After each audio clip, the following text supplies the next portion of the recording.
So you know a lot about comedy, a lot. You're in your own way a comedy historian, which is a wonderful thing. Because I get a lot of people who come in here and they're like, "Oh, I like comedy." I'm like, "Okay, what comedians do you like?" And they're like, "Oh, Whitney Cummings," and I like like they like people who are like I like Bobby Lee. It's like okay, I mean Bobby Lee was fine on Mad TV, but he hasn't put any specials out. He's nothing great. No, that's the thing about Bobby and Lee. A lot of comics have told him to do is to put out a special. A exactly, lot of comics have told him to do that.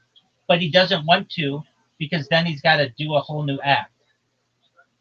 Yeah, yeah. But like, I mean, but a lot of people who come. Go ahead, I apologize. yeah, Okay, so a lot of people who come in here, they're like, "Oh, I know comedy," and I'm like, "I'm not in no way. I don't know everything about comedy, but I can hold my own with most people when it comes to some things." And so to have somebody who knows like comedy really well, this is great. Okay, so that makes me want to ask you, what's your thought on joke stealing? But let me preface this by saying this: at what uh, it's it's just how do I say this? It's like an American pastime, and I don't mean that in a bad way. It's like when you hear a good joke, what's the first thing you do? You just retell it to 100 somebody else. 100%. And I'm at the You point, know? absolutely, and I'm at the point where, like, I understand that the reason why joke theft was such a big deal back in the day was you didn't have the Yeah, internet. And so if you had a really good joke and you went up and told it on stage, and then a bigger comic came along and stole your joke, you were basically shit out of luck. Maybe sometimes you could go up to them and say, "Hey, you stole my joke," and they might buy the joke from you. This is what Robin Williams did infamously. He would just and it hurts me to know this that this is what Robin Williams used to do because people think he's so funny and such a great guy and everything, but there was a dark side to him, and the big dark side was he would just wait in the back of the comedy room, the comedy store, wait for people to do really good jokes and steal them, and then the people would come up to him afterward and say, "Hey, you stole my joke," and then he would just write him a check for like $800, and then they would go away basically. But because he had the money to be able to buy to steal people's jokes, he was able to do it. But I'm at the point now, especially with street jokes that are just kind of in the commonplace of things. Uh, if you can make people laugh, go ahead and do it. And it's even cooler if you say, this is an old Rodney Dangerfield joke, but I'm going to do it. Or this is an old um, um, Dennis Miller joke, but I'm going to do it. Like, if you give credit where credit's due, because chances are either maybe Rodney Dangerfield didn't come up with that on his own. He might have had a writer write that for him. uh, You know what I mean? yeah, But basically, if you don't do this with comedy, then some of the best jokes that have ever been told will never be heard again. Because people, yeah, you know what I'm saying? So I am of the, like when you write a book, you have a bibliography. I'm absolutely fine with somebody saying, you might have heard this on a Richard Pryor special, but this is my take on it. And you just tell the joke. And you're gonna make people laugh, and nobody should get pissed off at you like, oh, this guy is a hack. He doesn't write his own material. No, you gave the person credit where credit's due, but you're basically just you want to make people laugh, right? Isn't that the point to make people laugh? So who cares how you do it? If not, some of the best jokes die when the comedian dies, and you'll never hear them again. yeah. That sounds like a sad truth, but one that it should inspire many. You know, this is look back to the Green Rule and Paul Provenza. You're gonna love the episode with Patrice O'Neill because it just reminds me of what he said. He like to quote the great Patrice O'Neill is his words were the idea of comedy really is that 50 people should be laughing and 50 people should be horrified. There's like people that get it and then there's people that don't get it. And then this goes back to another thing that he was standing up for comics. He was standing up for comics like on those news channels like Fox saying like he was getting berated for jokes about this and that, and then he was like, "Look, the joke might not be funny, but you shouldn't take away the attempt to make it funny. I'm out here, like I'm like evil Knievel. I'm attempting to do this stunt. You shouldn't stop me from doing something like that I'm trying to do, especially when it comes to comedy. You might not like it, but at least give the guy a chance." Oh, that's brilliant. Yeah, I would like to see that. Um, okay, so do you know the whole interaction between Joe Rogan and um, Carlos Mencia? Do you know that whole background? Oh, I know the whole spiel. Okay, Yeah, excellent. So Joe Rogan, he was banned from the Comedy Store for many years, and because of because of that, and that's when he started doing the Joe Rogan Experience. I mean, in a lot of ways, the Joe Rogan Experience, it isn't. He had already been doing that, but in a lot of ways, it's kind of like the ultimate fuck you to the I'm comedy. sorry. I'm sorry. I couldn't help but think that Carlos Mencia was like a homage to the Joe Rogan experience. But it is in its own way because it allowed Joe Rogan to focus on his podcasting career. He wasn't going down to the store at all anymore. He would be at the ice house. And so he didn't have as much shit to do. And that allowed him to focus on the podcast a little bit more with Red Band. So, That's so true. I think we do gotta give credit where credit's due. The fact that fucking Carlos Mencia did that for us, we wouldn't have gotten the great idea to say Joe Rogan podcast all day, all night. exactly. Exactly. Yeah, that's absolutely true. Okay, so in its own way, I mean, I just said it, but I didn't really think of it like this. And I'd have to look at the timeline. But I know Joe Rogan was starting to tape his life a little bit on something called Joe TV, but it was not Joe Rogan TV, it was somebody else's. But that became Twitch eventually. And, Oh, Justin or TV. Justin TV, apologies. Yeah, Justin TV. And Justin TV was what Twitch was before Twitch. exactly. And it makes me think that Joe Rogan, because he got kicked out of the comedy store, undeservedly was able to focus. He didn't have as much time to go, like, like he would have been at the comedy store every single night, like he was, just shooting the shit with the guys, but he didn't have that place to go anymore. So he started inviting his friends over and they started doing live podcasts. And so he'd have Joey Diaz on Right. the really early ones, and they would just sit there and smoke Susquehanna weed, as Joey Diaz puts it, and just get really high. And then he'd have um, Ari Shafir on, and all those guys, and like in its own way, that whole blow up at the comedy store turned Yeah. Joe Rogan into nearly a billionaire, and I just think that's kind of a fascinating uh, circumstance of history that nobody really talk. He doesn't talk about it that way, but it did kind of happen like that. Well, I can tell you the first Joe Rogan Experience aired like December 26th, 2009, something like that, and um, we've got like that blow up with. That's right. You just reminded me. Okay, so you know how Joe Rogan started broadcasting? Do you know who gave him the idea It for was a broadcasting? It wasn't even broadcasting. It was just he was on somebody else's show it was a and couple he people. gave him the It was idea. a couple people, but the big one was Tom Green.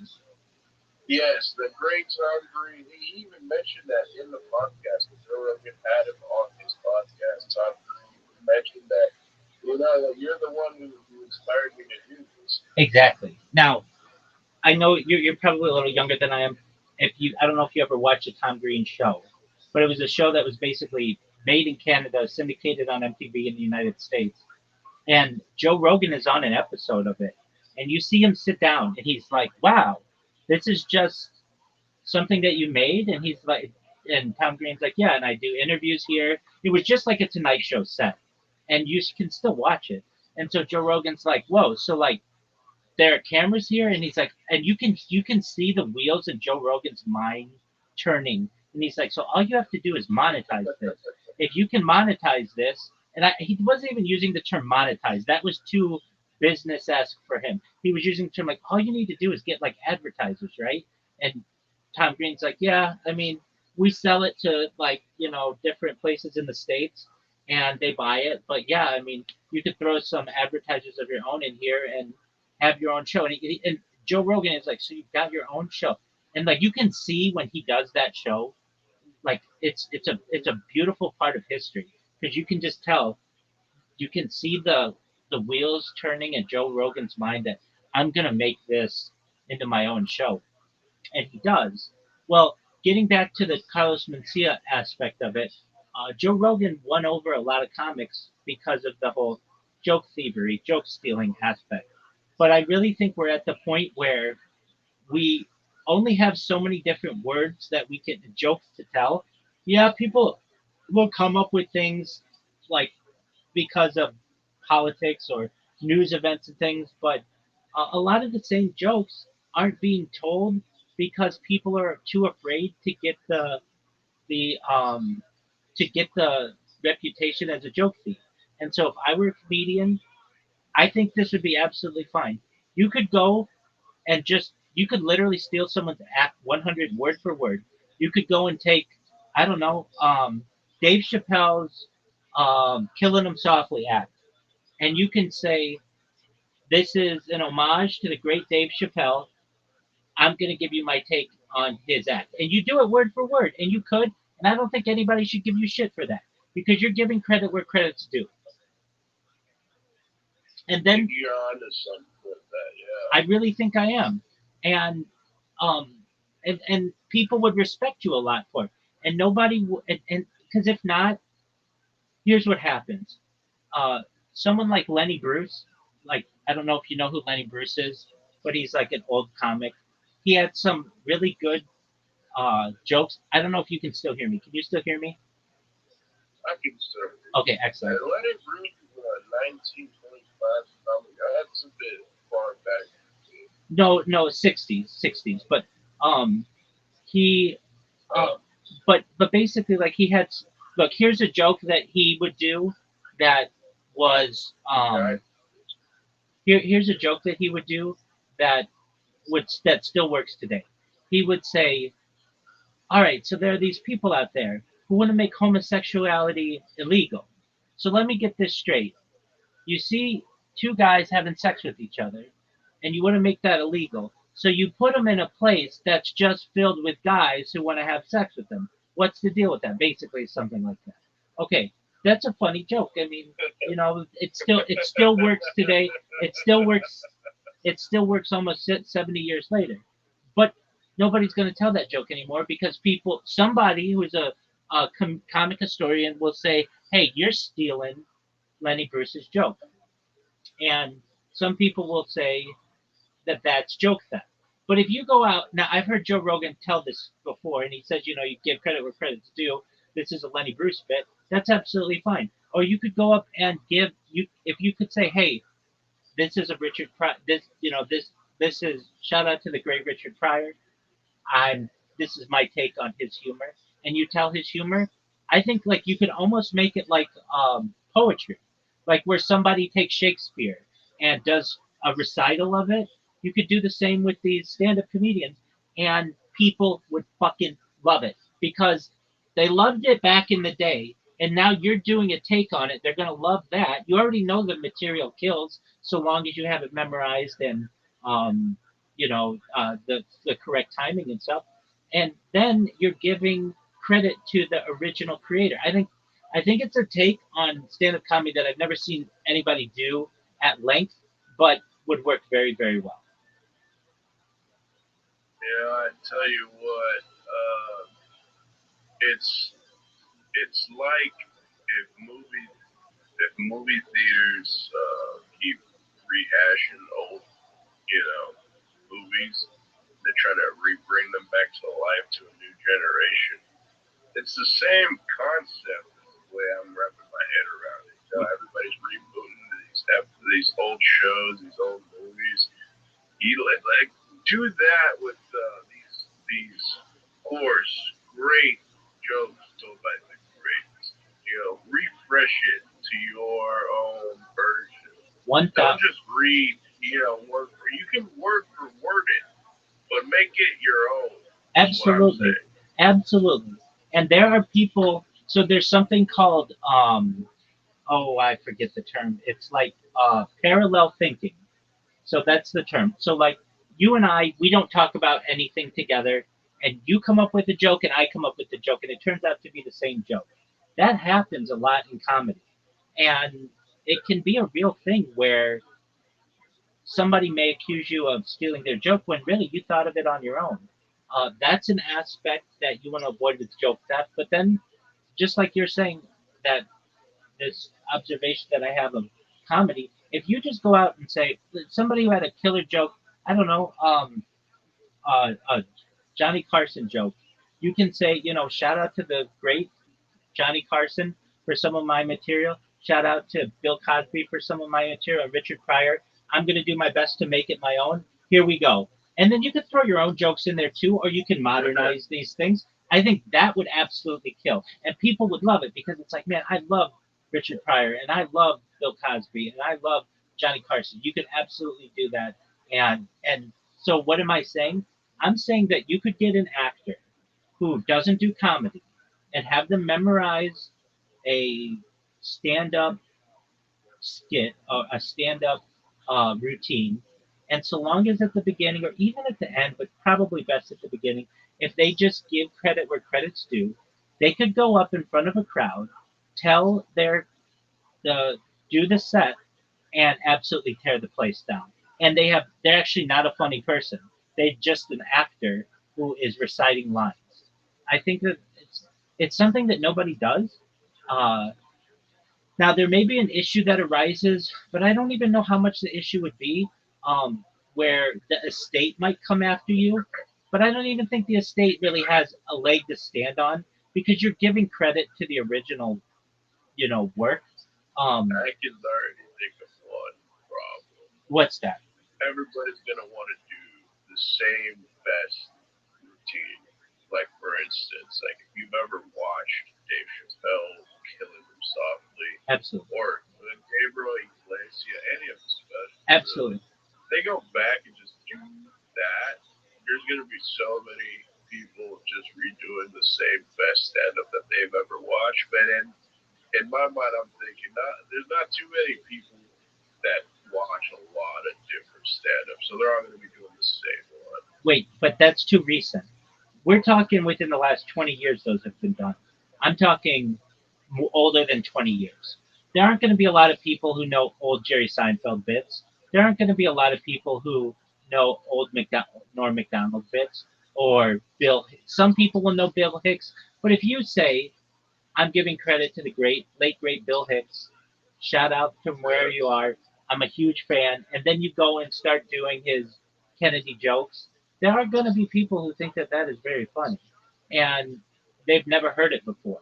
It's almost like you're giving them. You're almost like a comedy historian. Now you can put your own take on it as well, and you can use your own jokes. But like there are a lot of people out there who are trying to fill minutes, and if you really wanted to, you could just take and the other thing is you don't have to take their stories like Richard Pryor in Live on the Sunset Strip without ruining it. He has a part of him where he catches on fire because he's doing so much cocaine, crack actually. You're not going to be able to do that joke. Like an average person is not going to be able to do that joke, but they could do other aspects of his routine that are more uh, commonplace. Or same with Bill Cosby. Same with even Sam Kinison or Richard Lawrence, Richard Lewis, or basically um, these types of comics of like like the HBO days where nobody's going unless you're a comedy historian. Unless you're a comedy historian, no one's watching old uh, HBO uh, uh, Special. specials exactly. But here's what comics are too afraid that's going to happen: is if you go back to let's say a Richard Lewis stand up or uh, uh, a Bill Hicks special, and then you put that online, somebody's going to know it, and then they're going to be like, "Hey, you stole this," and then you're going to be taken as a joke thief. So if you say at the beginning, "Look, here I am, just like all of us are, of a fan of many different diverse types of comedy. I like Roseanne Barr, and I like Penny, whatever her name was, and I like Joan Rivers, and I like Johnny Carson, and I like David Letterman. And so, if some of these sound familiar to you, they do. But it's like oldies but goodies. It's like when a band. This is what it's like. It's like when a band does a cover of another band and people fucking love it because you put your own take on it. There are a lot of times when there's a band that's out there that it does a Beatles song or does a Rolling Stones song or does an Oasis song or a Nirvana song or an Elton John song, and they people fucking love it because they make it their own. They know what's coming. They know that this is gonna be Satisfaction by the Beatles or Satisfaction by the Rolling Stones or Hey Jude. They know that's coming, but they giving credit where credit's due. And I think it's an excellent opportunity for stand up comedians to do the same. The legality of it, I think, is maybe a gray area, but I think you'd be able to get away with it much more than music. You'd be able to put your own take on it. You could change who the president was or change some of the words, and you're giving credit where credit's due. So, in terms of comedy theft, joke theft, if I ever go viral with this, I would say to the people who all comedians, I would say, look, I watch more comedy on these streams than anybody ever, and you're going to hear jokes that were used before, yada, yada, yada. In my opinion, you should be able to use anybody's jokes that you want. You shouldn't be considered a joke thief. If you can make people laugh with that material better than someone else, go for it. Because the key is to make people laugh as much as possible. However, if you're taking something word for something from someone, or even if you're just making it your own, but you got the idea from someone else, give credit where credit's due, like a bibliography of a book, or like when you say you're doing a cover of a certain artist. I have no issue with that. If somebody wants to do that, I think that's great. And I love sometimes hearing comedians tell the jokes of other comedians when they do give them credit, because then it's like, they do it in their voice and everything. It's just absolutely phenomenal. So to speak to someone who knows comedy exceptionally well, I'm glad to hear that you have a positive take um, on that idea for comedy, because at the end of You the know what this reminds me of? go ahead. Reminds me of when you first hear a good joke, and then what's the first thing you do? You You want go and tell your you friends. want to go and tell your friends. Exactly. So that's what I think this is like. If you hear a great joke from one of the greats, I mean, what really you want to share just to get a laugh? Absolutely. There's this guy, my friend from Australia, who comes in here. He was in here earlier. He's he's a Australia, the great, what's his name from Australia? The comic, I forgot. Jeffries? Jim Jeffries. Jim Jeffries. That guy's fucking funny. So there's a friend of mine in here, and he is an aspiring stand-up comedian, and he's been doing open mics, and he tells me how he does, and I mean, and I tell him this to his face. His jokes aren't very good, but he wants to do his own jokes. But the other day he came in here with what I think is the premise of a really funny joke, and I even said, "Man, I wish I would have thought of that." Now he hasn't worked through it at all, but it's a premise of a very funny joke. And I'm just gonna say this is shout out to Zoot. This is his joke, but it goes something like this. He doesn't have the joke built out. He just was talking, and I was like, "That is absolutely hilarious." So here it is. They have gambling hotlines and they have suicide hotlines, but why don't they have homicide hotlines? Like the next time that I want to choke a bitch, I should be able to call someplace and be talked down off that ledge, like just something along those lines. I thought it was a very funny premise. Like, imagine a hotline that you call when you're really pissed off. Like, there's a lot of jokes that you could do in that.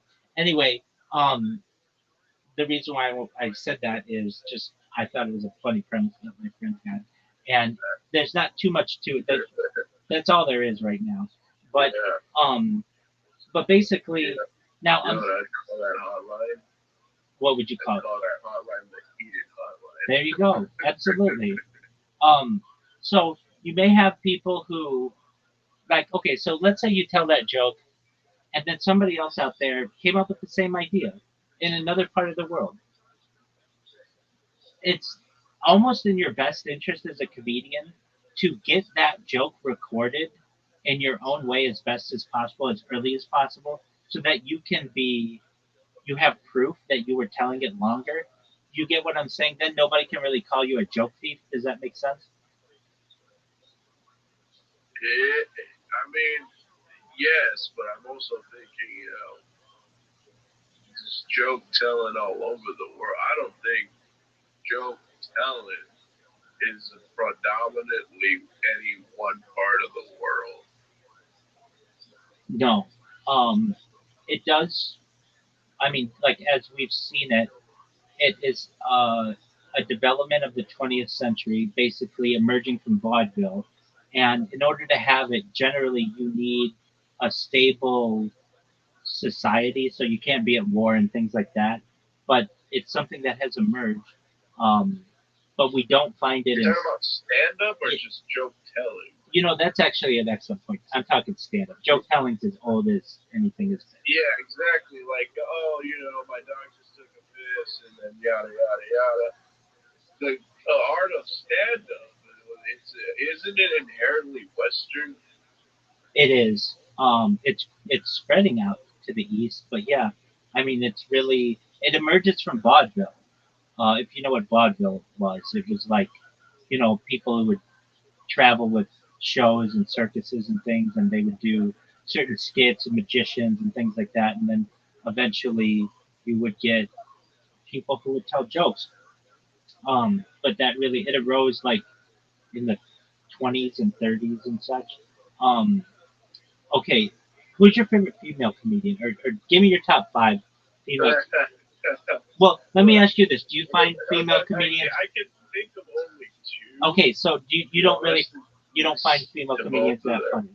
The So, first one, Joan Rivers. dude, I named her earlier. She's the goat to me, as female Yeah, comedians go. it's sad to hear how she passed. But Uh, yes, Dog, and it was really weird if you heard about some of the stuff that she talked about before she died. Um, she was making waves. If you ever saw that interview, yeah, like there's an interview of her, like an off the cuff interview where she's walking into um, like a townhouse and she's talking about the Obamas when they were in uh, office, and I won't say what she said, but then within like a couple months she was dead, and it was weird timing of it all. And they always made fun of her for plastic surgery and such. Honestly, I always thought she looked pretty good for being an older lady. But she is very very funny. So I agree with you. She's my goat. Joan Rivers, number one.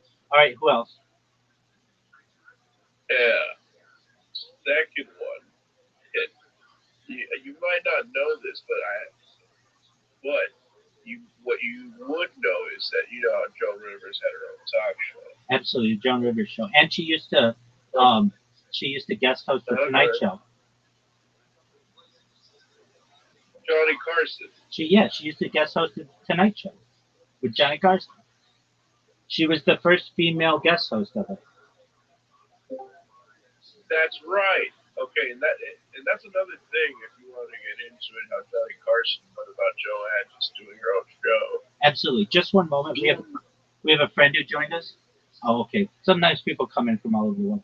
Okay, so talk to me as you talk to me about this. I'm here. I just have to reset three computers. So please talk to me. I'm listening, and I'll talk back. Talk to me about Joan Yeah, Rivers and the Tonight Show. yeah. No, Joan Rivers on the Tonight Show. It was the most hilarious performance of a female comic I've ever seen. It just brought so much refreshment from all this modern, just female comic, just stuff. It's like, yeah, what I mean is Joan had a different take, a much more broader perspective, and it showed. she was experienced in what it was that made everybody laugh. It wasn't just saying things that you know what comedy is. It should be where you can understand the crowd and try to make everybody laugh. Of course, not everybody's gonna laugh, but that's what she did. She was making everybody laugh. It wasn't just being this or that or no. She got she was telling jokes that I'm like, and as a guy, I'm like, this doesn't sound like for me, but this shit is making me laugh. And I'm thinking to myself, wow, I didn't. It gave me a different perspective from not a guy point of view, if you know what I mean. And it brought a funny ass light to how somebody like if he as a guy, I would have never thought of things in that way. And yeah, and then her take on it was just made me rethink, and I loved it. I love that aspect. She definitely she was just a guy's comic, Oh, and totally. like she She would make fun of how slutty she was and stuff. Like when women did not do that, or like how many husbands she had and that kind of shit. Like she could hang with the best of them. exactly, and her thing on the joke itself, it wasn't even that slutty. It wasn't like she was just making fun of how she would have done certain acts, but she wouldn't have gotten too nitty gritty with it. She was just like, I saw my husband doing push.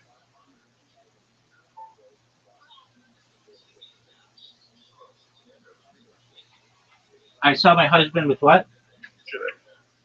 Sorry, you cut out there. Can No, you be right back. go ahead? That guy is hilarious. And he knows comedy.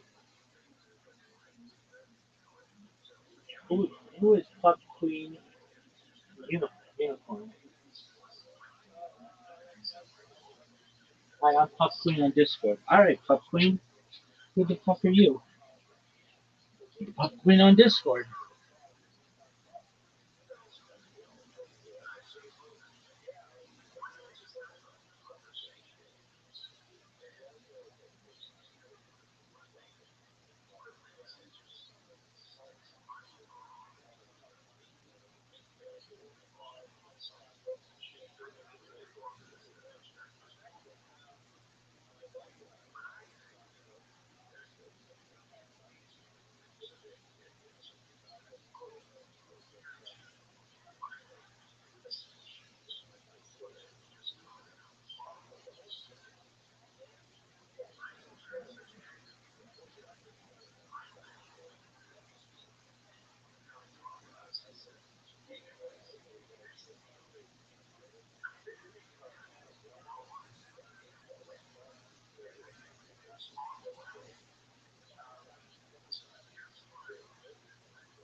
Non-stall news. What the fuck is that shit?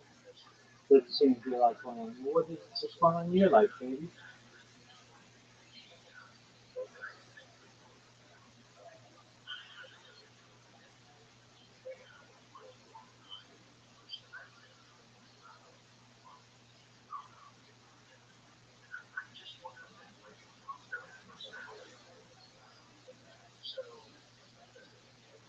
Some motherfucker in the next 24 hours is gonna come in like this from Australia and it's gonna.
Yo, I'm here. Can you hear me? Yeah, Excellent. yeah. Sorry about that. I had to go and do something really quick. You're good, big dog. Okay, so you were talking to your favorite female comedians. Who was number two? Oh yeah. So she was on Joan Rivers' show. Her name is Betty White. Oh, of course, Betty White. Definitely, everybody knows Betty White. Yeah, just the way they were. There's a certain episode of them talking to each other. It almost sounded like it was passive aggressive. Later find out that it was just an act, but if you were watching that live as it was happening, you would think that they were going at it with each other. Now, I must, I don't know to necessarily say I disagree with you, but I don't think of Betty White as a stand-up comedian. Did she ever do stand-up? Now, Betty White was a comedian for more or less. She did. She was a comedic actor.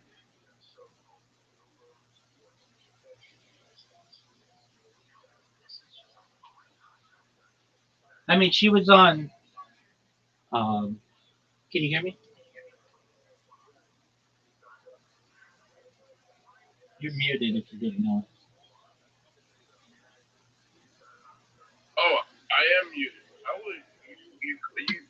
were able to hear me, which is crazy. Well, previously, and then you just went silent.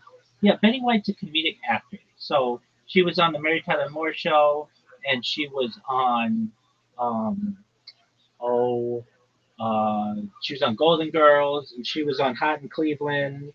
But she wasn't like she never toured. No. So the thing about Betty White is that he knew how to make me laugh. I would say like that. And it wasn't from the movies. It wasn't. It was like from talk shows and just her being herself in front of like a camera. Absolutely. But we can't count her in your favorite stand-up comedians. No, we can't count her, but that's an honorable mention. I totally agree. Totally agree. Because if we're going into comedic actors, you've got to include Lucille Ball and a bunch of people who didn't do stand-up. Okay, so I mean, of course, the great Kathy Griffin. okay, so some people can't stand Kathy Griffin. No, I don't like her stand-up. I just like that she can be funny. Oh, she can be really funny.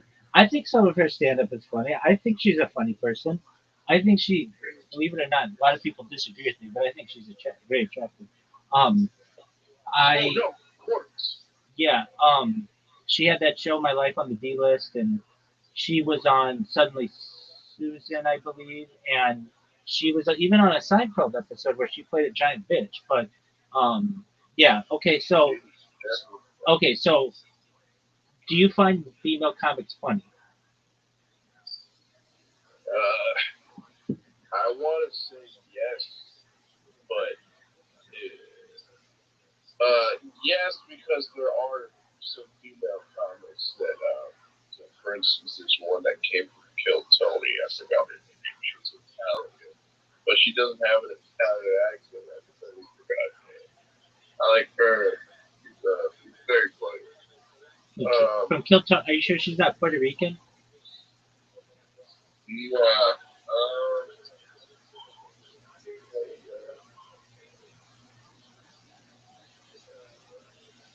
Christina Mariani. I was just gonna say I know who you're talking about, Christina Mariani.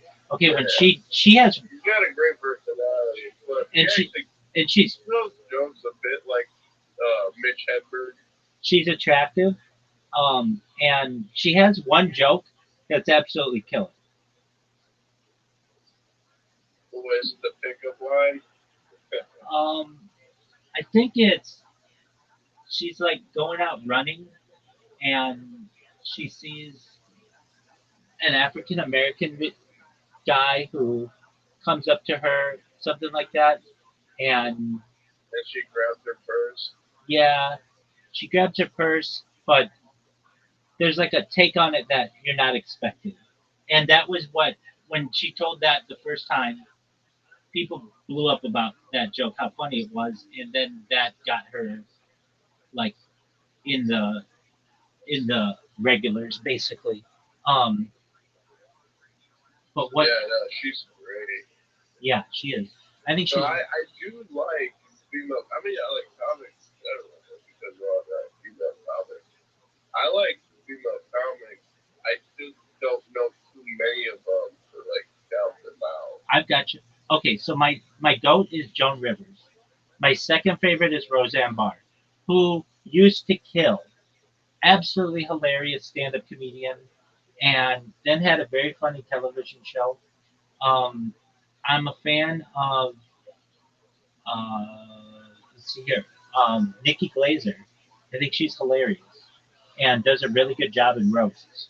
Also very attractive. Um, I think that she's probably my favorite female comedian who is like of my age or so. Um, that Christina Mariani, she's funny, but she doesn't. I haven't seen enough of her stuff to really say like she's hilarious. Um, I think that um, so there's a lady. What's her name? She was popular. She was on the show Grace Under Fire. But okay, so this goes back. Okay, I can only name female comics from Paul Provenza. Just let me know if you've heard of these people. Sandra Bernhard. of course, yeah. I was gonna say Sandra Bernhard's up there. She was on Roseanne, She was like the first openly lesbian character ever. I didn't know Richard Pryor's daughter did stand up. Yeah, her name is like hold on, she has a really interesting name, like Willow Pryor or something. Rain Pryor. Rain Pryor. Apologies. Yeah, I knew it was something like that. Um, I have seen her. I don't think she's that funny, but that doesn't mean she isn't. I just haven't seen anything of her that's been really funny. I know what you mean. She's got a great personality. Wait, that's And different. That's different. She's very funny. When I've seen her on the I Love the '80s, and she's really funny on that. But I've never seen her on stand up be really funny. no, yeah, I get what you mean. I don't know too much of her work. Name some other people. Um, that's the thing I'm trying to look at. Okay, I don't know about Roseanne Barr and Sandra Bernard. yeah, they were on the same show.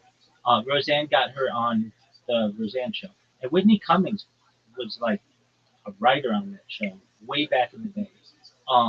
Or like at the very end or something like that. She had some kind of connection to that. Okay, and then um, there's Brooke, not Brooke, but what is this lady's name? Um, she was really funny, but then um, she had an alcohol problem, and it was really kind of unique that she had it all. She had a show on ABC, Brett Butler. That's what I was thinking of.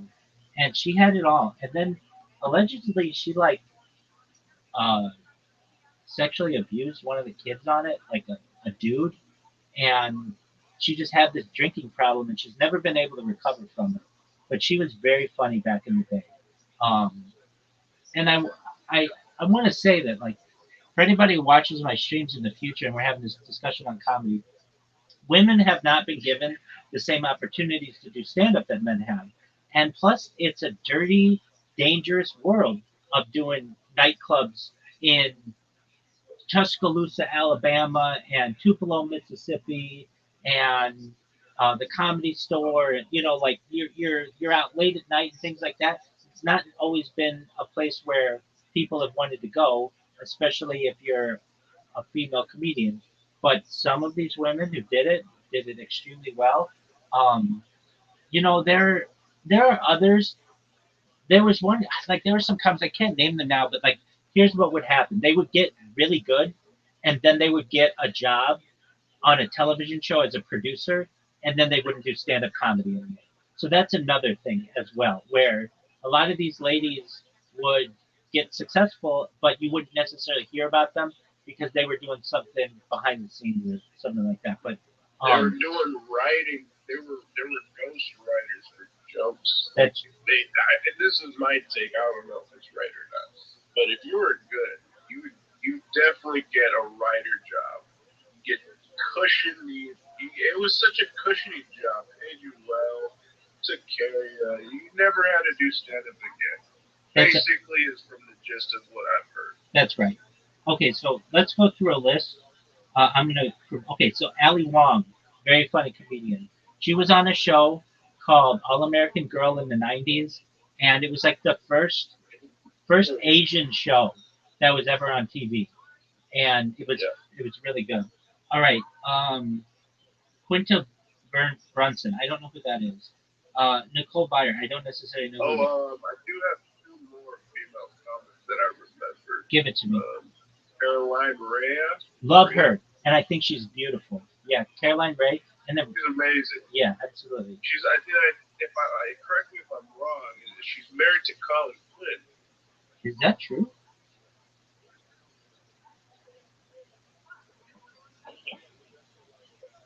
Looking that up.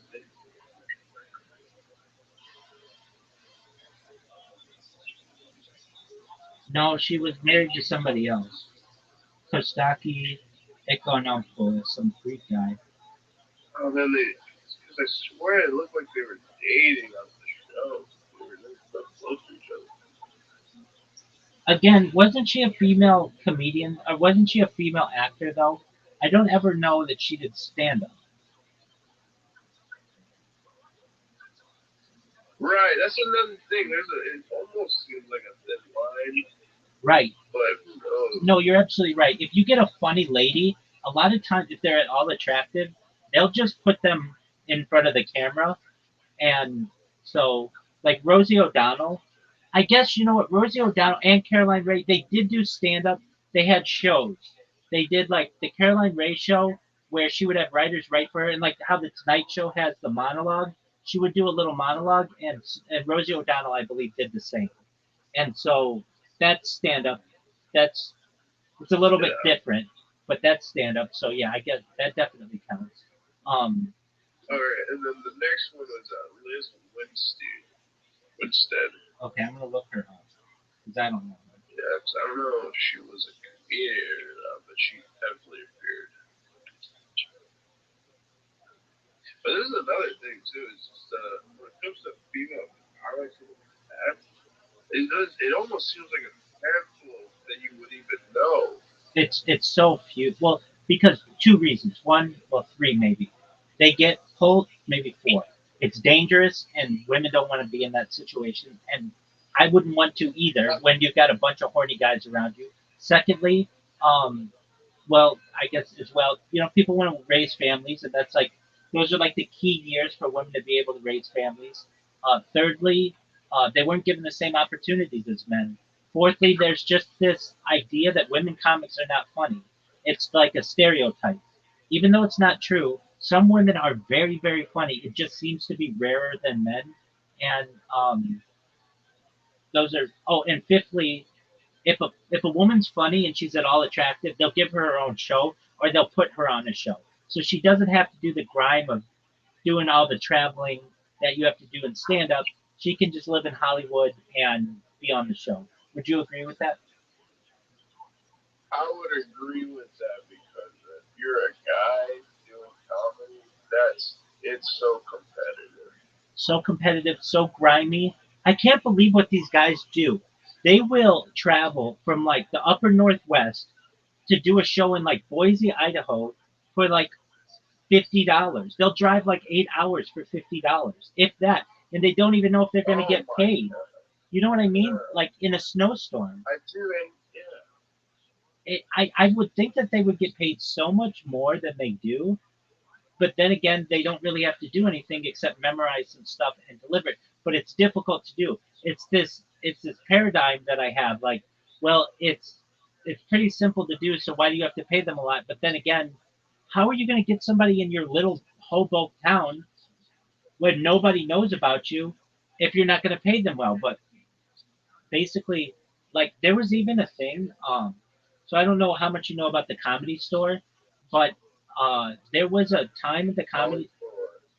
Holly Shore, yeah, and Mitzi Shore.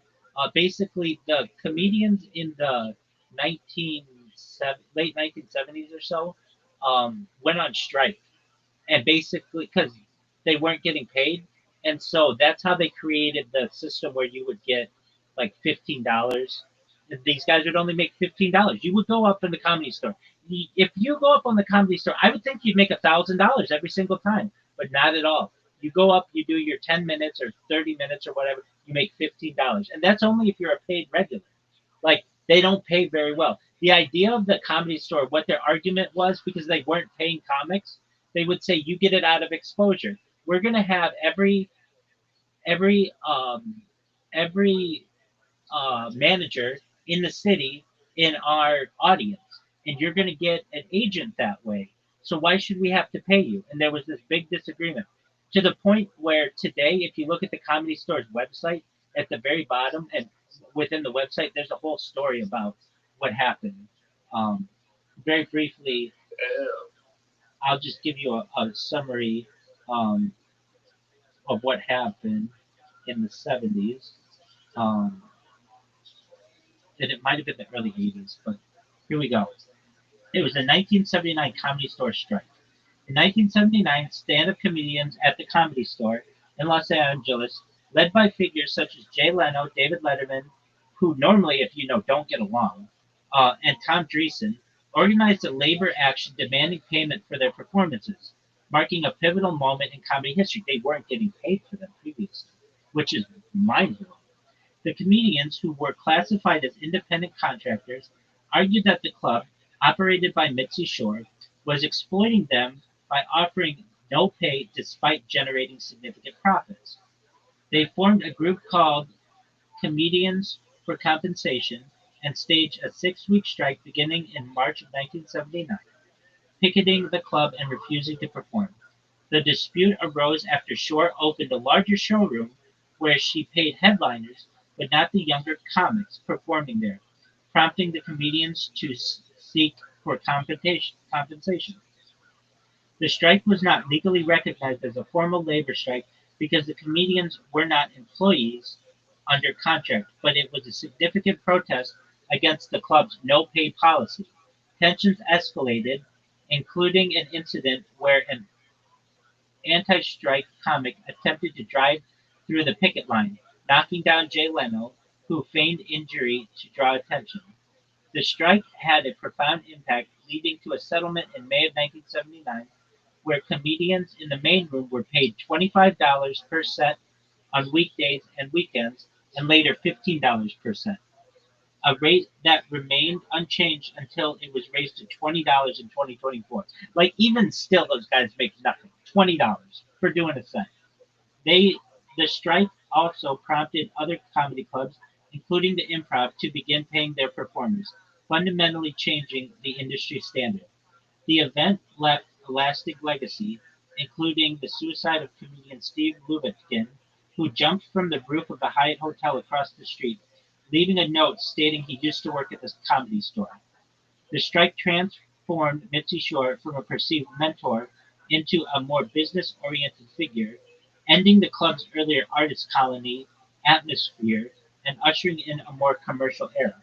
The conflict was also deepened rivalries, particularly with Bud Friedman's Improv, which quickly adopted a pay policy and became a haven for comedians during the strike. How interesting is that? That is comedy history. It most certainly is. And isn't it amazing that they still only make $20 there? So that strike and the 15. That's how you know inflation's hidden that it went to $20. Wait, 100%. And think about it. Um, like it was $15 in 1979.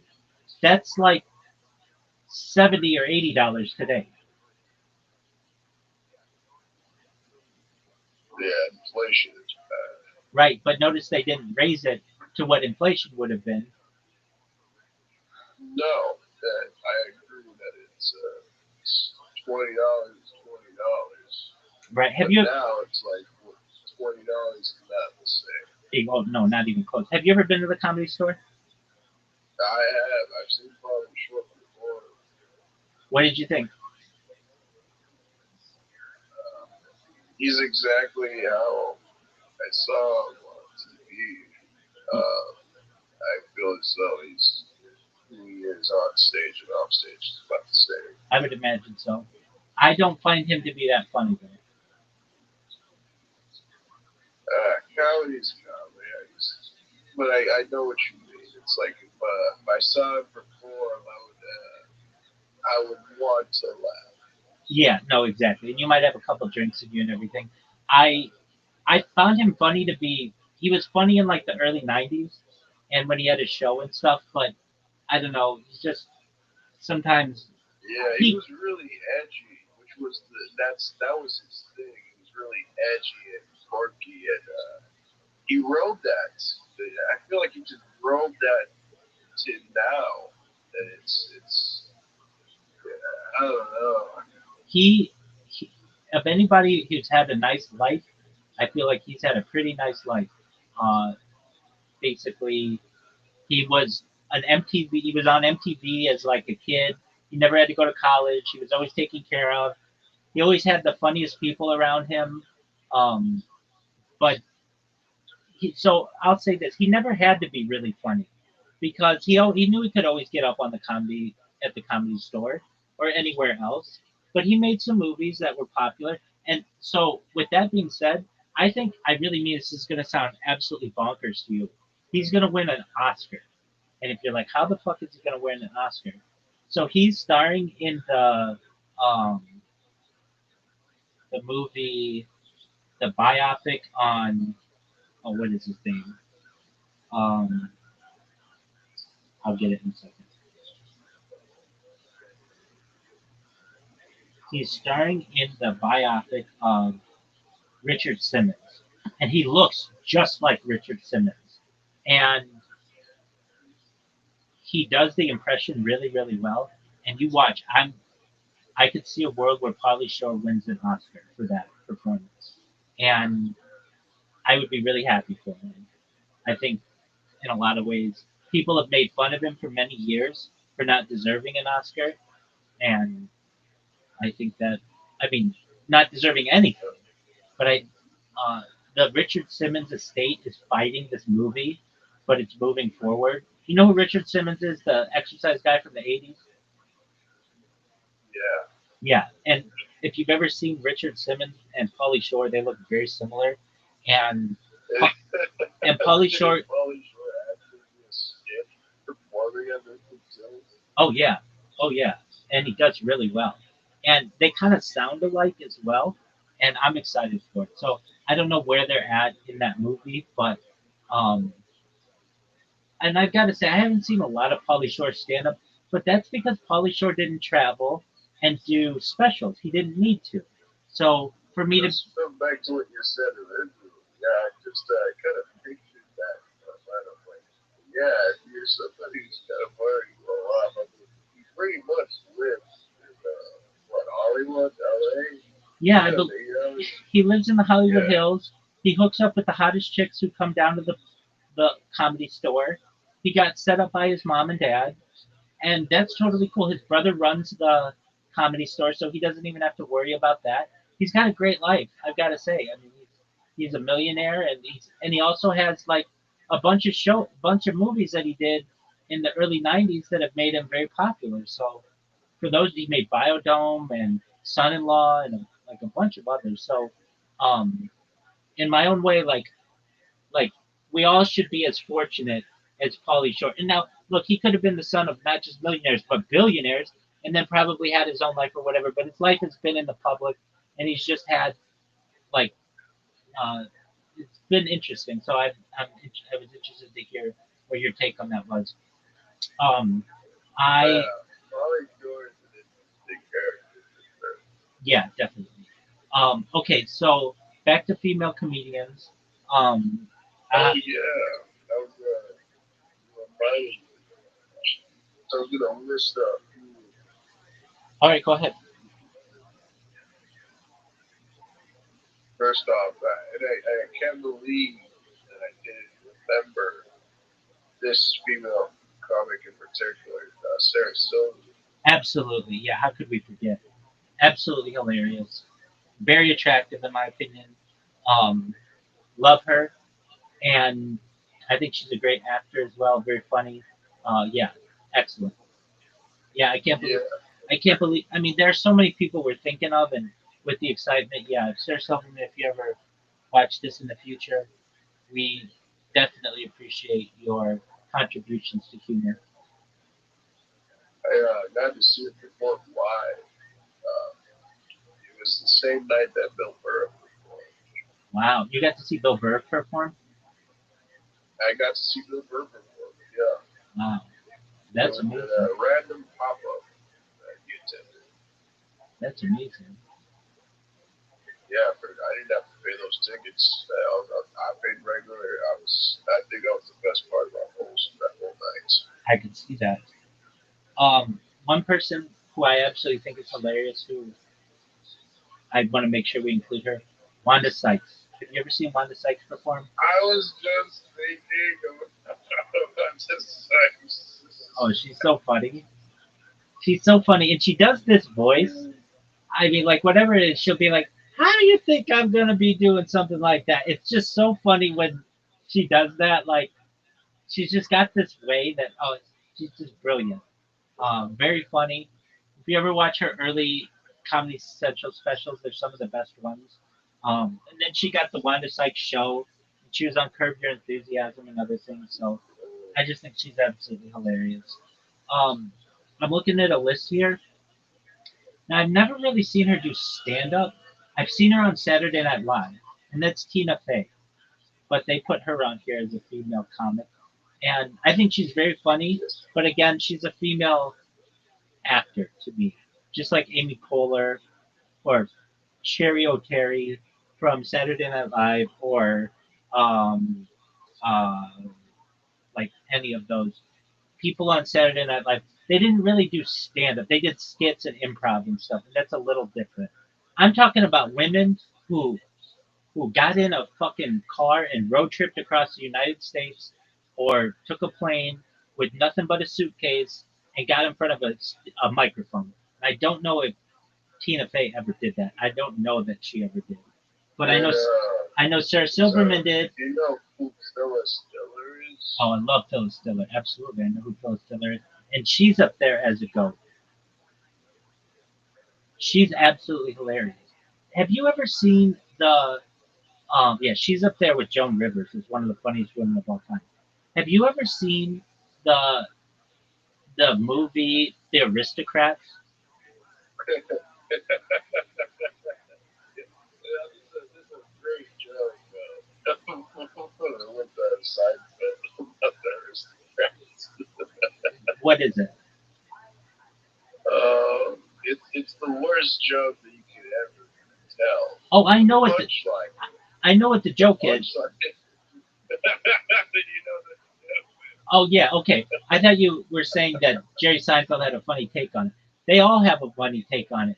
Drew Carey has a funny joke take on it. Phyllis Diller has a funny take on it. Gilbert Gottfried, somebody we did not mention. I think Gilbert Gottfried, a guy who his death kind of took me by surprise. He was very funny, and he had this annoying kind of humor, but I just thought he was very, very funny. He was the first guy to ever do a post 9/11 joke. Oh my gosh. His take on 9/11 was the funniest shit I've ever thought. I would have never. He's the right person to have said it. I'll say it like I'm that. in agreement. No one else could have thought it. I'm in agreement with you. It was such a sensitive time that it was like, who's going to Yeah. break the ice over this? And he is the perfect guy to do it.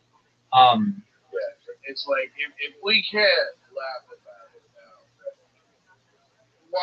It's like, why laugh about it later? Like, it's like, just laugh about it now because you know you're just gonna laugh about it. that's right. I made a mistake. Ali Wong is a more recent comic. I met Margaret Cho. And apologies to Ali Wong or Margaret Cho. Margaret Cho is great. She is great. She was on Paul Provenza's Greenwood, and she was talking about her life as an up and coming Asian American comic, and it was funny. Um, Seeing her up for me. Absolutely. So apologies, Margaret Cho. She's the one with All American Girl. It was a hilarious show. Um, Now, this is a comedian. She did stand up, and back in the day, I think she was gorgeous. Janine Garofalo, hilarious person. If you know who Janine Garofalo is, The name and drop. she was on a Seinfeld. She was on Saturday Night Live.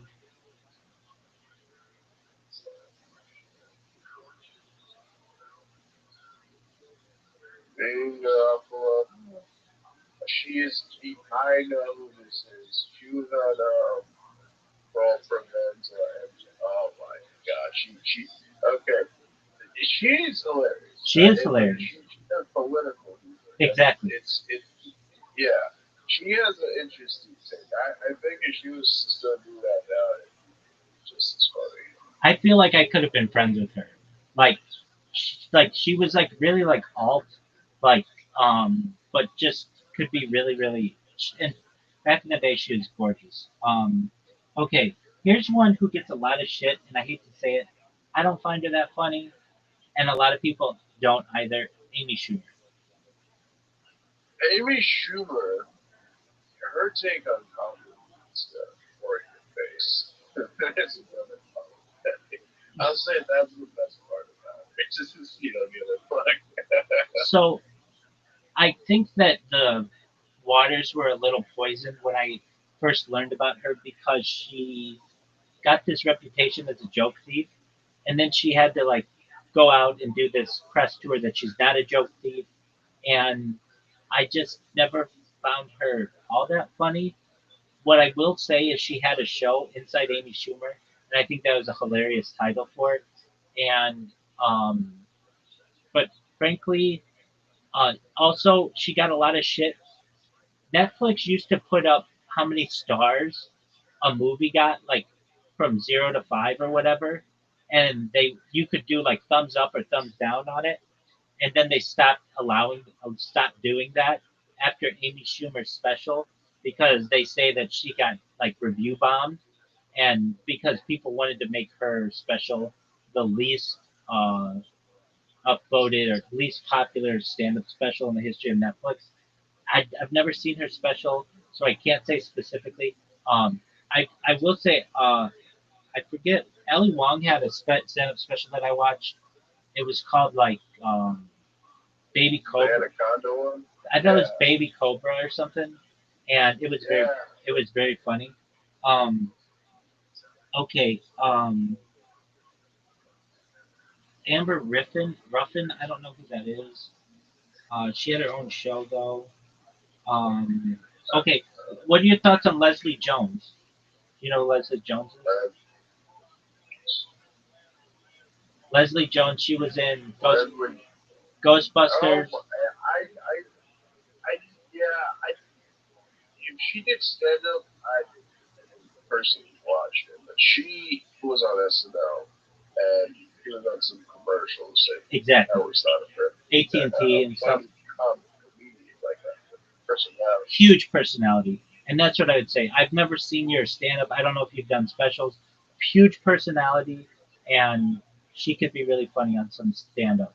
Um, Ti someone who's not on there, but Tiffany Haddish. You know who Tiffany Haddish is? Yes. Um, I have never seen her specials. And one thing is, like, I don't watch all that many specials on Netflix and stuff. But what I do is I'll watch them. Like, it depends how I can get to them. Um, but I've seen Tiffany Haddish on Kill Tony, and she was very funny on Kill Tony. She, I, I remember her backstory. She was living out of her car.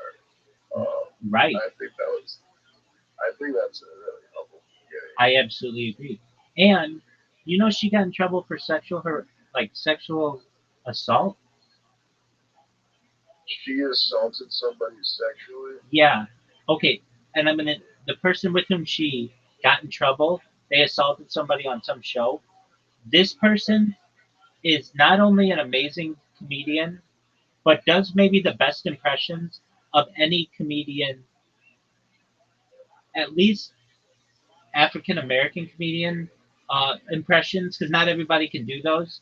He does them better than anybody, and that's Ari Spears. Do you know who Ari Spears is? Ari Or Spears. Ari Ari Spears? Spears. Oh, Ari Spears. I know who Ari Spears is. He was a great comedian. Yeah, I like his early work. Is what I'm He saying. he did Mad TV.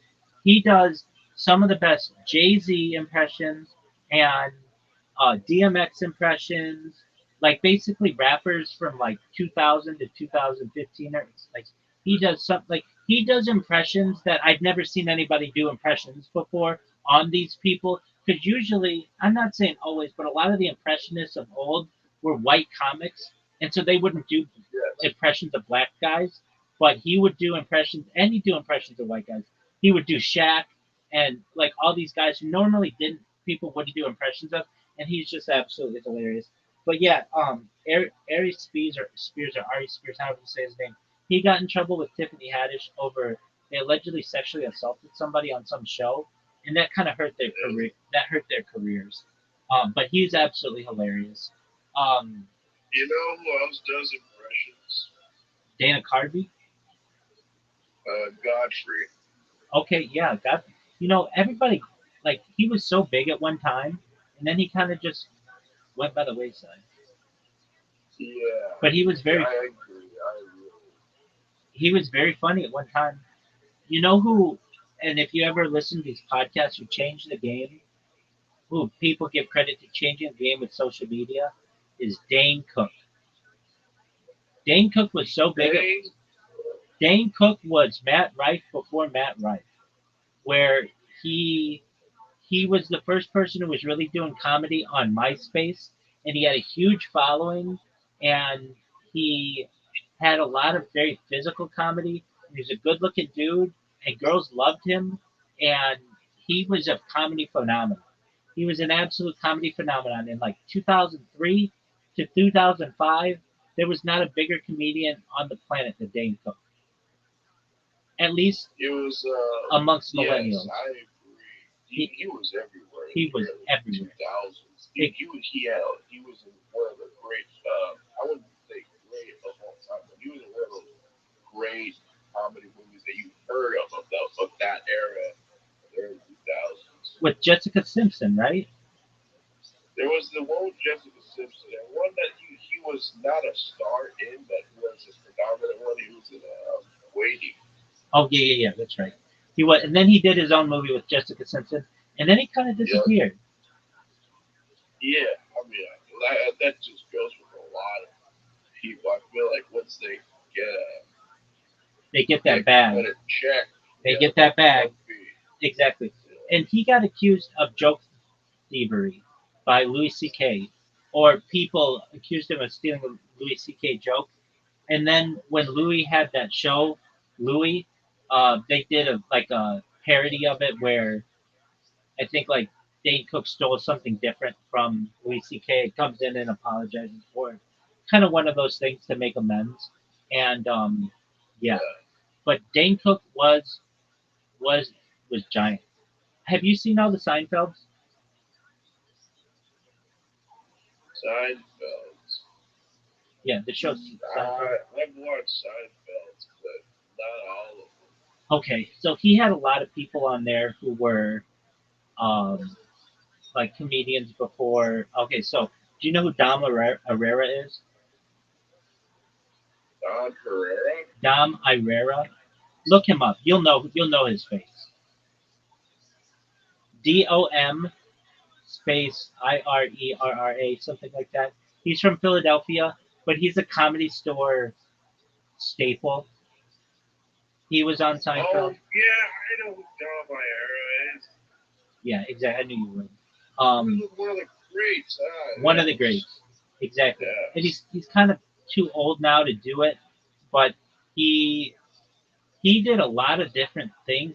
He did a bunch of different shows as well.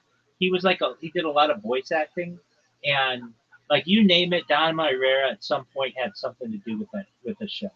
Um, he did okay, and then another guy, um, he died, but Richard Jenny, you know who Richard Jenny is? Yeah, I've heard of Richard Kelly. Yes. Yeah, so Richard Jenny was a big one. Like back in the day, these are guys who never kind of hit that cusp where they got their own show, but they were really big. Um, Drew Carey used to be a really funny comedian. I mean, he's a game show host now, but he was really funny back in the day. Um, and Tim Allen.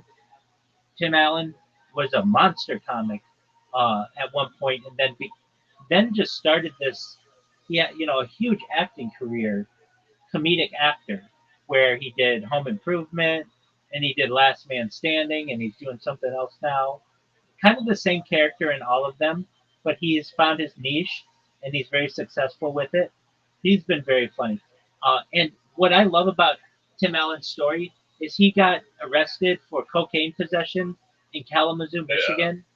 Now he snitched on the guys, which is normally not seen as cool, but he was able to turn his life around. And I think that was really cool. yeah. I mean, that's good.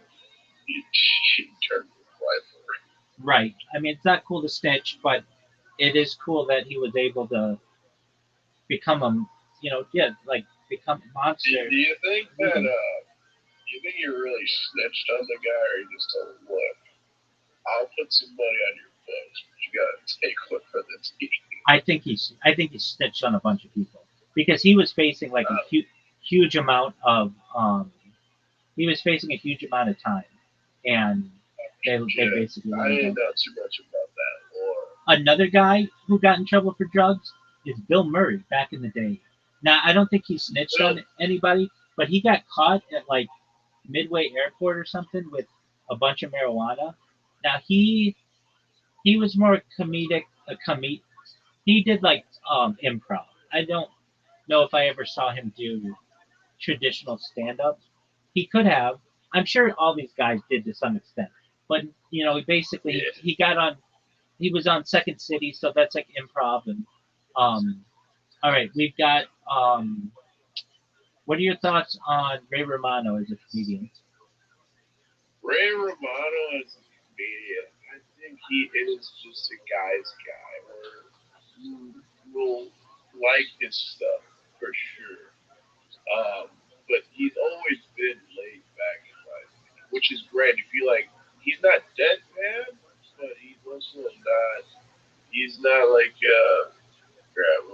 Who would I compare him to? I don't know. He's very laid back. I'd say he's not the most energetic comic. That's true. I think he's very funny. I think his show was very funny. That was a big hit on CBS. Um, who You know, else? he has a take on his life on the road being a stand up, and how he thinks of himself as a bit of a hoax. It's a part of himself that never goes away. I could see that. He I Yeah, he did a special that I saw, and again, I don't see that many specials. Though I probably see way more specials than your average person. But because I haven't seen everybody's special, I feel like there are a lot of them that I haven't seen.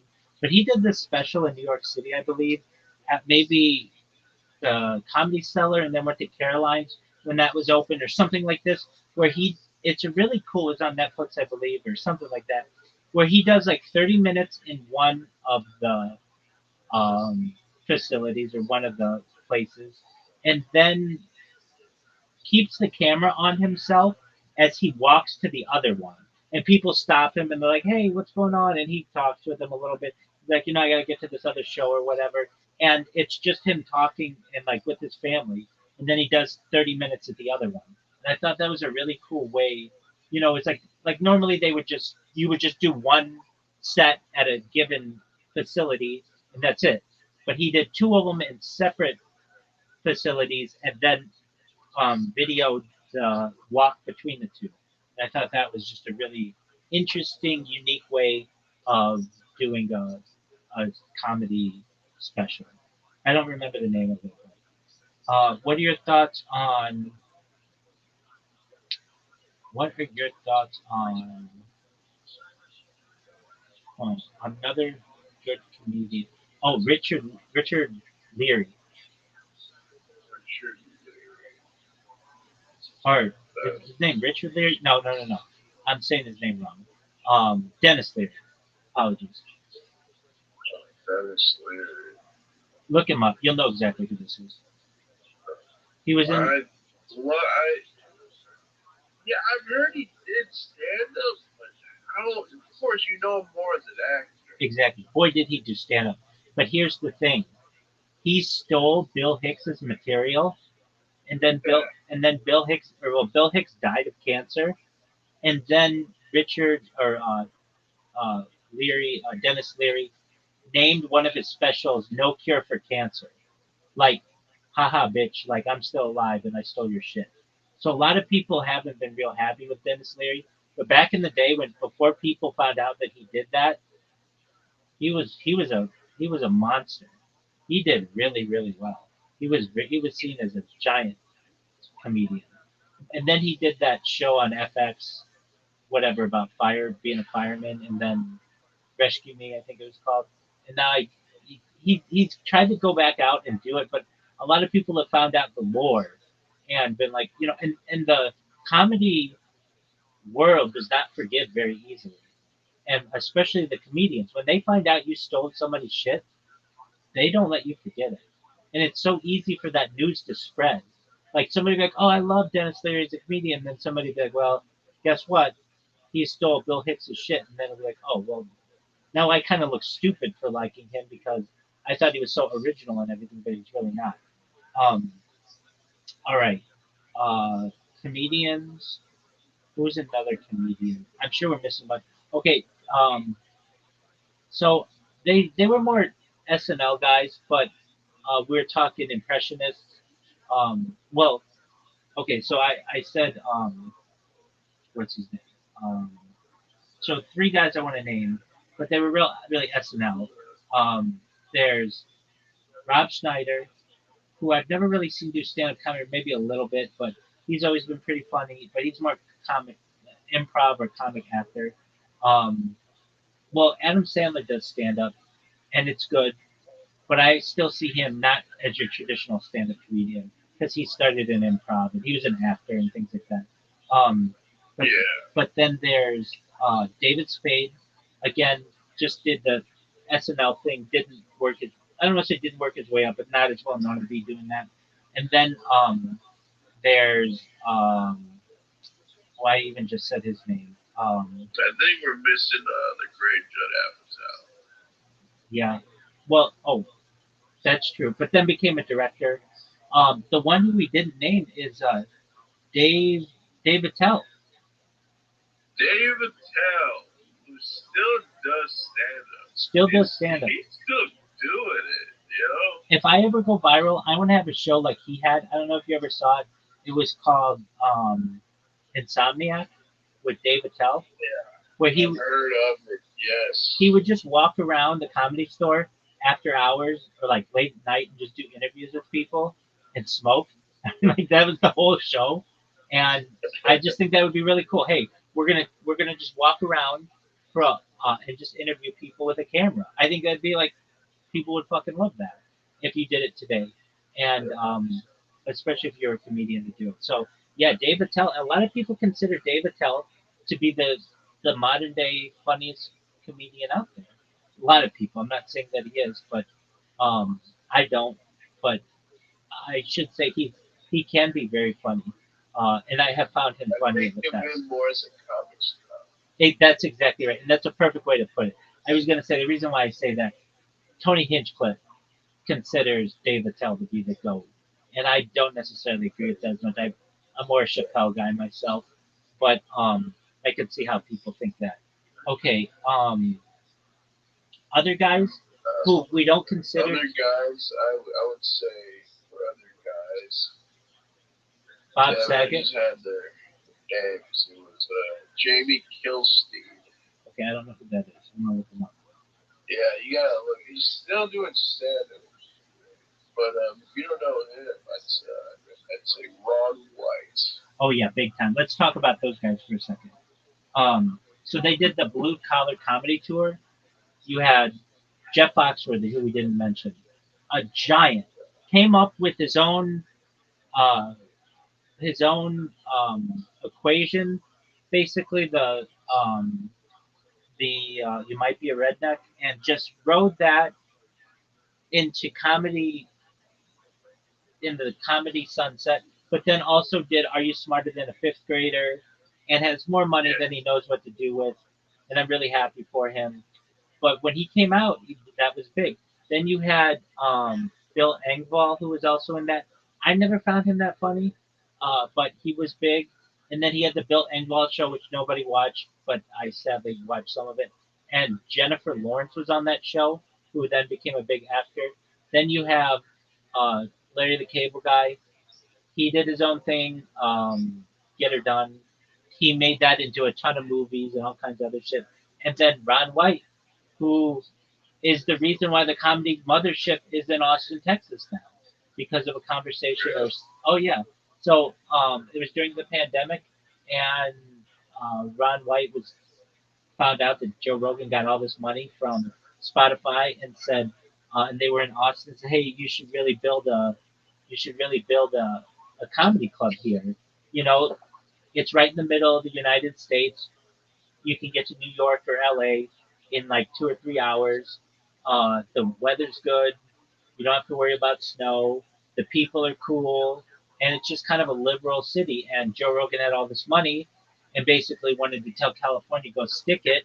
So he built the comedy mothership there. But he has said the reason why he moved to Austin was not just because of the laws and things during the pandemic, but because he already had a friend there, which was Ron White. All right. And Ron White is I didn't hilarious. know that. Ron White was like one of the reasons, Oh, you big know. big time. And he's a staple of the comedy mothership in the green room, and he's he's there all the time, or seemingly he's on there. He's on there a lot. He's there a lot. And now before he did that, he was living this interesting life where these guys get really big. He didn't need to make any more money after doing the blue collar comedy tour. They made all kinds of money with that. It was a movie. They sold all kinds of DVDs. He was fine. And he married this lady who eventually, I think he went into business with her brother, and they started a tequila line called Number One, like not number one, but like number one, Juan. And then uh, he, the lady who he married, it's something like this, got pissed off at him someday, at one day, and he was flying private to all these shows, but then he wanted to save a little bit of money, so he started just flying first class, and he had some weed on him, and they stopped him at the. She called ahead and said, "Hey, this guy's gonna have weed on him," and they stopped him, and he got into some trouble for that. Anyway, he uh, he was living in Beverly Hills and basically had like a really nice place there. Didn't need to work anymore at all. And then I think his son moved to Austin in like 2016 or something like that. And then he ended up moving from Beverly Hills to Austin in like 2018, something like that. And then the pandemic happened, and he's the reason why the comedy mothership is in Austin. There's no doubt about that. Because I heard Joe Rogan talk about it just recently, even that um, he Yeah. said it to a bunch of people. But Ron White was he even does an impression of him, like we should really start a you should really start a club out here. It'd be great with all the money you got. Like what else you gonna do? That's what life's about, making people happy. And he's like, oh okay, yeah, let's do that. Um, yeah, Ron White, amazing. And okay, so let's go into the original Kings of Comedy. We already talked about Bernie Mac. Steve Harvey, absolutely hilarious. I love Steve I Harvey. love Steve Harvey. And some people, he can be a controversial figure to some people, but to me, at least from a stand-up point of view, he is hilarious. I don't know too much about his stand up, but he is a hilarious person. He's hilarious Um, on Family Feud. yes, exactly. Oh man, he has great taste in music, and he has great taste in suits. Love a Oh, he lot. has great attitudes, that's for sure. I love a lot about Steve Harvey. Okay, then we got Cedric the Entertainer, who a lot of people think. Well, I shouldn't say it. We haven't even named one of the funniest motherfuckers out there, Cat Williams. Cat Williams is a stand up comedian that I have no, I have nothing but good words to say about him. Oh, he's so fucking Truly a funny. stand up guy. He's so fucking funny. And Pimp Chronicles, up there with one of the like top 10 albums of all time, or top 10 uh, specials of all time, perhaps. I mean, he's so funny. He doesn't take shit from anybody. He'll just go out and tell you you're not funny. He's just so fucking hilarious. And I really like Cat Williams. I think he's just a really funny guy. He's really fast too. Even like he did something where he just ran a 40, and he ran it like, let's say like 4.5 or something like that. I don't know how big was that fast, but I think he ran sub 5, which is good for being an old, not a spring chicken. He's hilarious. Okay, so he comes out and starts ripping on Cedric the Entertainer. That's Cedric the Entertainer isn't funny, isn't a good actor, isn't a good dancer, and isn't a good stand-up. So what is he entertaining? Basically, it's just like this thing that he does. Cedric the Entertainer, though, back in the day, very funny. He had the Cedric the Entertainer show. That was a good show. Um, I have nothing negative to say of anything about him, but I just know it's funny what Cat Williams says about him. Okay, and then we've got D.L. Hughley. You know who D.L. Hughley is? Can't say that I do. So he had a show called The Hughleys, and these were the guys who were known as the original kings of comedy. And there was like, I hate to say it, but there was like the black version, which was the original kings of comedy, and the white version, which is the blue collar comedy tour. And these guys sold more DVDs than you can even imagine, like between 2000 and 2004. They all basically did really well doing that. And the four guys on the original Kings of Comedy, maybe it was five.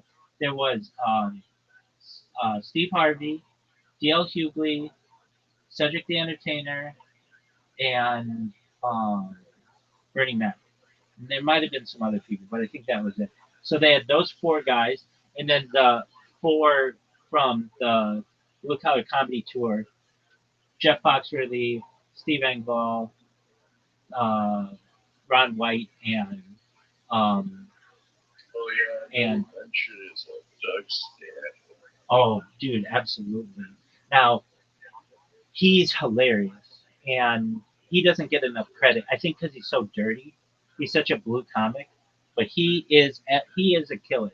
And do you remember when he did the Man Show after Adam Carolla and Jimmy Kimmel? He did the Man Show with Joe Rogan. I think so. Yeah, that's when I was really introduced to Dan Stanhope, and he's just like a blue comic, very very funny. Lives in Bixby, Arizona, and he's like the mayor of Bixby, Arizona, and he does he does other shows as well.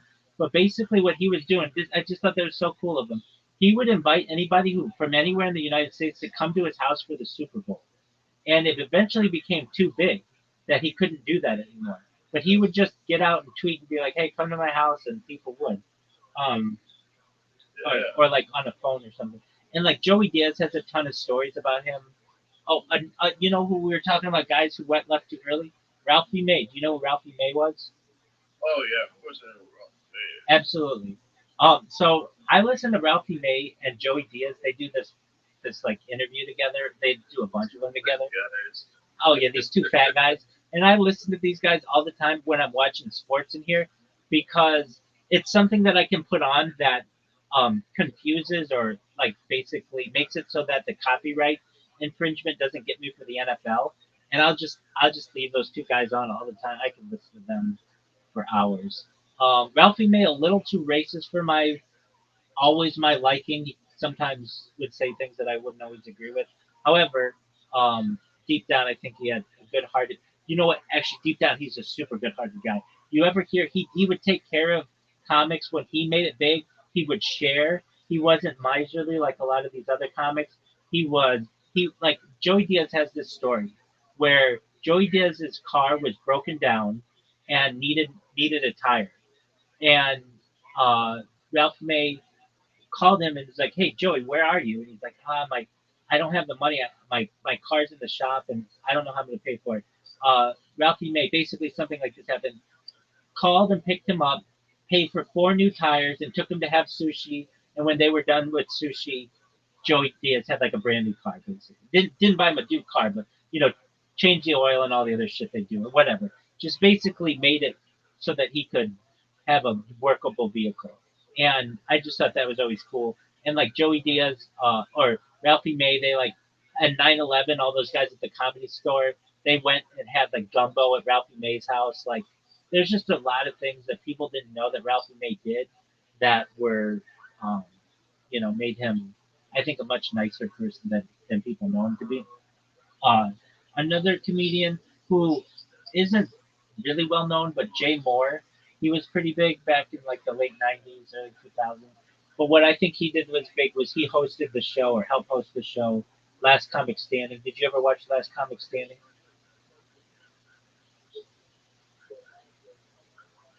Are you there, Big Dog? Can you hear me? Worsty? I don't know if you can hear me. It's okay if you can. Worsty, I don't know if you can hear me, but boy, I've enjoyed talking comic comedy with you. I listen to comedy all the time, but I don't always have people with him to speak. So you've made my evening. Shout out to Worsty. Worsty.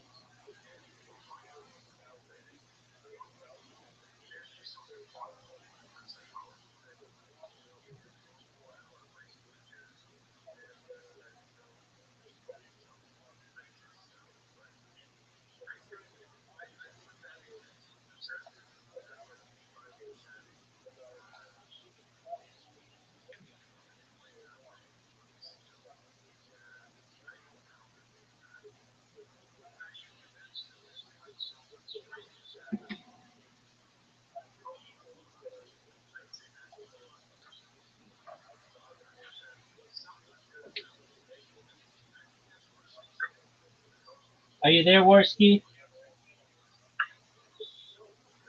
Uh, Are you there? I'm sorry. Just had a long day today. Absolutely, my friend. Uh, My friend, I was just saying, you get your sleep. I just want you to know how much I appreciate being able to talk comedy with you. You are a comedy aficionado, and you're always welcome here. Feel free to sleep in the server. I get, other people in here are doing that. But if anything, if you don't have the opportunity to do that, please come back because I'd love to continue to talk comedy with you. oh yeah, of course, but I'm sorry that I was dozing off You're good, big dog. right now. You're good. You get your sleep, okay, big man? Thank you, boss. Yeah, you take care now. I'll definitely come by so we can talk more about it. That's what I love to Uh, hear.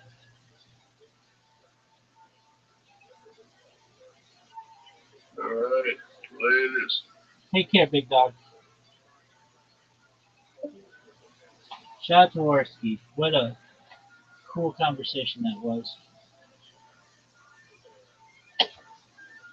What a cool conversation that was. That was really love love that.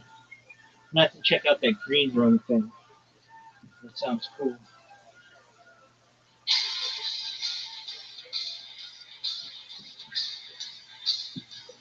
He knew. Motherfucker knew what Fighter and the Kid was.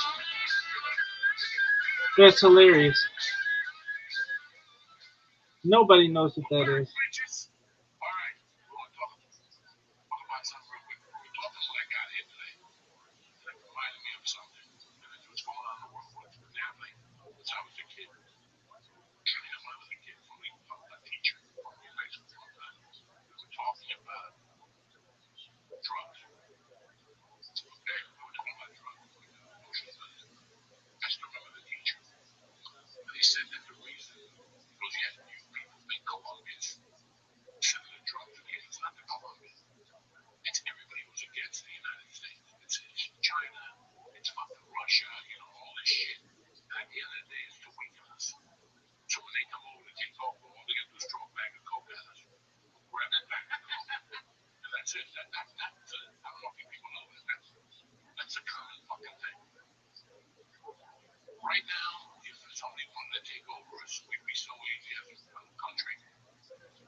a stack of fucking Bible with Jesus sitting next to me. I have never watched Super Bowl to see what a musical fucking is. I can be, I don't care if it's Prince, Michael Jackson, Snoop Dogg. I can give a fuck because it's a medley of songs. It's 8 minutes and I get, Paul McCartney. I don't want to hear Get Back. I don't want to hear that shit no more. I don't want to hear that shit no more. And the reason why people are bad at Bad Bunny is because the bad fucking last 5 fucking Super Bowls didn't agree with you, the musical guys. And you couldn't say that. They couldn't say that because it makes you a fucking racist. Okay? But now, since oh, well, you don't even speak English. It's a fuck. You watch the game, you pick the game. You try to get a blowjob or some chicken in a fucking bar. You worry about Bad Bunny. Oh, Bad Bunny. The things that people were saying. Like, what do they have to do? I gotta be honest. Oh my God. Like, Marky Wahlberg. Oh, that is an idiot. That gets up at 4 in the morning every day, makes believe he's a Catholic. What this shit, you know? Good pray it up, you know? What the fuck? That's the biggest bullshit in the world when you gotta go on the internet. If you pray it up, you know, like I wanna respect you more because you're a fucking piece of shit Catholic. I understand these people. I'm a Catholic, but I'm no piece of shit Catholic. Right. When I was doing bad shit, I didn't go to church. I didn't make believe. I didn't do this shit. And I would never sit in the fucking front and make believe I'm a saint. I sit in the back with the fucking sinners. It's like when you go to a Jew funeral. When you go to a Jew fucking, when you go to a cemetery. Right. I don't want to be buried in front with the nice people. Bury me in the back with the Catholics that committed suicide. Right. And the Jews put a tattoo on that didn't listen. You know, they didn't listen. They didn't listen. I'm not even Jewish. I don't get a tattoo because of what happens. I'm not even fucking Jewish. I know. You know, I know. But anyway, I don't want to get people started on the Jewish thing because they know. But it's the truth. We're at 2 weeks now. People are angry about the war and the Super Bowl. You have to ask yourself what the good thing about this? What happened to the Epstein list? It's gone. Because everybody's worried about the fucking. This is all they do to you. It's a fucking mental game. And you idiots go in and out of every fucking day and it's somehow.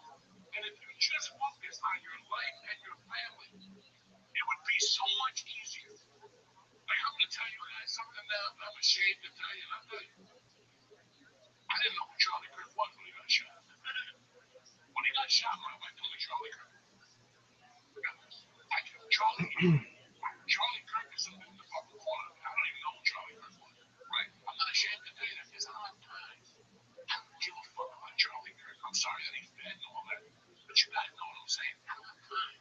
But you're not going to, because I'm so busy in my life, right? And focused on what we're trying to do on a daily basis. And I look at my daughter and I look at us. And what needs to be done? What needs to be fucking done? Not Charlie Kirk. Not fucking the Super Bowl. Not anything. Not anything. I don't understand how people who bitch all day about all the presidents, you know, this and the economy and this and that. Well, then focus on it. Yeah, but that's not fun. It's way more fun to get likes on Facebook. What's more fun? Hang out with your buddies at work. That's Super Bowl. It's not a problem. Who gives a fuck? He said in Spanish over it. And is that really what they're upset about? They're upset about anything that, you know what do you want? What do you want? I mean, because of Black Lives Matter, every year we got to put on hip hop. You know, and that's the truth. Now, that's the truth. Okay, and I'm not ashamed to say it. We got to cater and pander to everybody. The only guy that should have been at the Super Bowl this year should have been a countryman. That's who should have been at the Super Bowl this year. Chris Stapleton and Dua Lipa or something like that. Somebody new. But America doesn't need to see that shit. Whether it's Snoop Dogg doing the crip walk, how does that change your fucking life? 50 Cent hanging upside down. Yeah, hanging upside down. Bring up. Big. With aerobic. She's a singer. I have to be honest. If she want to do aerobics and do Johnny Circus de Soleil, I'm going to say that. Circus de Soleil. That's not the fucking point.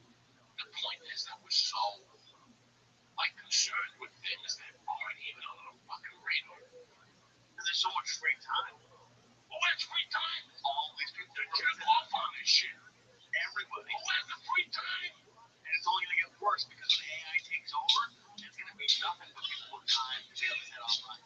Because all I was thinking about when you're talking about this is you've talked for years about, you know, when you're doing stand-up or whatever, what I'm saying about the half. I didn't even know that was a thing. Zero. I went to eat utility that night, and I had the bar from the half. I go even on a fucking Thursday night. This fucking knucklehead. And people were all over there. Damn it, this is a conversation. And I'm like, this is fucking bad. Meanwhile, this is fucking wild. I want to see how far. And then I made a thing.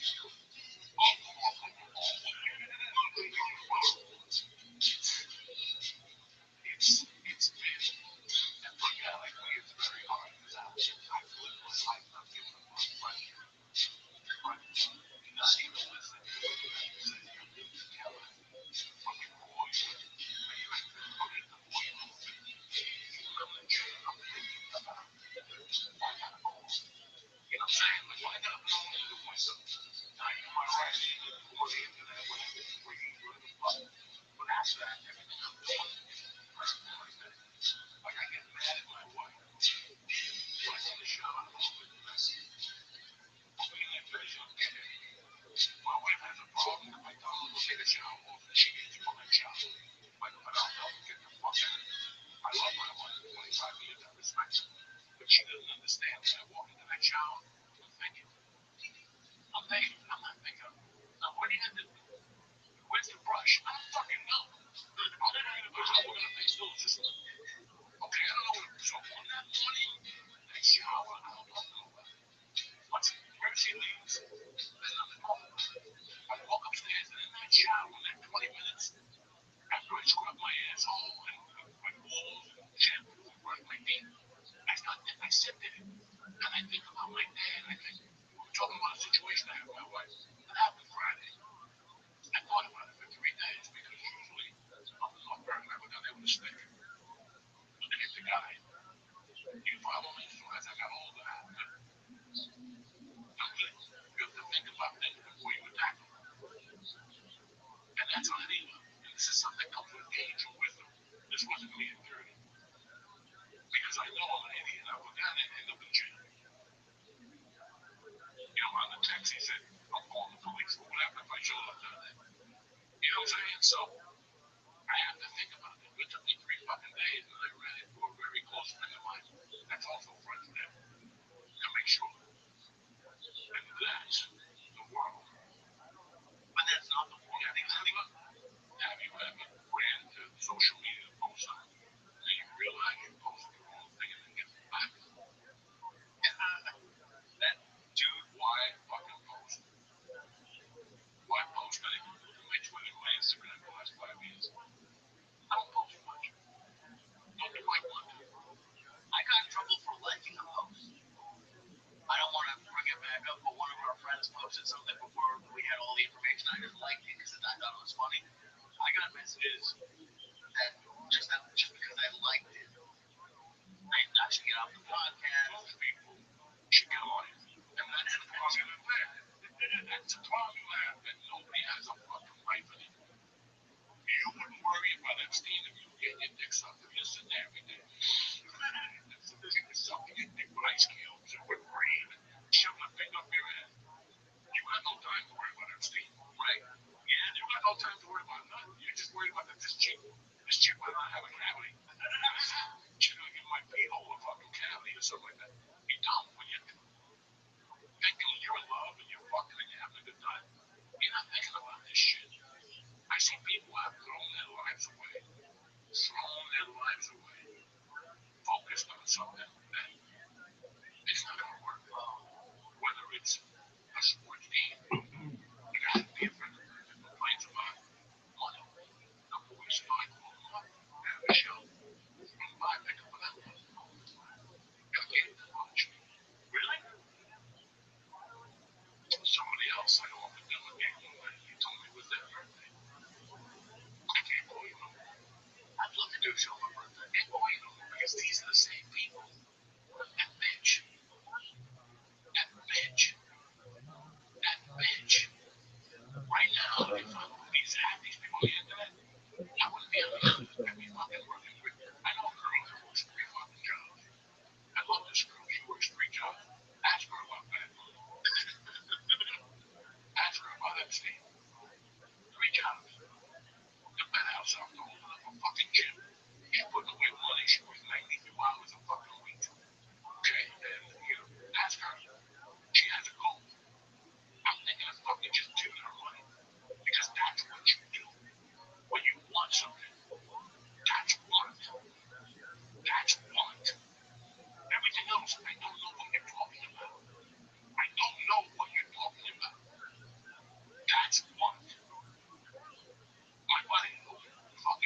stop it. You know, whatever the fuck they call this whole, you know, right? But much harder. Would you rather line fucks all day? Or at least when your roof collapses, you have the money. And your fucking family has had to go in the ruins for 6 months. Because your ruins collapsed. And what this guy did, the roof collapsed. When he was in a 3 weeks ago, and he bought tickets for a fucking Hall of Fame thing. You have a wife and a kid. Over. It's over. Let it go. Let it go already. I can give a fuck about a concert, especially once I look at that price tag. I got a chance of making 200 at the dojo, or spending 800 for a whole band. Look at this great show. Think about it. Nobody quite told me from the dojo. Maybe one person told me it was her birthday. The other guy told me there was a game on. My favorite team is mine. If you got a favorite team, what are you? Just kill yourself. You can store them in little hats and shirts. And then just go down to fucking water and you can jump right off that thing with your man. With your big shirt on or your giant hair on. Or your whatever fucking, you know, mind fuck you've been wasting. You know, you ever read that book? That's my favorite book, and I read it every year. And as I'm reading it, I'm thinking about how much of a loser I am every year and how I got the heart of war. Not the Sun Tzu one, but the other one. It's all procrastination. I'll do that later. It ain't no later. It ain't no later. It ain't no later. It feels like there is. There ain't, because I'm on 62. It went fast. It went fast. I'm happy I didn't say later. I'm very happy about it. I didn't say later. You know, said you didn't go to Comic-Con or something. They were all around.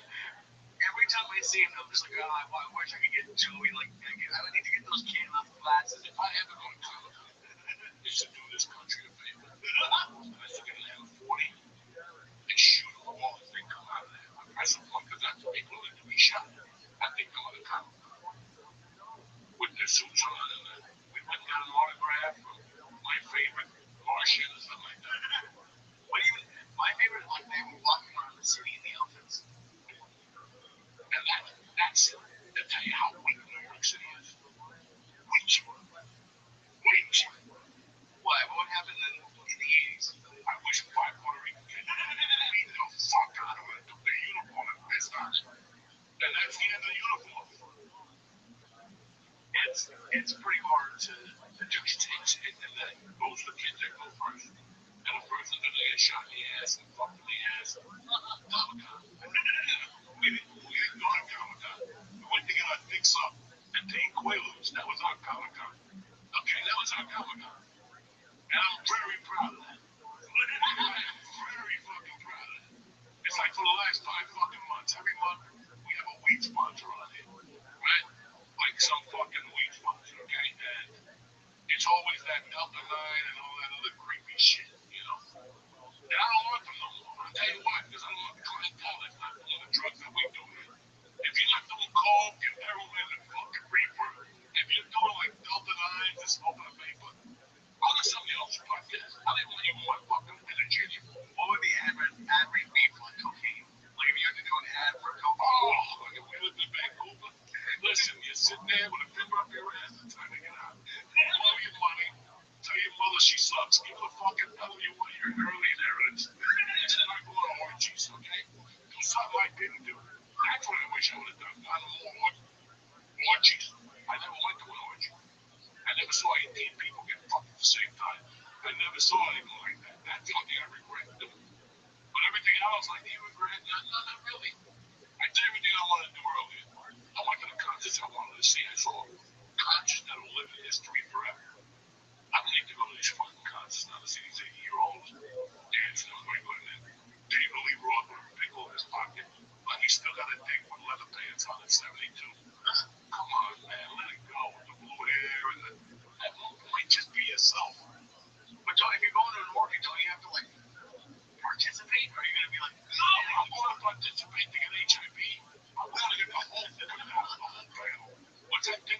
all the kids on the spectrum. I want to be on the disease spectrum.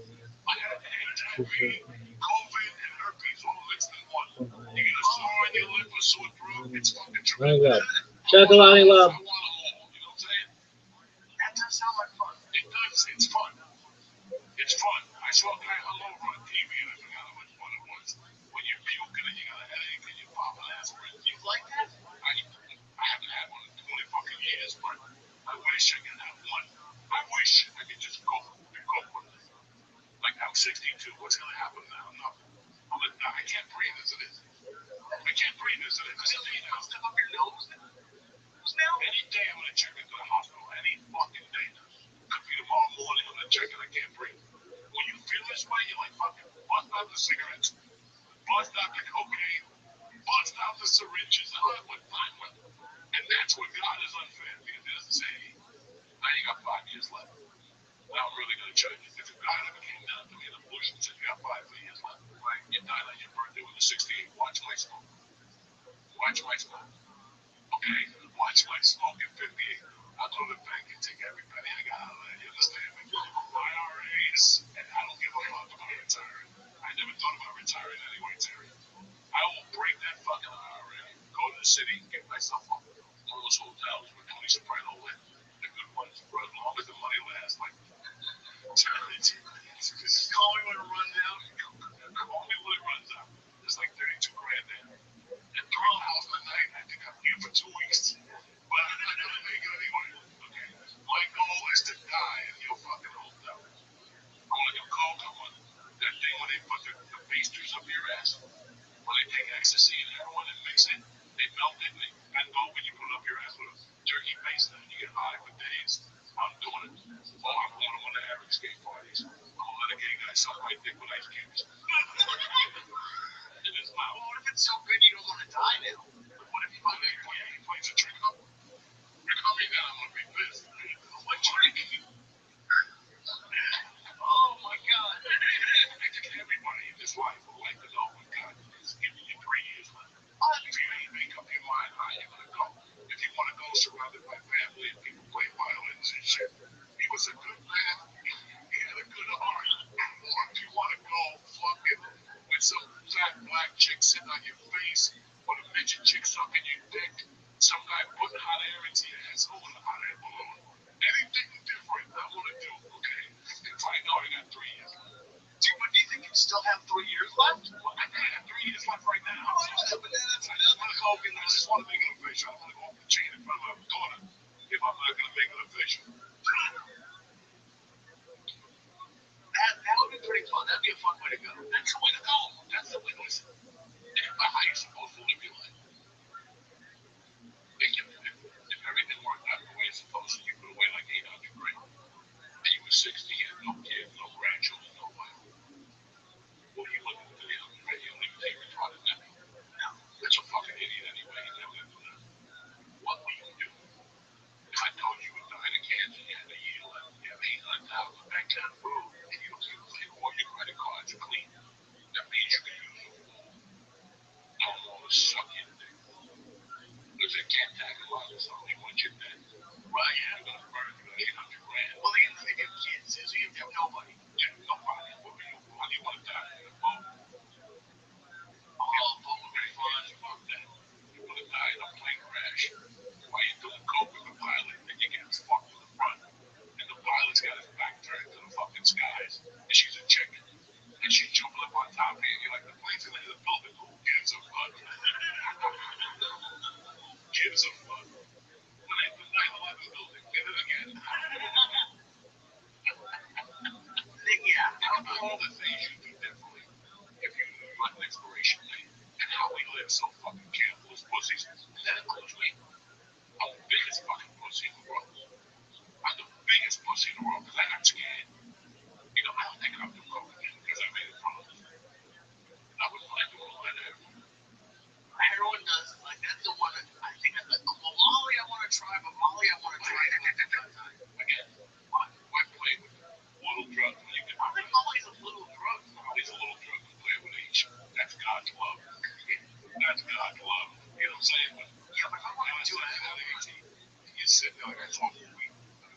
shot and taught by heroin. He was getting his dicks up in the village. Louis Pinero, what's his name? Fucking, the guy that wrote Cuba and his teddy bear. There's a movie about him. And there's a scene where he's got a syringe in each arm. And some chick is sucking this dick. And I'm like, man, that's the way to go. Like Jesus, like that. Get your dick sucked into some syringes in your arms. And a blowjob, that's what Jesus should have done. That's how I would have fucking got out of this motherfucker. A blowjob really does fix almost anything. No, it makes everything a lot better. Yeah, if you think about it. But it's not even, listen, you know, getting silly, you know, it's a good thing, man. We don't live, you know, we live so cautiously, and I'm a little guy because I had a daughter. I live a little cautiously. Because that's the only thing that saved me the last couple of years, because now in my mind, even if I did time, how much time am I going to really do? So if I'm going to blast you, I'm going to fucking blast you. It's not going to be a one for the head. I'm going to hit you with a table. And hopefully you're going to need right guard you out. Squeeze the football or something like that. You're like, go, I'm going to go. I do. Do you have that? I've had, like, if everything goes to shit, I'm going to kill, like, 3 people. Oh, yeah. Oh, I love it. I love it. Oh, love it. On the way out, just to go. Come in. Remember this? Wow. Yeah, but that's fine. You fucking got you. This is what you get now. But it's just so weird how if there was ever a time like that, saying, like, I was watching 60 Minutes last night. I've been watching 60 Minutes last night. Now, I'm on that plane and, you know, stuck in the water. Got hacked. Got hacked by the Chinese. And now the Chinese is going to start hacking little things to get to the big thing.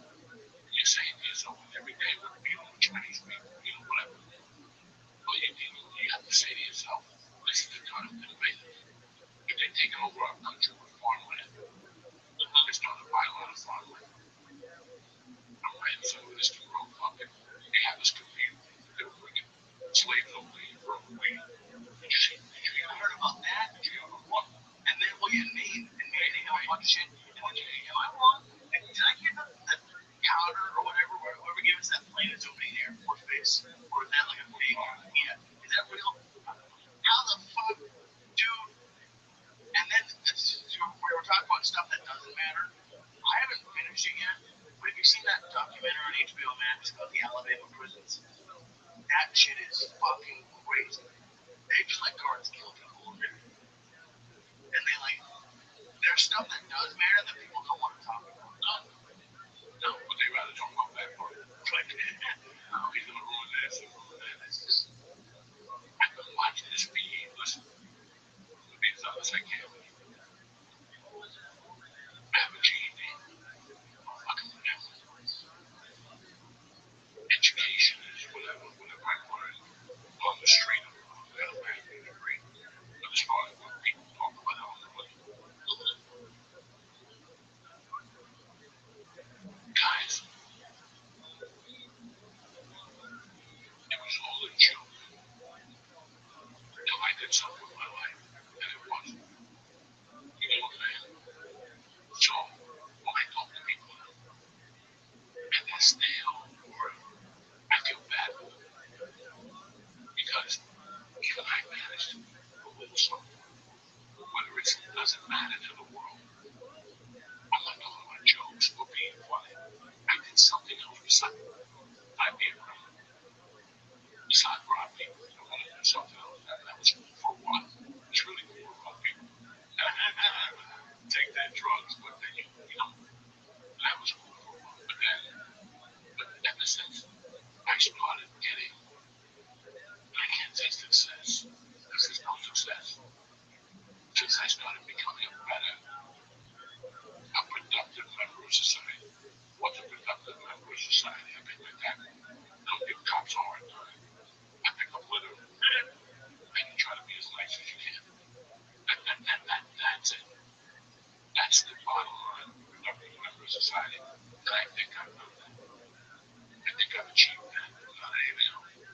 Okay, but you kids, you in this country, guys, that means I don't deserve nothing. It's just supposed to go that and above. We're supposed to serve our country. We're supposed to do something. I did none of those fucking things.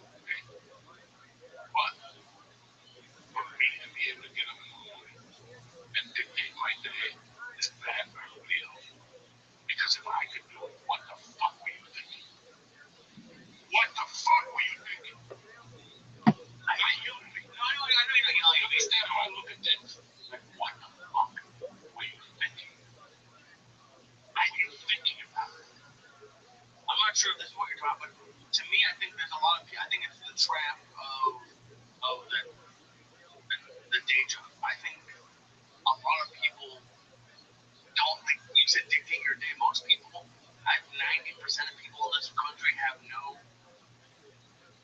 80% of their time is spoken for between work from 8 or 9 to 5. They have kid activities, and then maybe Saturday you have to do errands, so maybe Sunday you get to work. Like most people in this world, they have to do it. Like I work Monday through Friday. Saturday I watch my daughter, and Sunday I went to the in-laws' house. That was my life before college. Great life.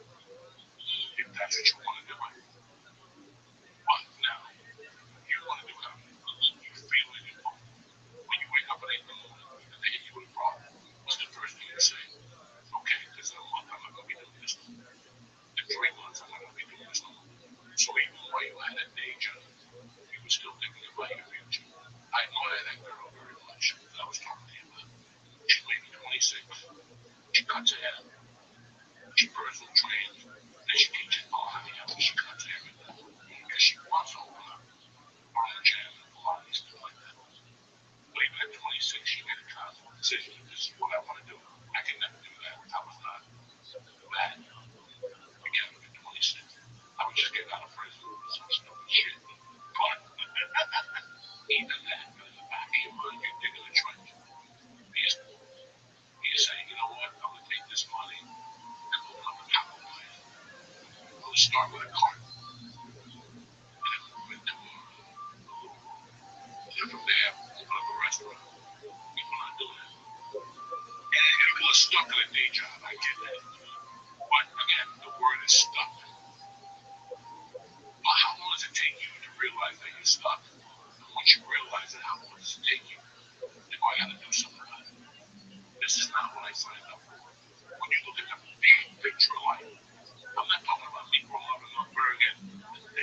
No, you made it if you're at the NWA, whatever the MWA, whatever the fuck, you know, and you got a pension, and, you know, you got 3 weeks vacation, and after they sold you, they never sold me with the cross that fucking river.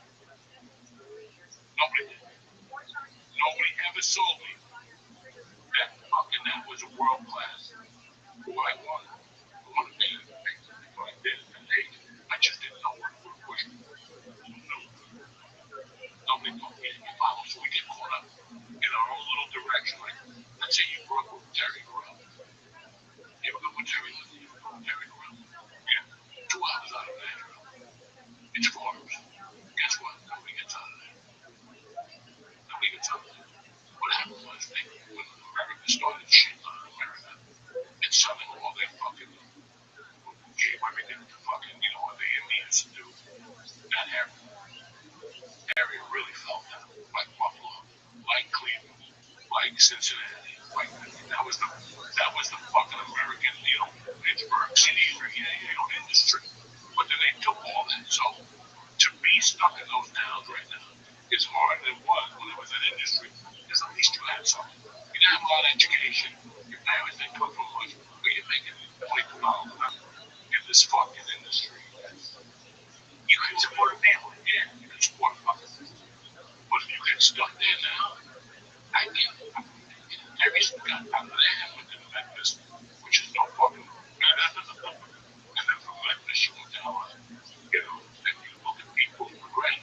Now I was progressive, but I was being a little. I was just going from one place to another to be a loser there. You know what I'm saying? Like, only be a loser in North Bergen, but I can be a loser in San Francisco for a few months and get chased by the cops there. I ran out of time there. Let me go to Seattle and be a loser. You know, some people go to places with commitment, with something. I had nothing. I was just going there because the cops were looking for me. You just had one sneakers and a Foot Locker. Okay. I went to the Menlo Park. There was nothing to do. I was sore. I'd already worked out. Like, you know what? I want to go to the Menlo Park and see what they got. And I went to the Menlo Park and I bought sneakers and I started talking to the black girl. She was cool as shit. She's like, how long? You know, she's like, I can't believe you're a comedian and shit. You've been in movies. I go, I work as a lot of and she goes, what are you talking about? I could never see you work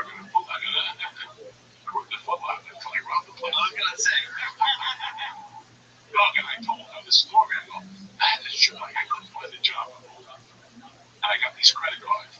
I was using one damn by the Foot Locker. And after I used 25,000 credit cards, Foot Locker actually called me one day. So they go, do you want a job? I'm like, yeah, we started part-time. And like the first week, I sold like $10,000 of sneakers. They go, keep your part-time, you will commission. Nice. And then I fucking loved it. I was just going into the cell. The other guys got high. There was a black guy. There was a white guy named Rich. I always loved Rich. He was my dog. And I was in there 3 months, 4 months, and finally one day some Chinese lady comes in with a bunch of kids, like 8 kids, and she leaves a bank withdrawal envelope sticking out of the purse. And I look at it, and the kids are trying out sneakers, and she's at the other place. And I just go, fuck it. And I take the envelope, put it in my pocket. She put like $4,000 in sneakers for these 8 fucking Chinese kids. And all of a sudden, she can't find the money. I get the money in the shoebox in the back. Because I knew this was going to get ugly. And so, this bitch left and came back with like 10 cops. And they cornered us all, and they asked us questions, and everybody said the same thing. The store was fucking packed. She came in here with an envelope on the bell. I was only 30. She kept saying it was one of the staff members. We're like, no, we weren't. You didn't. But I took that motherfucker. Well, I just had this image of you in the referee. And so we thought, man, and fucking, well, I'm talking to the cops this one time. Keep fucking at me. I'm like, why is it not funny looking at me? And after they all left, this guy came back. He goes, can I talk to you for a second? He goes, some of these victims, a credit card this morning. You fit the description. You know, with a Foot Locker. You got a credit card. The guy's like, we're working on the sizes now. You only get about this. You want to talk about it? I don't know nothing. I'm going to fuck the Foot Locker part done. All I know, the guy kept bugging me. I'm sure that he next day I went back in, this motherfucker came up and never checked. This time with a detective, and he's like, why you didn't tell him they had no cameras back then? Right? That's the only thing that saved it. They had no cameras. So they were like, you fit the description. You want to go to a lineup? And I go to my arrested? No. I'm like, no. What the fuck is a voluntary lineup? Go fuck yourself. I know my fucking rules, okay? Why would you say yes to that? Yeah, and then the guy came back the next day. Yeah. We're on the sizes. A lot of clothes. What we used to score for a lot of clothes. Like suits. And fucking pants. You were wearing the pants? Oh, I look like a fucking model. I was buying so much dog that credit card would never cancel. I would throw it away and then leave something, go back 2 weeks later, take it out of the weeds and use it again. I'm like, oh my God, they still haven't canceled this thing. I was buying TVs, Scarface tapes, and you kept all of it for yourself? In my house. I lived in like a fucking Puerto Rican. I had everything in that room. Everybody else would live on one TV. I had a TV in there. Stereo, fucking everything. And then that motherfucker came to my house. They go, hey man, we're gonna get a warrant to search your house and all this. And you can make this easier. Are you coming with us? I'm like, I don't know how many times I gotta tell you, I don't know what the fuck you're talking about. But now you're starting to get on my nerves. Get the fuck off my balcony. They got off this balcony. I knew the next day was gonna be eaten. I ran downstairs and told my girlfriend the cops are coming. Go to San Francisco. She goes, I'm coming with you. Oh my God, I go to San Francisco. Why would he give you the heads up? Because he's an idiot. He thought I was going to fuck. He's an idiot. But here's what gets better. I leave for 6 months, and then I leave for a year. And I come back. And I'm driving one day. I'm holding it, and I didn't know that. You know those school signs that say, put on hands on 20 miles? I didn't see it. And they got pulled over by a cop. They gave me a ticket, and I had a warrant for like some ticket. And they took me in, and I found weed on my side. And it was great. We had a conversation. I was all walking out. I saw the other cop. They looked at me again. They didn't say nothing. Right?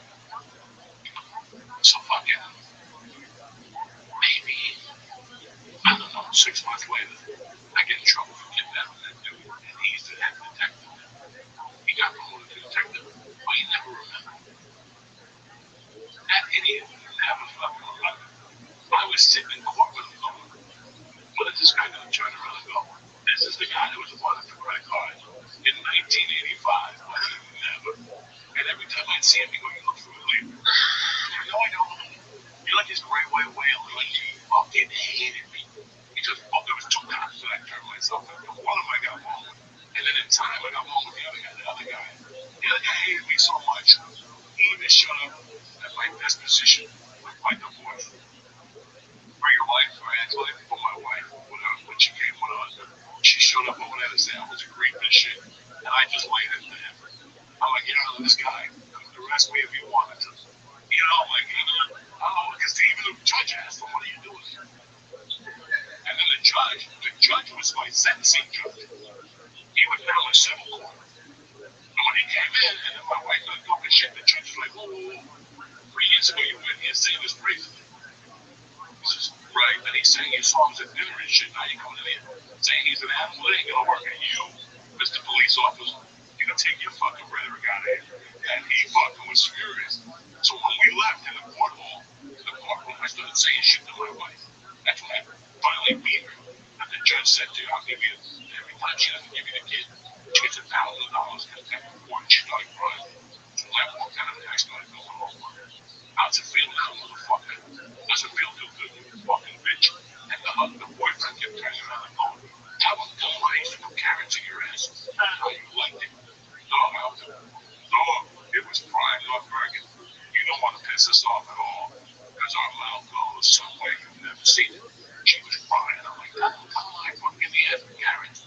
And even the cop turned around. He's like, don't walk the highway. Fuck you do. You got no jurisdiction here. Shut the fuck up. You're in a parking lot, motherfucker. And I kept yelling out, all those carrots. They got to the point where he walked away from her. I was saying so much shit that her husband was walking away from her. Like, I don't know about these carrots. Every time they see a carrot. Oh, and then as we were getting close to the car, I go, she don't like big carrots. She likes the medium ones, John. And we cut the tip off so you can put them in her ass easier. He was hot. She was crying, and she was like, press charges. And the cops said, look like a dude. And I'm like, that's right. How you like me now, motherfuckers? I got Bella Carlos. Carlos, that your name, Bella Judge Bella. There you go. God fucking dead and buried now. All right, motherfucker. That's my boy, Judge Bella. Do you think, because I was thinking about what you're talking about, like being stuck somewhere. Like the fact that you could have been stuck as a criminal. Well, like, do you think the fact that, like, you went through, like, failure and hardship, like, you're able to bounce back more than, like, someone who maybe had it, like, things were going well, but then the first time they hit failure, it's too much for them and they stop? Like, do you think because you went through all that shit, like, you were more used to it, or like, you were able to deal with it better with the failure? Yeah. When I got into comedy, I knew one thing.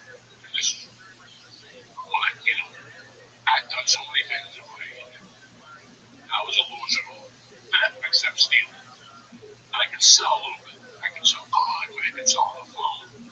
That's all I had going for myself. But I remember making myself a promise when I got to stand-up comedy. I don't know if it was 1 minute or something. And if I was going to do this, I was going to do it the right way.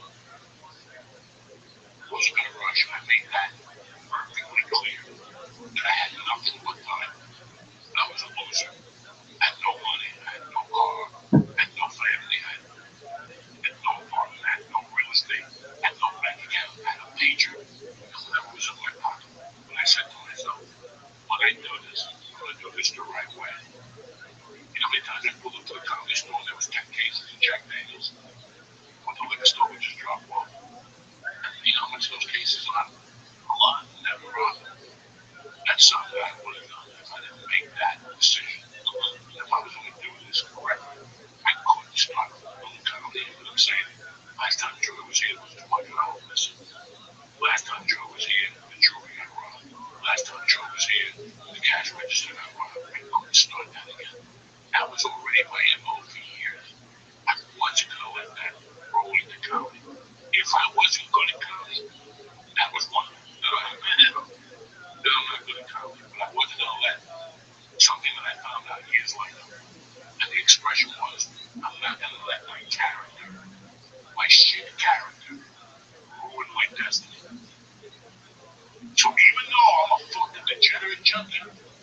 I'm not gonna let it get in the way of that.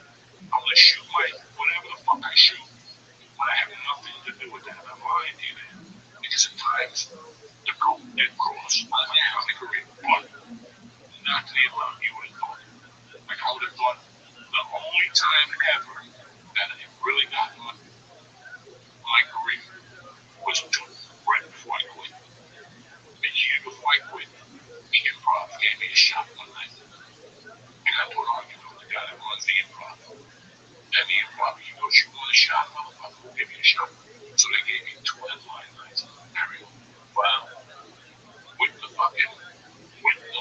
Ontario's an hour 10, where we live now. They gave me those 2 days with the fucking thing that I was not going to have a problem. Because I was going to do radio. Well, I drove all the way to fucking parts of Ontario. Checked into the hotel. They never gave me a room. They even gave me another room. You don't want no problems. Just do your radio, okay? My room was 11 o'clock at night. It's an hour. I drove right back to Hollywood. I drove an hour 10 to Hollywood, an hour 10 back. I could get back at 1 in the morning. And I got late. I was going to do a couple 6 in the morning. And fucking I missed radio. I sold like 20 tickets that night. And they didn't want me for radio. They were like, fucking, you're ready for the weekends. Wow, I was the shit.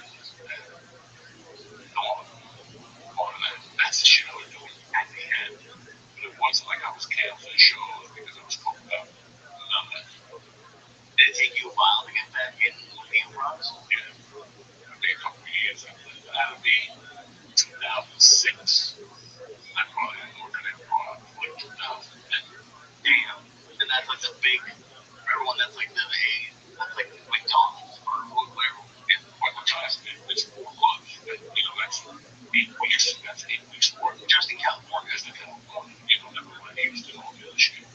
Man, it took like 3 or 4 years to get back to that grace. But the old you would have had the crime, the code, all of it mixed together. At least you all of it. You never know what's gonna happen when you get into a fist fight. Somebody get hit. Case of board improv. It was one of those things. You know how old that gets for people? That's cute for a little while. For a little while, you're like, okay, tell me something. Fucking guy robbed a case of beer. There's, Eric Rothschild. He was telling me a story. He was, I don't know if you remember this. The time was actually like he worked all weekend. And I told you the same thing. He was barely even checked. I don't remember that story. And I told the guy, man, you're gonna give me the money. And I did my job.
and stuff.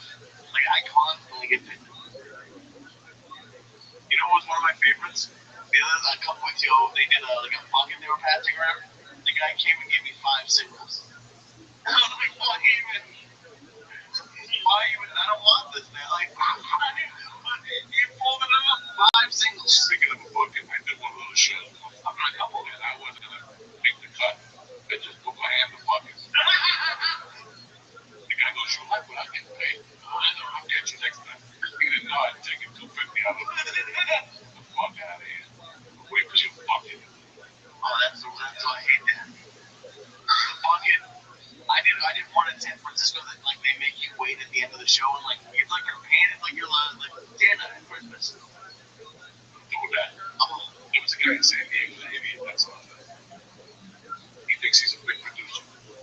He used to run a show in San Diego. This is not crazy. He used to run a show in San Diego. Even when more people get busted, they were all on donations and shit. They were always bothered. I don't get to the police report. That's what happened. He got on a show about selling houses. He thought he was fucking, what's the yard? Because I got to do my show. And you come to an audition and they like show. And you're fucking retarded. But you give me that or you don't. An audition for a comedy show? Like a fucking real estate show. Who shows they flip houses? I would love to see you flip a house. No, I'm flipping a house. I'll steal the house. I'll flip the house. I ain't flipping no fucking house.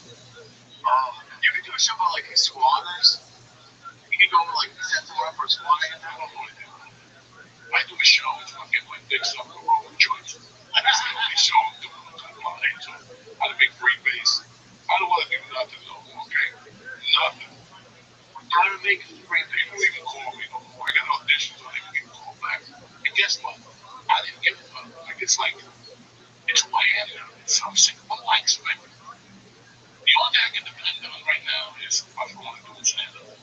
I love it again. I fucking love it. That's awesome. I love getting a bit. Yeah, oh yeah. Once you get a bit, you can build on that bit and take your time. Stand up becomes a fucking marathon. I got a ton of shit lined up for next year, even fucking Netflix. Nice, dude. And how long did it take? Because at the beginning, I don't think you ever hated it, but you didn't love it. I don't think. After the pandemic, it was tough to love anything. You know, I was burned out, man. I was fucking burned out, man. And I didn't know it. Sometimes you don't even know what level you are. And I'm burned out today. It's still on some shit. Like, you just burned out. You can't take chit-chatting. The way you call me that, and then put that. So what do you want to do for the second show? Let's just book the first show, and they're gonna act. But then they're gonna find fucking show. I had to start. I don't want to hear it. I don't have time for this shit. I'm gonna die any day. I don't have time to go back and forth. Just fucking get the date, get the fucking deal, and then we'll worry about the second show. I'm gonna hold them off. I get them there, you know, second show. And then it's out, then we pop the second show. So we take them off their fucking thing for them. In our world, there's no second show, right? You follow me? It's a fucking process. It's a fucking mental game for them. If we can drop our pants off the back, then we got nothing. Why drop your pants? Play with them a little bit. You got one show, right? We'll take it from there. Get the numbers right on that one show. And then there's the second show. If the numbers ain't right, what are we talking about? And then we'll get call you. So what are we going to do in December when we go to Florida? I don't know. I don't really fucking know. I'll tell you December 10th when we leave. I'll tell you what. But I'll just sit here for an hour and discuss what if you break your leg. Now we're not going to Florida. Now we just wasted 2 hours. What we're going to do? Here's a fuck. Go get your dick sucked. That's what we need to do. Go do on stage. That's your 2 hours, man. Don't tell me about nothing. Right? Nothing. It's going to be boiling up. It's a week. I don't know. It's a week away. And right now, come on. I don't know nothing about Thursday. Go do what?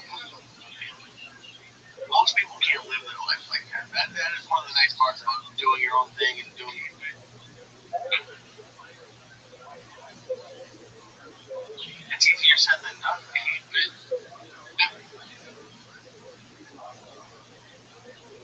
How do you keep things simple? By taking the ways out. It doesn't matter.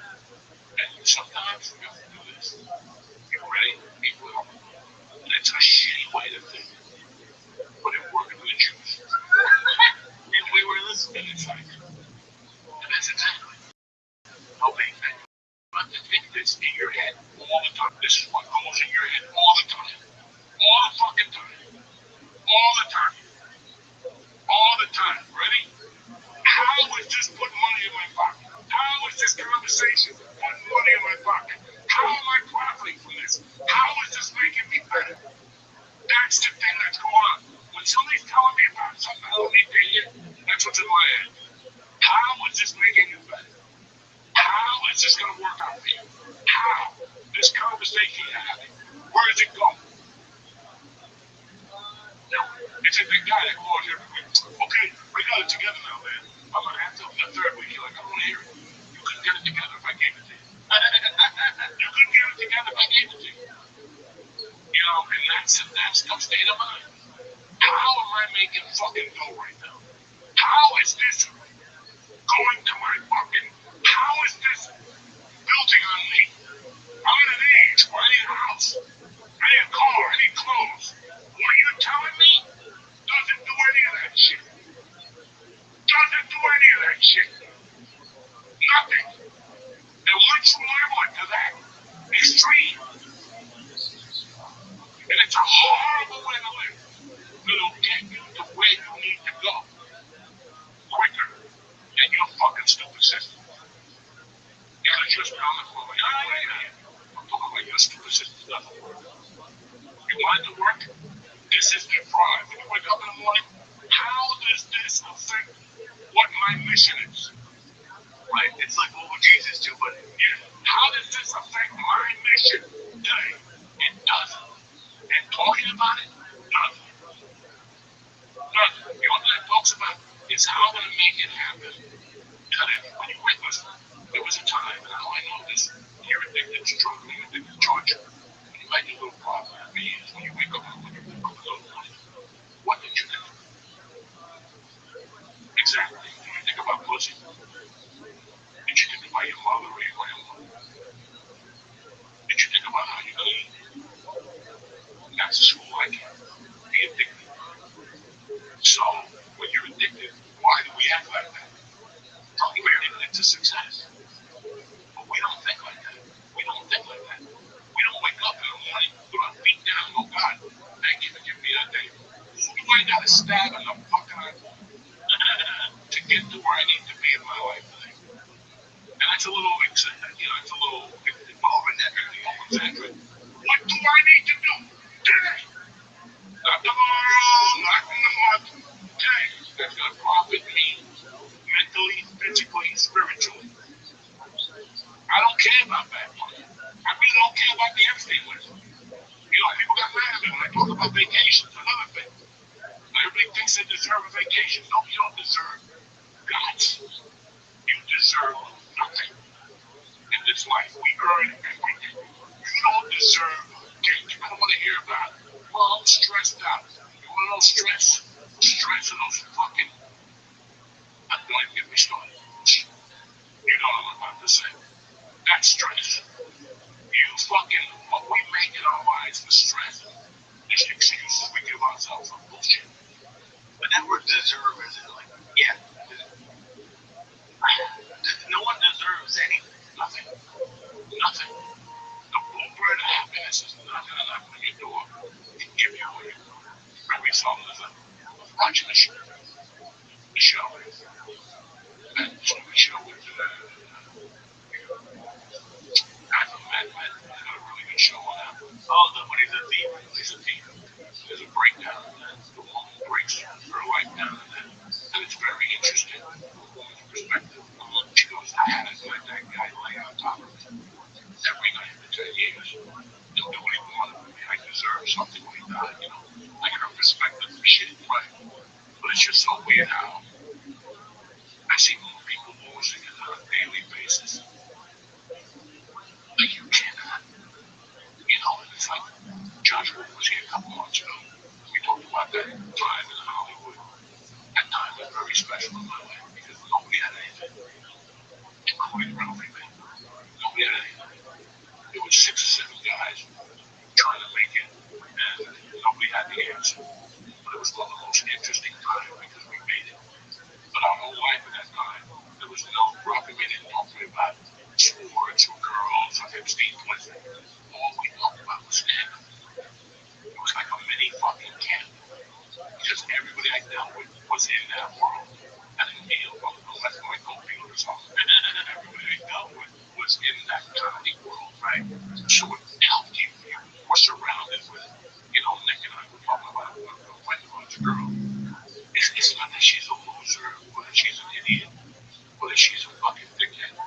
It's that she's had shit people around all her life, and she doesn't even know what's real.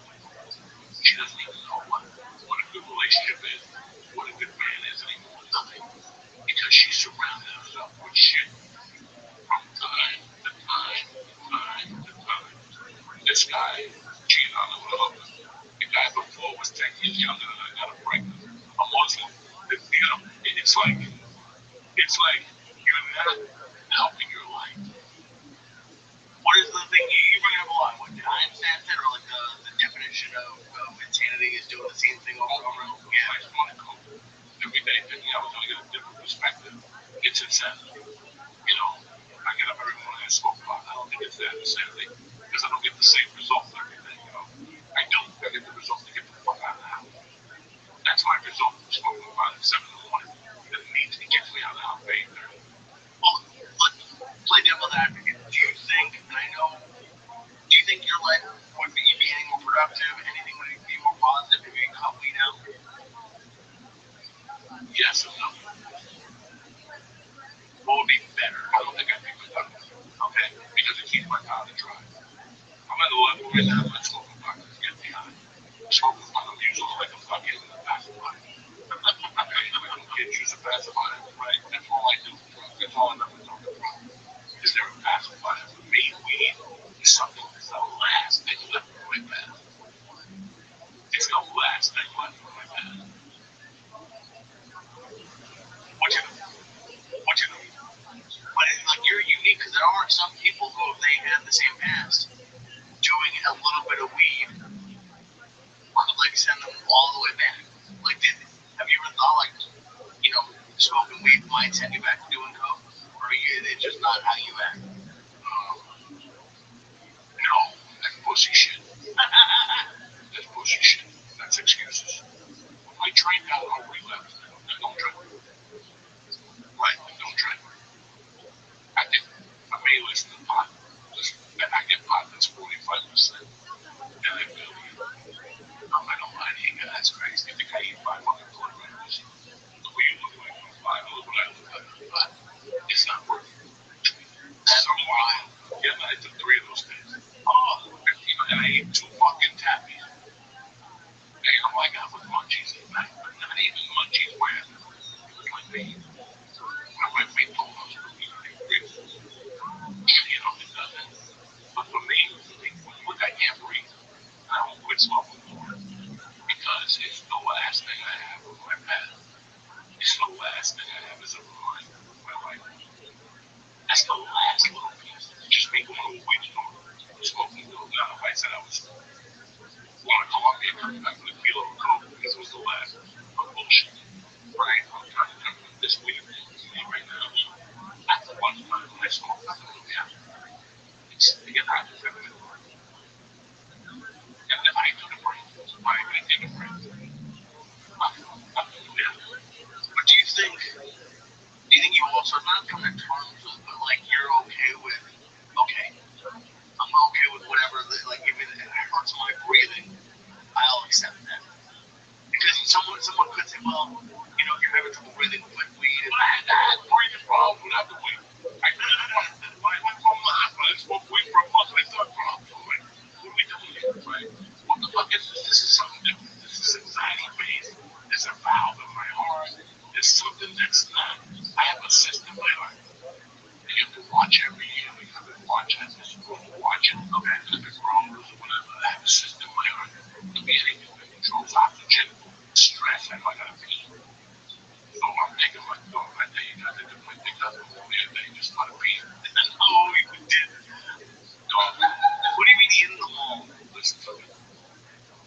I went to buy shoes and I had to pee. And I saw signs for Metro.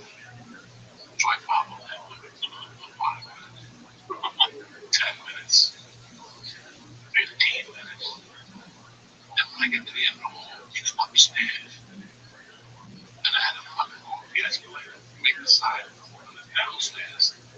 The first floor of the school. I'm not going to say the more. There are 10 people going to arrest me.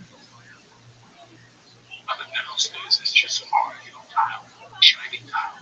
But upstairs is carpeting. So there's people walking back and forth. And I just went over on the gateway of the gate. Right there, I just took my dick out. Because it was going to explode. I'd already beat my pants a little bit. I just took my dick out and I could see it hitting the carpet. I'm looking around. Isn't there glass on those things? There's glass, but I didn't give a fuck. I had to pay it up. And off with the walking. I just walked a mile, 20 minutes after I saw a sign to feet. I'm about to bust, okay? I'm 62. My fucking thing is the size of a woman's fucking hand now. I gotta pee. And it turned, like I used to tell you, like when I jerk off, I hold the top until I get to the bathroom because I'm uncircumcised. And it blows up like one of those snakes. Right. I hold the fucking thing and it blows up. That's how my dick was. I was holding it under the pants and I could feel the top explode. I just took my dick out and it just hit the glass. And it just started dripping. And I stood there going, I'm like, these cameras are going to catch me. And I let the top go out like just to relieve me. I put my pants back and I looked down and I had a stain this big on my pants. And I got to the car and sprayed Febreze on my fucking pants. It smelled like old man piss. But I pissed right at the wall and I kept walking like nothing happened. And I was like, well, they're going to call me later today. They're going to come to my house and go, Diaz, we can talk. And I haven't said nothing. And I went to the skateball the next day. And I'm like, did you go up? Does it even smell up there? No, I didn't go to the side of the mall. It smelled like wife went to the mall with my dog because they told her where to go get the Mercy's jacket. That's when she came back out. You know, the second floor. She goes, yeah. You didn't find that. She goes, no, they put, that's why I took my dick out. She goes, no, you didn't. No, I just took my dick out when I took it out. The top of the snake just went bah, and hit the glass. And it was dripping down the glass. It was here long. I don't get off. I can't do it no more. I can't do it no more. And I got that bottle in the car for my surgery. And every time I pee it, I'm like, what am I doing with my life? What do you mean every time you pee in it? How often are you peeing in the car? Oh, there's times I gotta pee twice on the right now. Sometimes I just go behind the car. But I'm the best at peeing on the car. Like nobody can even see. I'll take the phone out. I'll put the feelings. Yeah, but you're gonna get caught. You gotta stop that. I know, but I just don't go. I don't do it close to school. Because then they'll get me as a sexual predator. So I don't piss close to school, 20 yards or nothing. I piss it all. Like, first I open up both doors and make up. Okay? That I think should be allowed. You open up both doors, and I make believe I'm fixing the sunroof. You know? And I'll pee. But sometimes I'll get on the thing where you step onto a car like a goddamn. And I look like a little puddle there and pee in the thing. Oh my god. I do that on the highway. I love doing it. It's fucking terrible, man. I'm a jack for me. And it gives me anxiety. Like the more I'm walking, I can't breathe. You realize see when I walk, I'm still I'm gonna pee. Just gonna just take my dick out, make believe I'm breathing or something. Even though I'm gonna like yeah, like that's it. I gotta pee. Have you ever thought about getting like a bag attached to you? It's better than taking your dick out at the mall. I don't give a fuck at this point. I need some publicity before I go. Anything gets some publicity before I go to Ocean. That should be the name of your tour, like the peeing in public. Oh, God. And I told my wife to take the water bills out. Like, that's what it is. I have enough going through me. Taking these water bills. I'm like, oh, my God. And if I go eat breakfast out, I can Murphy and Terry have to do something. And I eat breakfast out, then I will eat the bills when I get back to 12:11. Oh, that's not good. I got a box. I pee in boxing back and forth. I take my gloves off. The wet time, then touch your dick with glovey fucking hands. And then mildewy, so I gotta wash my hands first. The whole time, I don't touch my dick with dirty hands. What happens? Never. I always wash my hands first. Before I get my hands are dirty, I got a towel in the car. I got dirty evil car into the back seat, and I touch my dick with the towel so my hands aren't dirty. I don't get a disease on my dick. On my dick that COVID. Really, I gotta fucking shoot it on its own. It's got a little mask. It's gone, you know what I'm saying? You kind of make the egg roll like the thing into a mask if you want to. Dude, no one is prepared like you. You have a hand towel for when you pee in your car. I have it. I have no choice. I'm with somebody, I'm gonna pee on my hand. I got fucking cleaner in my car.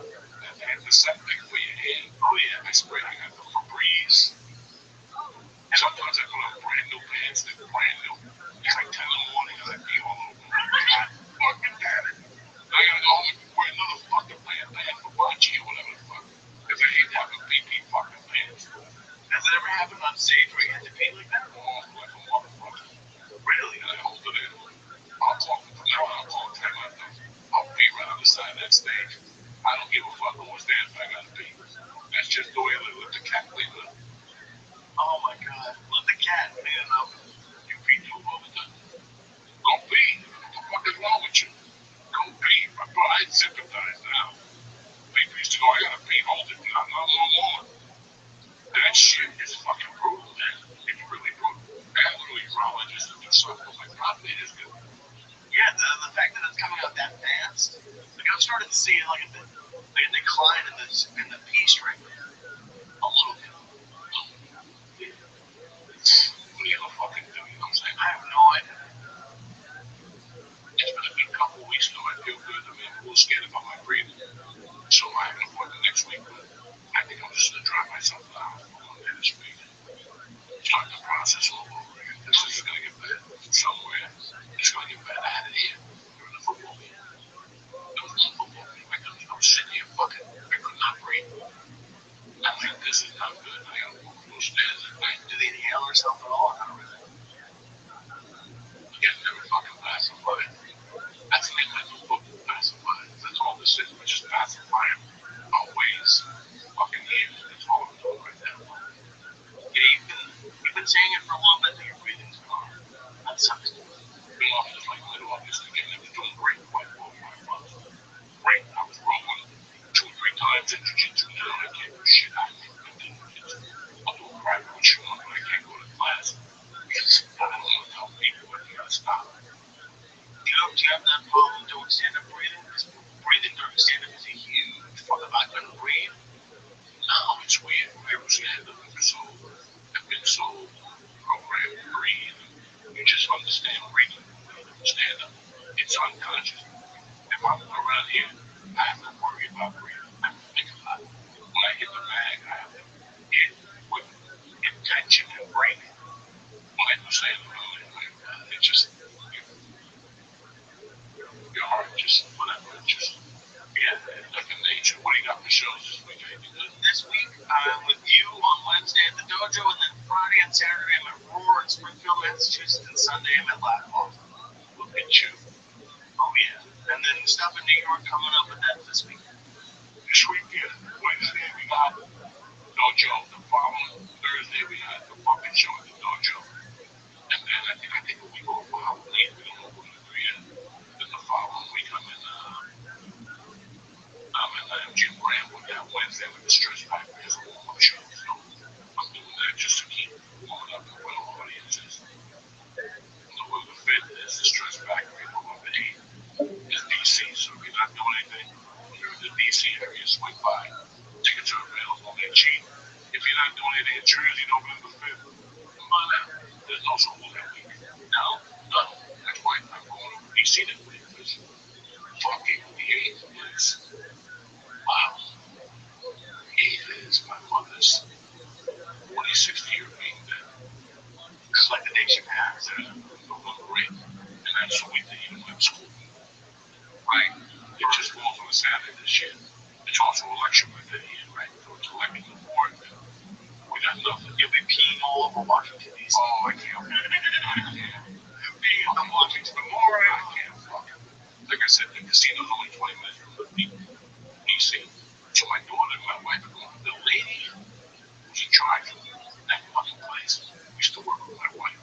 She called my wife over the other day to see if she can get a room. And she goes, "Come on Wednesday. I want to see you anyway. Come Wednesday. I'll put you in the suite. No fucking deal." But she said that when the guy called her, "Isn't the offers we got this year?"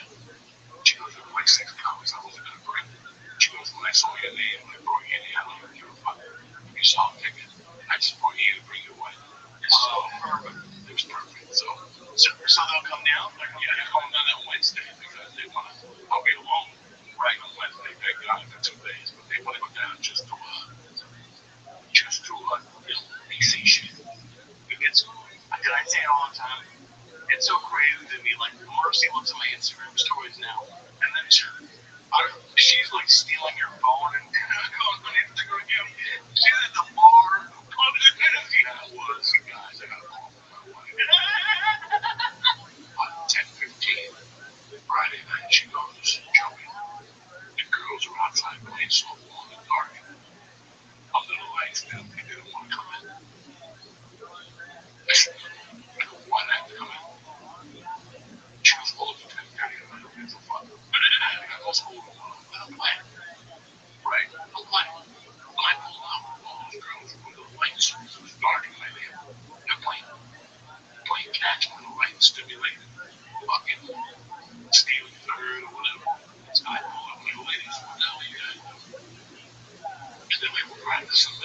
as I go get in the house, I'm taking you out for a cocktail.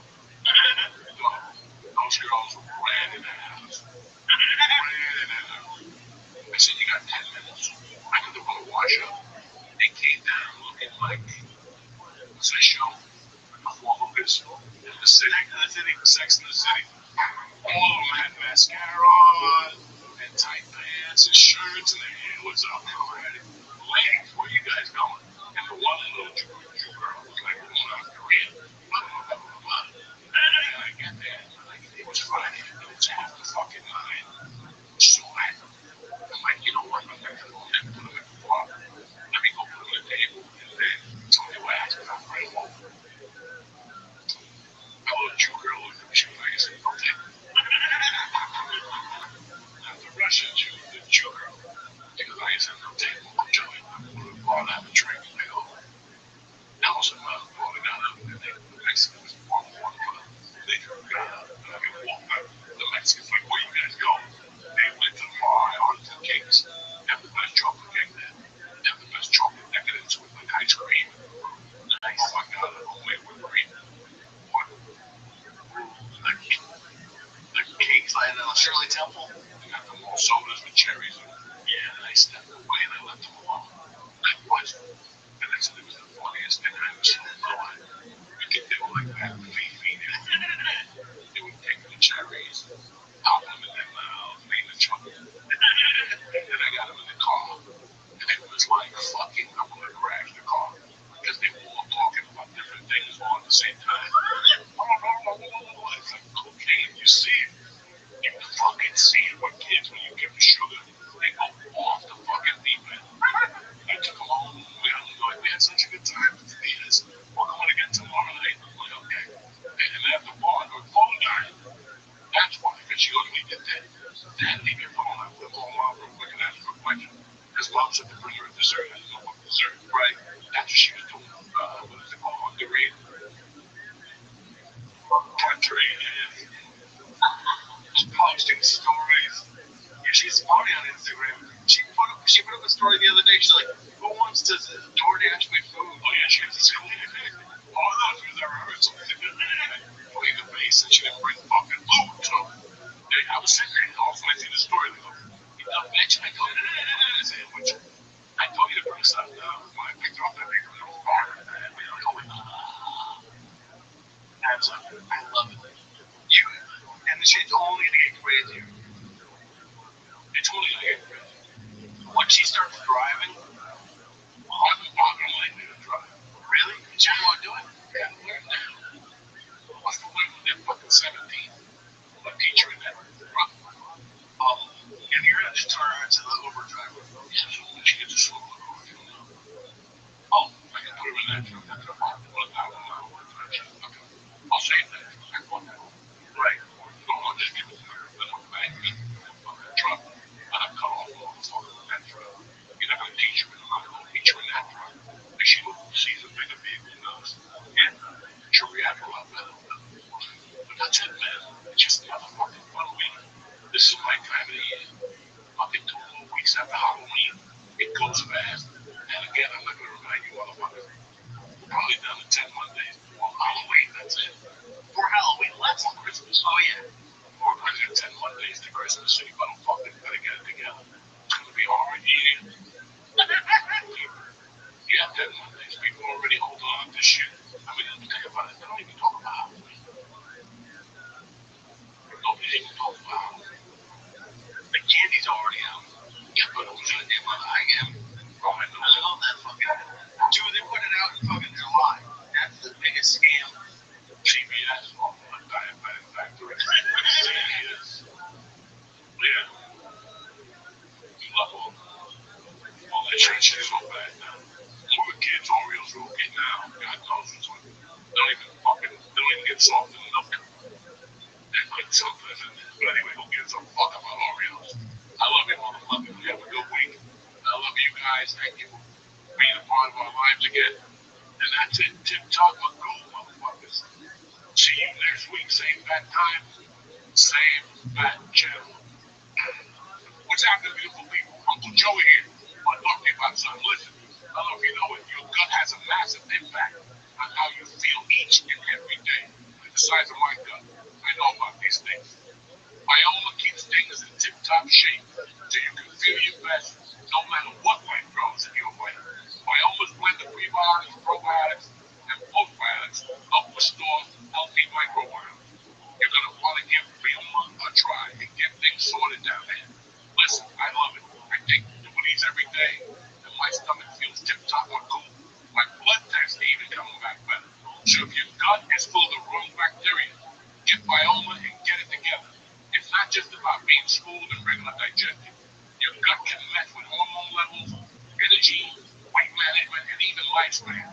So what I'm going to do is this. Take 15% off your Myoma order. To get started, just click the link in my show notes and press the code Joey, Joey. That's code Joey, Joey at Myoma.com. That's code Joey, 15% off when you click the link in our show notes. Thank you. You don't wake up in the morning and you're feeling a little ho-hum.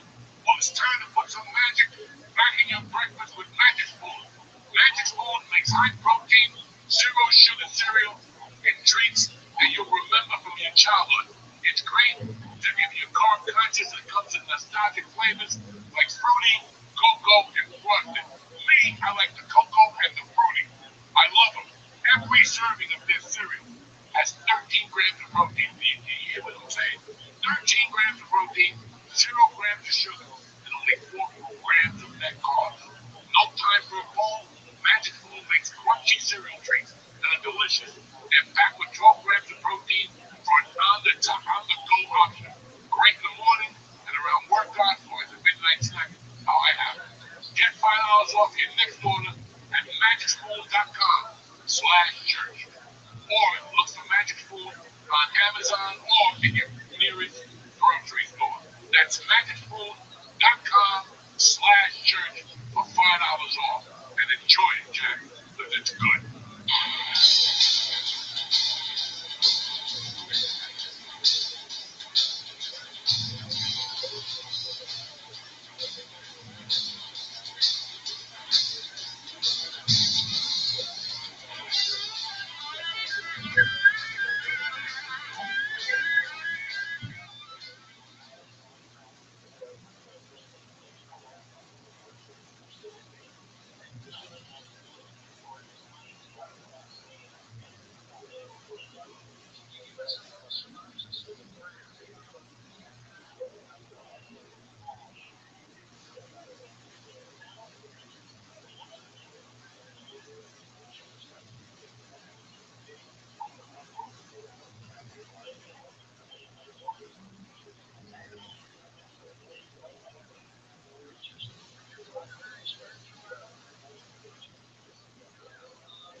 makes you smarter and what makes you know.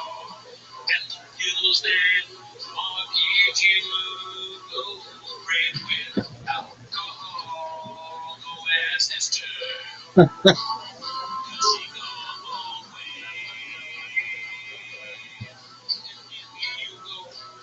Chasing rays, and you know you're going to fail. Tell them risking throwing Cheetos has given you the call and call it in. Under your trust. When the cat's on the chatbot, get up and tell you that you sold, and you just had some sort of kratom, and your mind is blocked by soul. Go exchange, I think you know. Way too arrogant and Sakura, I'm saying that you need a handler, and the Red King is doing nothing, and the kid rings up with Greta. Remember what the Fiddler said. Oh, really do. Oh, really do.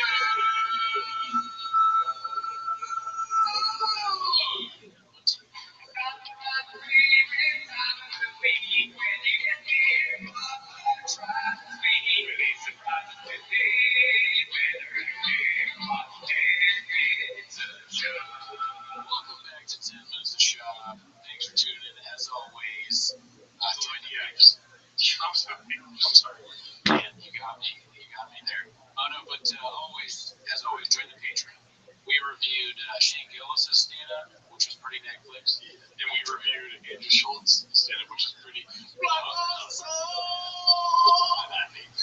don't know how you do that. I get those pikes. Yeah, what can I say?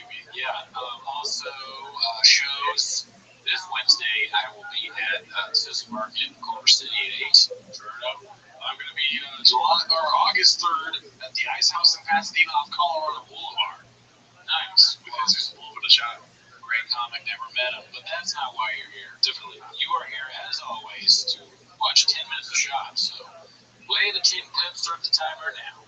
Alright, this first clip is posted by My Wife to the Tramp. It's called Papa is Literally Scott. Let's see. Sting like the film that moved to Nashville. We both thought we could pull it off. He's like, I'll just zoom in. I'll fly back every other week. But they're just like, fuck. Like, this is a lot. And he's like, kid, I'll never forget that Sting gave me good advice. Like, it's okay, man. We had such a good time. We built something so special. You're my best friends. It's all good, dude. It's ran its course. I was like, yeah, you're right, dude. He's like, go run it with Dalia and Eric Griffin. It's all good, dude. I was like, you're right. It's all good. Yeah, Ryan snapped at me. It was just twinkling as I picked up on it, which said, dude, we're friends. I'm doing this for appearances. I am the big boss now, and I have to seem like an ogre. But you know me, and you trust me, and we like each other, and we'll always be friends. And I would never take you for granted in a million years. And I miss you, man, and I love you. His words. Virtually identical, yeah, same thing. It's 2 different clips. Spitting image. Yeah. Theo, and then it goes to the clip of Theo being like, play, and then, something with hundreds of people. And then it's Chop on the golden hour with, like, Montez checked out and Dalia talking about maybe killing himself. Yeah. Or unaliving himself. Oh. Do you think Michael Scott ever pissed listening to them? Probably not. Go ask Jake. Go ask Alex. Alright, this next one's called Brenda Implodes When Asked to Name 3 Things He's Grateful For, posted by All I Do Is Lie to You. Let's see what this is about. I will wrap this up with the question I asked everybody at the end of the 8 inches. Wow. It's just a stock line for him because I realize he just said something. time. There you go. It's the right answer at all times. You're right. Yeah, I wake up every day, I say out loud 3 things I'm grateful for. Oh, interesting. I didn't ever do that. I'm frustrated. What are 3 things you're grateful for right now? Good exercise. Yeah. I wish I was on more back to the. It's so easy for the city of Baltimore. Baddies, Hatties, Kratom, Diet Coke, Helix mattresses, Tiger Thing, you can't be Kratom. Yeah. There's so many things that you like, Papa. Group chats, jean jacket, hat, your truck, denim hat, the Ferrari, he's a Ferrari, he's a Mexican. He knows the head of North America Ferrari. That's pretty cool. He's a free car. You should be grateful for audio. It's king. And also YouTube. Yeah. Fitting into cars when you're big, not being able to fit into cars when you're big. There's so many things. Yeah, the one thing I'm not grateful for is that that's the only takeaway. You know what I mean? The cookie cutters, like my wife, my kids, my brother. Today's my brother's birthday. Hey, happy birthday. Yeah, that's great. That's like the cookie cutter answer. Man, you go. What are you grateful for? Today's sweat levels on his ass. I'm always grateful for my family. That extends to my life. That's so funny, man. Like, there's so many things. 2 things that stick out with me. But that hilarious to think it's a bad answer to say your family. Yeah, they're not.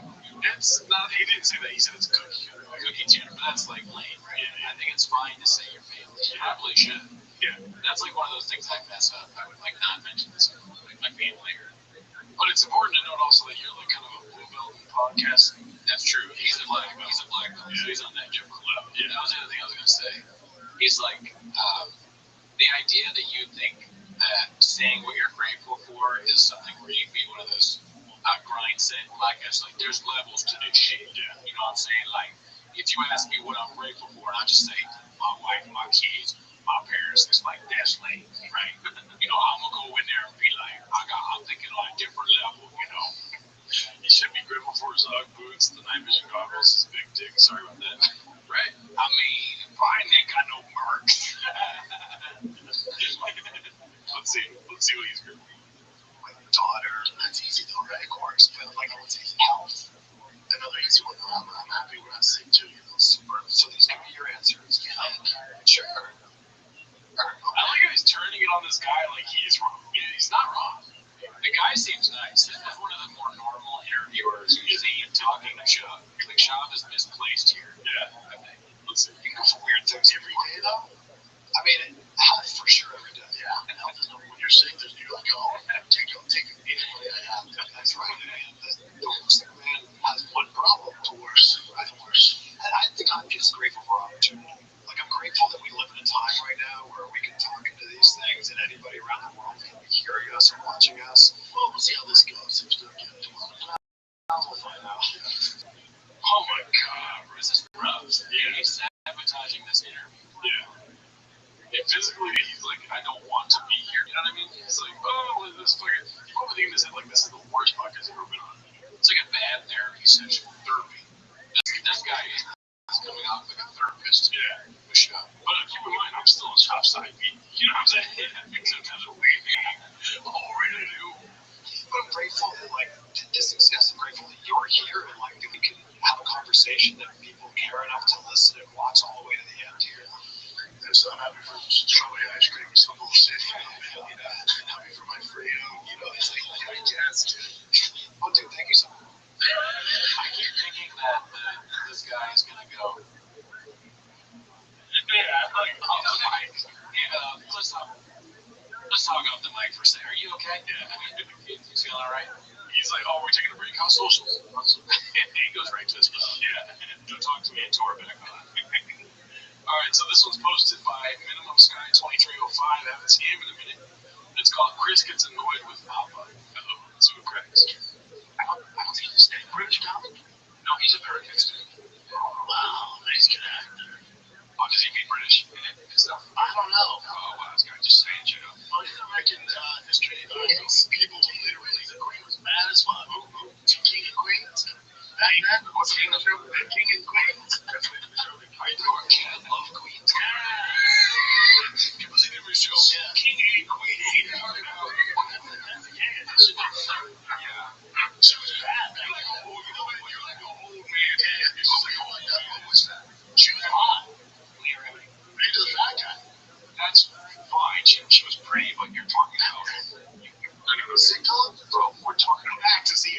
on a Monday, whatever it is. I said, what? If you're in Phoenix, August 11th, James Cameron's going to open for me. Whoa, really? It's Dropout Summer Race. Whoa. Stand Up Live, 2 shows Friday, August 11th, Stand Up Live Phoenix. Yeah, so is that a joke? Like these, like making a joke about? Obviously, James Cameron's not opening for it, but is that like his attempt at humor? Nah, see, you don't get it. No, he's hilarious. Right. So, what were we saying? So he's going to Phoenix. He's going to Phoenix in August. There's no end in sight for this heat wave going on. Yeah. Do you know? I know you're not a numbers guy, but do you know how hot it has been in Arizona recently? Phoenix, 8 inches. You're right. Yeah. 118 degrees. Oh, I think it might have gone over that. That's like the highest it's been, breaking records, and there's no end in sight. Would you go see Papa 118 degree weather? You know, I don't know, is an elephant heavy? Yeah, Yes, I would, of course, yeah. I would actually prefer it to be hotter, because I know he's going to say some shit about it. people just sweating, walking out after hearing about tater tots and messages. Exactly. It's a lot. Yeah, I need an umbrella 7 days a week. Get out there, you know? Yeah, we skipped over. I mean, that's almost. It sounds cliche to talk about what he's saying that King and Queens is gay because it has the word Queens in it. Yeah. Leah Remini used to be hot. She was married to the fat guy. He's talking about what's his name? Comedian, stand-up Kevin. So What's his name?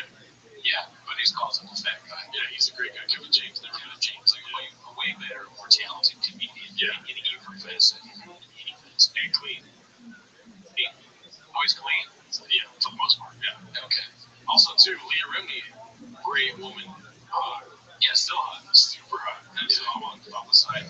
Everything is King of Queens, never heard of it. yeah. And then he was also talking about Billy Eichner. He's like, isn't he British? And like, you know, There's something about that guy looks British, but I doubt he is British. Eichner is the most British sounding last name I ever heard. Yeah, he looks British. Yeah. XJ. JT's wings. Best chicken you've ever had in your life. Don't ever say that. Fine, hands off. I'm going to hug the house. Zach Bagans on the house. You know, there's anywhere else. Scare the shit out of taking Zach Bagans on. He's 3 months old. I know, really scared. What's the haunted house thing? Zach Bagans. Ghost Adventures. Is it active? Oh, well, it's so hot. Man, it's creepy good. If Sharon takes stress, she goes, that's so annoying. Well, that's not haunted. That's just survive that. Bagans. Survive it. What's it called? Jack Bagans. You go to a county fair, haunted. This is a good purgatory for Crystal. Yeah, this is punishment. He has to deal with a host that has no tact in any facet. Just, Sharon Tate's dead. You've been to Zach Bagans' thing, his Ghost Adventures. Like, we said it before, but it is as if you're hosting a show with the child. Yeah. Who needs Adderall but doesn't have it. Yeah. Like one of those people that actually needs it. Yeah. Is, to make him stop and drive around everywhere. Focus. All right, well, we got another one here posted by Superhero Connor. It's called CEO Gives His Take on Austin. There's a lot of clips of Lou and Brian Campbell this week. So we're going to get into that right now. Austin has music, barbecue, and weirdness like that. But now they have comedy as well. Look, how much do you believe the Joe Rogan mothership has dramatically altered the comedic scene in Austin? He's waiting. I couldn't possibly tell you what happened to Austin in some time. All right. All the big names got invited, Luke, to come down there. I'm hoping if I get a hard enough 5 going, look, he figured it out. Just skidding in the bidding here. Why is there a skid? Why is there any connection to a skid here, Luke? Actually, no, you're right. In fairness, I don't even know. I can only assume. That they're skidding and bidding. I would just love to get that invite, Luke, so we can get all the big names down there. You don't need to wait on Joe Rogan's advice to the comedy mothership. You can go to any old comedy club and just do an open mic night. You can fill it for us. But if I'm going to debut, I want to go big. Like I want Showtime special Dave Luke. So I don't live for something. Oh, stop. Actually, when I met my Showtime special, I met remember documentary number 8 was supposed to be me at a comedy club in Jersey City. That was the guess. It was going to be real. It's true, yes. I was going to live and die by my own, comedy. Looking get set off in flames on the stage. Mostly die. Mostly probably die. I mean, there's probably only about 1,000 of them in the world who are actually very good at that job. Maybe that more of like a dick joke. guy on a podcast. Yes. Luke like Jeff, the whole thing, I feel like when I watch these clips, I feel like Luke because BC is operating on, 4D chess, or like Joe Rogan says, where I don't even know all the bits, but I sense that there is skits and bidding going on because, it's just funny. If he mentions fight like comedy at all, I feel like, there's some skits and bits. Also, I feel like Brian Kimball has a PF Chang's menu there that he's checking at all times. How can he fit in some words? Right. I'm assuming that's all like a section of the podcast where they're able to speak freely. Or where you're gonna say, no, I was saying part of his brain is just like it has the entire PF Chang's thing memorized and pull up. John Ackline movie, he just has so many dishes in his brain. He's like a chef that can go in there and fix a kitchen that's out of place. Shout out to Brian Campbell, CEO of PFG's. Alright, this one's posted by All I Do Is Lie to You. It's called Papa Appreciating His Show Guests. I'm going to have to mute out part of the song here, but we can sing along. I feel like Jay Jesse fucking works hard, doesn't he? He is. Make up to you like you want me to. Because I spend all your time and all of the night I make up to you. Look at his eyes. Like you want me to. Look at his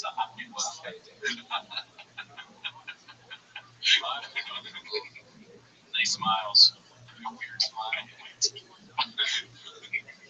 Dude, if I was on Saturday the Kid, bro, I would have wanted to check out my cakes. I know, if he doesn't check it out, take a look. Or even on if he didn't check it out. Might be homeless. Yeah.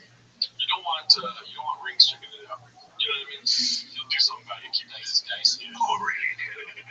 All right, this one I thought was hilarious. It's posted by Drexley Snipes. It says India confirmed homeless, and that's good. It says Thankum. That's what we got to stream that. Yeah, dude. We should watch Thankum on Patreon. Just put a bunch of shoppisms in it. That'd be hilarious. But this week on Patreon, we're gonna watch Man Tears by Mr. Brian Cowan. This one's posted by Miniature Wayne. It's called CEO Keeping Luke Updated on the latest advances in CT. I didn't stutter while saying that. JCP and said CTE wasn't real, and also that in 2015 we're going to be teleported back to the year 1850, and that dinosaurs were fake. Dude, you know what fixes CTE? He ran for governor, Do you know what fixes CTE with nicotine? Knee patch. I don't know. Some comedians are always put on there thinking that. Oh, I see. I'm sorry. I misunderstood. I thought you were being genuine. That's right. That's what I heard it on. I have no clue what the fuck that shit does. These kids and bass. Getting a lot of skits and bits today. Oh yeah, there's a lot more that I kind of skipped over, but the one video actually summarizes it really well. We can go to that one right now if you want. Okay. This one, so basically Jesse on Fire. Yeah. I've seen these videos before, never met the guy, but Not one of our guys. definitely not one of our guys. I'm Team Luke all the way. Oh yeah. Luke is just 100% wants nothing to do with this. He's kind of like Reddit Chop with our show. It's like he probably doesn't want to be on here. Luke probably doesn't want to be on the Reddit to begin with. No, probably not. This guy looks like an angry penis. Yeah, look at that, dude. Angry dick alert. Angry dick. This one's posted by Storegon Bird. You know what I mean? We built the ground we walk on. Yes. It's 10-8 Luke. Let's see.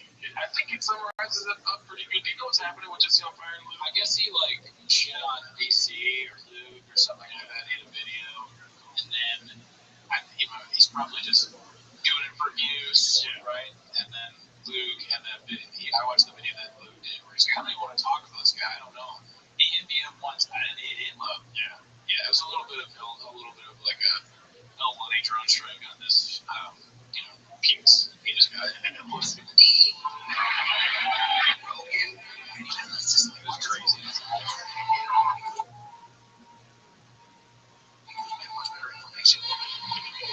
What are your thoughts on Jesse on first thing on you. Listen, I truly mean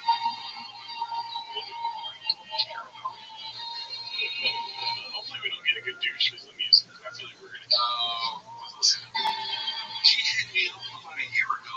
This was allowed on video. I didn't hit him up. My opinions and their profoundly stupid. You know I have underachieved.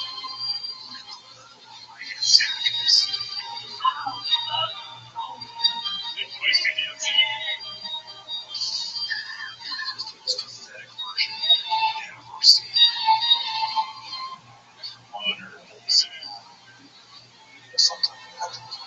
Like that is the person that thinks that they were peers enough to have these like nothing says nothing is like the saddest shit. The biggest critique you could make of my career is that these kinds of people are the people who think that they're my antagonists like the fucking gun. Underachieving. Even that to me. The situation just fired my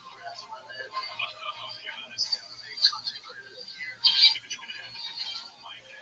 Okay, so what I wanted to kind of go into here, first of all, if that clip got produced, you can check it out on the Reddit. It's 10 Luke. What's it called?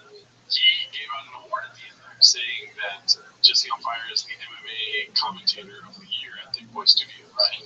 So I wanted to hand out some Thick Boy Studio awards if we can. Let's go. Welcome to Thick Boy Studios award ceremony. Instead of Oscars, they're called shops. Alrighty, go ahead. What's your first award you're giving out today? Give me a little time to think about it. So yeah, no time. But my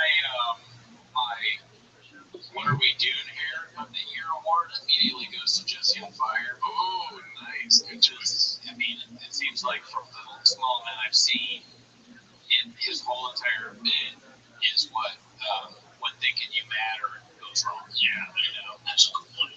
Remember, you didn't count. Yes. Do you have one? My Thick Boy Award of the Year, thank you, is #1 senior analyst for Thick Boy Studios is Jay. He has all the answers always. If you need to ask him about anything, he's the guy to go to. That's a good one. Whenever I have a question, I would immediately ask Jay. Yes. Okay, so go for it. Give out the best picture for Thick Boy 2023. The best picture for Thick Boy Studios. It doesn't have to be a movie that came out this year. That is a good question. I'm thinking Dune. Dune, yeah, because that's a good question. Yeah, what's What Are We Doing? Yeah, What Are We Doing? Yeah, great. I would have given to, it's not a sad thing, but you have your own. Oh, well, yeah, like if we were including you too, sure. The Elephant Graveyard, I mean, he might be YouTube Creator of the Year. Yeah, yes. They could. Well, that's Brendan Chop everywhere. I think most studios. Alright, I thought that would be a fun bit. Yeah, I was gonna do it.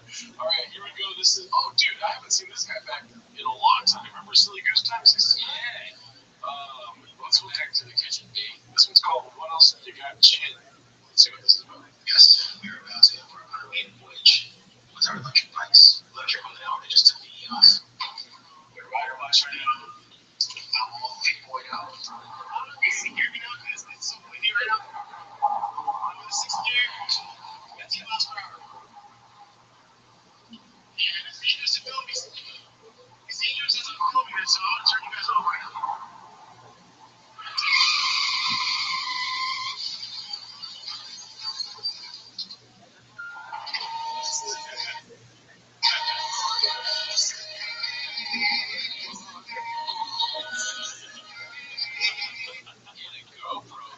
What are you doing? What are we doing here? There's a bike club for Thick Boy? Yeah. Can we try and get in the bike club? I'll do anything to be Brendan Chop. I can't ride a bike. No. I can ride a bike. I used to ride a bike. I used to be a lot skinnier. But then my nose looked a lot bigger. I was like, gotta get that again. You're doodling. Were you doing stuff to your face like Chop? No. So why would I put nose fillers in? That is a good question. Interesting. I wasn't even trying to make it in the industry.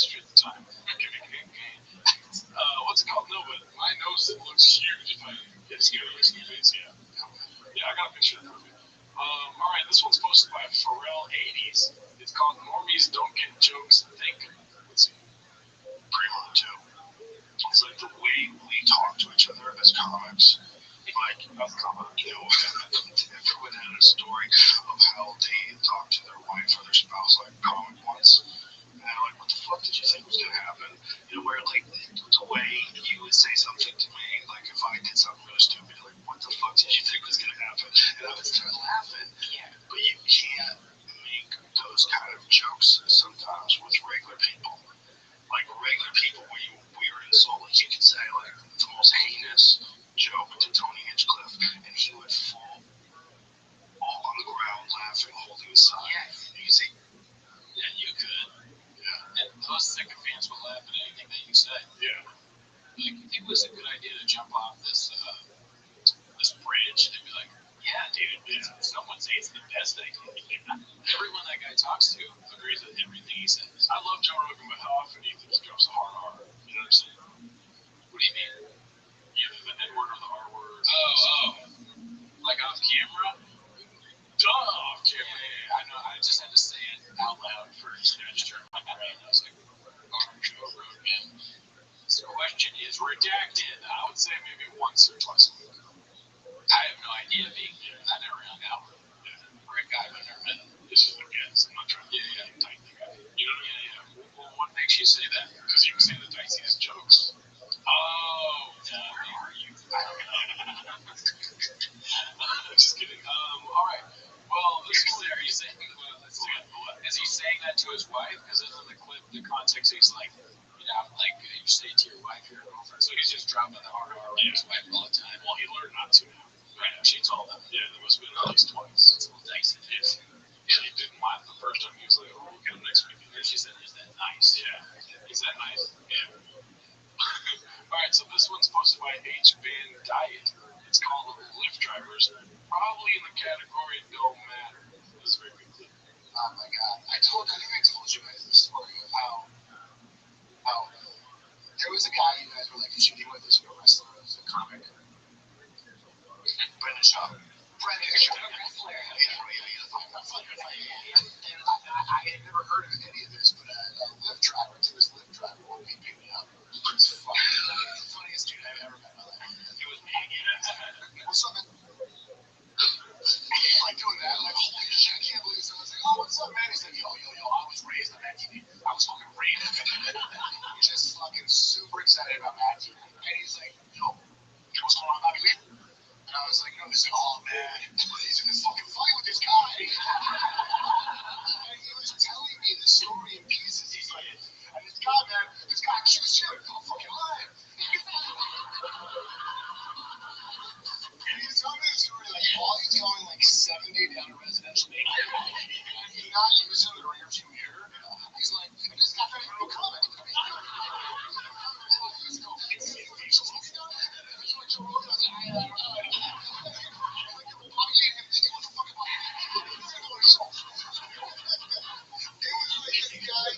It was amazing.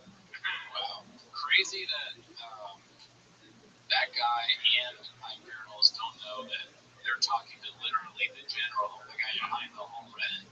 Yeah. That's wild. Yeah. He's so smart. I don't know how he does it. Well, I heard that Rabbi is the one that started the suburb, right? Exactly. Yeah.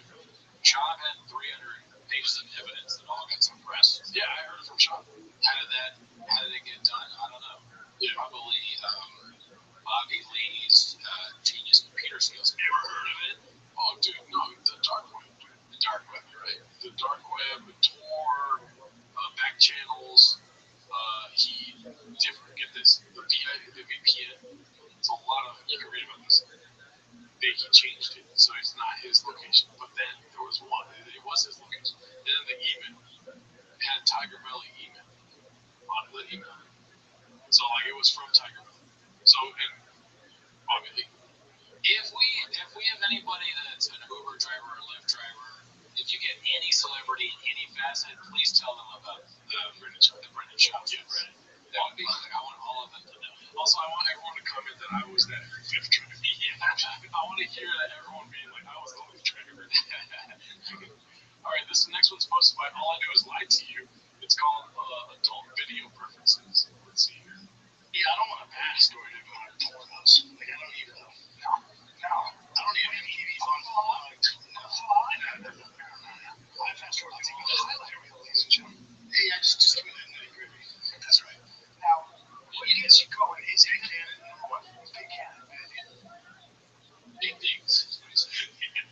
Dude, interesting. You like dicks in your porn? I mean, he likes big dicks on his porn. I guess it's so hard to tell where the bit begins and ends with Sean. That's why he's one of the best. Yeah, he's a cop. He's Andy Kaufman when it comes to dick. Yeah, for sure. Black belt and dick jokes. Yeah, Big Cannon, man. Wow, Big Cannon. That's a really good strike. But unless there's a big old cannon, I don't like it. Oh, I don't like it. I was gonna call them as two females. They're scissoring. What? Nothing. I might as well watch Planet Verse. If it's two females, dude, I will pass that so fast. No, sometimes I need a no streak. I need a guy that's no streak. It's impossible that a straight guy could be into lesbian. There's no way. Yeah. Why would a gay guy be like that? That's the least sense I've ever heard it make. The idea of a gay man watching two women have sex, being turned on by that somehow, I don't get it. That's alright, dude. We're under an ocean of lesbian porn. I'm gay. This is my son. We both watch straight porn. This is lesbian stuff. I mean, I understand not wanting to watch lesbian porn, but I don't see how that would make you gay. If I told you I was a horny man, which I'm wanting to, I'm getting confused now. He's just messing with my head. If I told you I needed dicks in my brain, would you believe me? He's not like Morpheus, dude. I have a big dick and a small dick. Which one do you choose? There's an ocean of 8 inches under our feet. You never watched like a nature documentary and got horny? Has that ever happened to you? I don't think so. Yeah, I mean, no. I just finished Chick Empire and I was like, it's busted the scene. Great show. Yeah. Never got hard for it. No, I was joking. I figured. Yeah. It's way more money. We're gonna go straight. Dude, if they're not a wiener boat, that's what I need. I need a guy who's got a better body than me, preferably darker skin, a much bigger cannon, tattoos, and a girl who, probably is similar to what my girl looks like, so I can feel better. No, I don't like to watch what it looks like my girl. No, really, no. Because there's a lot to look like my girl. Yeah, in the porn world, titties, small waist. I like to mix it up. Why are they talking about this? Let's see that. Okay, to mix it up. That's so fun. It's weird to talk about porn and then be like, now what I like is a guy. The beginning is talking about the man. And, I mean, don't talk about it at all. Keep it to yourself. Keep it locked away, Sean. I mean, listen, don't be a prude. I'm not being a prude. I just don't want to know. You can talk about porn on airwaves, dude. Yeah, I'm like the don't talk about porn on earwaves. Yeah, not holding shit. You can talk porn on earwaves. You can. I don't want to. You don't want to hear it, but I'll talk about it for days. I just did an episode recently where we talked about porn. That's your narrative. It's not a subject. It's not a topic for the podcast. It's like, oh, by the way, this fucking thought came to my head. Do you guys like dicks in your porn? You know what I mean? I'm not trying to excuse them at all. Because it doesn't sound like it was it sounded like some chick wrote this down and then put it on the board. It was like porn talk. You know what I mean? Which is like they're great writing and editing and stuff. The boy has so many people working. They're going to come up with topics like that, like talk about the kind of porn you like. And I'm sure there's probably like 20 clips of that party saying almost exactly that verbatim. There's only 1,000 comedians that can do it, but there's way more than 1,000 people that worked at one time in their life. All right, this one's a little long, so if it's blockbuster, we can click out of it. But it's posted by Seaworthiness 2517. It's called Dave and Gareth from the Dollop talking about Screw. Wait, did I miss something? Talking about Shaw and his subreddit. I saw Screw. Let's see.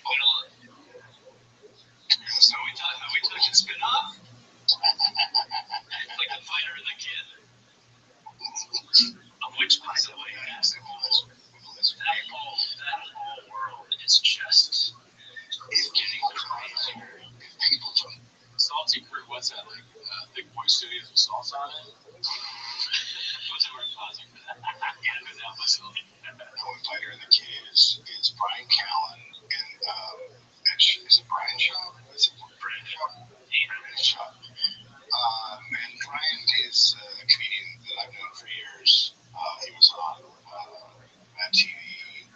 Sort of show. He's been kicking off all of really serious and rape allegations. Oh, yeah. I thought he was going to say a really good comedian, but he said it's pretty serious R word. Oh, man.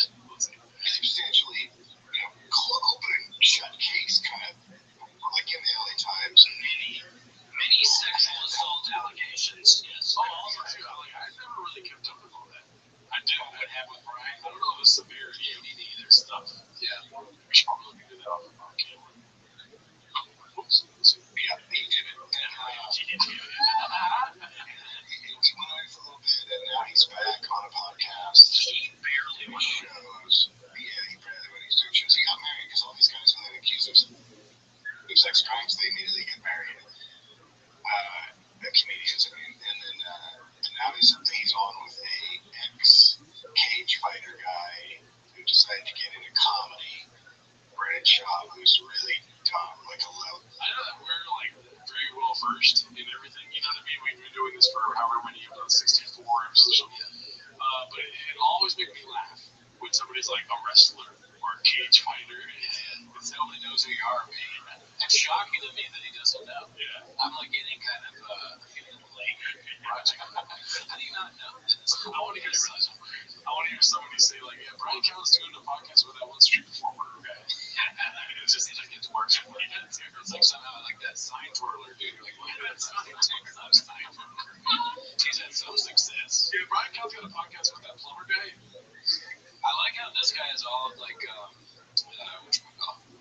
the dollop guy. Now I'm doing it with the right or left. The right is that's Gareth Reynolds, and then this is the writer. What's his name? I don't know. I know who they are. Yeah. So Dan has all these books, and he has a hat and a bunch of merch he plug in. And then this guy makes way more money, you know. And the other guy he's all Gareth, and well, realizing it's a podcast, audio's king. So, so if you're one, they're probably listening. They're not like us. Yeah. Oh, you rarely witness, and they do a podcast together, and it is. So now there is a. It is what you can't make me let's say orange chicken without the orange sauce. You know what I mean? You gotta tell me if the podcast is terrible or is amazing. Like I want to know what the ending of that sentence was. Yeah, and I mean, if you're gonna say all that other stuff about Brian, you won't say what you think about the podcast. Yeah. Well, weird. He's in training right now. He's new to PFG. That's true. We have to get a group that is dedicated to this podcast. And homeless cat. Yeah, they call themselves homeless cat. He knows the name. He knows that there's a Reddit, and he knows what the people on Reddit call themselves. But it's a new show. It's awesome. That is so. Oh, damn, dude. Chuck catches a lot of heat. I think you're mixing it up, but that is hilarious. Isn't that what he just the guy on the right didn't know Brendan's name? The guy on the left did. Oh, Garrett. And they started out, I think it started just a regular, subreddit about a podcast, and it's been completely taken over. Now it's just all people talking shit. And there are tons of people, and they're grabbing clips and putting them up, and you're just like, you can't believe how dumb this shit. Well, now they also there's so much of the style. That leaks into it.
especially if you're trying to not address it on the show at all. Also, shout out to Kyle Anderson. That's not even what we're going to talk about, but that shit is so great. It's so good. Everyone should jump into it because it's funny. It's really fun. It's a community. It's just it had less hours of amusement. I sat through like 5 the other day. It was a block. I think the hardest I've heard you laugh after the Bobby Lee thing, where they sort of said that I couldn't begin to explain, but it was the episode following that where they basically threatened Bobby Lee. I think that was the hardest you've ever heard. It was something like that. They kind of threw their CIA contacts. Yeah, and they had a guy sending information about Bobby Lee, and the guy, and there was no, who is this person sending the information? They just went, it's real. And now they're calling the comedian a pedophile, even though he's not doing it. It's just Bobby Lee. And it was also basically about how a lot of the stuff that was being said about their shows coming from Bobby's house, like through his house. It was that's like our third episode. It actually, we listened to the Tiger Belly where Shaw went on, and then we listened to Fighter the King after that. Yeah. It is podcasting at its finest. You just thought Black Belt podcast. Yeah, you guys. Welcome to Change. Yes. Great additions, Dave and Garrett. Yeah, Garrett, a little more Dave needs some stuff. Yeti microphone. All right, this next one's posted by All I Do Is Lie to You. It's called Canceled an Entire Euro Tour for this irreplaceable level of participation in the baseball camp. He's all nervous. I think it's confirmed. I got a drop on this morning, and all the kids, because they're on like travel teams and like all caddies and 7 through 10. But you see all the kids like playing together. I took the pictures of the like the loneliest boy in the world because all the kids are out there playing. He's in the dugout just with his glove and no one's talking to him. I'm like, breaks your heart. I was like, oh no, listen, I went through that. Like, yeah, I can't be like, hey, you can't hire me, whatever, you know. So I said to leave him, I was like, oh, he was 7. Like I said, he's small, he's doing good. And Randy Kelly saw this thing. I just put blockers on, so I'm telling him, you won't go. It's not for you. My kids go places you're not going. Here's something. Even after all the training, what's the thing? The entire summer is dedicated to this little dude. He tries to make it his local baseball team.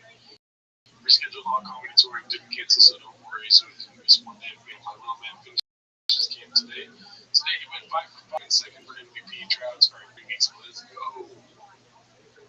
Yeah, I mean, I have more faith in Choppy does. They're the children of an athlete's influencer. I mean, why can't they be really good at baseball? Let's see. I think there's going to be a surprise ending. I don't know what it's going to be. Okay. Cool. I don't know. That was a reference to just be normal. Yeah, whatever. I think that was the last clip. There was this other one about Dalia that's in the trailer. Do you want to watch it? It's you know the Dalia story, dude. You already know. But shout out Julian Calabasas for that one. I watched the whole thing right now. I thought it was funny, but it's just like might get confused and also kind of nice. Well, anyways, that's our show. Thanks also to this Latino film group, IC Media. Oh yeah, met them today. That's hilarious. You can't write this shit, dude. It's everywhere. Cats. Check us out on Patreon. But have a great day. Bye.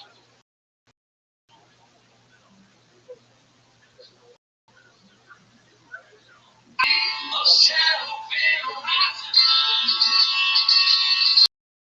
see my bills go away.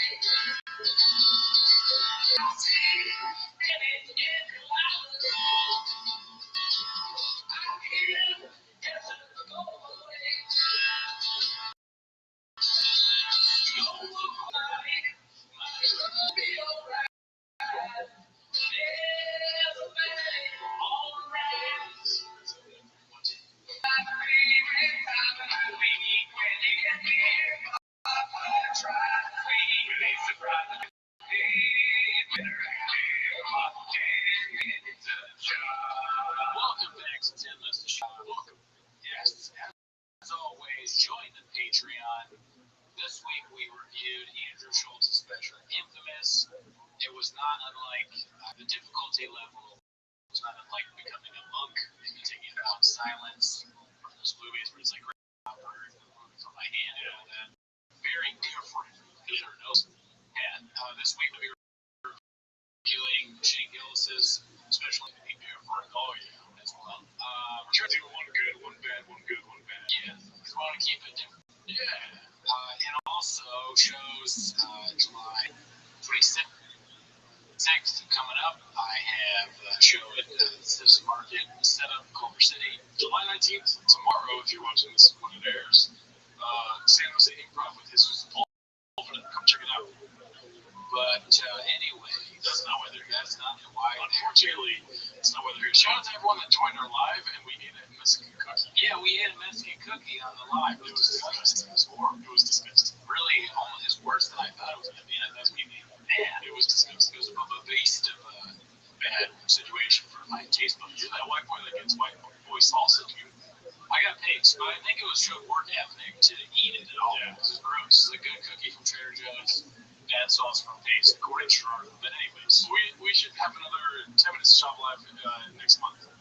Yeah, so if you have any ideas for specials to watch, drop it in the comments. Yes. Just comedy specials. Well, I mean, if you want to add what salsa cookies and things. Okay, we're not doing the salsa cookie. Gerard's going to do that sometime. Already, dude. But that's not what they're here. That's right.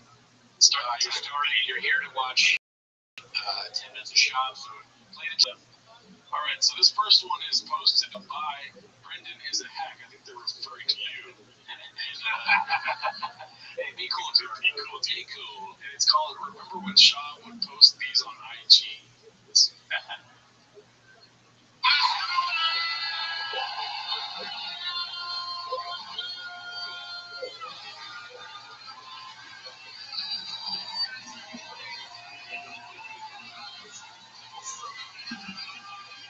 Seattle, dude.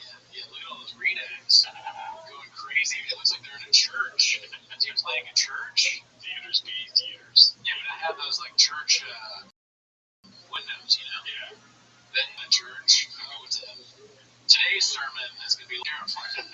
We're going to have Brendan Shaw. You guys all know about like God, like Jesus was gay. Yeah. It's like, I'm getting shadow banned on YouTube. Y'all know what that is? You know how Jesus, I'm getting shadow. We talk about shadow. You know, someone else got shadow banned. He starts to think he was a pastor, didn't he? Yeah. You know who else got shadow banned? What's the governor's name from Texas? Jimmy have his legs. Oh, God. Yeah. Your job is so stupid. I bet he would have a bit, like, here's the bit about Jesus. I bet it would be like, he knows since Jesus is God, I bet he has a big dick. 100% he has that in the chamber. Yeah. He's going to unleash it. I'm predicting the future. So, the devil's like, oh, my dick bigger than that. I would think he would say the devil has a small dick. Oh, and you know that's why he's mad, because it's got a small dick. That's why the devil's always trying to like tempt you and stuff to get a small dick. Exactly. I like how we don't laugh at the shop bits we create. It's probably more accurate that way. You know, you gotta keep it real. Yeah. Keep it 100. Well, this one's posted by Successful Egg 8345. It's called SNL is my North Star. And keep in mind, half of this bit might get gadooshed, but it's way too funny to remember this podcast with the guy. But I don't think you've seen the second part of this clip. Okay. Acting and comedy and Saturday Night Live was like my North Star. Still is. Still my golden home center. She gonna do it me. We're going to do something.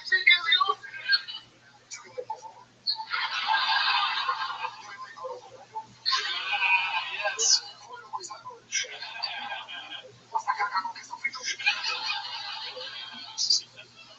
My favorite chili. Oh man. So now we see where he got the bit from. This North Star. It's taking it from David. What's that guy's name? Keenan Thompson. No, but like the baseball player. What's his name? David Ortiz. But yeah. Okay. Poppy. Interesting. Very interesting. Big Poppy. Ringo Poppy, dude. Whoa. I'm just saying. Mind blown. That's a bigger clip than we thought. Did that go viral in James? I don't know. That's huge. It isn't actually. Yeah, wow, that's crazy. That blew my mind. Yeah. Do you like SNL? Let's go to the next clip. Dicey. All right, this one's posted by Galileo the Great. It's called The Narrative About Around Ngannou.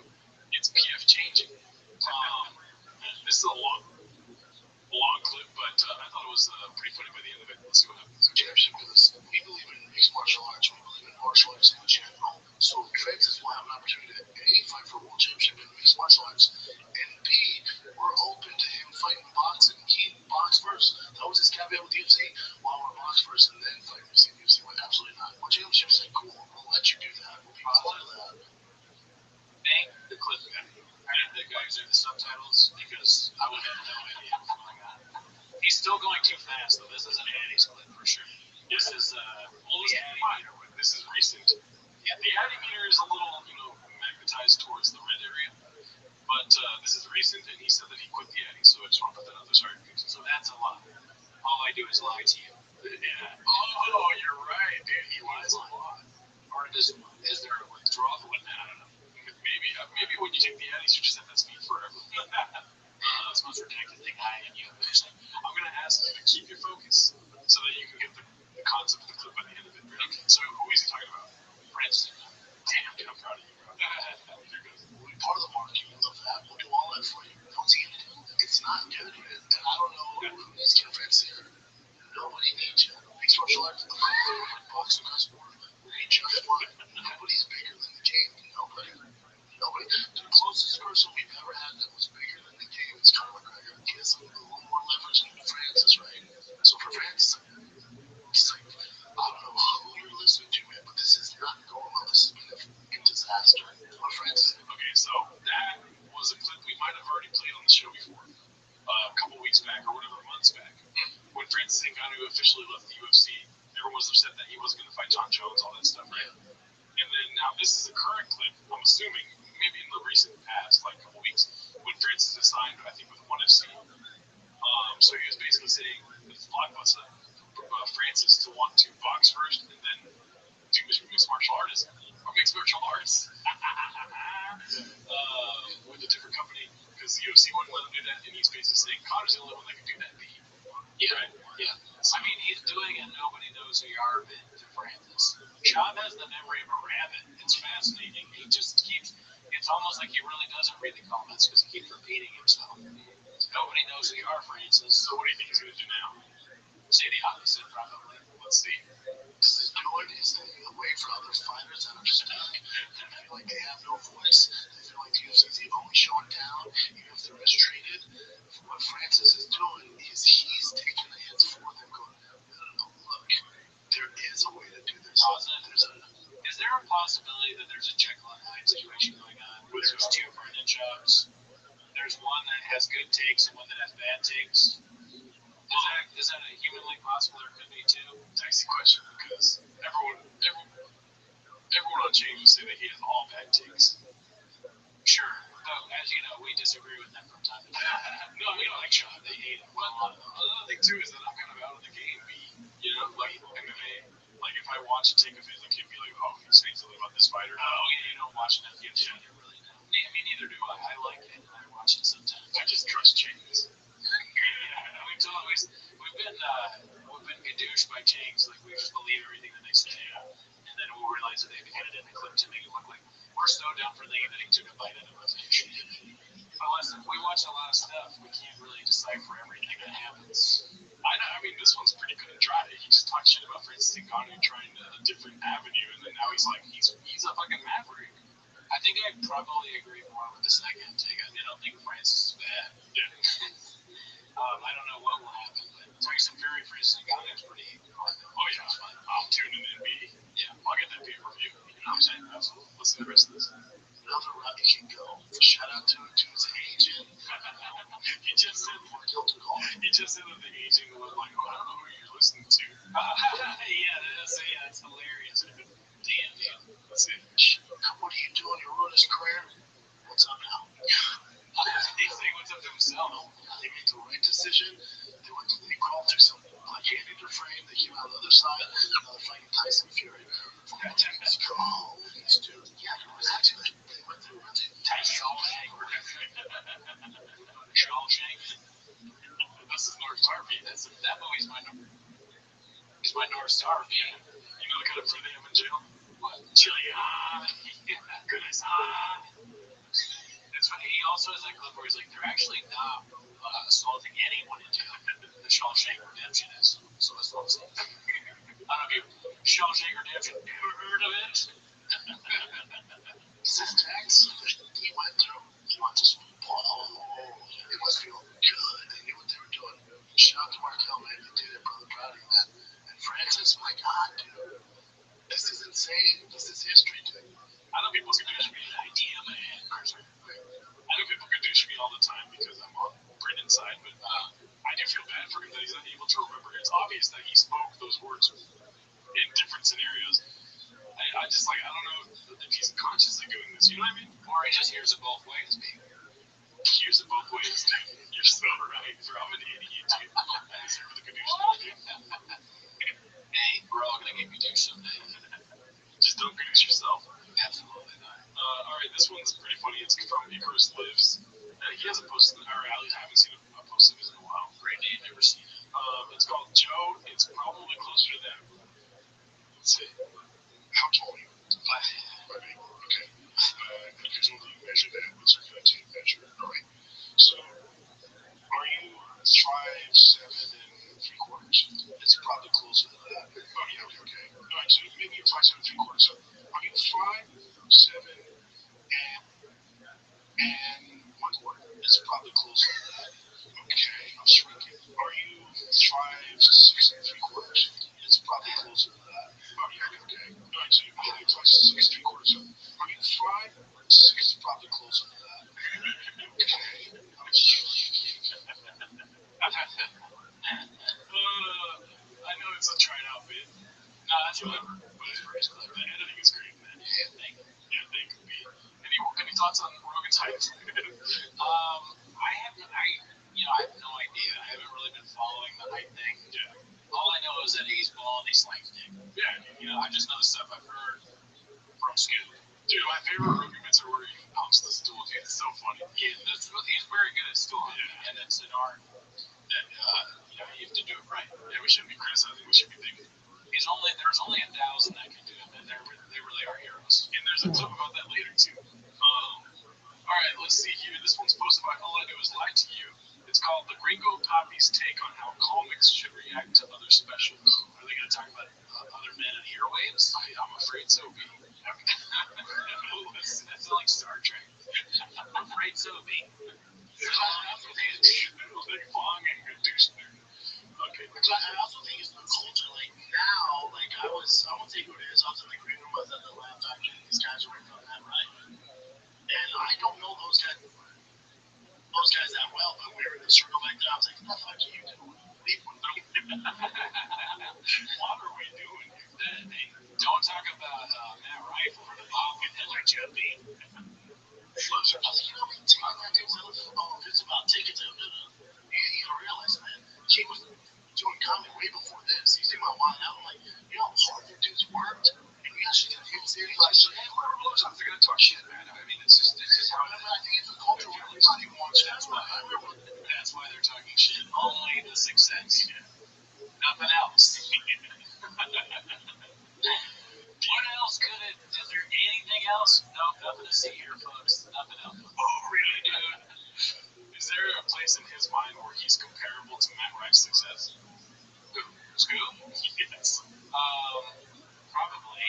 I was thinking he was going to go into like, listen, Matt Rife is a marketing genius, and then like relate to him that way. There's a big difference. Matt Rife did it all on his own. Bob completely Joe Rogan. And Matt Rife did comedy for a long time. Scoop did whatever he thinks he did, or we all saw. You can call it stand-up comedy if you want, but that's dicey. We tried the cookie. I go to the comedy store, like, whoever it was, they like, I remember Bert Smash came out one time, and Bert's my boy, man. I remember I walked in, the rest of these people are in his school, I'm like, oh boy.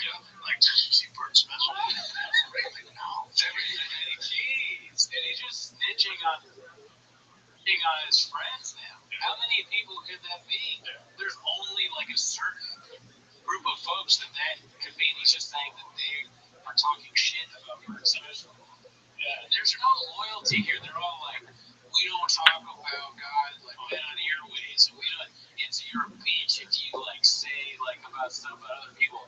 Literally, he is snitching on his friends doing that. They're in this room right here. The brain cells are so. There's a small level of them. These people are not intelligent, but I like Griff. Maybe Griff breaks it up a little bit, but the two of them. Let's see. He's special. What? Even if it was not good, if it's your friend, you know, ride or die. I don't even watch him. I just go, it was great. Yeah, I don't watch him. I go, it's really why I like him. He said I don't watch him. Yeah, it's also dicey. Well, wait till you see.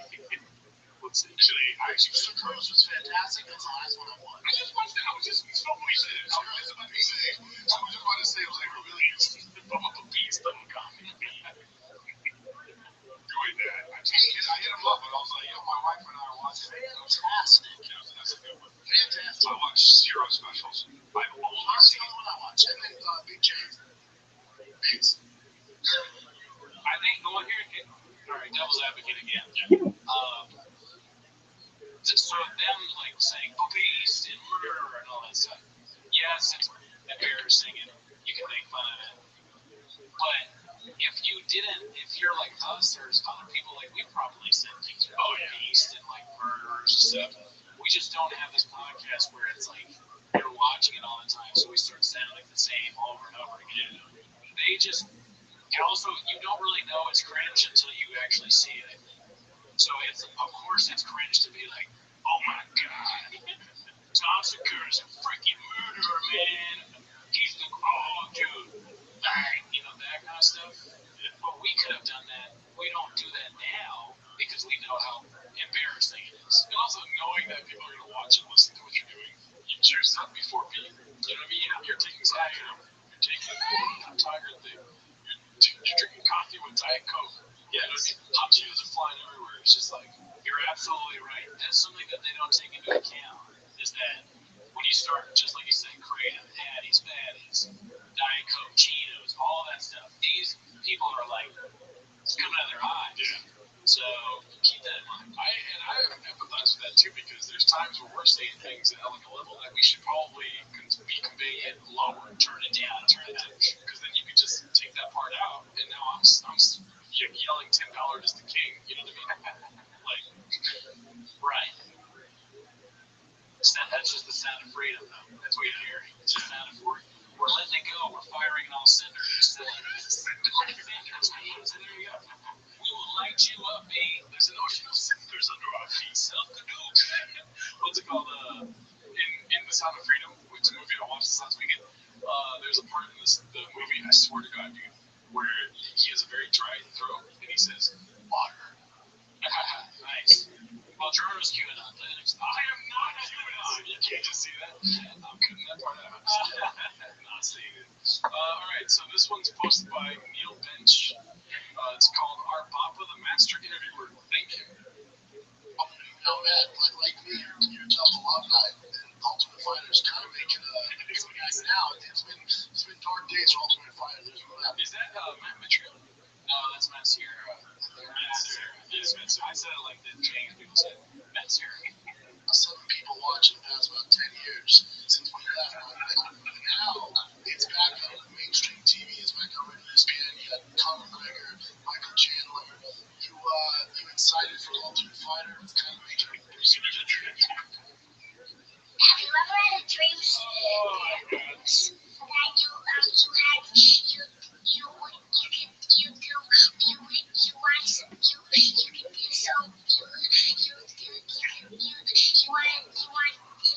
you so much you could do anything? Yeah, I think I'll do, dude. That's a great, virtually identical game. Yeah. It's kind of the chopped interviewing technique is not unlike that, or that old Chris Farley bit on SNL, he's North Star. When he interviews Paul McCartney, and he's just like, oh man, like that song, or whatever. Yeah, that's his style. I like it. It's very fun to watch. Yeah, especially bite-sized pieces like this. I just can't sit through a whole interview. No, I'm not gonna watch all of the Fighter and the Kid or Shop Show or any of that. All right, we got a throwback here. It's posted by Dicey Redact. Great name, never seen it. It's a cell phone emoji and a ghost emoji, meaning what? Cell phone emoji and a ghost emoji. I don't know. I'm too tired. Posting ghosts, me. Listen, I was hoping this was a bit that you were trying not to remember. Let's see. No, I didn't. I don't think quickly in the fly. I really don't fuck with it. I don't like posts. I get out. I post when I get. I don't see anything. So I have no idea what you would do. I have no idea if they post something dope. But I don't find announcements. So I'm like at Starbucks and the fan like, dude, Jerry Lee's just fat. That's why I found out at Starbucks. Why are you finding out about all this stuff? Maybe. Oh, we've seen this video. We have watched it. Clearly an Addie's, for sure. Although he's like, if they post something good, I don't see it. It's such a weird thing to say. Have you heard about this story? We were all like, no, and you're like, I did. So where did you find it? I'm real smart. I read news. If I'm on my phone, I'm reading. Right. I'm not a social Well, that's the thing. It's like, it just, I don't know. It just, I feel like it just sends me in. This is his motion for reading. He does not read books. That's weird. I was like that forever. Until And then you just, I had to. you had to be disciplined. Job reading a book. He has like the book. He's trying to swipe the page instead of turning it.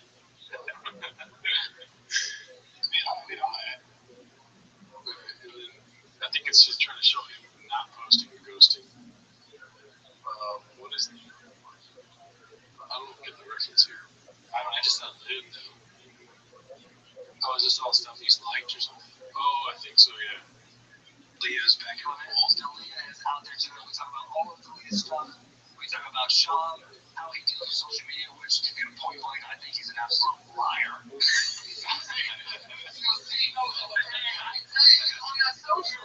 Telling me that you just have somebody run your social media 24/7. You just said, no, I had to get time for a deal. I got a hard time with social media. It's hard for me to do all the time. It's hard for me to do it. You know, dumbass. Come on.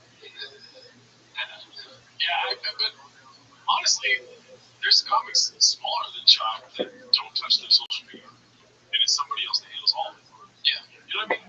So, I mean, yeah, it's definitely possible. I'm never on TikTok, but I have someone else posting it on TikTok. Pretty much not on IG either. And I don't think Chop's telling the truth. That's all I'm saying. I definitely think there's some, swiping and liking and stuff like that. But I do believe that somebody is stoking the flames at times by posting at a shop on certain messages. Maybe we'll get into later. There's a lot of drop, a shop drop. Yes. Yes. For the chain drop. Who's doing chain drops? You think either Chin, who's Q? Who would have been said Q would be who's S? Well, we all knew Mark was Q at one time. It was R for Redan. Answer in the comments, Pete. I don't have an answer in it. It's apparently Blue Dollar, right? Blue Dollar, yeah. People are saying that Blue Dollar is your shop. Who knows? Well, let's get through these clips so we can get to this. I'm excited for the text post this week, but I'm leaving it for the end because people come here to see clips. Absolutely. This was posted by Julian Calabasas. It's called Just Delete Your App Speed. And this is the only clip I didn't watch because I had to like watch the other ones. Yeah, so I'm excited to see what this is about. I think I might have seen this one. Oh, fuck. All right, here it is. Yeah, dude. I mean, to be honest, it was touch and go there for a while. Like, I going through my shit, I was like, oh man, this would be just way easier if none of this shit was happening. And if none of it, and I know how to make none of it happen, it's just fucking go away. Right. And, there are people that have deleting the apps, you mean? No, that's not what I mean.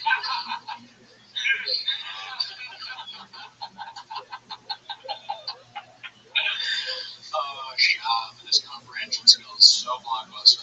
Just there are people that have deleting the apps, you mean? No, that's not what I mean. I couldn't. Jeez, at least being nice to the man there. He's trying to be empathetic, right or die, Pete? I know. that one lady. Damn, dude, it's like it sounds like he's trying to. He's talking about either best case scenario, he's saying just like stop doing comedy. Worst case scenario, he's talking about do shit. It's so funny how fast he said, "I'm sorry." Sean, I'm thinking about. I'm just so depressed. I'm thinking about like. Sometimes I think about unaliving myself. Oh, you mean like deleting the apps? What? Oh, by the way, we got some hate for saying unaliving on there last week, but that's the rules, dude. It's YouTube, baby. We're not trying to get shadow banned out. Trying to name the waters. You heard about shadow banning, dude. We're really left and right, dude. We're balls deep in shop, baby. Oh, really, dude. But yeah, off the podcast, we're saying the S word left and right, baby. Alright, this was posted by P.F. Chang's janitor. It's called The Gringo Puppy is Really Holding Up with the Current Specials. Have you seen this one? No. Let's see. You know what's funny about gay boys? That is not just an American phenomenon. If you speak another language, you can still hear the gay voice. Oh, in Italian, allora, oggi che sono andato a comprare qualcosa nel negozio. Spanish, huevos en el chat.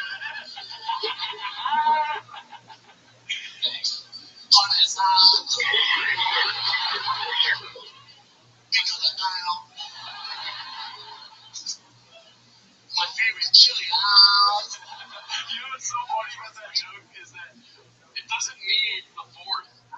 It's like the rule of comedy is three. Rule of three. It's just like so well done, dude. That is funny. Yeah, make a terrible joke and have the fourth.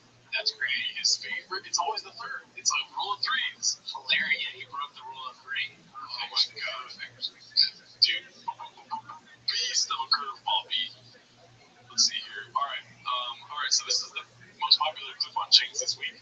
It's posted by Unhappy Algae 4475. Did you see this one? Yeah, it's funny. Okay. Glassman Decker. It makes me laugh for sure. It's called Glassman serving 5-star dishes. Should have added a B at the end there. Let's see what this one. Fucking this work. Do you know how this is? I think the algorithm is that you can say I don't know. No, I think I'm so bad. An algorithm is I guess it's a mathematical equation. You essentially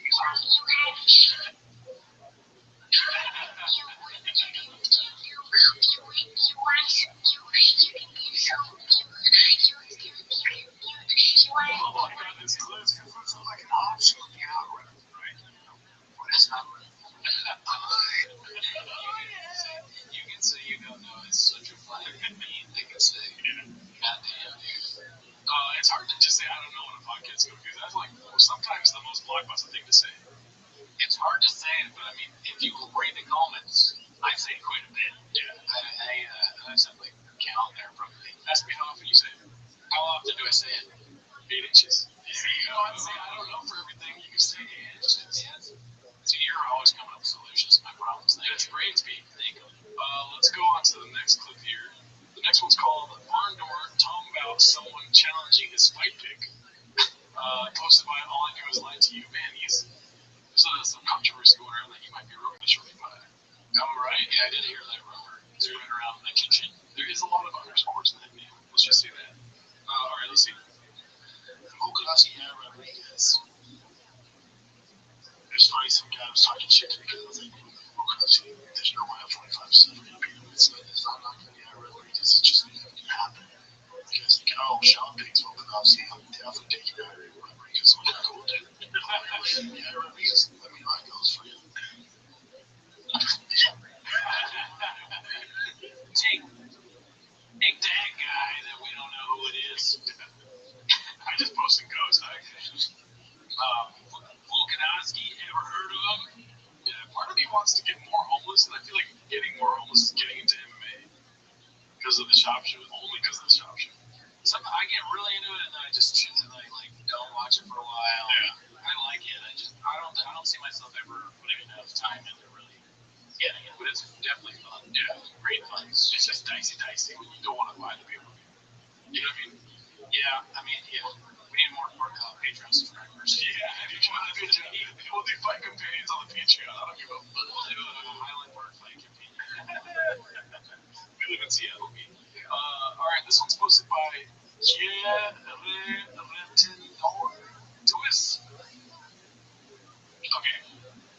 Okay, quite retendus. Quite retendus. I went straight to Latino beat. You see me? I'm a Latino popular. Yeah, it's called That Time Rick Glassman made a fool out of Brenda by refusing to animate his horrible bit. Have you seen it?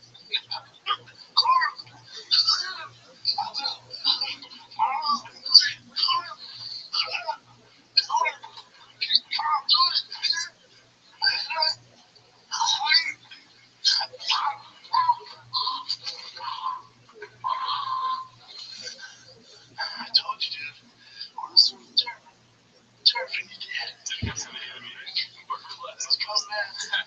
You're right. You're right. I'll browse out to check out his podcast.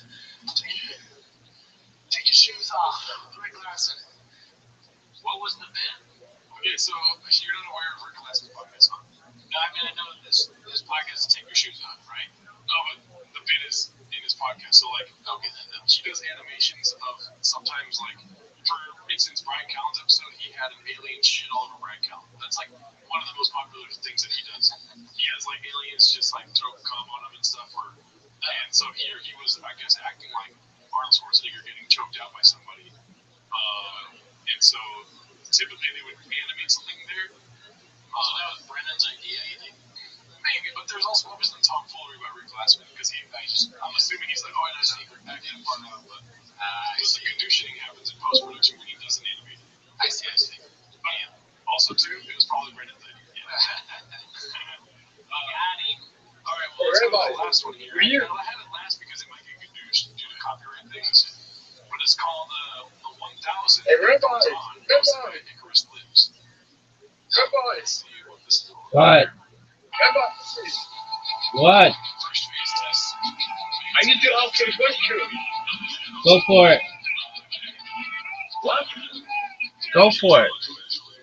Okay, thank you. Okay, look, I have 5.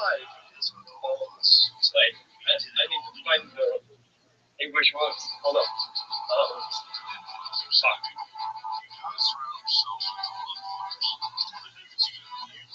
Wait, hold up. I need to translate. Okay. I was just thinking about all his friends saying that his special sucks. Special is terrible. You gotta surround yourself with people that when you put your heart and soul into your comedy special, they're like, yeah, it sucks. It's blockbuster, but then to your face, it's intimate. Yeah. And it's the fight night. Yes, I remember that fight night. Rabbi, I have like a plant that is sealed, and so it has like no air in it. Can I put my joint there? What'd Is you, it gonna like put or no? what'd you say? Oh my god. Well, okay, well, I have like a plant that is air sealed. So can I put my joint in there? That was like wired up. You have a 5? I can't understand you. What are you saying? Oh, can I have a? Wait, can I show you? No, better. No, I'm sleeping. What's up? Oh, yeah. Okay. I have like air fused plant, okay? Like you can put things in it, and it's air fused. And I was smoking my joint. It's like burning. Can I put it in? Does it stop burning? Usually it's best to put the joint out first. Yeah, but it's taking too long. It doesn't take that long. Just put it in the ground and let it go out, and then you can put it in there. Okay, but if it's burning, can I put it in there too? Not a good idea. Not ideal? Correct. Okay, thank you. You're welcome. I will put it out now. Okay, thank Good you. job. You're welcome. Goodbye. Good night.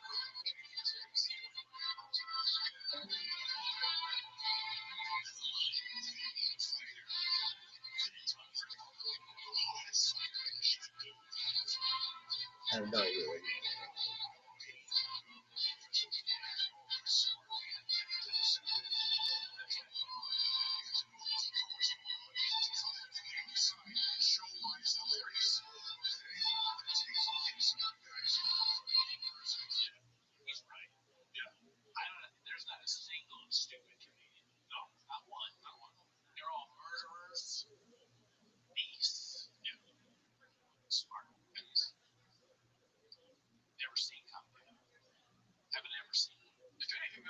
dumb physicists than there are comics.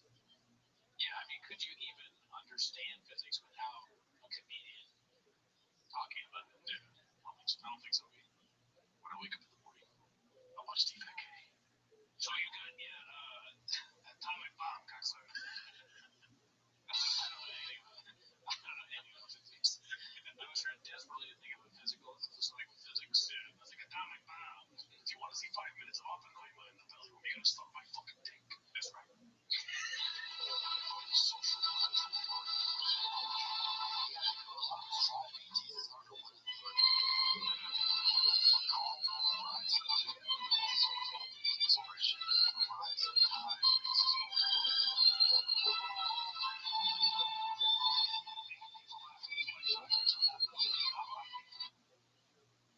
I always say, you come to my friend's show, come to my show, come to my friend's show. You'll laugh harder by far. Dude, amazing. That's ridiculous. You think you're funnier than Billy Madison? You're nowhere near as funny as Billy Madison. Tommy Boy? You're nowhere near as funny as Tommy Boy. Superbad? You're nowhere near as funny as Superbad. You're far from as funny as this film. Yep. What are those other ones? You people? There's 1,000 films. More than that. There's more than 1,000 comedies that are better than Brian Callen and Brendan Schaub's comedy show. I've never been. I've never seen it. No, but we'll watch Man Tears on the Patreon in the future. Oh, yeah, dude. Man Tears. Let's see.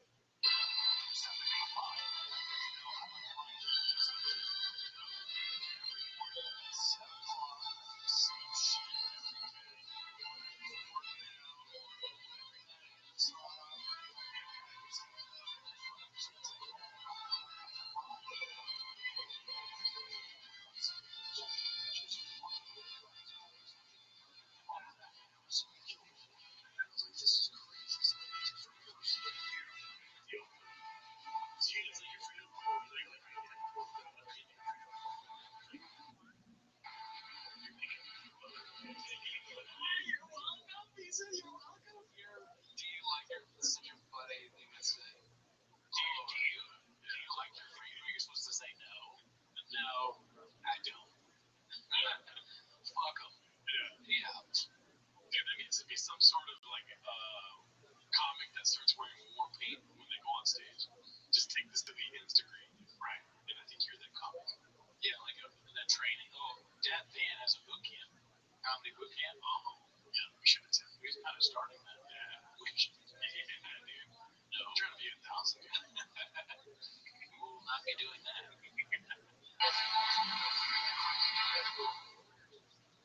Wow.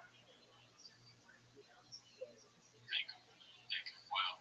Cheers. So you're tear to my beer. That was a great epic, amazing clip. All right. No. Now we're getting into the text-based clips. Oh, yeah. So for those of you that only come here for the clips, that was that. Now we're going to get into some diciness that happened on Chang's. Because, the week, very few clips. I had to go through a lot of text-based clips, so I thought I'd bring this up, making sure I don't work too much. Oh, yeah, me, but I love it. It's this one's posted by FU14N0. It's called Hi Glenn. And in the reflection in his glasses, it appears to be see up here the banner. It appears to be TFK. What are your thoughts on that? Oh, wow. So he's on the subreddit. Oh, yeah. So Chen is out there trying to, like, good news should do, like, a double agent kind of thing. Well, it's not.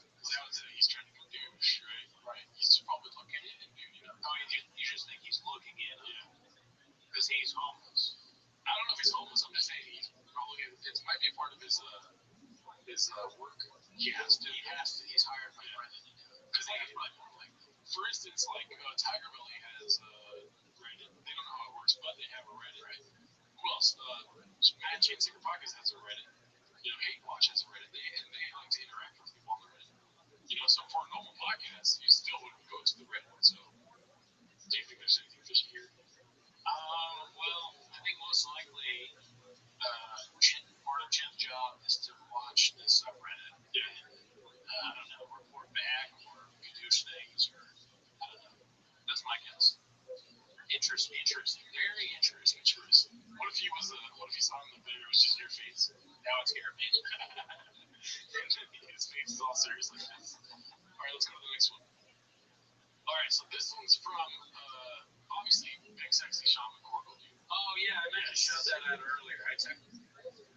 I was like, congrats on the YouTube channel. Oh, yeah.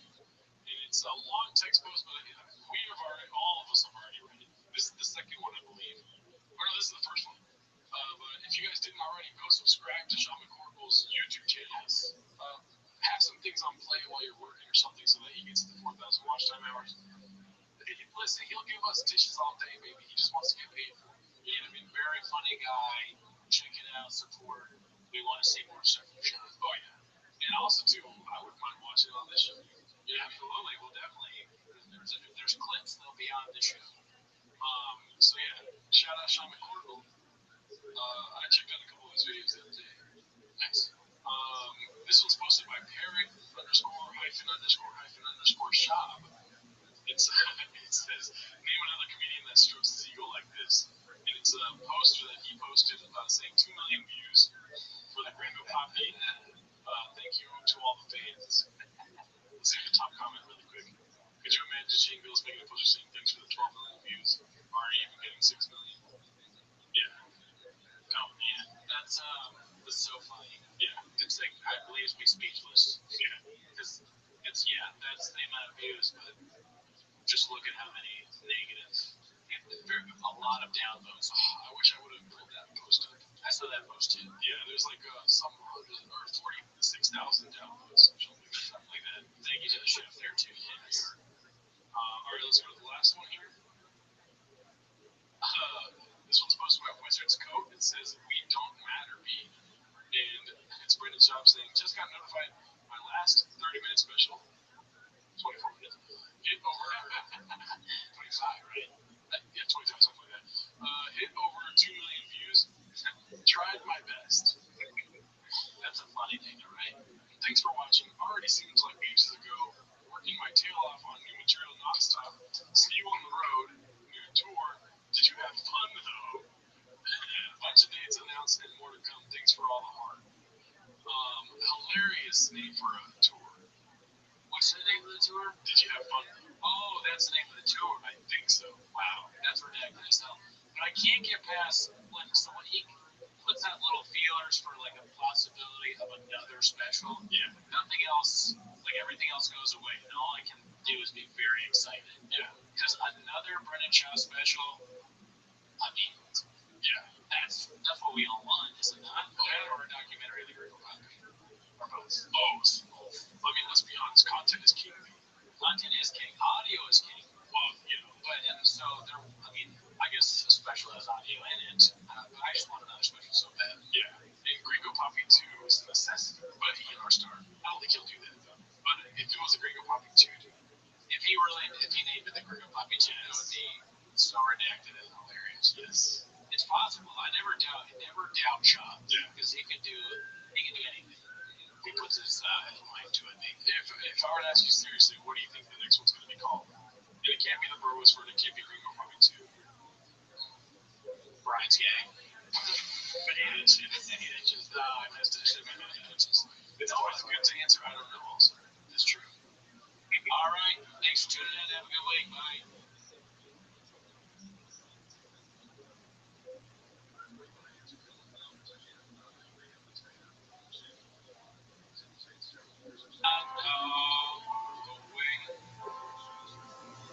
God wish instead. No room for the take. What we do is comments hurt my soul. Even though I've never seen, try to drink it all away. But I remember everything. How I could touch my dog, my sweetest friend. Every pain I had goes away.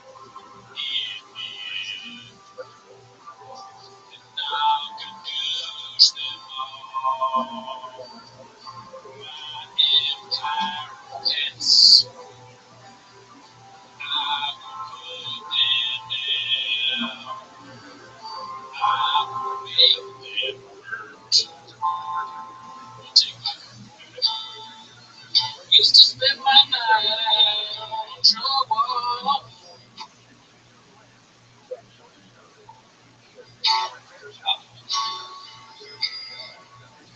Slinging it was the only love I know.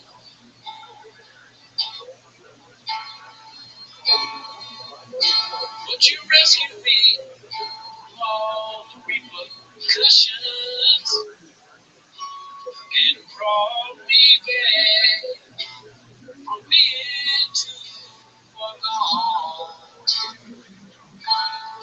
You're as smooth as tiger thick biscuit. You're as sweet as Rothschild'S. Love is warm, the helix mattress, and Miss Can I stay high, your love all the time.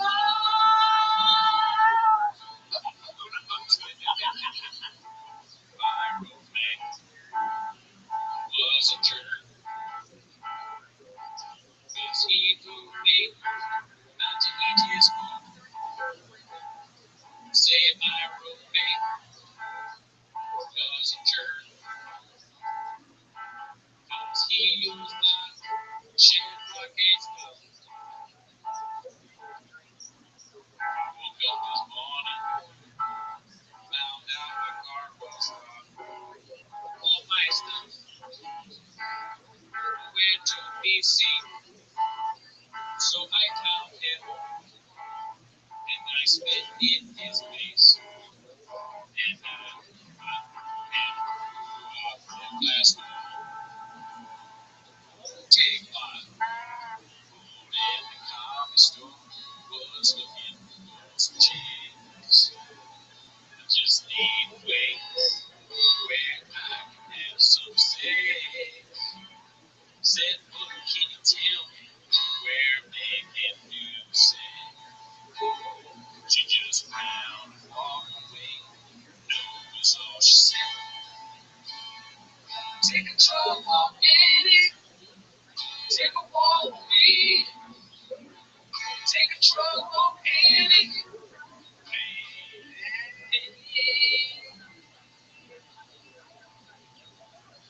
History goes both ways.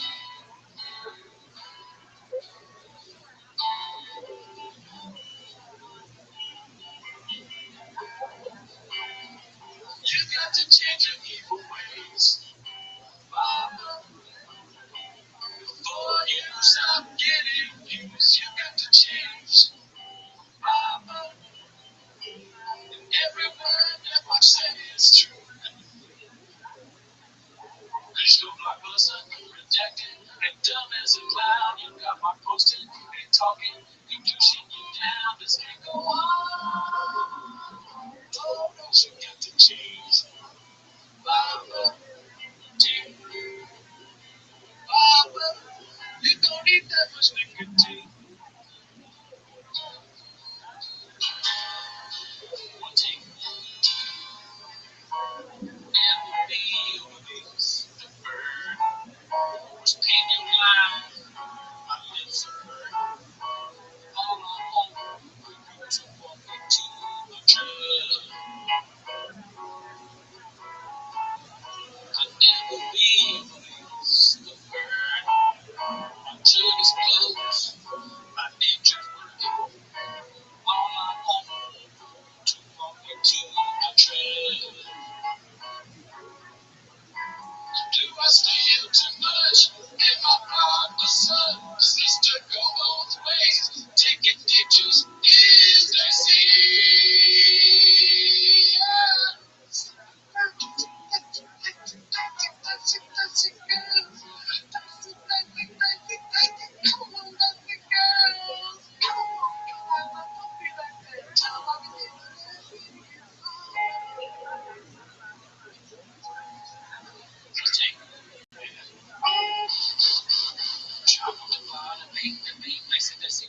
truck. If they was in it, shop with the bar, the bank, that's it, walk into my truck. If they was in it, shop with the bar, the bank, that's it, walk into my truck. If they was in it, my name is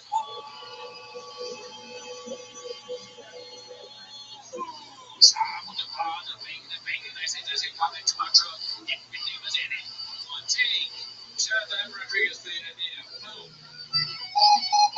Drink too much whiskey in the studio. Ice coffee and on the diet coke. Got me using up and there with breaks. Should have seen me go listening, sing, let's pitch. Everybody, let's pitch. Everybody on the whole team knows. Pop the drinks, he just goes. Jay, been trying to ask you.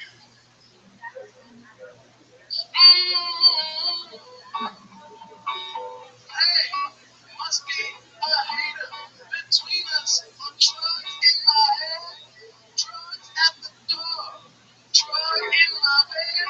But Jay, what did to my drug? If you know, I would shoot it down. But Jay,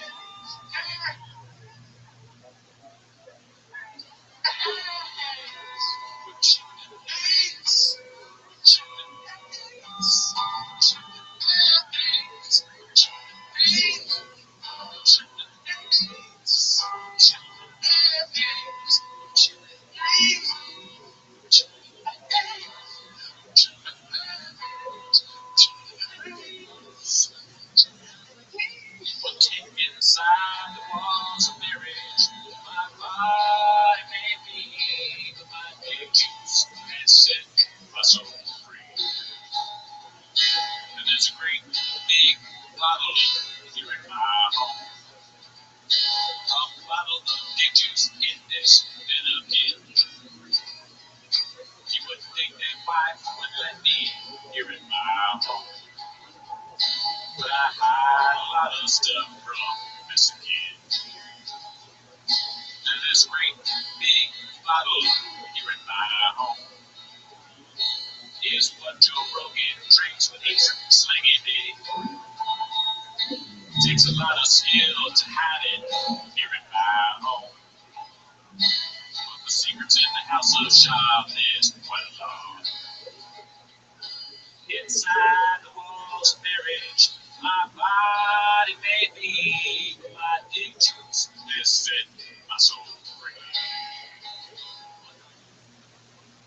One take. Hey, snag, give me that. It's been too long, she has a text back. Got dick juice from a dude. This jet me slanging it out. I've been hanging with your dad. One of our guys. Give the same cause I'm gonna find a guy. That lies, kick thighs. Abusing every one of them in front of my house.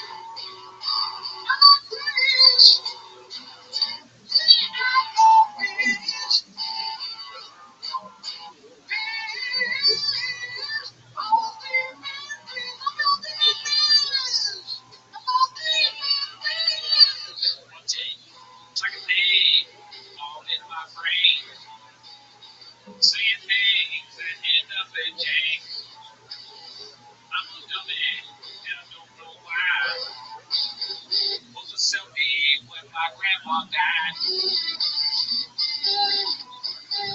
Like a thing, need it now. Get right on, stick around. Is he happy? In misery? Whatever it is, hey girl, come walk with me. Sometimes I'm reductive, figured out, yeah. Rejectedness, I'm aware. Okay, ready to go. And I can't help the next chick real quick now and into. All right. Sorry for the delay. Okay, we gotta get straight down. 2, 2, 3. There you go. I mean, are we on right now? Yeah, we're on. Nice. We're on, baby. What's Wolfman with the gun. Hello. oh, nice. Good to see a guy guy I've never met him. A great guy, never met him. Our fan B, Bravo, hold on, I gotta get my milk. Hey, there's so many comments. Too many comments to read. Let me fix the camera to talk to people. Tell them about our Patreon. Yeah, dude. We got a lot of Patreon people today. I guess people just wanted to see us make fun of Diddler and Schultz. We watched all of Schultz's specials. It really, it hurt. It was hard to do. I saw this. I listened to a podcast about Mr. Beast, and they were talking about how he got big because he was doing things like he would just count to 100,000, and people were so impressed with that. I feel like that's what we did watching the entirety of Infamous by Andrew Schultz. Yeah. Ringo Poppy, a lot easier to watch, only 25 minutes long. And also way better. Way better. You can get bits out of it, like later on in this live 10 minutes of shop episode, I'm going to eat the Mexican cookie. I got salsa, I got cookies. We'll reveal that later. Thank you, Port Film Co-op. Come back. Video setup. She's obsessed. 7 times a week with this guy. But it's also very funny. Like when I read it, it's always changing. It's getting more and more aggressive. I like people that commit to a bit. Like you committed to just not understanding creative because you picked up on creative. Port Film Co-op hates my house. He thinks I live in a homeless shelter, like shop with a house for people that shop doesn't care about. Yeah. A place where the Reddit hangs. Well, there's going to be some Mexican cookies, Gabriel. We have to wait on the Mexican cookie. That's the main event. Is the undercard right now. Drink the cookie. That's right. I did lose IQ points at the episode of Drink a Cookie. Oh, you did? I think that's bad. Wait until you hear me try and say sick. You can't say sick. Yeah. Let's see here. So, Haphazard is on the chat. Legend. Don't search for yourself, Chris. Haphazard in here. Oh, your opinions do not matter. Thank you for reminding us, sir. Yeah. Yeah. So we last time what did we do on the line for 10 minutes shop? Last time we watched the entirety of Dream of Boston. Yes. And how was that for you? That was really easy. I felt like hanging out with an old friend. Yeah. You know, nostalgia. It was like an old college buddy coming through and hanging out for a little bit. Ask me how it felt again. How did it feel? 8 inches.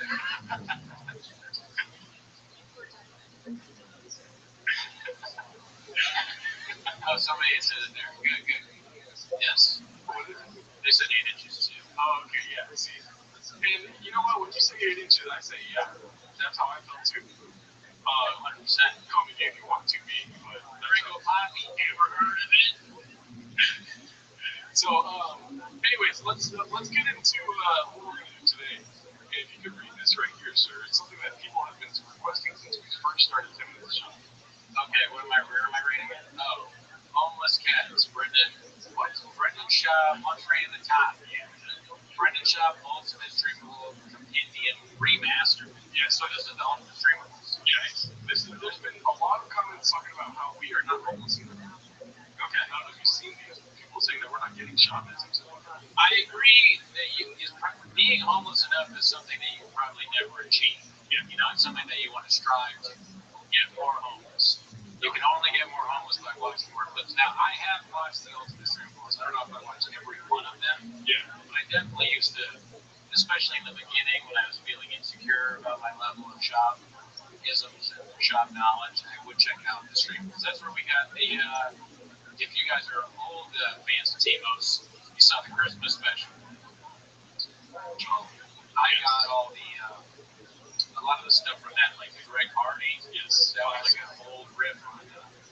If you check that out, it's a great Greg Hardy song. Yeah. The Christmas episode. He's a viper snake. Yeah.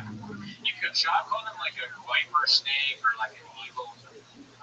What's he called? A great white shark or something weird like that. Yeah. I mean, he's not a good guy. Yeah. Greg's not a good guy. Kind of a lot of us in the chat. Also, we got Mr. Damon Blake Yanks here, our moderator for the chat. He's checking up on all of you guys' racial slurs Yes. and all that stuff. We don't want that. None of that. Don't want that. We ain't gonna Thank you for regulating. He's You're going to keep me in control, Evil Allen. I told him you say one thing about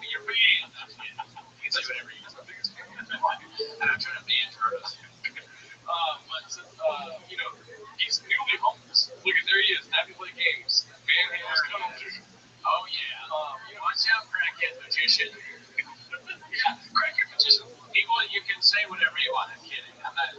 Do whatever you want. If you guys are say like regular. If you guys are not frequenters, I saw that comment. You're getting close, buddy. Getting real close. Okay.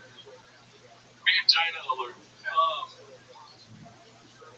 What's it called? So, if you guys are not familiar with our Raccoon Community's lives, we were alerted to the fact that we banned somebody for no reason, Mr. Kraken Edition. But we just want to make our apology known. Because we did a deep dive. We looked at the 300 pages that we had personally, and we couldn't find one piece of it. It ended up we were trying to ban somebody from Tiger Valley, but we accidentally banned Kraken Edition. Yeah. And I'm sorry, Kraken. Yeah, I can't talk. Not the first time I've had to say sorry to a Kraken. That doesn't make sense. But yeah, Dad Would Play Games here is newly homeless. He no longer calls me G, he calls me B. Oh, hell yeah. Yeah, there you go, guys. So he's getting more homeless. Yeah, definitely. And I feel it in the room, don't you? I do. The smile. This young man, we got attacked by Tom right now, dude. Coming in hot. Scoop alert. Without further ado, I can't talk. Be cool, Dad. Be cool. Let the gods do the shopping. Let's do that. So, without further ado, let's just jump right into it. The Ultimate Stream Bulls Timos. Assad Aziz said my dad is John Africa.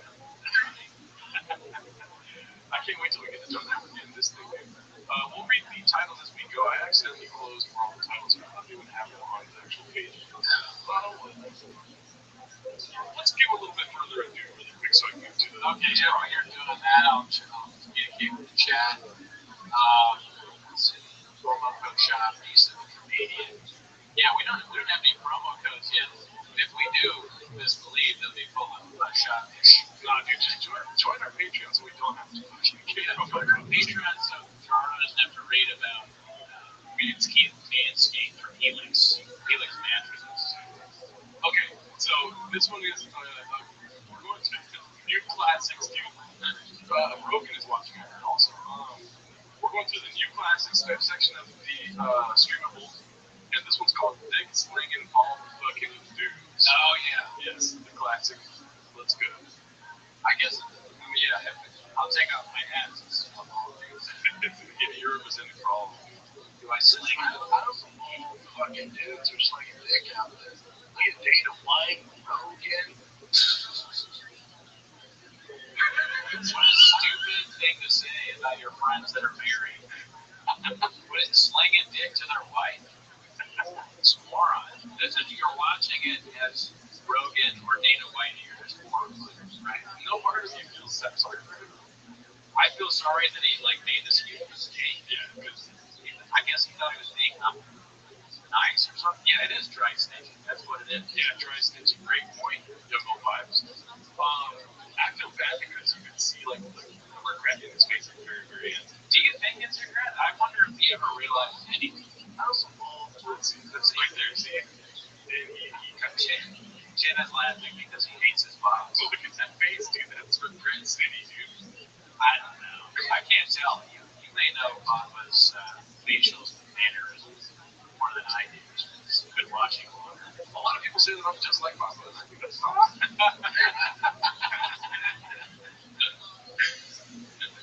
No comment. Yeah, can't talk. They could have edited it out. Yeah, that's too bad. Why did they do that? Yeah. That's the thing that Jordan brings up a lot is the staff seems to they either don't care, they don't get paid enough, or they hate shop because they leave in all these ridiculous mistakes. Dude, Dean Bob, Geraldo, and that shop is awesome.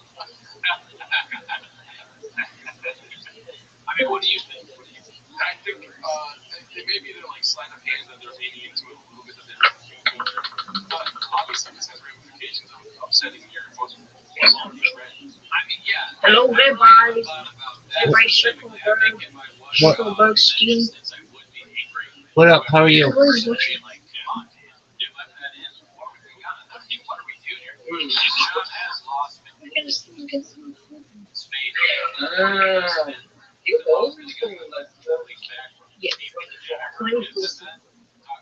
Hello, Rabbi.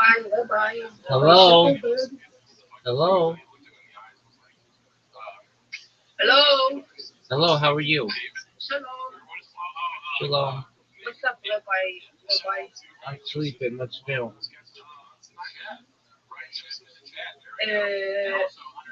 Not much. There was a deal. Now Gaza is free. You know. How'd you find out about me? How did I what? Find out about me. So I was invited to your server by someone called Rusty. Okay, well, shout out to Rusty. All right, very well. Shout out to Rusty. Well, I'm just resting, so just chill if you want. Are you really watching? Yeah, it's my last name. Are you dead as Rothschild? Can I have some money? Uh-huh. Please, we're starving here. Please. All right, well, go to the store. We are starving. They're starving until help us. Okay, we go to the store, dog. We will. Bless you, bless you. You're welcome, baby. All right. What the Rusty, fuck did you just call me? I called you baby. Don't call me that ever again. Okay, all right, baby.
Takes out the biggest torrent you've ever seen in your life. It's that goddamn comic book. Mr. Shop, I'm giving up your lip.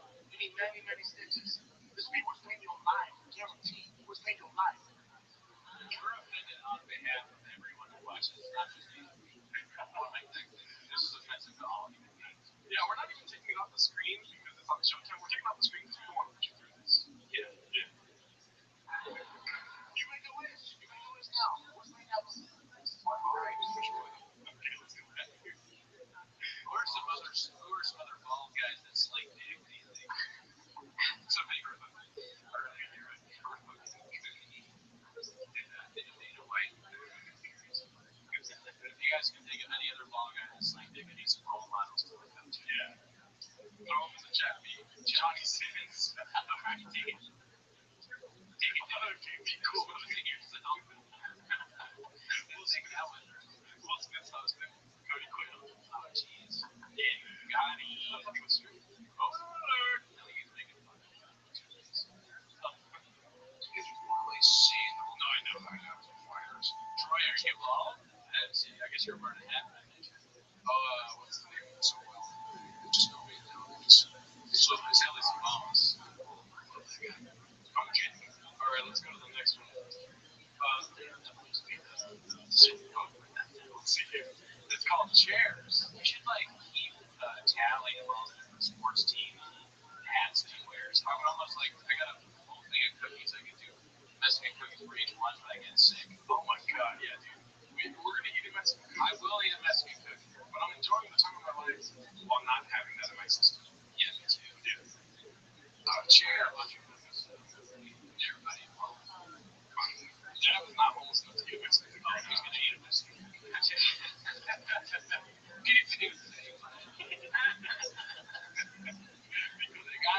Everyone that like hangs around us is like fighting us.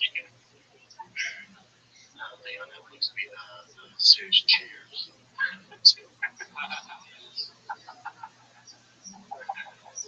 Cheers to you, B. Cheers. Cheers. Cheers. Cheers. You know, cheers. Now,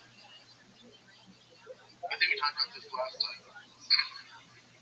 I like how we looked at the stat like mentioned Tom Hanks and Cheers. What was the name of that one? Cheers. Cheers. Alright, the next one's gonna be Sorry for Your Loss. Dude, this is the acting one. It's the intro, right? Yeah, we saw this on the show last. Let's see what this one's about. All of this is like reliving great times in the past. Yeah. I was looking forward to this, dude. Yeah, this is a good idea on your part. I'm happy that you came up with this. We always talk about how we're going to do the unlimited instrumentals, and I'm happy that we do it with you guys. Also, for the critics who probably aren't here, like we know a lot of these clips. Yeah. So it's hurting your point that we're not. I think it's as we watch these clips, the old stuff kind of goes out. You know, he's just like, and we're redacted. Yeah. You guys build the ground we walk on. Yeah. It's basically like two redacts watching a redact. You know what I mean? Yeah. So let's see this stuff here. I'm not doing this with you right now, Dad. Mom, back me up. Sorry for your loss. Got to be kidding me. I've done everything you ever asked of me. Straight A's through high school, all the clubs, internships on the weekends. What else? Mr. Shaw, I'll do not your lips. You need many, many stitches. This thing was paid your life. Guarantee was paid your life. For the family. What does that even mean? What about what I want? Have you ever thought to ask me what I wanted? What's your regret? Mr. Shaw, no! I'm going to California. I leave this weekend. Asian shit. Dude, that's not even the clip I was thinking of. That's hilarious. I got it wrong. I haven't seen that one. I haven't seen the acting clip, man. I'm so stupid, dude. I was thinking of the one with the white guy. Yeah. I can't remember the movie. But you know what I'm talking about? That's what we watched. I'll be watching that one. Oh, then I've only watched that one just, from on your own. So then Gerard is very homeless. I'll see what Dicey. Oh shit, I didn't know there was a dice scene in the first one. Yes. I didn't know there was a dice scene. I was the breath of dice scene. Oh yeah. I mean, you lose track of all the dice scene. Yeah.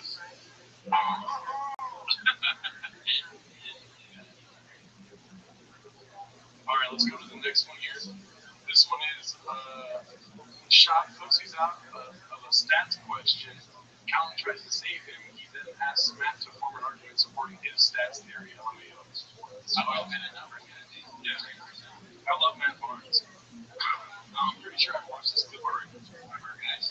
He is, sometimes one of our guys, sometimes not. I'm a huge basketball fan, so that's where that's coming from. Pro ball alert. Please educate me on this because we have these discussions on our friends. And they go, yeah, but I'm a stat guy, but this is deeper than stats because if you look at the stats in 2019, 4 unarmed white guys were killed by police officers and black guys. Counterpoint. Why does Shaw talk about something like this? If I were him and I would, I had all these, I was famous for being stupid, I would never come anywhere near these topics. I would just talk about hats, who slings dick, and shoes, like fitting into cars, that kind of thing. Thank you, Super Soft. Yeah, Super Soft, tell him Mark in the chat. I haven't seen him. I Yeah, it's easy. What's it called? I will say also, do you know what Matt Barnes is known for? Basketball is so popular. There we go. So we're just talking about that. Talk about basketball, but you know, like when you're in the playoffs and blah blah blah. Yeah. Instead, he's like, black people commit crime. You agree? You're like, what?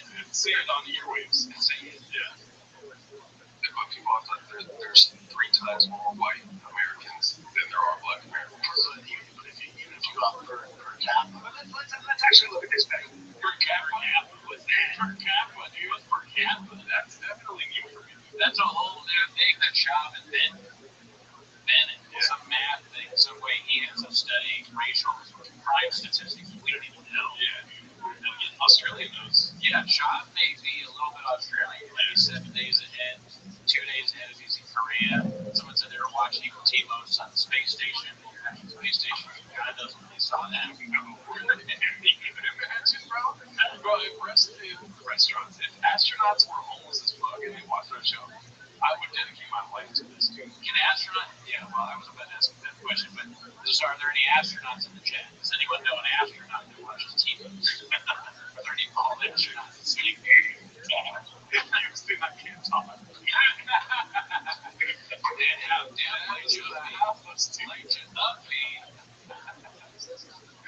Houston is definitely at least a day ahead. I wanted to say real quick, I didn't get to say this at the top of the show, but I commented this on the Patreon. I feel like we're going to find out slowly that Shop is ahead of his time is the funniest comic out there. Well, I agree. Thank you, Arvin. I agree somewhat with what John said about JT Farr. We had him on the show. He was saying like Shop is just like inventing these new words, being ridiculous. It's maybe not on purpose, but it's fun. It's ahead of its time. Who else is like this? Nobody. We have yet to find any other comedy specials that approach the level of absurdity and how stupid they are that we bring up Bobby or I think Joyce. Yeah. And I'm coming to realize where it's like no specials, every special team.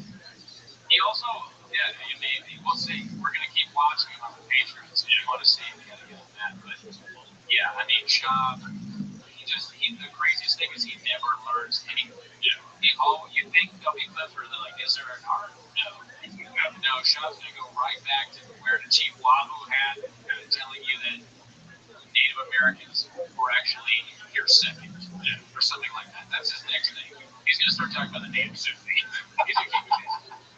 What's it called? Somebody in the chat. I'm sorry, I didn't see your name, but they said, what's that? Yamagon. That was funny. It's a beanie. Oh, right. Oh, yeah. Can you help me form an argument for that? You know what I'm saying? Well, you're saying there's more white people, so there's more white people, so they're going to have more odd. We bring up a percentage, cops are going into more white people than they do black people, because there's more white people. You know what I mean? So, yeah, but it's per capita. Exactly. That's what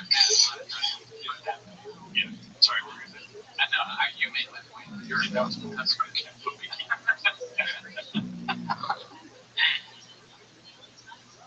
Imagine you're arguing with somebody who says that in a debate. You're going to be like, you win? Do I just win now? I mean, that wasn't even a word. It's not a thing. That makes sense. What is this, Super Mario Brothers? Per capita? I wasn't, but I like per capita.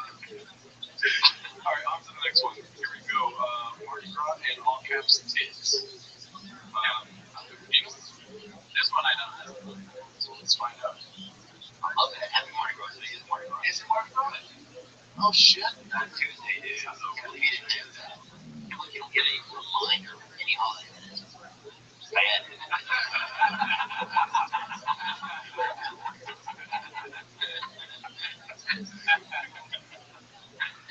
See, I'm just a fan of it. It's like, I'm going to do the bad on something. Any holiday that is bad.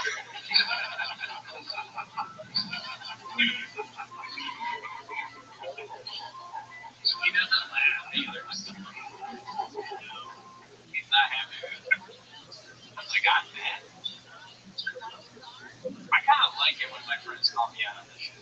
Chris Gardner saw me in the store once. He's like, yeah. And helped me, like, kind of, I was like, okay, shape up. Yeah, he just called me fat to my face.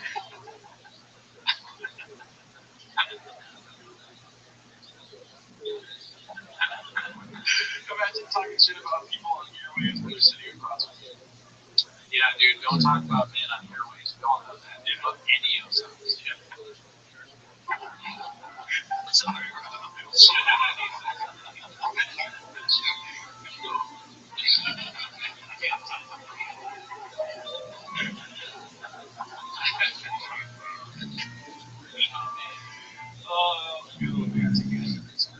that's a good one.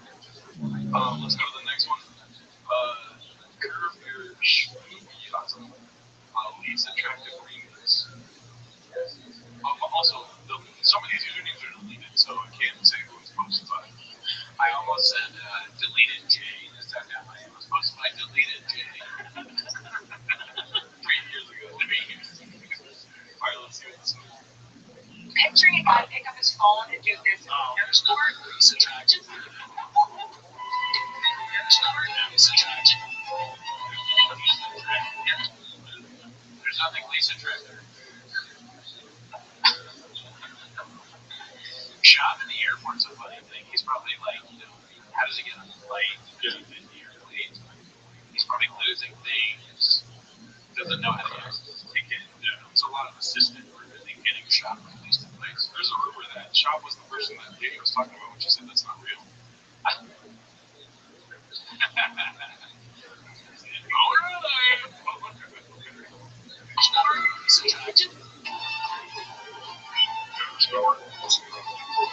Sunday night vibes. Just taking selfies. Not interested. He does it so much. So much. The problem is that, he goes on Rogan, he gets super famous, and then when you're super famous and you have all these followers, anything you post is going to get likes. So you do one of these stupid selfies and gets a lot of likes, and you think that's good, and you just keep doing it. And now there's like 100, or there's like 1,000 selfies of this redacted 40 sipping coffee. Yeah. In the morning with the show. Not good. I can't talk. That's your takeaway. That's your takeaway. Chance. That's a dope airplane, but how can Chubby fit in a lane seat? He's a medium size. Brain questions never seen it. Yeah. Doom was popular. Yep. On the plane where you pee, there's no safety. Yeah. I'm definitely going to be in the sink next time I'm on a plane. Hell yeah. Oh, wait, there is a sink. Yeah, you have a beer already in your foot. Yeah. You have to be a real meat. Shop has 300 pages of selfies. Mikey faces in the chat. I want to ask a question. Maybe you don't have the answer, and it's fine if we don't have the answer here. Yeah. But I'm not really that familiar with Reddit. It's on the shop. That's right. Okay. But why are there so many people that delete their accounts? Are they forced to delete it, or? I don't know if Reddit goes through and deletes old stuff, or if there's a copyright claim, or it's been some kind of claim. Or the mods just deleted after a while, or maybe they don't have enough storage or something. There's that whole thing with Reddit going on right now. They're just caducing. Oh, yeah. I don't know. Do I sound? Yeah, I would go farther. I will sound more and more like Shop this time. They get shadow banned on Reddit, be straight to the shadow realm. Now, just like or casinos, it's supposed to go. Oh, that's part of it, huh? You gotta close. That's right. In general, it probably is something to do with it. Alright, it's all comedy. Sorry guys, but whenever we get these kind of clips, we have to go black on 300 pages of dice. Let's see what this is.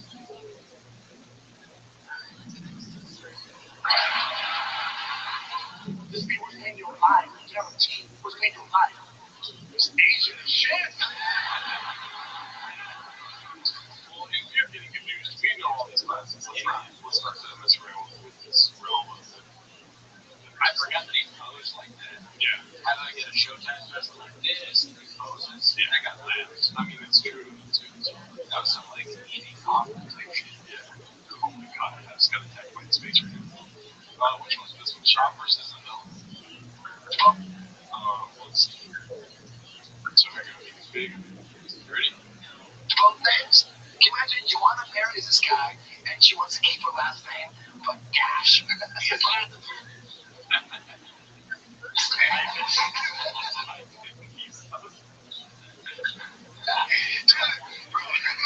loving it, bro.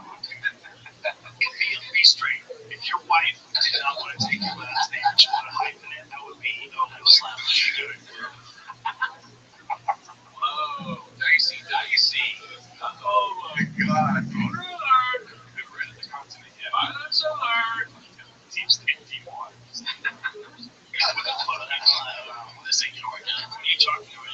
You want to get you want to get married and you don't even want to take my name around. Definitely a Photoshop picture. Right? Yeah, okay. Yeah, like that fish that is a hole, a bite-sized hole that got us. One of the most redemptive moments of the year for us, for sure. So it's NP1251 based on a best. Not the best husband moment right there. Oh, dude, he's so funny, bro. Not to make this serious, but I just want you guys to know that I love him. So, yeah, dude, he's amazing. She doesn't take his last. Let's play devil's advocate. She doesn't take his last name. Every time he goes to talk with her, she's like, "Need a fountain, need a fountain." He's throwing Cheetos everywhere. I get it. Yeah, I get it. I mean, if you're on a time in the car, it only takes me hard Cheetos. Right. Her mom. Yeah. Her mom was coming over and making 8 taquitos. Yeah. Making him eat taquitos. Her mom puts him in a headlock and is like, "Eat the taquito." She doesn't have that accent. The taquito, bitch. Okay, fighter kids are dangerously stupid.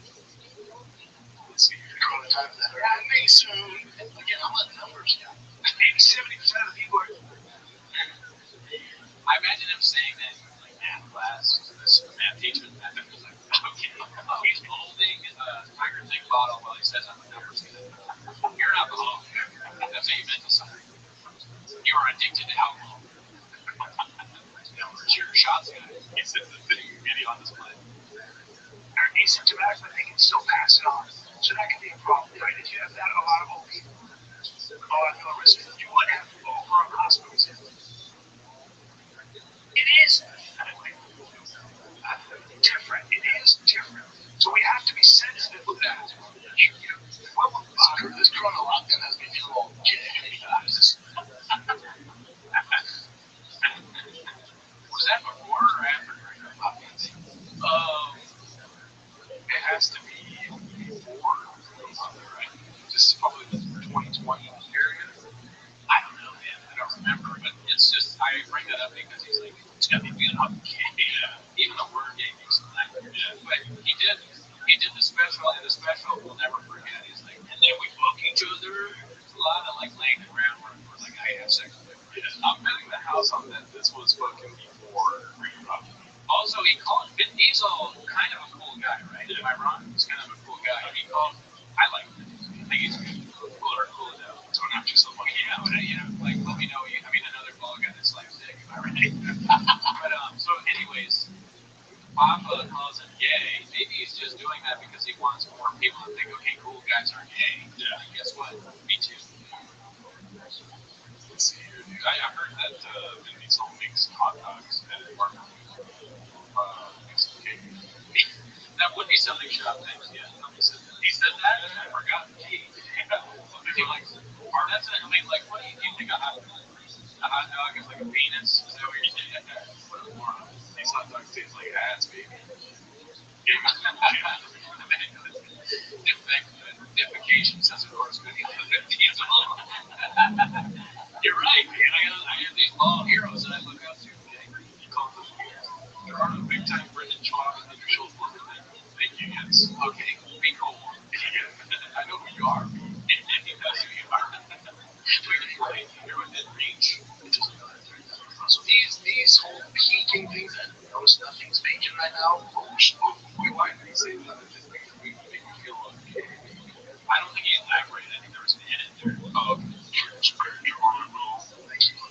Okay, not this next week. Keep moving the goal line. Most people do not have this virus in the United States. But even if they do, all bonds are. If you have, the people that get and I give you the stat, I give you this one of 97% of people who do get are fine. Imagine if you would have come to stats and you by Brendan Schwab, you'd be like, oh, that's not the story. I'm not going to follow this. You're stands from somebody that diet starts Monday cardigan. And that's why we need to change the thumbnails. Sean tells me anything, I'm like, I need a second opinion. You know? I don't know. Which one to go first? Yeah. Even if you agree with my words, you're like, well, whatever I thought before was wrong. RG said, keep moving the goal line. Yeah. That's what he said. I know, that's hilarious. That's hilarious. Keep moving the goal line, dude. Instead of the goal post. Yeah.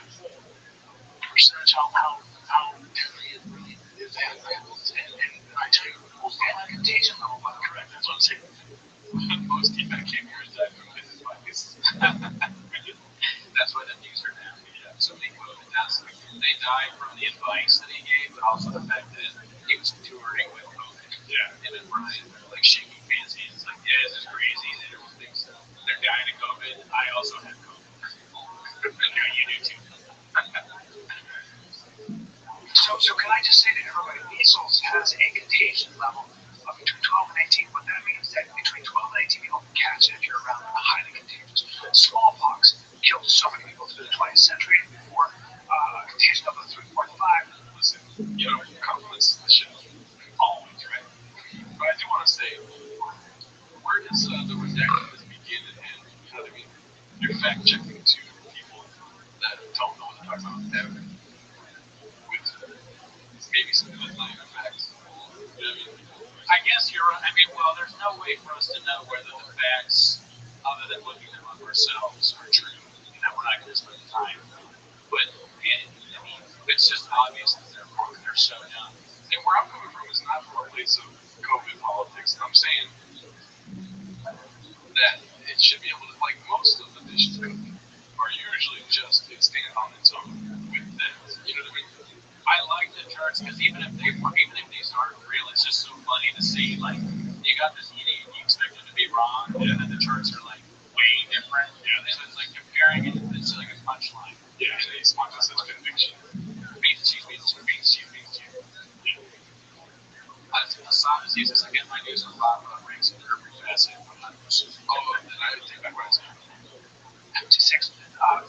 Measles renders you sterile if you're a boy, usually, and led to pneumonia and all kinds of terrible things. Smallpox was deadly in many cases and left scarring and everything else. Horrible. So, I'm not going to go through 300 pages of evidence to make sure the guy I think is right is right. Yeah. When in comparison to these two guys. But also, it's kind of funny that they're talking about measles and smallpox and all these things, these diseases that if you don't get the vaccine are like coming back, right? A little bit. Yeah. There are articles saying that. Yeah. So it's like they're just not helping at all. Yeah. This is like dangerous. This is like the dangerous side of Team K. All their stupid listeners are like, measles. Maybe don't need that either. What's it called? Hi from England. It's 4:15 a.m. Abida Kiani, what's up? And I got a cramp in my leg. Which woke me up and picked up my phone and went, hey, it's a live stream. She probably go back to sleep. Oh, yeah. Thanks, mate. Thank you, Mike. Megan's a match. Right? Yeah. Oh, yeah, that's not offensive. Banger's a match. Yeah, like so. You'd have to tell us, I guess. Remember when Brendan just dragged me this I just started because it was he justified that his podcast was essential. Oh my god. I think Rogue is essential to us. Yeah, it is. So actually, you know what? Right. Shout out to Think of Me. I need to send sound for weird. Don't say that right to Garcetti's face. Tea crumpets. Yeah, sounds like bean cheese. Biggest match. When common cold has a contagion level of between 2 and 3, seasonal strains of influenza are reported to have a contagion level of 0.9 and 2.1. Now, the early data on COVID-19 estimates are between 1.4 and 3.9. It's just a fucking number. Irresponsible. That made me think of on the Scottish episode with Paul Craig and the other two guys. I think one of them's actually not from Scotland, so they kept saying that he was a pie. Yeah. What do you guys think is more of a pie, Callan or Sean? Say it in the chat. Who's more of a pie? Beans toast. That's a good question. I think that Sean is more of a pie. Would Sean make me laugh? You know, had said, what's your name? Yeah, it's not a list. So then I switched my name to Angry Cal. I think Cal is good. Yeah, he's a little bit keeping this more pie. Yeah, he's kind of like somebody getting hard. Yeah, he was also the guy that was yelling at Black Lee, right? He was like, "Oh yeah, oh, you're done in this town." So that's kind of pie. Definitely a pie. But that's also Addy and Juice Pie. You know what I mean? Also, Denmark. We've been getting some more Denmark people in the chats and comments. They said that me and Jordan are a Hygalik, which means cozy to be around. Is there anybody who's Danish? Okay, talk to me. Thank you. Any Danish people? Well, they're also 3 days ahead, so we probably already saw this. Because I feel like the chat right now is Hygalik. Yes. Yeah, I feel cozy to be around. Yeah. Janitor at a clinical center. I just said that I hate vacation.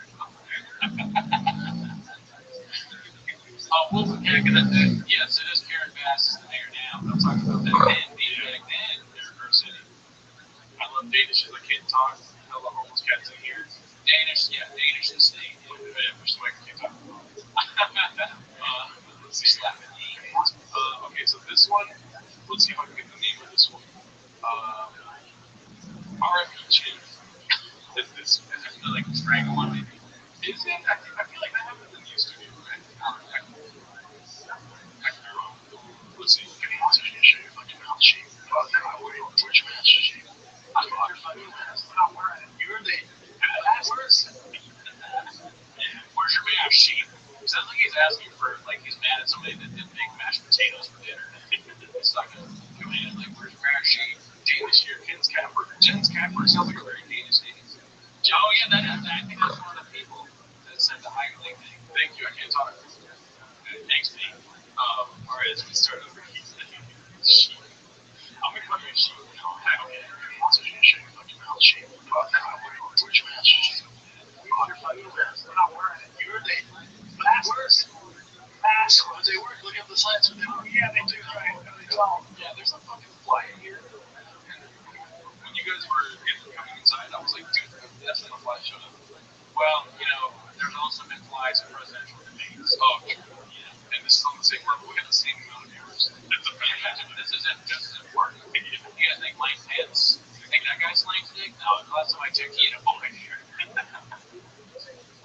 No, this isn't the hostage room, people. Now, this is, there's definitely flies there. But no, this is a different location. There's flies in a different part of your house. Yeah. I came over to Brendan's house 2 days ago. Yeah. And he was like closing the door, the flies in there. Yeah, idiot. Now they're silent. All right. Okay. It's Fauci. I was like, it might make you feel comfortable. The idea behind the mask is that you don't give it to someone else. Oh, yeah. The idea is that you don't, give it to someone. But that doesn't work. But that, he can't even, understand that. As we explained to other people thinking of that. He's like, well, what does that, mean? I'm trying to, no. The mask is to protect others. Yeah. Why? I'll just gadoosh them through a window. They're too angry. They've been, before Tigers thing, you can see they've been drinking on the red label. Was that red label? Yes, Johnny Walker. It does, there's a very heavy Addy, level happening here. I can't wait till we make it a point to where we can get an Addy fucking, scale for all these old clips. Be like, how many Addies are there? How many milligrams? What, you like, it's an audio detector that shows? Yeah, okay. I like that idea. Yeah, we're working on the patent for the Addy level. I wish somebody would gadoosh the fly. Yeah, come here and gadoosh the fly. That doesn't work. It helps. It doesn't. Yeah, Patrick is entering the chat. Holy shit. Oh, nice. Hey, I'm pretty sure that's shot. Yeah, Scoop. That is Scoop. Hey, welcome, Scoop. We love being cheap. I love it.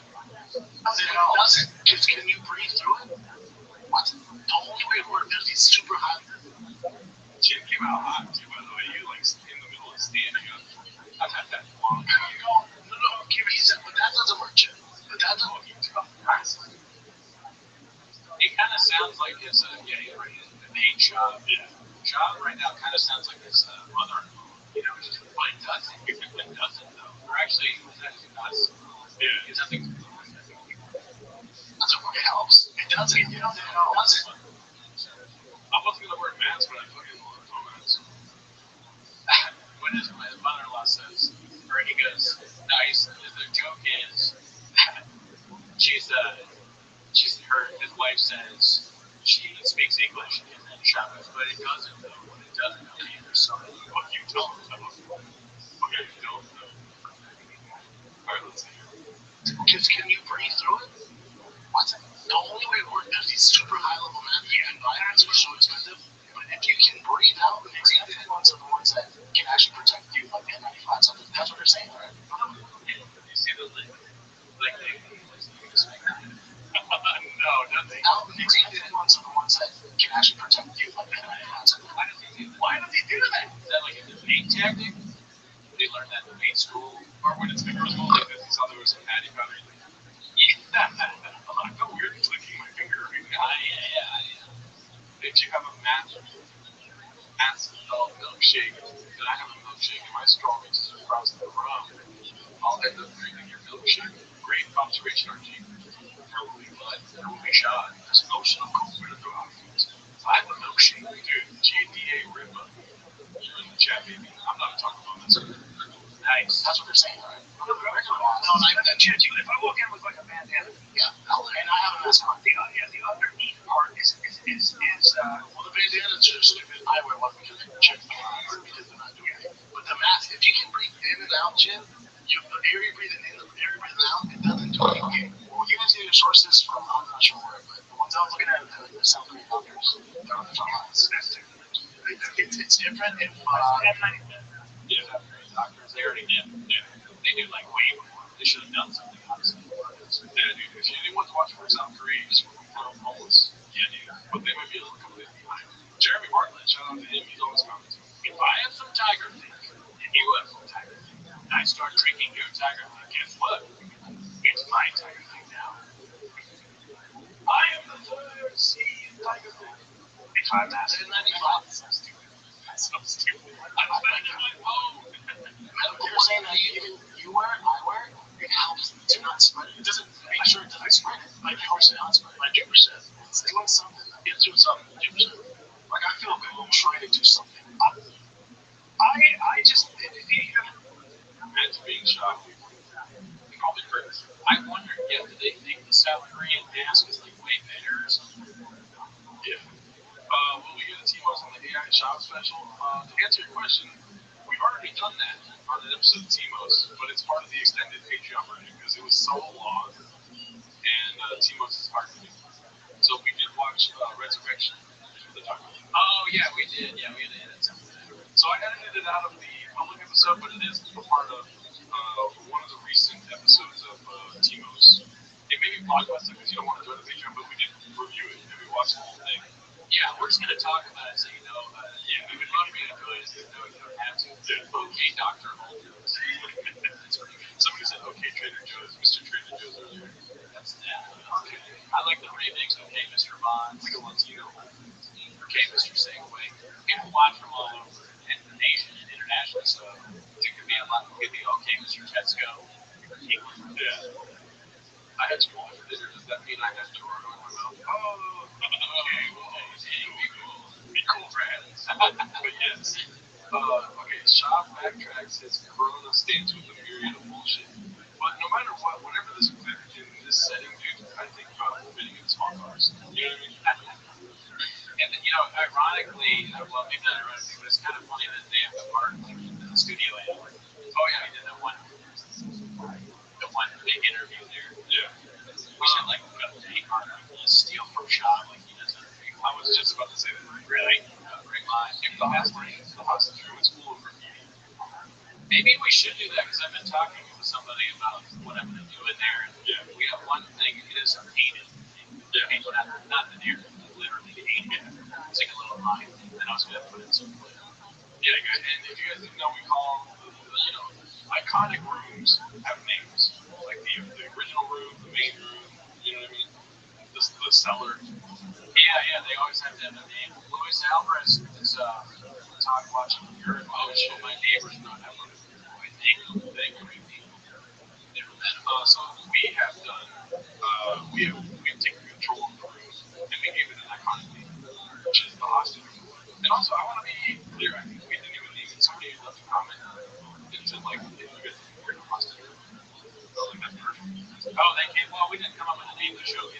Oh, yeah, I mean, same as shot with that Tebow. Tebow's, yeah. Tebow's may have been Diego Collins. Oh, okay. All right, let's see here. Yeah, let's say you don't think the show on the comic jet. I don't think you listen to him. Oh, sure. Shout out to Ringo Bobby, Patreon member. I guess he said he came up with Austin. Yeah, thank you. Yes, thank you. It made me laugh very hard. It was first Patreon episode we did in there. And he said that we look like we're not Austin. Yeah, I mean, it's a little cool room that's open on the side, and you got to separate from like, otherwise, where's the sink room? That's the restroom. Yeah, that is the restroom. Has Sean ever played Flappers? I believe he has. Yeah, Othman sent me a picture, or maybe not. Somebody sent me a picture of him on the key. Flappers is the best of both worlds. Yeah, it's a horror for sure. That's how you feel it. You're respectful from the line. To me, I don't like you. You know, I don't think any less of you. I just joined Carlin. Shout out to you. Thank you very much. Guys, thank you. This goes backwards down the sink here in New Zealand. Oh, wow. Wow. That's an island off of Australia right there. I think they're probably at least in New Zealand. A couple of more days. Okay, here we go. I love this part of the live. So it's also that very cool. Shop Cristalino Montez. So I'm assuming. Okay. That's a good one. That's very cool. Long kill. Yeah. I'm very shocked. And keep my last name. And then I'm gonna fuck Montez. I'm gonna fuck the shit up Montez. What about you? Okay. Can I kill all three of them? I'll kill the Diddler, I guess. It's like when you kill one, you realize you gotta fuck one and marry the other. You don't wanna fuck? Yeah. I'll fuck,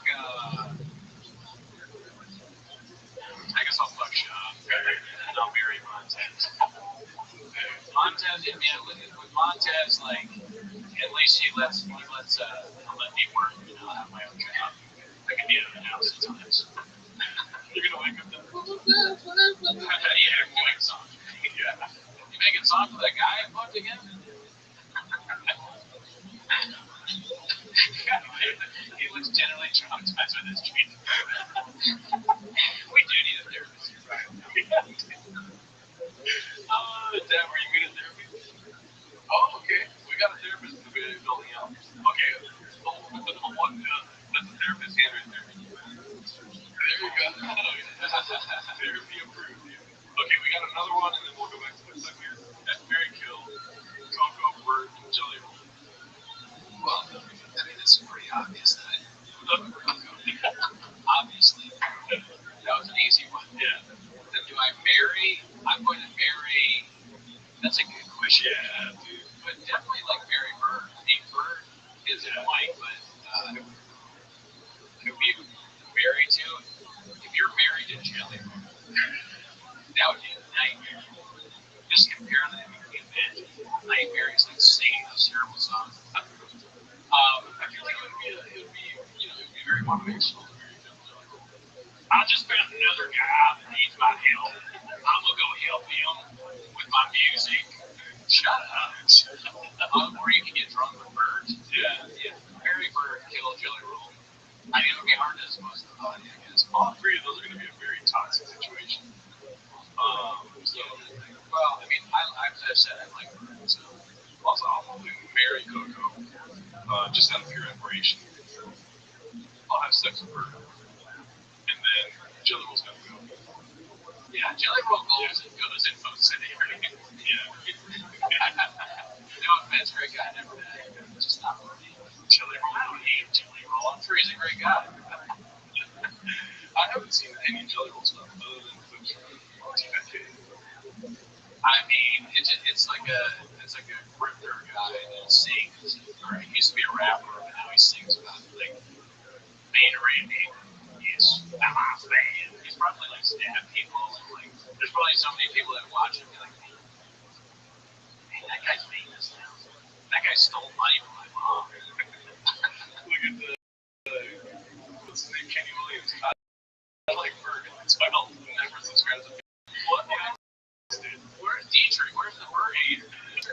king of you guys. Who said he wouldn't subscribe? Kenny Williams. Kenny Williams. Get with D-String because you guys are best friends think alike me. You have a lot to talk about. Well, by the way, while we're talking, it looks like Shaw's is listening intently to us. Yeah. He's actually waiting for you to finish. So, do you rate Pierce thing? Do you rate his thing? Oh, we're at. Thank you for that. Thank you, Pierce. Thank you for digesting all this redacted stuff that I get too angry to do on my own. It helps me keep my sanity. Oh, nice. Well, that's why we're here. Yeah, you guys help us out.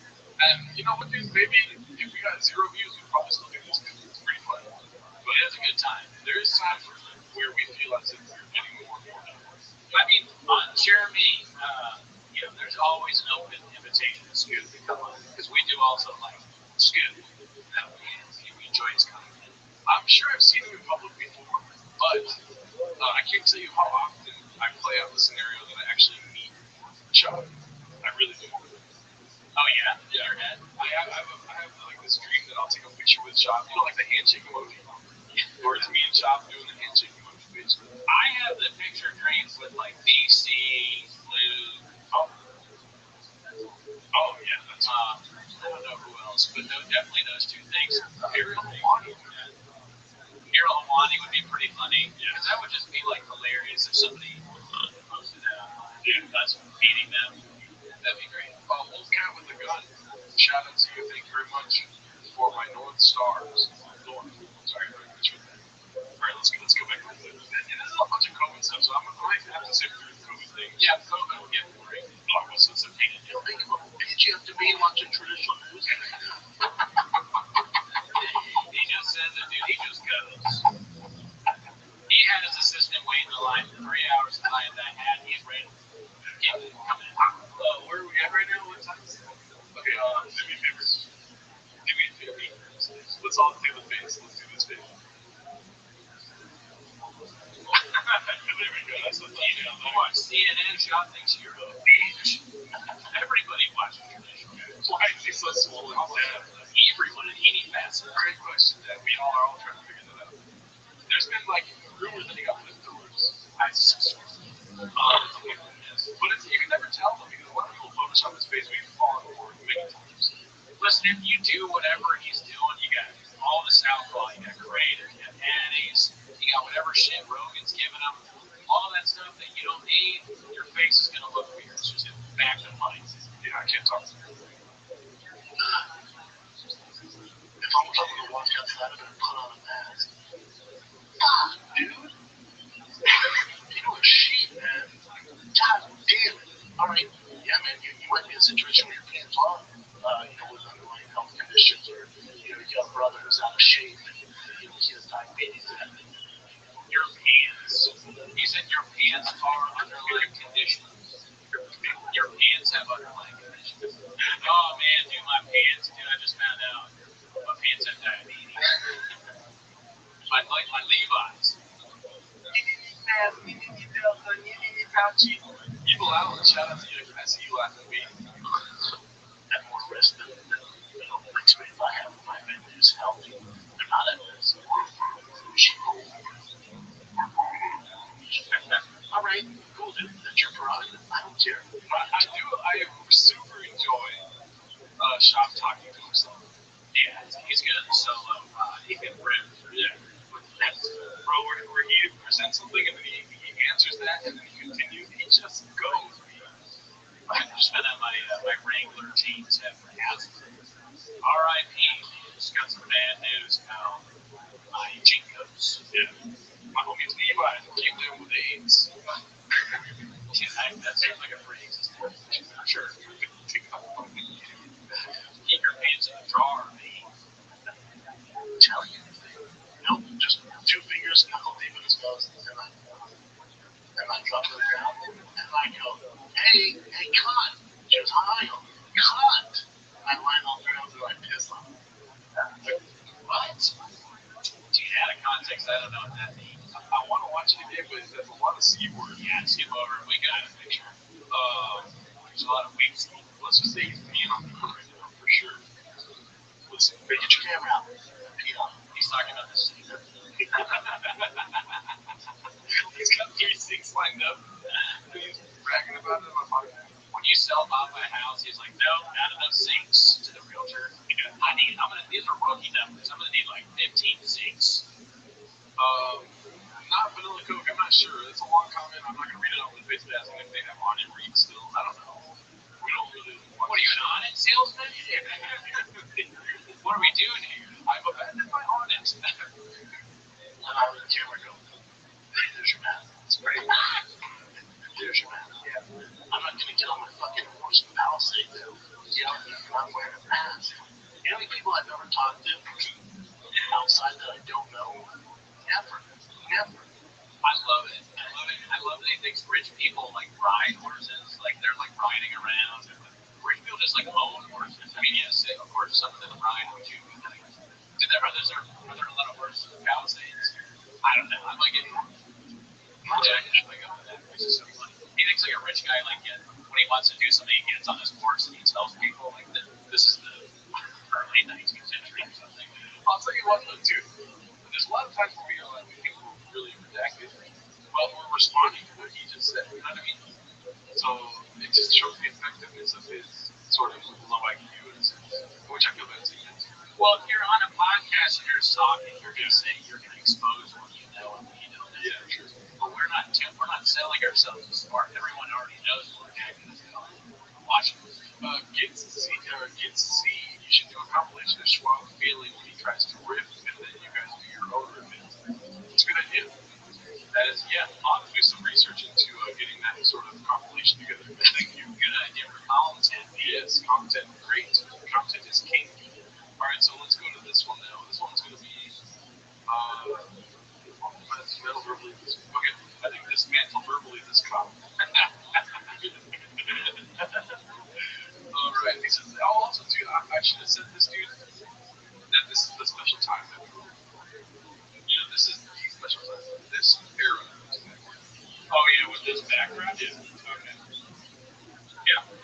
Oh, yeah, sorry. We're going to get to that after the new classics, and then we're going to go into the next part of the stream. We're going to get on the classics. Okay, yeah. Should I get my name here or something? I mean, I want to eat it. Yeah, go for it. So, we have one big cookie from Trader Joe's. It's the sea salt chocolate chunk cookie, and then we have this big box of coconut dreams Keebler cookies. Now, I'm redacted because they have a hole in them. It's not the best cookie to buy. It's put sauce on it, but I have a plate. So there's that.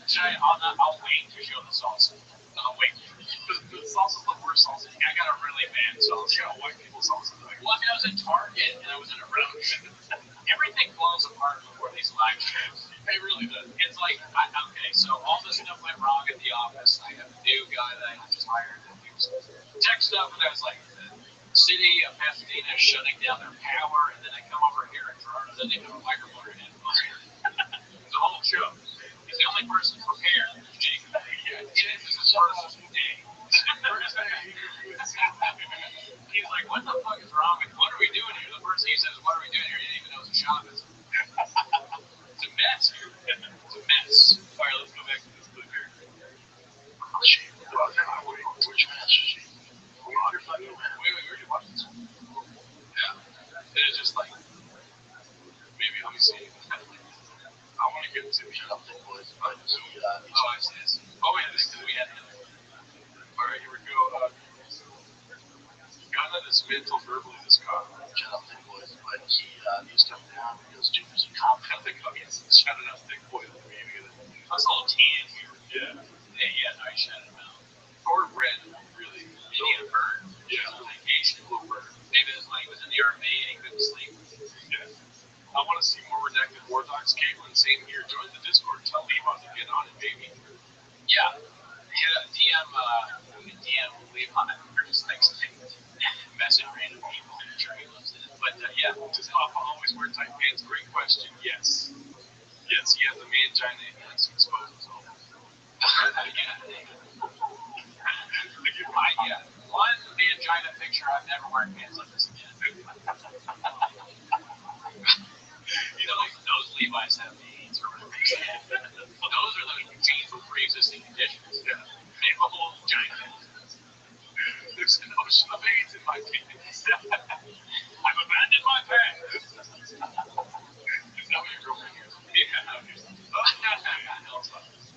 I gotta do it. Stop myself. That's such a weird thing to say. It's like you're saying that like I don't blame you because I have slight dicks. Yeah.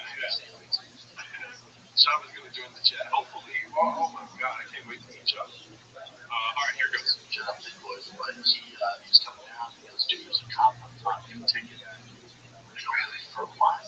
He goes, from behind. They never shut box. They can easily close them off. There's nothing. He's like, I don't know. I saw someone fill a ticket. So as I'm biking on my head, I'm gonna just over this cop shut up that boys. Why did he shut up Big Boys at the beginning of this? Oh, I think you're able to the Big Boy whole there. Baba versus Con would be great video. Yeah.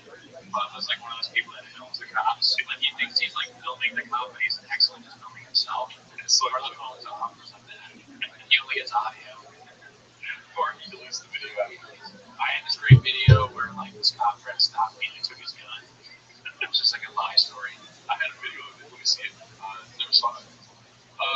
Long time then. Alright, this next one's going to be Gina's Point Park school closures.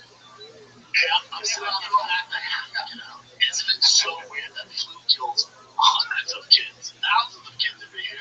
We don't shut schools down. And Corona doesn't kill you. We shut schools down. It's not about lockdowns, Brandon. It's not about lockdowns. Yeah. If you're gonna say the words kills thousands or hundreds of kids, say it with a little bit of the sadness, a little like remorse. He's thousands, like he's happy about it. He's happy that the flu kills more kids than COVID. Doesn't make sense. Alright, this one's great story on canceling the tour. So, he's been doing this for a long while. I'll tell you what's crazy. It's how fast things move. So, this past weekend, I was supposed to do shows in Atlanta and New Orleans. And on Monday, it's well documented. If you listen to the podcast, you might get whatever it is, whatever it is. I said, as far as I know, my shows are still going on.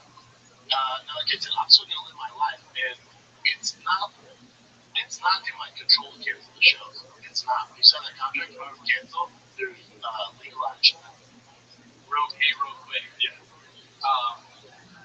He said Atlanta and where else?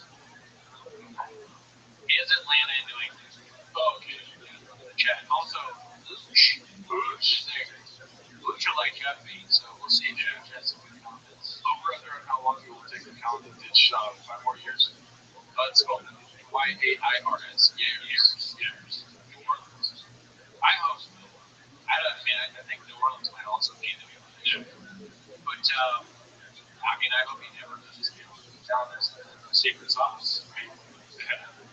Who has more hats? Why do you keep putting He keeps putting up who has more hats. Somebody's saying that in the chat. Yeah. Who has more hats? That's Gavin or Bob? Probably, no, like, it's Ashley Gavin is like a stand-up that wears the backwards hat.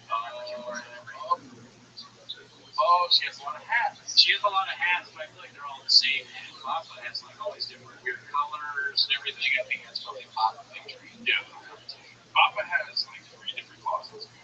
I have hats. There's hats, shoes, and then a separate one for favorites.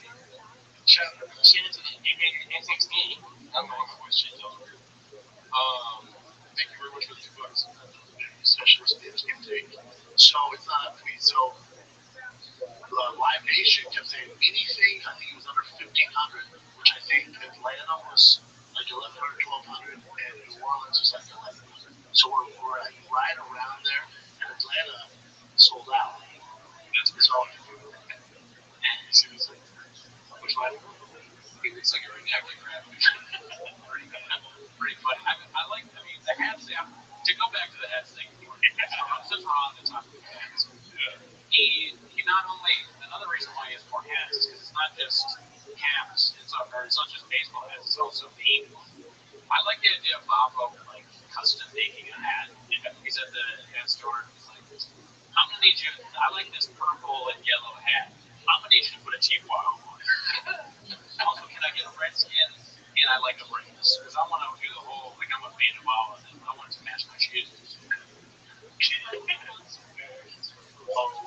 Going into the week, we're around like 800 tickets, and then we got over 1,000 on Wednesday. But I think we're still in the 50 number good. Spoke to Live Nation, my agent, that morning. They went, "You're good, dude." I'm like, "You sure?" Because I have all my squad coming. The flights are looking good. "You're good. Don't worry about it."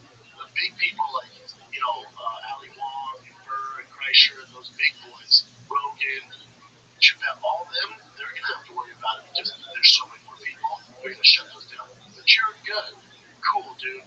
Thursday morning comes. I make a post, right? I'm like, I ain't scared of shit. Show's still going on. Still not scared of it. He's a very there's a lot of self-awareness here. He's not as big as these other comics, but they're the biggest comics. Right. Yeah. So he thinks he's like he's right below the guy. I wonder if Papa John's himself for his house. Great question. All the New Orleans talks makes me think about. I am going to be in New Orleans in October, so I'm trying to get some shows out there. If there's any New Orleans people in the chat, I'll post that. But it would be cool if I could tell people that they have to listen to 2 days of beer. That's because I'm paying for shows. Right. People get it twisted. You know, I think we're scared of it. Not scared of it, but this is how fast this thing moves. I talked to everyone, my whole team, Thursday morning. Hey, we still good? Yep. We still good? Yep. Still good? Yep. I posted me with a fucking mask on, saying the boomer virus is like fucking shit their pants over it. Okay. So I was like, yeah, we're good to go. Driving to the airport. I'm calling David. Hey man, are we good? Because I have my brother flying from Denver. I got 2 guys flying from LA. My own brother's a Patriot. They're posting us on. You're good, man. You're good. Get to the airport. Downtown, easy. I get through the fucking clear and TSA in, I don't know, 2 minutes of nobody around. I sneezed. They thought I yelled out a racial slur. They thought I yelled out a racial slur. They're like, what the fuck? Like, what the hell? Who was like that? So people got mad at him because he sneezed. Yeah. The TSA, they don't have anything to draw. So they draw out there. I don't think that's real. There's no way that's. Yeah, whoever made this clip, it's a lot like just watching the show. I don't like watching the shop show. Happens says, okay, we're seeing what happens in the species. Oh, I didn't even know that. Well, I'm sure he does that. We need to see it to judge it, Doesn't sound great. I believe you. So I'm there, and I still, I'm like, God, I'm looking, and I got this group chat with Schultz, Kreischer, and Dalia. I'm like, hey, are you guys canceling? And all of them like, yeah, we're out, dude, we're out. So how am I the only one? Because these aren't small theaters. 12 to 1,300 people, a lot of them now, it's not canceled. Whatever, I'm waiting around, and I just have this pit, I thought, this doesn't feel right. So I call my agent, I'm like, dude, we're still getting it. I'm telling you, I just talked to them. Quit calling me. We're good, dude. I'm getting off flight. I hate to fly to Atlanta for 5 hours, land and get canceled. No, you're good. I go, dude, it kind of seems like a bit of a dick move because these people are going to come out. These fans are loyal shit. They're going to come out. They're probably 98% of them are pros, like 18 to 36, who aren't too affected by this coronavirus. Again, called the coronavirus because anybody, Oh my God, thanks. We don't care about the boomers then? But readers. It was a different time, Yeah. Different time back then. So. Probably smashed some Addies in front of his coffee. Addies help with the diabetes in his pain. so you get it. Kids not really right now, but anybody can get it.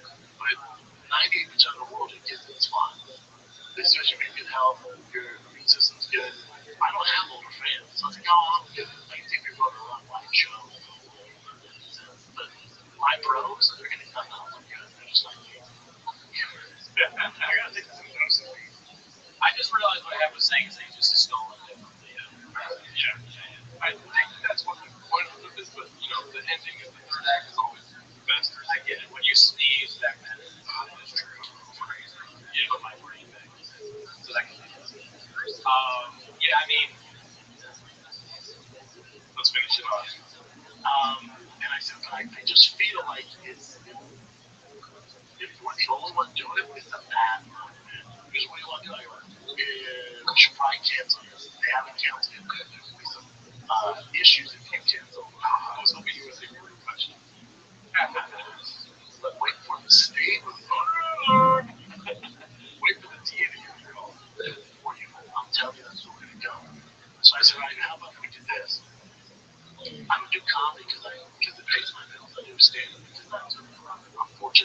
have some gigs with my 3 podcasts and other business ventures, but I don't have things to do. It doesn't affect my life. Let's say this coronavirus spread like World War C. Papa doesn't have to stay. Okay, listen. All the fucking topics he's bringing up got so-called name dropping like crazy, going from fucking thing to thing to thing to thing. My Abby radar is going. Yeah, he probably is on Addicts, and that's what the speech is, really. Yeah. But he's talking about his marketing genius, right? He has all these podcasts, he's all these big side ventures. I wonder what is like about the side venture outside of his podcast. What's he doing? Like his clothing, right? Teaching his kid baseball. Selling comic books. Selling comic books. You think he still does that? Does he dabble on the side? Awesome. Yeah. Big podcast, selling merch, Big Boy Whiskey, yes. He's also, he's slinging advice left and right. He's like 4 or 5 years in the comedy, so he's giving like newcomers advice, right? He's going through fucking injury, like crazy, so he's got to hire those fools, you know what I mean? Right? Creative, he's doing a lot of creative stuff. He's building an empire. You're right, Ryan. He's building a great empire. Yeah. That's absolutely my fucking passion. So, I don't have to do it. So I said, what if all the money I get from touring this weekend, I donate to Corona victims? There's no fund open. We don't know how to calculate it, but maybe we pick a family and just send it to them. Maybe their grandma has it. Maybe we send it to, some folks home, something like that. Because I'm talking to Derek Buster. His mom is she's like the head lady at a close home sentence chaos. Shout out to Lenny, just doing the Patreon. Thank you very much, sir. Nice, thank you. But then maybe I can always just send it to them so we can do something. So I post that. The show's still going on. With all the proceeds, we're going to send it to the coronavirus fund or whatever the fuck. We're going to figure out this money. And that was my plan, to kind of neutralize what's going on. If people still come out, don't worry about it. So he's gonna send money to the people he's helping kill. Oh my god, I don't even know. Secret alert. Yeah, haphazard. All of that just to be like, I'm a good guy. And I'm donating money. I can't say my shows that I'm donating money. So big bad for me, something in the weird thing.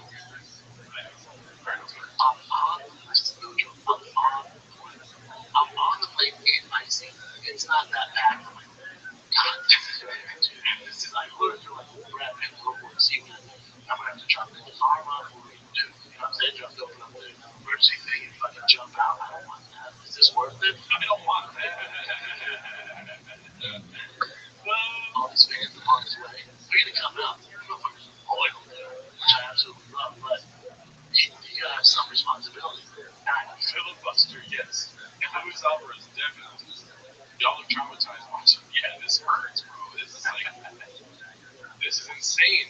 He's going a mile a minute right now. And this pain in my stomach, I decided, this ain't right, man. I texted my agent, I go, dude, I'm telling you, I feel like this is a bad idea. And he goes, if you feel that strong, get off. I really goes, get off. They're about to close the gate. Make sure I'm out. He goes, I'll do what I can, but make sure you can get off. I go, all right. So the plane's boarded. This is another story that makes no sense. Now he's gonna say get off the plane. That's like in the air. Yeah. So I told the pilot, I said, listen, what are we doing here? If you imagine Shab on the 9/11 flight, be different. I'll tell you what, Mark Wahlberg, flight 93, more like flight 69. More like Like triple C. there you go. You know, like flying Delta, we're 5-hour flight today. I think she was okay. I'm a stand-up comic. I have shows in Atlanta and New Orleans, and we're going to cancel the shows, and I got to get out.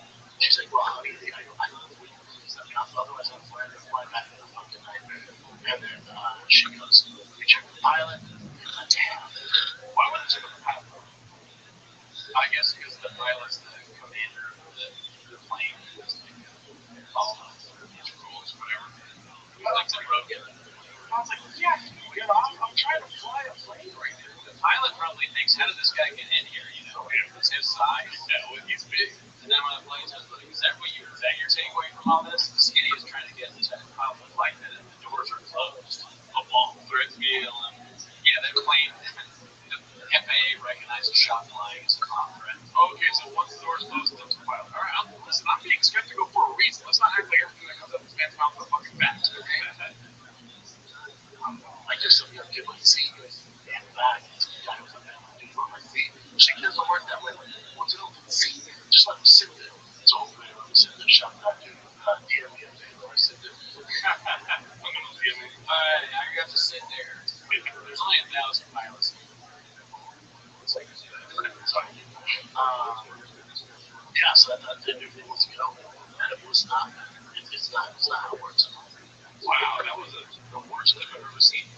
It's pretty bad. But it was also funny. I just kind of started thinking about other things. I started thinking about Theo getting data.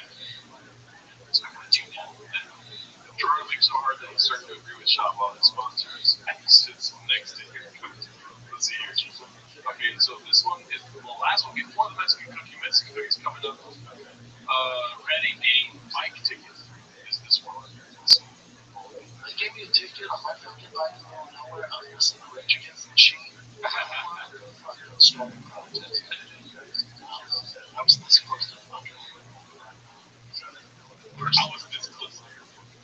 What stopped him? He was going to organize a protest listening to Rage Against the Machine, and he got Yeah, good news. he got confused. Why did he stop us? Because he found like some salsa and a cookie. Right now. All right, so is it time? Yeah, let's talk about the Mexican cookie. Shout out to the Mexican cookie. Shout out to the 500 in here. Mexican cookie time, baby. If it was the one person that has to join the Patreon for this, right? At least one. Look at this paste. It's disgusting. I opened it up earlier and it smelled bad. It has like a big, like, gross smell. I left it in my car all day. So I might die. It's not good. I'm willing to sacrifice for this. I just want to say,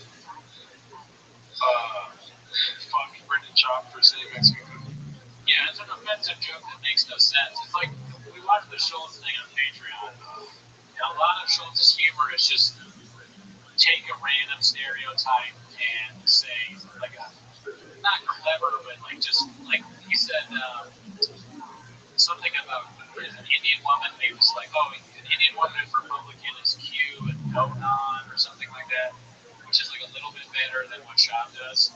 But Shab is just like Mexican, so they like salsa, right? So there's the cookie. All right, so are we ready? You're gonna go from 100 Mexican to Taco Bell Mexican real fast, right? All right, Do you want a spoon? I'm gonna pour it on. Oh my goodness, pouring it on. Oh, look at that drip. This is disgusting. This is really gross, right? Are people tuning out for this? Should I put more or less? No, that's fine. That's I don't fine. want to do this. Get me out of here. Dad does not want to be here right now, dude. Oh my god. Yeah.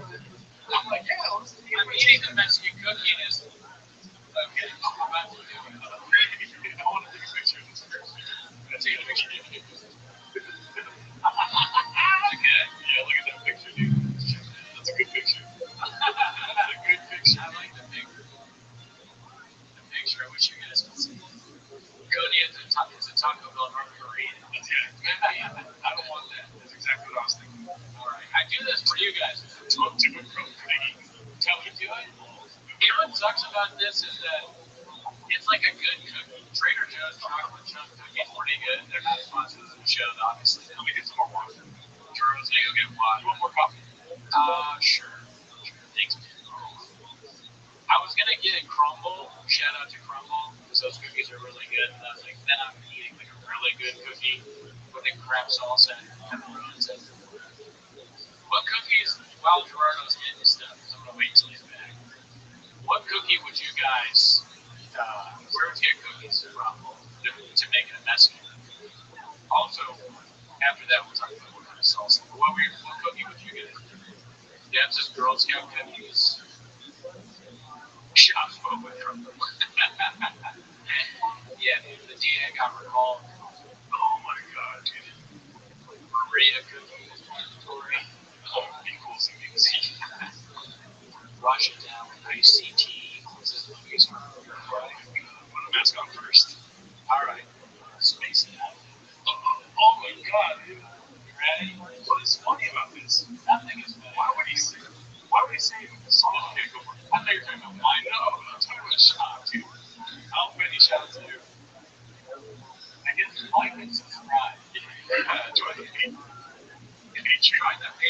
I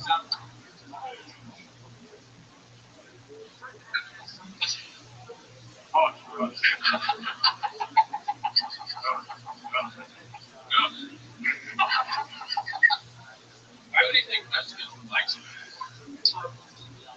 how else can disgusting. I've never felt more redacted than I have. I hope Pat Heather is watching this. Hope you see what absolutely he was never more excited for anything except something like that. I mean, we still get criticism for not being homeless when we did something like this. I don't think this is homeless, dude. I think this is like living in a mansion on the summer. Why do you keep reading it all? I thought you guys would want it, man. It means hot Cheetos on top. We'll do the hot Cheetos thing next time. Oh, we got another patron feed. Darren Pace, thank you for joining. Darren Pace. The name of the salsa is Pace. Pace is homeless. The company Pace. I have a screenshot for the Discord redacted this up. You just got more redacted. I don't know if I can eat. Oh my god. I mean, do you want your own cookie? Do you want to take a bite? I'll just take a bite. You can break off the part of this bite. You know. That's even more redacted. Oh my god. Alright, well, we did it. We ate part of it. I mean, I'll say this. We'll eat the whole thing if we get to... We'll get the whole thing if we get to 1,000 viewers. Dude, that's disgusting. I know. I got this whole fucking thing.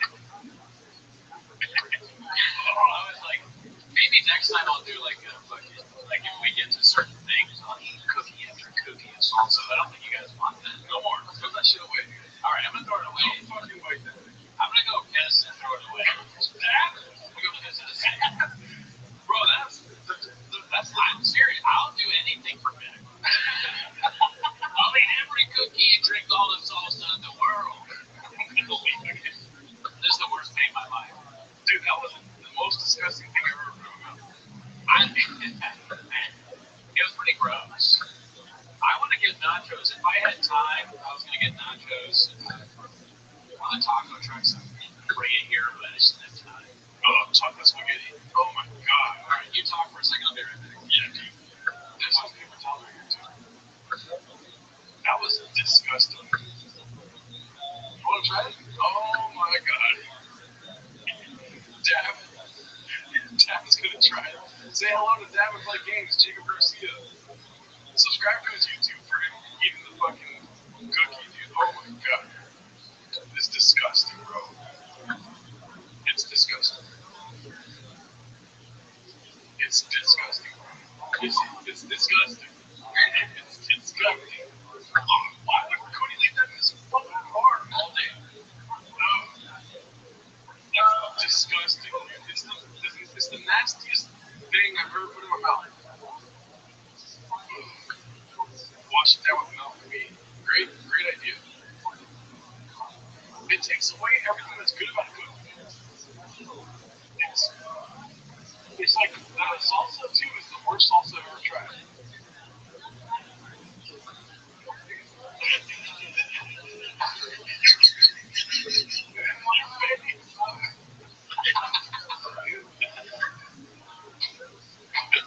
You facial expression of love with cookie.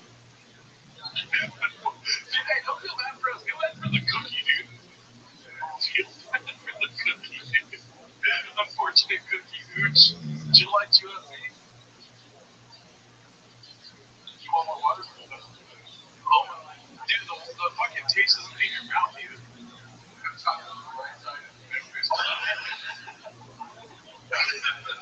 Poor cookie, dude. They feel bad for the cookie. Oh my god. I mean, great idea. I got puked in the bathroom. In the kitchen. It's not, I mean, he's not even kind of sink. It's still like a pretty good cookie. I mean, the salsa taste is disgusting. Sorry to taste. I don't like it. I was looking for like something that was easy for my crazy redacted brain. I was like, leave a few of these. Yeah, and also you're like, yeah, let me leave this in my car all day. Well, I didn't really have much choice, man. My day was crazy. Like the game broke, and then I had to. They were like, by the way, we're turning off the power. They want to just come here and shoot you.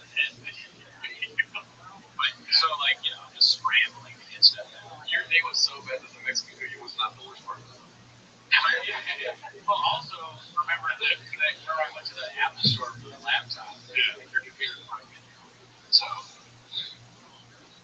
It wasn't. no, it's fine. But I was doing that, and I was like at the max for something. Might as well go to Target, and that's when I got Ace. Bro, Brendan Shop, we're fucking calling you out. You should eat a Mexican cookie. Ace should eat a Mexican cookie on T-Back Day. You probably get a lot of views of that. Fucking disgusting, dude. That would go viral on James. That was disgusting. Let's go back to this fucking bullshit. Gerardo's realizing what he's done. I think he in for him. I just became a fucking Taco Bell Mexican. Yeah, Mexican cookie. I had no pride before this started, so Jacob, I just became Taco Bell Mexican. I love that on Jacob's first day he did that. Jacob's first day he ate a cookie with sauce on it. It's only up from here. I can't talk. This is like you think Chen gets treated badly too. Damn, that cookie will keep you busy. I mean, it's really gross when you think about it. I can't get it out of my mouth. I'm telling you though, that cookie's pretty good. So, It's I kind of go for it. not with the salsa. I'm saying like it kind of like took away some of the salsiness of it. I think if I had had the coconut with it would have like disguised it maybe less because of the, I don't know. Do you mind opening up those cookies so we can eat something else real quick? Oh, I got him for the cruise. The MNSXD, thank you. He's donated twice now. Thank you very much. Fire sauce on cinnamon twist says flying. Alright, cool. We're not gonna create a whole thing. Yeah, Steven Costanza. Shout out to you for joining the Patreon. That was a good thing out with the Tapatio cookies. Like, we were arguing about that a little bit because I was like, traditional salsa, we weren't sure if hot sauce was considered it, and then we read the bottle and it said salsa. I didn't know that. I was thinking Tapatio, dude. Just fucking throw some of that on. There you go. Thank you.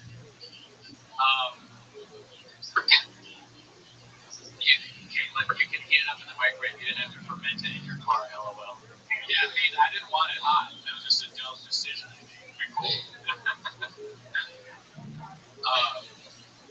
How many patrons to get Gerardo to relapse? Well, geez, I read that out loud. If I go to Cooties and ghosts coming in hot left and right. if we get 1,000 patrons by 3 days from now, I'll relapse hard. Yeah, give us enough money that they can live comfortably. It's Well, fucking alcoholic. I think you were supposed to do it for science. Go fuck yourself back. We're not doing that again, dude. Now I know why Mama hates his wife. Yeah, she's making that every day. I need tater tots once a week.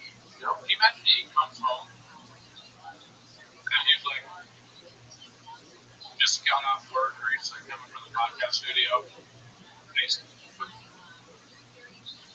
looking like, oh, where's my wife or my kids? And his wife is in the kitchen pouring a salsa, pouring a cookie, about to eat it. He's like, what are we doing here? But then like a light bulb goes off in his head. He's like, oh my God. I might have thought of the greatest stand-up joke in the history of jokes. She's Mexican. She's eating a cookie, and she poured salsa. Why did I call it a Mexican cookie? I'm just so racist. Alright, let's go back and do it. Fertita stew, the meats, the potatoes, and the nuts. This is the metaphor section of the picture. Now, the tortillas are involved, and they're the ones who got the UFC where it's at. They're the huge. This is a big fight stew, complete stew. The tortillas are the meat and potatoes. Somebody gave him a stew metaphor to use, and that's just mean. You shouldn't tell him. You should use to be careful about the metaphors you use around Chuck, because he will use them and butcher them, and it will be a clip on chain. We don't laugh. So, like, if you want to bully him, you want to be nice, then you know, just watch yourself. All right. Butch, why the fuck did begin with, dude? Why are we eating salsa on cookies? What? Why are we putting salsa on cookies? Why are you so mad? Do the hot chip challenge, dude. We'll do that, but please don't create your I'm gonna quit the show. Yeah, but you're making drugs. Slide that in the DM. Okay? Put that salsa cookie in my mouth, dude. Look at that, man. We should cook your balance of cheese. I mean, the hot tip challenge is a great idea. We got to do that. Yeah, that would thank you. I got to cover this stuff. Yeah, it tastes good. Oh my god, that was a great idea, Booch. She could have fucking came in a little earlier with that one. Definitely gonna get some Takis, right? Yeah. I love how that was more triggering than my relapse.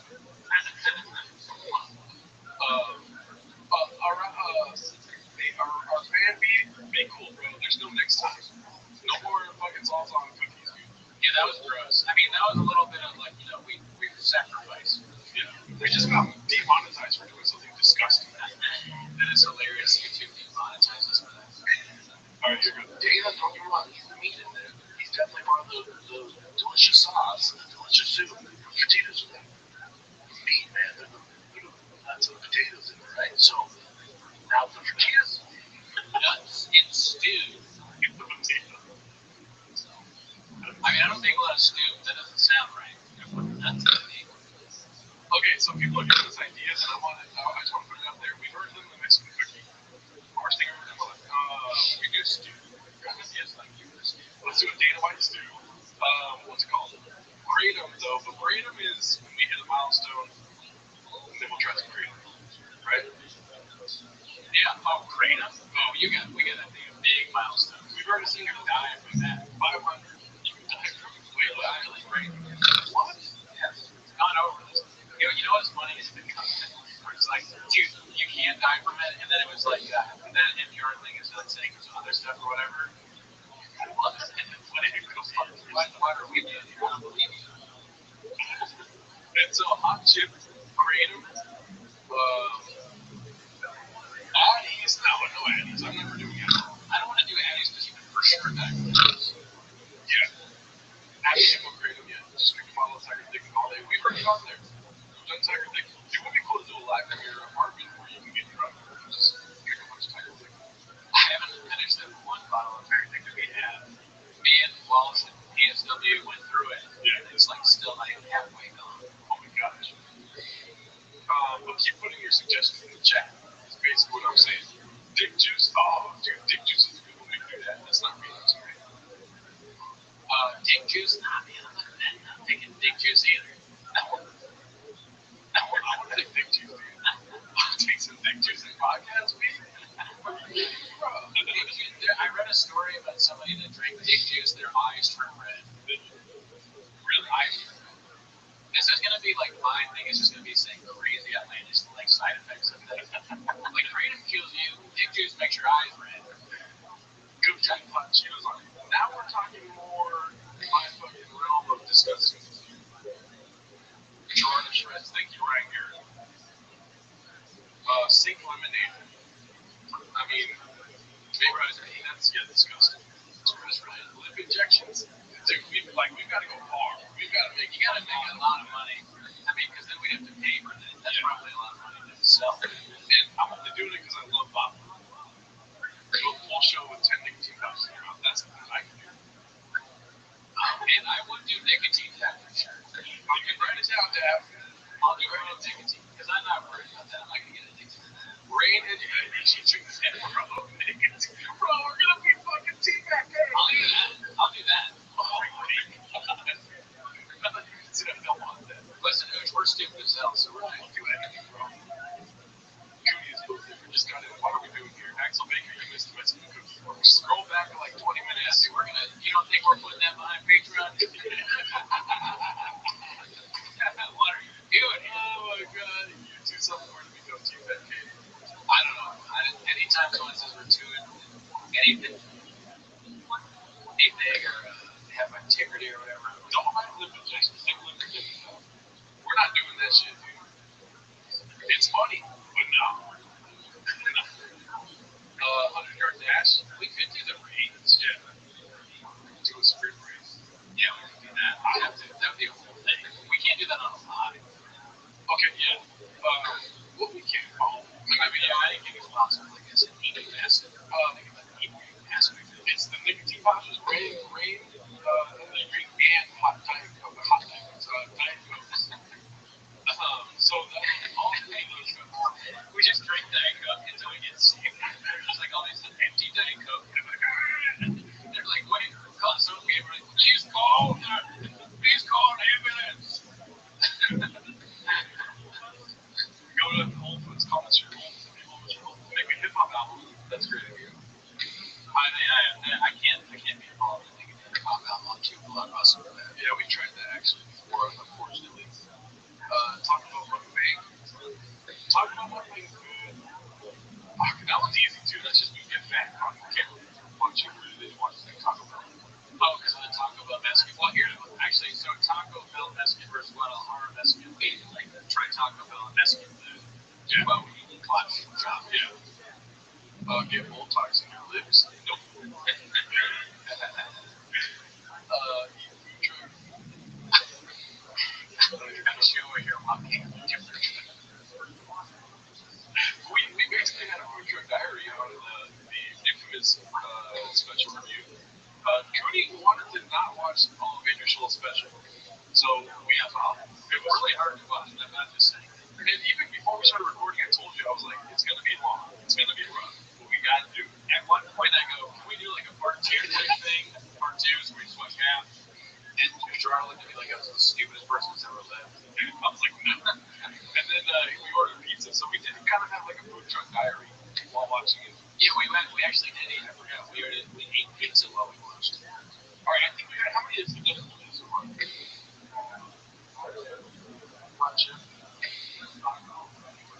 Menudo taco. What is that? Menudo like soup. Oh, that's Chin. Rizzoli. Remember he's like, I'm snorting Rizzoli. Yeah.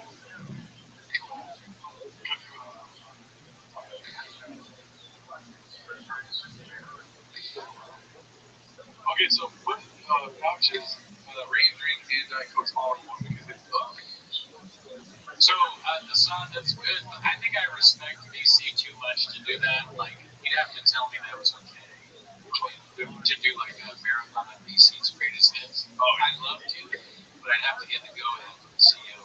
Yeah, we barely did one BC on the show this last week. But BC is watching. Yeah, he's awesome. Okay, for you with gays on it? Okay. We already make my life has been affected by shop because I make so many gay jokes now because I'm just so used to it, right? Do a live one take song. We want to do that, but it's very difficult.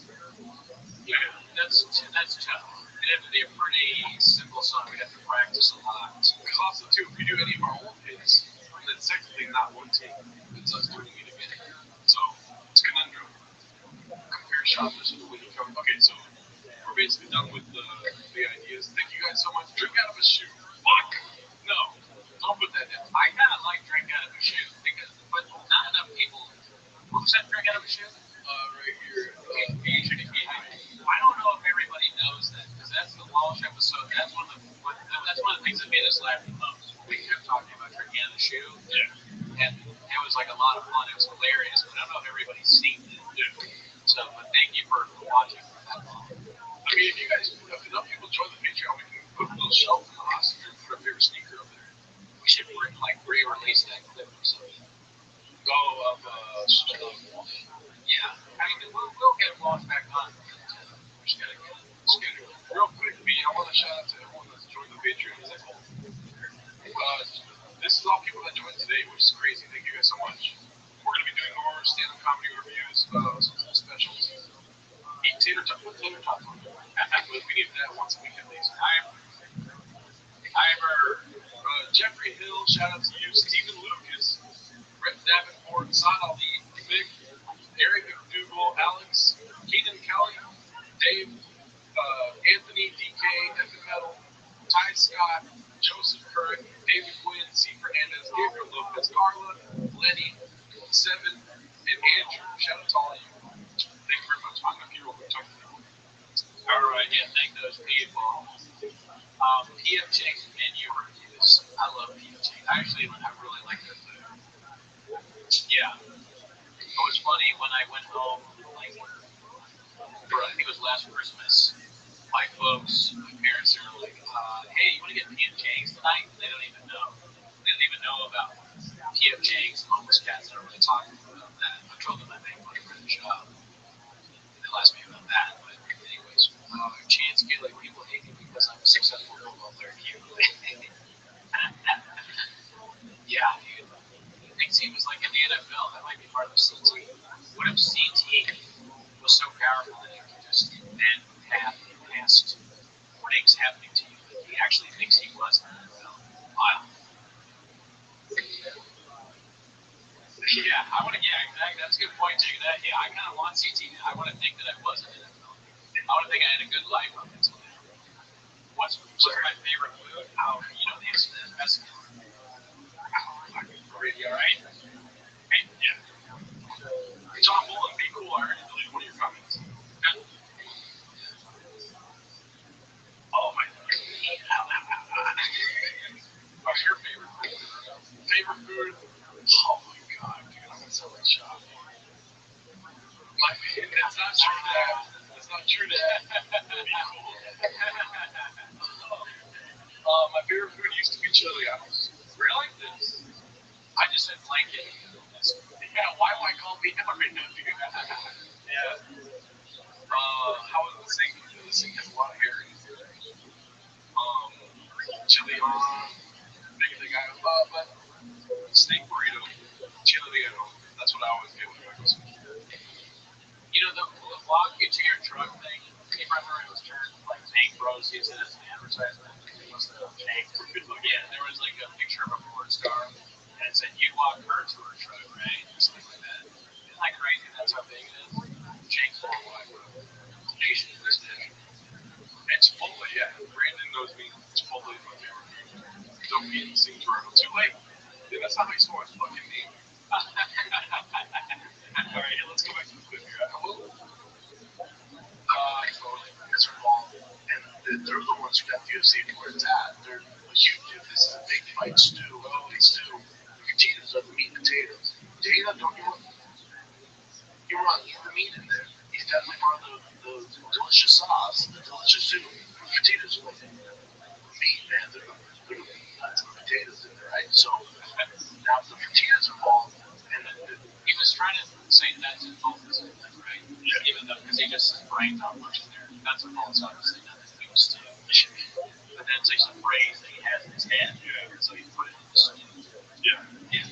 Brody Carr, thank you for joining Patreon. Since I shouted everyone else out. Right. They're the ones who got the UFC where it's at. They're huge. This is a big fight stew, complete stew. The potatoes are the meat potatoes. Dana, don't get me wrong, leave the meat in there. He's definitely part of the delicious sauce, the delicious soup. The potatoes are the meat, man. Nuts and potatoes. Jobs cooking show where it describes cooking to you. And when you try and make it yourself, you're like, what is this? What are we doing here? He's like, okay, first thing you need, every ingredient is important, but the most important is that food. Then, second thing, make sure you have fresh salsa.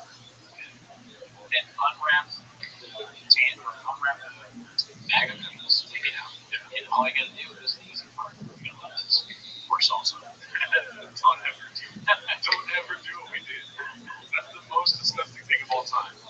Hey, maybe that's why it's not fun. Oh, because it's also real. Because people picture it. Yeah, people picture it without even eating it. They're like, that's disgusting. So what part is it? So three of us, like, so, because he just did a stew, and he's like, Dana White is the whatever, is the delicious part, Fertilli's, whatever the name is, part of the meat. What about with a Mexican cookie? The three of us, what am I? Are you the cookie? Am I the salsa? Is Jacob the delicious part? What do you think? I think you are the meat potatoes. Oh, thank you. And then I'm just the fucking nuts and bolts. I'm the nuts and bolts. I called you the meat potatoes, you bitch.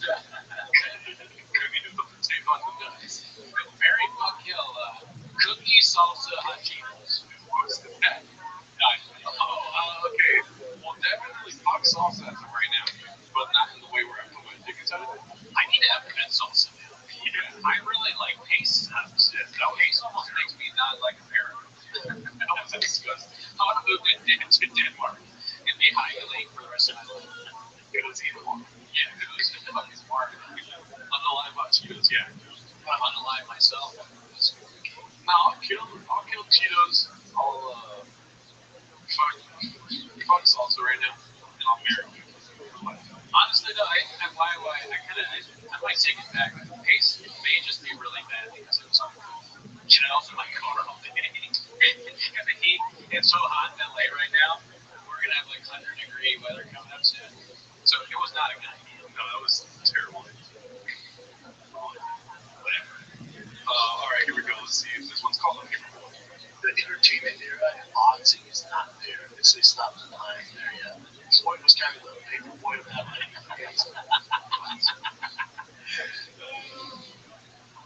So, John Bolton, sorry about that, sir.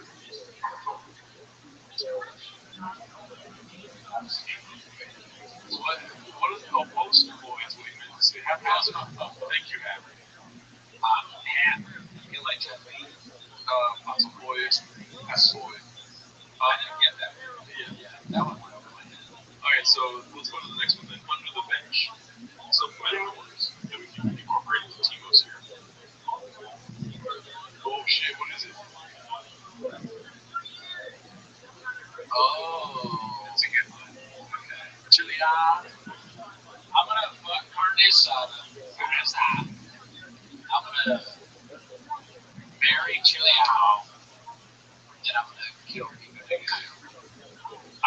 It's mine's the same answer. Yeah.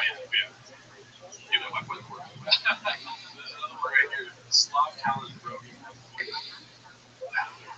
I don't want that. You don't want that. You can't walk out of the hypothetical deck. Oh, really?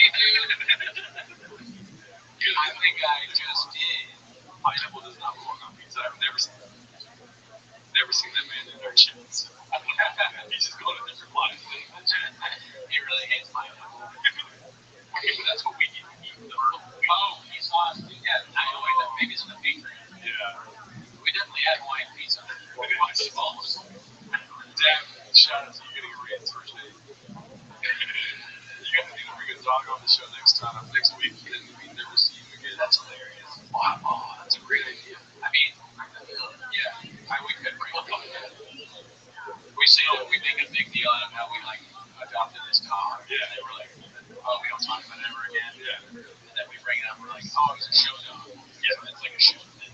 No, we didn't have we told no this. Be like, the flag is too much. We just want to say that he's a show dog. You know what I mean? I would get a dog run to balls deep in fish.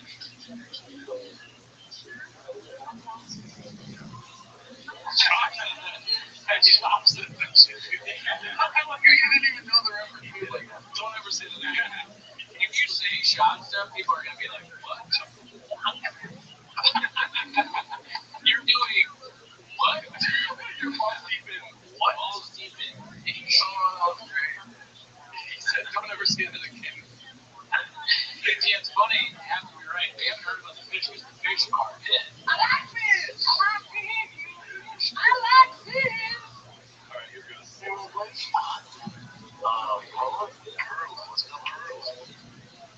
Which, who knows what it was though? It was drunk on the strips. I'm not going to grow out of that shit.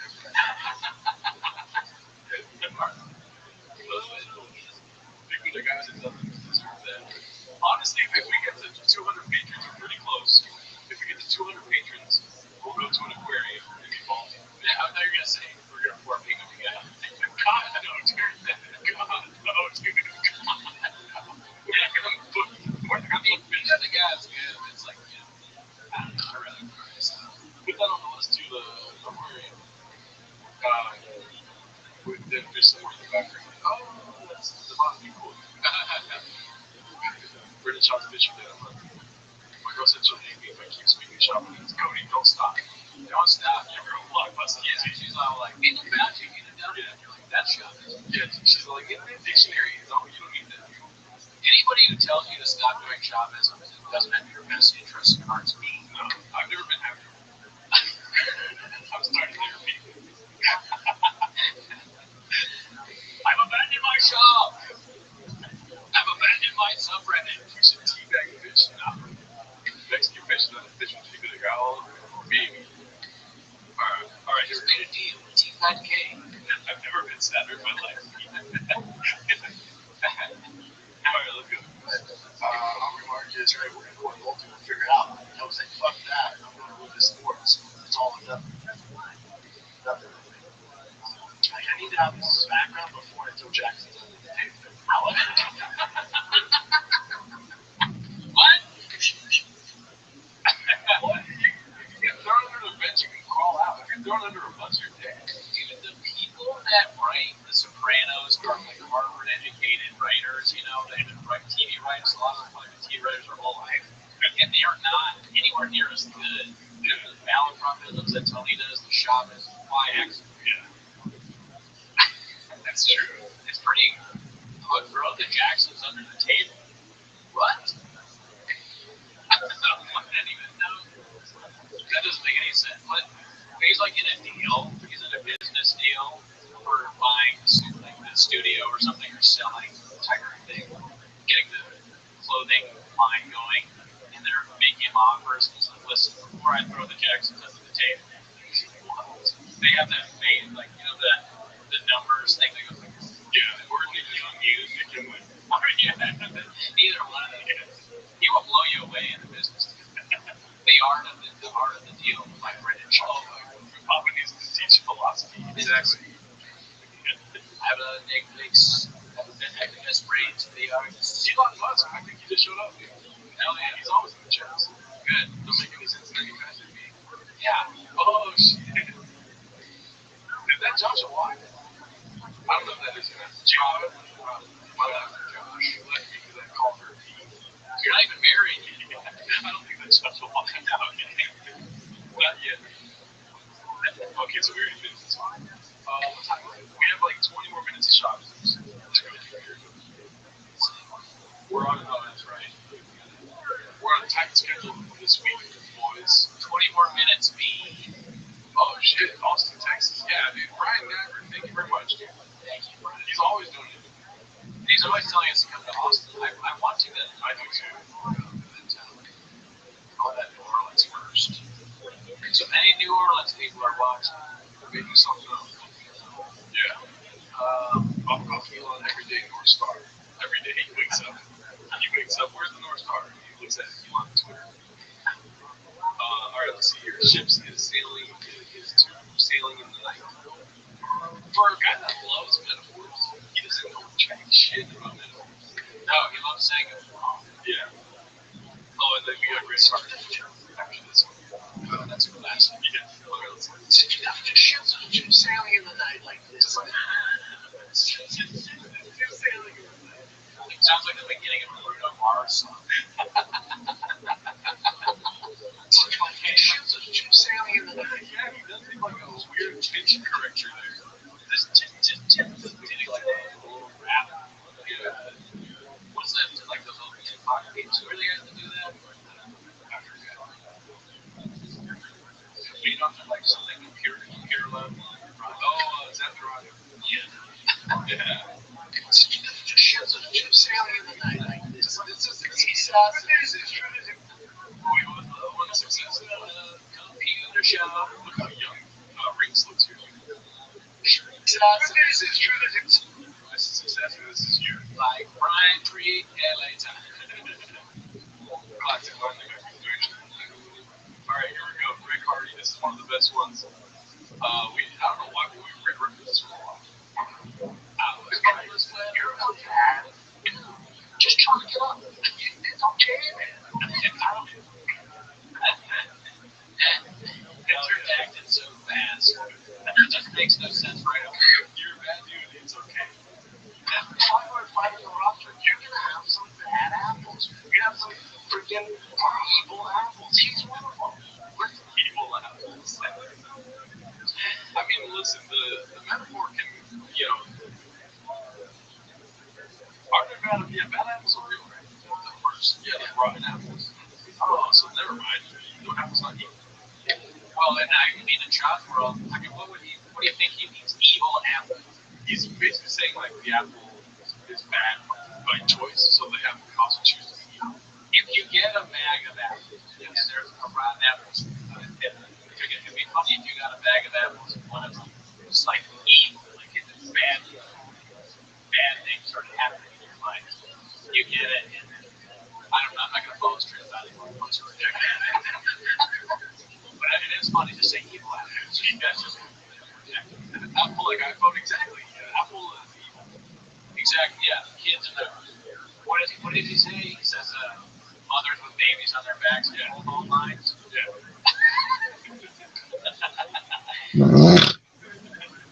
Just acknowledge what it is.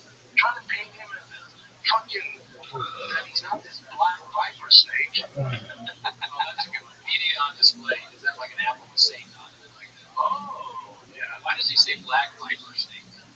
Well, because it's just two adjectives that are unnecessary. Just he's a snake. Yeah. But he says black viper snake. And it's unfortunate that Harvey is a black guy, so it sounds like shot line. Yeah. Really, he's looking at the snake. He's not thinking about are vipers black? They are, right? I hope so. I know it's for shot. If I said I was a viper, somebody comments vipers are going to be the whitest game. He's a dirt serpent. Yeah. Dirt serpent. He's not this viper snake. It's white. But it is. Trying to paint him as this fucking that he's not this black viper snake. That he's not this viper snake. Also, cut the first one out. Jim. You know what I mean? Jim's not editing Showtime. I think so. I think he's talking to Jim. You can't hide from the stripes, man. Just because you want to paint this snake pink. He's a goddamn cobra. It's still a cobra, man. But you're not trying to market this as he's free, evolved, and he's a better dude. He's not like that. Watch his interviews. Tell me he's not dead behind eyes like a goddamn great white shark. He's great. What the fuck are you talking about? What are you talking about? And you want to see something even more embarrassing? I just think that he has the rules to get cheated higher at Showtime. They're going to make that whoever. Yeah, they're like, Jim, you don't cut anything out. All you do is delete comments. We don't got comments. Alright. We got 18 minutes left. Putting the carrot in front of the horse's face. Oh, yeah, that's all I want. That's all I'm going to do. That's all I focus on. Green egg right here. Tito camera. This is the dumbest conversation I've ever had. Don't talk shit about me on here with that. Tito, he won't even remember that. Tito's so dumb, you can talk shit about him. He will forget who you are. You mean someone else. He's going to beat up Ken Carr. Hey, you're Goody. He's like, no, I'm not. I love who's going wild, dude. They just did the caption. What's the smell? What's that thing that said IQ? Like, if there was an IQ test here, it would just like blow up the plane.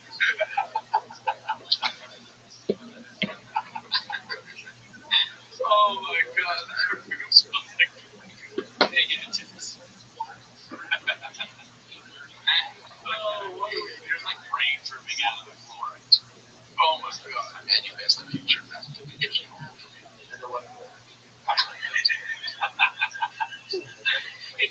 It's not even like a dumb thing to say. It just sounds dumb from him. You know it's dumb. You know whatever the context is, it's not smart. This is the early days of people. You got drunk trash. Oh, so you listen to Dark Soul? Wow. Yeah. Thanks. Yeah. Audio's king. That is true. A lot of that audio was a little bit dicey. Like some dicey stuff said there. Even the camera is like trying to keep it together. Yeah, the camera in our mouth. Slanted your teams. Care for the worst states and hope with that. Care for the worst states and hope with that. I want to look at keep playing. I want to look at the movie. Luke brought this up on his live chat. Tito Ortiz in this movie. Is there's still more good one? I'm going to care for the worst states and hope with that. That's all. Wow, they're on the same wavelength. Yeah, I don't get that negative. So Tito Ortiz is in this new movie coming out in 2023. They already be out. It's called Operation Black Ops. So it has Operation Black Ops. It's like, did he write the movie? Is he allowed to come up with the title of it? Just the dumbest guy ever. And he was the mayor of, what was it? Huntington Beach. That's Huntington Beach. What are we doing here?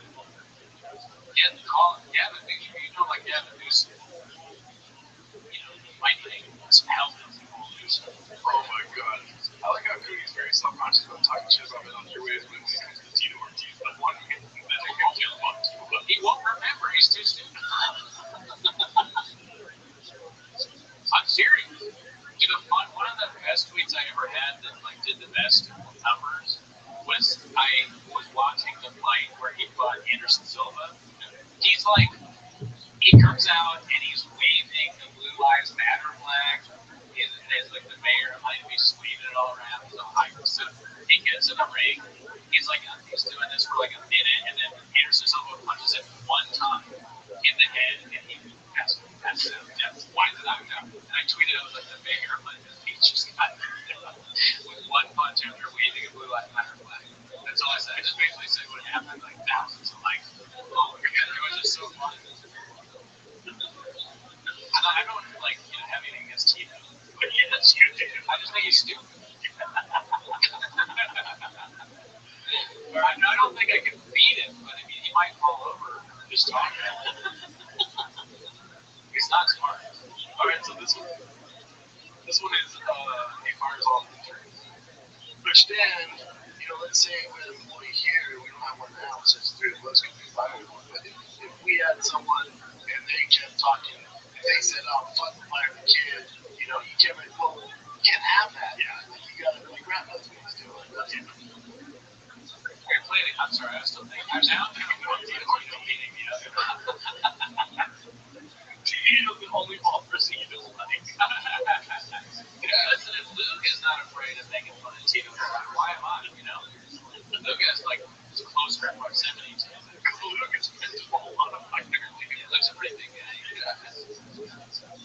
He's just jiu-jitsu or something. The only one that is like Tito can't slay dick because his brain damage. But again, not a lot of stuff works anymore.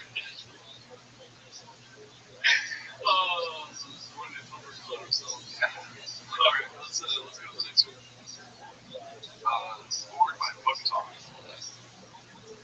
you're like reading anything later where it's like, this is shit, terrible, total shit. And you realize, like, they just did the job. Even how that one, and that one's one of the good ones. Like, man, they get even on the road. That's not Mo Mandela, is it? I don't know. Gotta be. For its time. Mark quickly gone. Shout out to you. Right now, I don't know. It's just drunk. And then as an adult, I've been sober about 4 years now. These are all me. What else you guys got? What else you guys got?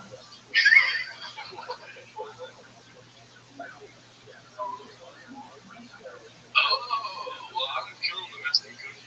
I'm fucking a mess. Oh, God. Yeah, you fucked my God.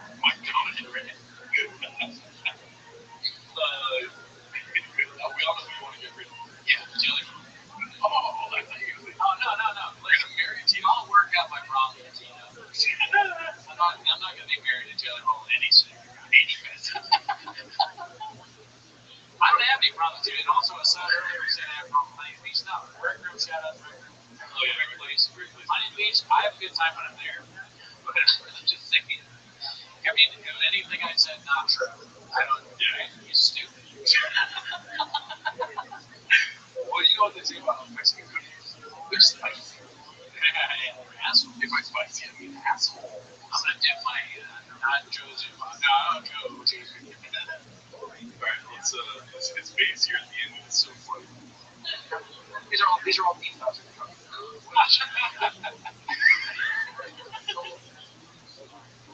No more kratom, Jen. What are you talking about? No more kratom, Jen.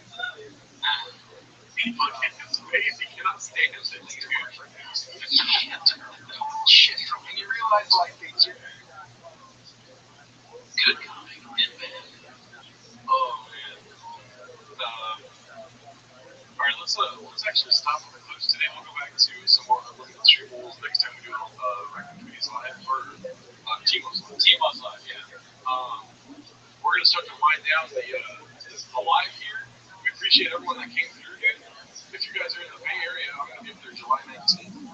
It's a small battle in San Jose Improv. Great guy, never met him. Yeah. I'm going to be at the setup in Culver City on the 26th. 26. Whatever, dude. What are we doing here, Papa? I'm Benny. Shout out to you. Great show. Hey, I'm in San Jose. As long as he's come through to the show July 19th. Also, yeah, come out, son. Haphazard, thank you. What was I going to say? Oh, but if you do join the Patreon, old episode, we actually interview Matt. We interview one of the shows. Oh, yeah. So there's that. You get to hear what he sounds like. Didn't want to show his face, but that's cool. It's Reddit's anonymous. We know that. And also for the patrons that are in here, we have already recorded another 10 minutes of hidden comments. Yeah, I'm going to be working on that tomorrow morning. Editing that, putting it up by hopefully tomorrow night, or by Friday night. What? I saluted all you criminals. SEAL Team Nick, we need a text thread. Oh, yeah, there should be like a new tier. We'll probably always have, like, at least for a long time, like one tier. Yeah. Be a tier where you get to text us, like SEAL Team Nick. Yeah, when we get into the weeds on these Santa specials, we're going to grandfather in all the people that join, basically, and have them get access to all of the what's called unlimited stream of our fucking Patreon. But there will be another tier down the road. SEAL Team Team-Ups. Brian, Toronto, I mean, I love you, Akila. Never been. Great place. Gio, we just go beat. Yeah, we got like 8 minutes left. So Yeah. go hard out, really. You're about to go on vacation. I'm about to go on vacation again tomorrow and Friday. Oh, Yeah, so on another announcement for the people on Patreon, the episode's not going to be up on Saturdays like usual. It's going to be up probably Monday morning. oh yeah, no early access. Usually there's early access. Just I'm on vacation. Yeah, and we cancel our tour too. Yeah, I got to teach some of my coworkers how to play T-Bone. Yeah. I don't have children, so. Dad, go ahead and leave another comment real quick. Shout out to Dad for playing games. He's a really good sport. Getting homeless as we speak. Clay Sanders, are you about to say? No, Clay Sanders, are you in Arizona? Because I got hit by a comic book in Arizona. In Gilbert, I reach out to them. There's enough people in Arizona. Are you intentionally ignoring my question about Brandon you didn't have with? It was a hilarious day. What does that mean? I don't know what you're talking What's the about. old question? Yeah. I don't know, John Bolton. Might be too much tired dick. There's so many comments to like. Yeah, some of them are going to get lost. I don't see you commenting on both. HB Bad Boy Mayor is way funnier though. And that's Walsh. What about Walsh? Oh, Walsh. Oh yeah, of course. Yeah. We tried to have Walsh on again, but things fall through. Yeah, we got to find out what day Walsh can actually do it. Yeah. So I'll text him. We don't ask him that. Oh, should you really have to? I hate it when I send stuff on the chat and it's like has like missing shit in it and I realize you can't edit it. Yeah. And then you delete it and it just looks like Papa. Yeah. What are we doing here? Bring back Daniel Jimenez. He got fired fast. Yeah, Daniel's out. Yeah. Daniel left his mustache in the hostage. Yeah. What's the narrative? He's talking about Hated. I mean, Walsh wants to be on and text him about being on. We hang out, but it's honestly, we do the show mostly on Saturdays, and sometimes, a lot of times in Los Angeles, the DAs will call on Saturday. Yeah.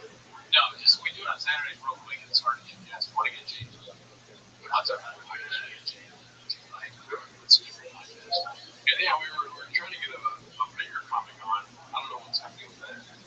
to text them about that. See, here's the thing about the bigger comic. I don't want him to know this, but I'll say it because he's watching it.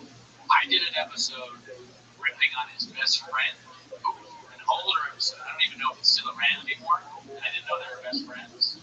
So I feel like, is that going to be an issue? So there's a hint. Well, who was the guy earlier? Oh, Cody Quayle's going to be like, this guy? I might even collect this on the one for how was Mark Harley at first? It was a special time. It was a very special time. I don't know if you think that it's going to be cool. No, it's not Doug Stanhope. I don't have any connection to Doug Stanhope, but I'd love for him to come on the show. Oh, no.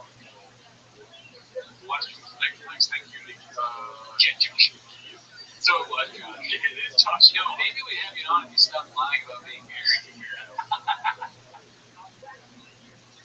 If I'm actually on the one. Yeah, I'm down to have Josh on it. Yeah, definitely. Can you do some mail on the street stuff where you do before the shopping needs? That's pretty cool. That's pretty cool. You feel like no idea where they think we have CT. Yeah. We would need a little bit more equipment because my fucking I mean, you know what I want on the pod? I really want on the pod. That'd be great. Oh, yeah. Dude, Shane Gillis coming on, I would be so nervous. I'm such a big fan of Shane Gillis. Yeah, it'd be great to have him on. I mean, all these people are great. Suggestions. John Africa, I've asked a bunch of times to John. That's pretty funny. Ryan Landis said, so it's Joe Rogan coaching hot touch. I'm going to chop all the time. Yeah, you got it. Adding. Go fuck with Thomas Ferrari. You guys should get Rogan on. Rogan, if we so Rogan comes over here, he does no podcasting. He does 10 minutes of content. That's when you know that Rogan really does lecture. If you guys didn't know, we have a Discord also. It was popping today. I actually put in there a new room in the Discord for suggesting Satan specials to us to watch. We're going to be watching Shane Gillis today. And then we got a clue in today on the comment section about Nick Cannon special, which I'm excited about. Oh, yeah, I'm sure that's yeah. I'm down. We're going to try our best to be objective, but as you guys know, Brendan has strong feelings about it. If you want us to come to Canada, then you better get some Canadian people on the Patreon. Okay? Because, like, Ham's not even on it. So, we need Canadian people to subscribe. We need the money to buy flights to Canada. So, that's the narrative. Oh, what? Well, you can almost follow right now. You're on the Patreon. Oh, yeah, Ham's on the Patreon. I'm so sorry. What an asshole. Listen, Ham, I'm just trying to get other Canadians on. I'll do whatever I can.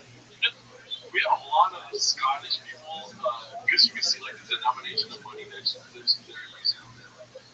So you can see, like, how they're paying for the Patreon. And so many people from Europe. Oh, yeah, well, you know, I was thinking Northern Ireland, because a lot of the people we talked about, I didn't see any in the chat today, but a lot of the listeners seem to be from Belfast, so yeah, thanks to you guys. That'd be so crazy. Yeah, just go to redacted.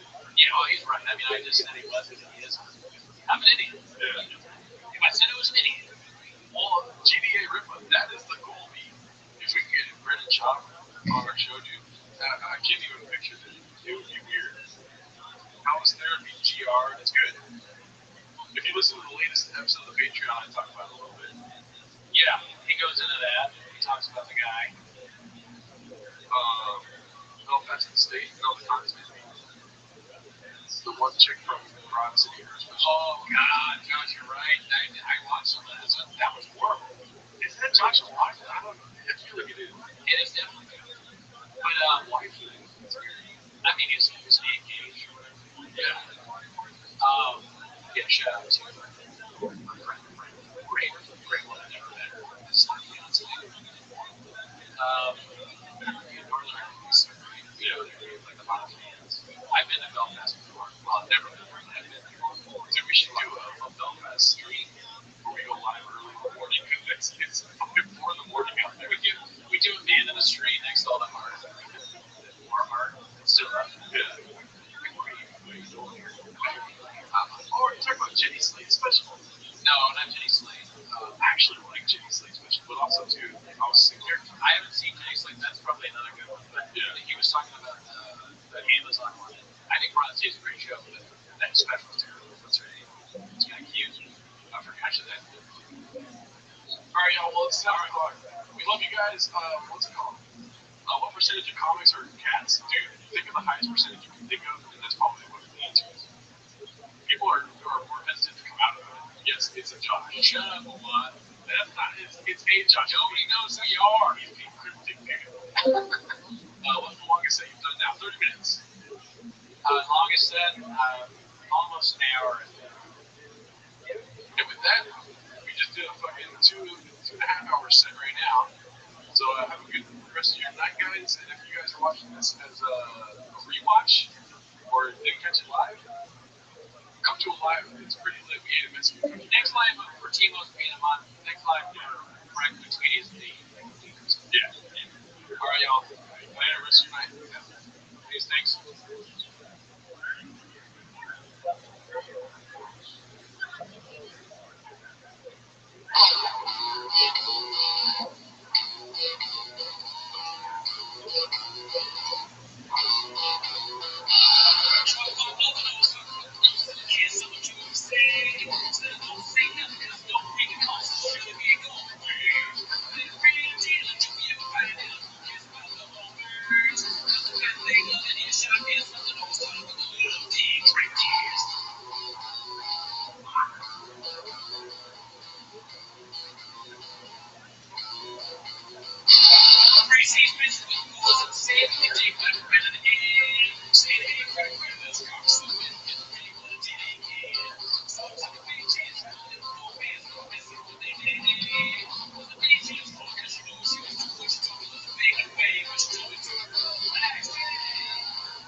Welcome back to 10 Minutes of Shop.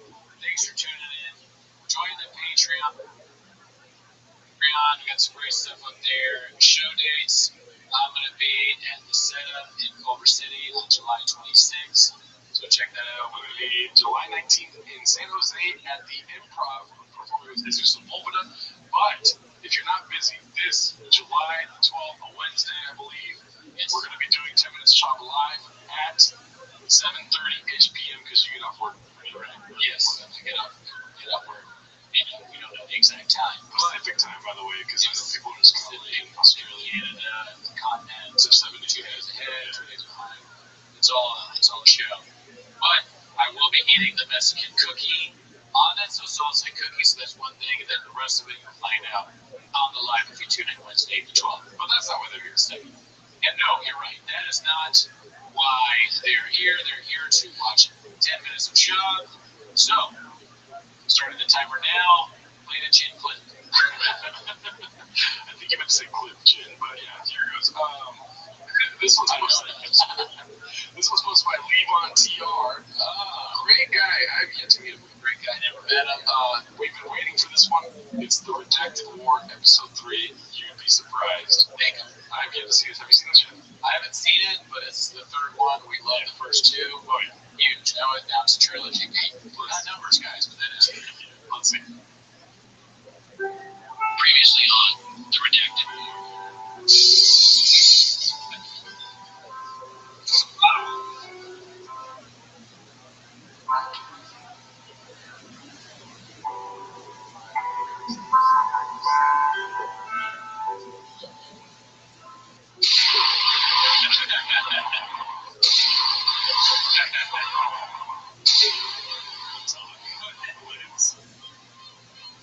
In December 2014,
You see, it's not actually Tiger Thing Week season. Yeah. I think let me say, honestly, my favorite part. Say what your favorite part was. I like my favorite thing because I'm kind of a history. I've always been a history guy. Is the map where it's showing. So I think that's like General Sherman, like burning all the southern towns or whatever, and they're saying that that's Shaw going and doing comedy in those places. That's pretty good. Oh, yeah. That's Netflix. What was your favorite? My favorite part is the ending making it seem like it's going to be something that's weekly. I want to see this every week. Yes, that's true. Yeah. They always say it's like part 3, and then so there's gonna be more. So kind of, Dude, I would love to start every episode of T-Most with some redacted wars, dude. make more. Yes. We want more. Dude, amazing. Oh, also to when it's the You'd Be Surprised set, it says SCHLL. That's pretty great too. But yeah, great job, Leon. I've never met you, but great guy. Yeah. All right, let's go to the next one. This one's posted by All I Do Is Lie to You. It's called Jay Moore Discovers the T-Fat-K quote-unquote band. Let's see. I had so much fun last time, and you guys, George and Chin, do a good job of like editing the clips and everything, man. George easy for me to. George does it all. And but then I'm like, I posted, co-posted, we collaborate. Then I'm reading the comments. I was like, do your fans like you? Yes. I was like, oh, I remember this world. Those are fans. Those are listening. Oh, exactly. They're listening. You specifically, I'm like, all Brandon does is fucking trying to help others and mind his own business. They think he's cocky football player. That's it. We love Brendan Shaw. Yeah. First of all, we are fans. Yeah. Where does this narrative come that people don't like him because he's a cocky football player? He was never in the NFL, and that's all that people say. He wasn't there. It's enough. That narrative's got to end. Enough is enough. Yeah, like, come on now. Yeah. If people really don't like Brennan, it's not us. Yeah. But if they really don't like him on the subreddit, it ain't because of football. Yeah. Okay? Yeah, if he's talking in a group of like a bunch of football players, one of them's going to turn around and go, who are you? Yeah. Who are you? Nobody knows. I'm just on keyboard. I don't think that's it. I think back in the day, Yeah, 20 years. He's like, exactly. He's going to play 20 years. No one associates you with football. We associate you with UFC or UFC. Yeah, and also we associate with you with being hilarious. Yeah, well, making like one of the most important comedy specials of the last century. Yeah. I do think that if people saw the shit you do behind the scenes, they'd be like, wow. I don't think they wouldn't care. Those people can't win. Some people just hate kids. Some people hate you for nothing. You know what right here. Also, yeah, you think we're all homeless and don't matter. We work at PF Chang's. Yeah, you think kind of say a lot. Yeah, it's not Or even thinking about football talk. All right, let's go to the next one. It's another Dio in the wild, enjoying his life without the king in this town. This is like a good string on like another offshoot of Chang's. These clips where just Theo having a good time. Yeah. Because he's gone. Yeah. It's pretty funny. It's posted by American Hero. It's called Gotta Handle Some Shit, brother.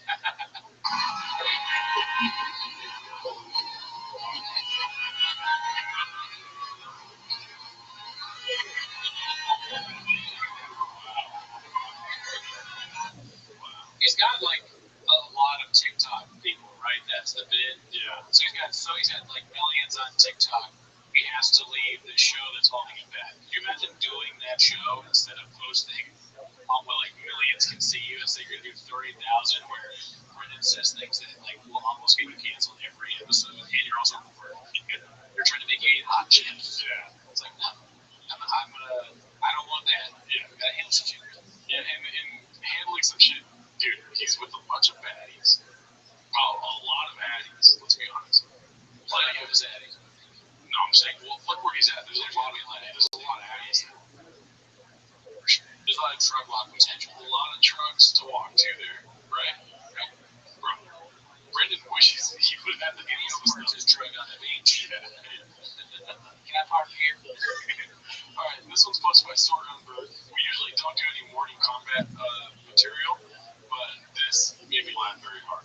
Because we want to let the CEO do his own thing. Yeah. We respect him too. He's got some shit to handle, brother. But every once in a while, I want to hear skits. Yeah, dude. And this is called Skits and Bits. Posted by Sorghum Bird, also. Oh, nice. Still on the Reddit, dude.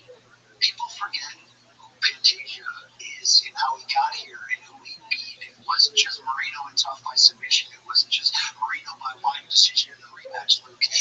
He also beat Brendan Shaw in this last loss. I can't forget that about Pantasia. Tom and Timo. It's like that's everyone's reaction to like BC's bits and also all the clips that are funny. You're just watching, you're like, they get it again. And yeah, it's like right after the Travis Brown fight. I don't know if you were ready for that. I know what you're doing. Okay. Sometimes we're. That's awesome, dude. Kids and Bits. Thank them, bro. 4 more years, what I say. LT and BC, bro, they're on a different level than we are. But yeah, we'll probably introduce some more of their clips because they're so funny, dude. Yeah. Anyways, this one's posted by Dicey Redact. Might want to change that name. It's called This Guy Sucks. Who do you think they're referring to? This guy sucks from the shop. Oh, so you think it's Eric or Chris saying it? No, I think the poster is saying that. Oh, gotcha. I have a feeling there's some context to This Guy Sucks. I'm thinking, well, okay, you might be right. My guess is that he's saying this guy sucks because Shop says something like really offensive or stupid. Alright, let's see what happens. That's a hint of racism, right? Yeah, this Pac-Man coming out and emptying all the crates. So I go to Okie Dog, down to 24 and Okie Dog, and then like claim that oh my god. It's like all of the a lot of blacks, like I didn't even hear that. claim that Pac-Man can do try to let's see. 24 and Okie Dog, and then like claim that Pac-Man can do try to get Blacks in the arcade back then. oh yeah, I think so. All of the so they love blacks back then. Well, did they allow blacks to do it? Oh, you look, there's a black guy that thing. And he's losing. That's a hint of racism, right? So you guys like your freedom? You like being how to pay your freedom? Take them. And you like them.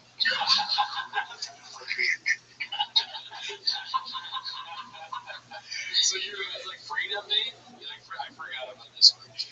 So he was a special force. That's a hint of racism, right? The 3 hyper success traits that make millionaires. Okay, the first one is you want to get better than everyone. I think it's his big leg.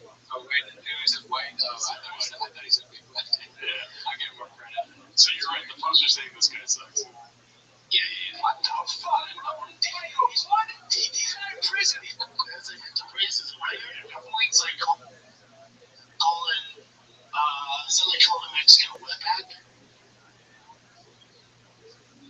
That's a hint of racism, right? Definitely a crime in African American. Look at it, 85% don't have dad. All these, that's a hint of 85%? Oh my god. Is he saying 85% of black people don't have dads, or is he saying that either one is crazy, but that 85% of people that commit crime don't have dads? Oh, maybe. I mean, either one. He's thinking black. Well, I mean, black. He definitely is black. He's an African American community. right. You have these corporations like ESPN or whoever that gets so woke, and then they all put black people on and the rates are 90%. Oh my god. Dude. This commercial, I think it's just disgusting. 94% of the commercials, I think, during the Super Bowl had white or black people. It's like, that's a hint of racism, right? Oh my god. But he's just a football player. That's what people see. Yeah, that's what we know. Do you think the Bucketheads is like a dog whistle to us? Since we talked about it doesn't matter, but we did talk about how I can't pull off a Buckethead. Neither can they. Griffin says they look like a Buckethead. It looks like somebody wearing a guard. It looks like a visor, right? Yeah, like a guard visor. Yeah. What's the bit? I don't know. What is like? I guess they just wear crazy shit. For those chefs that have to watch the episodes, if there is a bit associated with those hats, can you put it in the comments? We read the comments. Yeah, We don't just post who goes. most of the time not. Yeah. Alright, let's go to the next one. This one's supposed to be All I Do Is Lie to You. Dude, he's like, there's a lot of steam coming off of him cooking. That's not from the fucking stove. Yeah, he's ordained it. He's he's out there. Roadrunners Chef. Kitchen Confidential up in PFJ right here. It says game of 2018 this past weekend episode with Baba and Orange Chicken update. Did you think once you got into some of these sports and some of what you got to find that you would become more of a business guy? Because like I find for myself, like I never thought I'd be thinking more about business type of stuff, right? Like I was just a jokester, a funny guy, I like doing comedy, or like, getting mental health for myself. It's just needs a break. A break. Yeah, he has more breaks than anybody know. And I do. I sell 7 shows in my tour. Needs a break. Yeah. No, listen, everyone knows Theo's struggling. Mental health and shit like that. He's running out of vacation days, I'll tell you that much. I'm one that runs a ship and he run out of vacation days. You gotta go to HR. You're looking at HR right here. Theo's in Nashville, dealing with demons in the closet. So here we are. But then now I'm starting to see, like, okay, I can shape my own space in this industry. You don't want people to take advantage of you. Oh, that's so funny, dude. Well, because you become your own identity, your own brand, and you don't want someone else speaking for you. So for me, when I was a kid, like I wrote comic books. I'd set up comic book sales and fucking selling comics. Really? Or I had my own lawnmower business when I was like 12. I had my own business cards and write posters, all like draw cool posters. And I was always trying to like hustle. Damn, what was the shadiest shit you ever sold, brother? To somebody? Happy Hippo. Oh, that's great. These chefs, they understand punchlines way better than Baba does. Oh, yeah. These are legit. You should watch this and be like, oh, so that's how jokes are. There's like a setup. Yeah. I know line of coke, dude. Has to be a king when that's what's going to get you on that sort of Rogan on Fight Companion. I would love to hear that. Fight Companion and Rogan is not happening. Jamie has some golf thing he has to do. There was one of the things I was going to ask you, man. I'm just thinking about this king and this thing. We're going to have a new site. We're going to have a new set. Just like the Lisa in the studio. King and Steve. So it's going to be a real thing, man. A real thing. Do you guys want it? Are you nervous about it at all? I don't want that. Great job, dude. All I do is let you put it in the hours, dude. Do you think that that's the sketchiest thing he's ever sold? Happy Who Kratom? What you've seen? No. What's sketchier than Happy Who? Well, no, nothing sketchier than Kratom. I think so. Kratom is probably the sketchiest thing that he sold. Because Kratom, you can literally die from that if you take too much of it. No, man. No, you can't die from it. Yes, you can. Oh, you can? Yeah, I was listening to a thing on the NPR on the way back from Hawaii saying that 2 people had died from Kratom. Oh my God! The comments are going to be like, there you go, Kratom commenters, man. You can't die. They commented saying you cannot die from Kratom. They're wrong. Yeah, I just trust them. I just read it and I'm like, that's fact. No, that's not true. Oh my God. Kratom went down further on my fucking list of things not to do. Anyways, I like it and it works for you, and you take it safe. Don't say that. Alright, so this one's posted by N. Murph. It's called Brenda sees a troll post on Twitter, completely falls for it, smugly reports it as a fact. So what does this post say? Let's see here. Oh, here, never forget when Alexander Pantoja KO'd UFC lightweight champion Islam Makhachev despite being 3 divisions smaller. Just how good it is. Pantoja. That's so funny.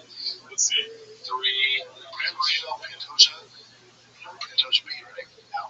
Makhachev knocked him out. Oh, a long time ago. That's my character. What's up, man? That motherfucker is. Ever heard of him? Mr. Rogers, ever heard of him? Navy SEAL.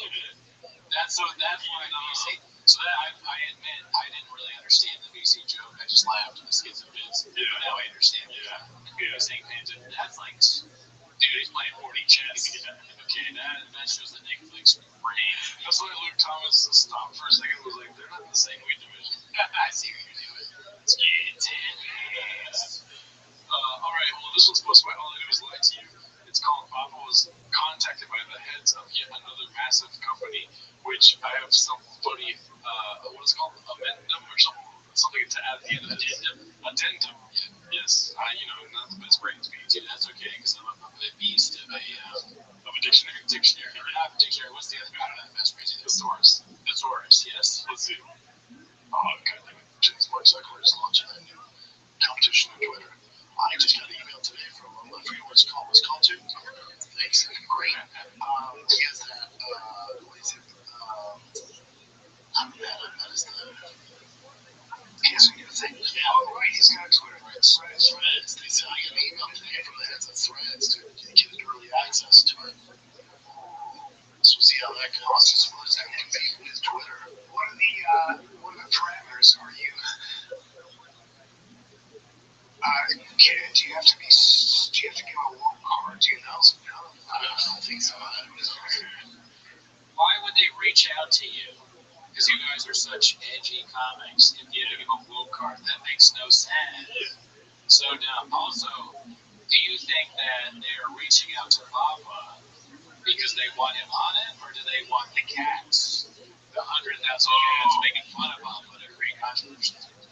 Well, I'll tell you what, Papa, I'm not disputing the fact that he got a message about early access, but he's like one of those, he's like within 45 million people. Like he joined 45 million in, so he didn't take advantage of the early access.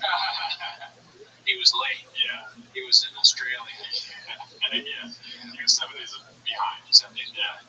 So it's another post on Reddit, but I don't pull up picture posts. So I see. He's claiming he got early access email. Yeah. But the number's tell a different story. Yeah.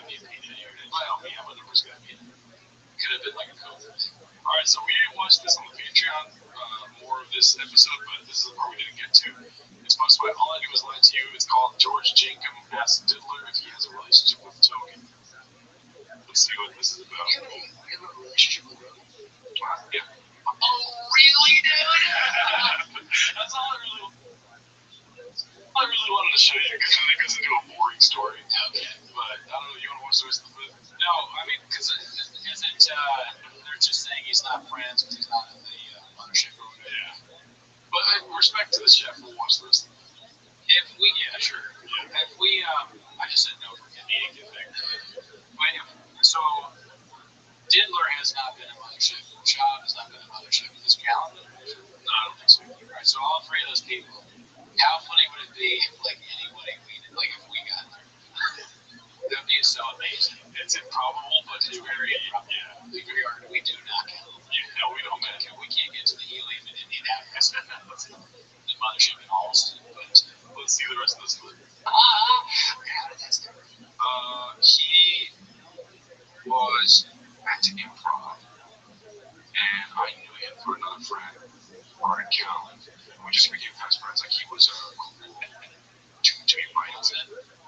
Talking about everybody in this orbit just sucks for them because they're going to be like, all right, do I say that I'm friends with them? Because I don't know if I want to be saying I'm friends, and I also don't know if they want me to say I'm their friend. I hope because it's such a terrible place to be. You literally don't know whether you can say you're friends with people. They've all been blacklisted, but they're still on this podcast. Yeah, George Seago's man. I don't know. It was we laughed with each other. I did podcast a few times, and special time. Since he's moved to Austin, opened his comedy club. I haven't been out there. I did my show in Austin, but it was at this theater, he's just doing his thing in Austin. I don't talk to him too much. I did my show in Austin, but it was at this Chuck E. Cheese. Oh my God, dude. It was at a high school. It was at a high school. I was like, when they moved, but yeah, and I haven't been to Austin, but yeah, he's cool. I love him.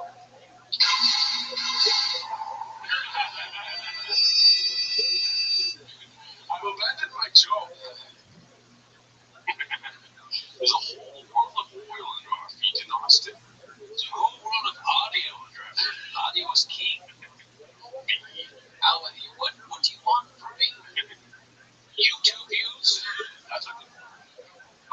This next one's posted by the one and only Haphazard, dude. Shout out to Haphazard. Love to see him back in the kitchen, dude. We haven't really showed any of his clips. I don't know if he's been making them or if he just took a little break off. Maybe he was on vacation, you know? Right. But he's back in Chang's, dude. We're eating at Gadooshed. Yeah. Never knows we get Gadooshed. This one's called Glassman acknowledges that sponsors might not be happy to be associated with Callan. Let's see what this is about. Eventually, I'm older, and I'm here to say that your fans are looking for Yellows, my fans are getting really excited. This episode is going to be ad-free because I don't know if I can get sponsors because the numbers might be so low. So I'm trying to just do this one for the, I guess, for the fans too. I'm doing this for you. Give me 1 second, so send it.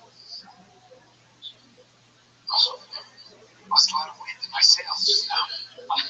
Lost a lot of weight in my sales. Who is the, lost a lot of weight in my sales this morning. That's what I'm saying. I wasn't saying with last, I was saying with Brian has come back there and lost a lot of weight in my sales. It's pretty good. I told you he's funny, dude. That's what you say when you're drowning. I would say your boat has a hole in it and water is coming in. You're not unlike the Titanic.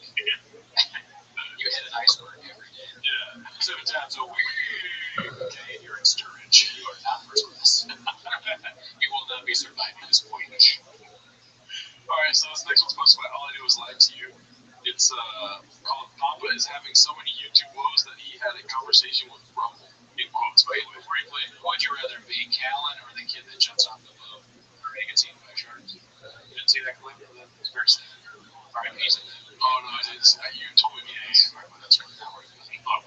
I still see comedians putting their specials out. They get millions of views and stuff. Some of them, yeah.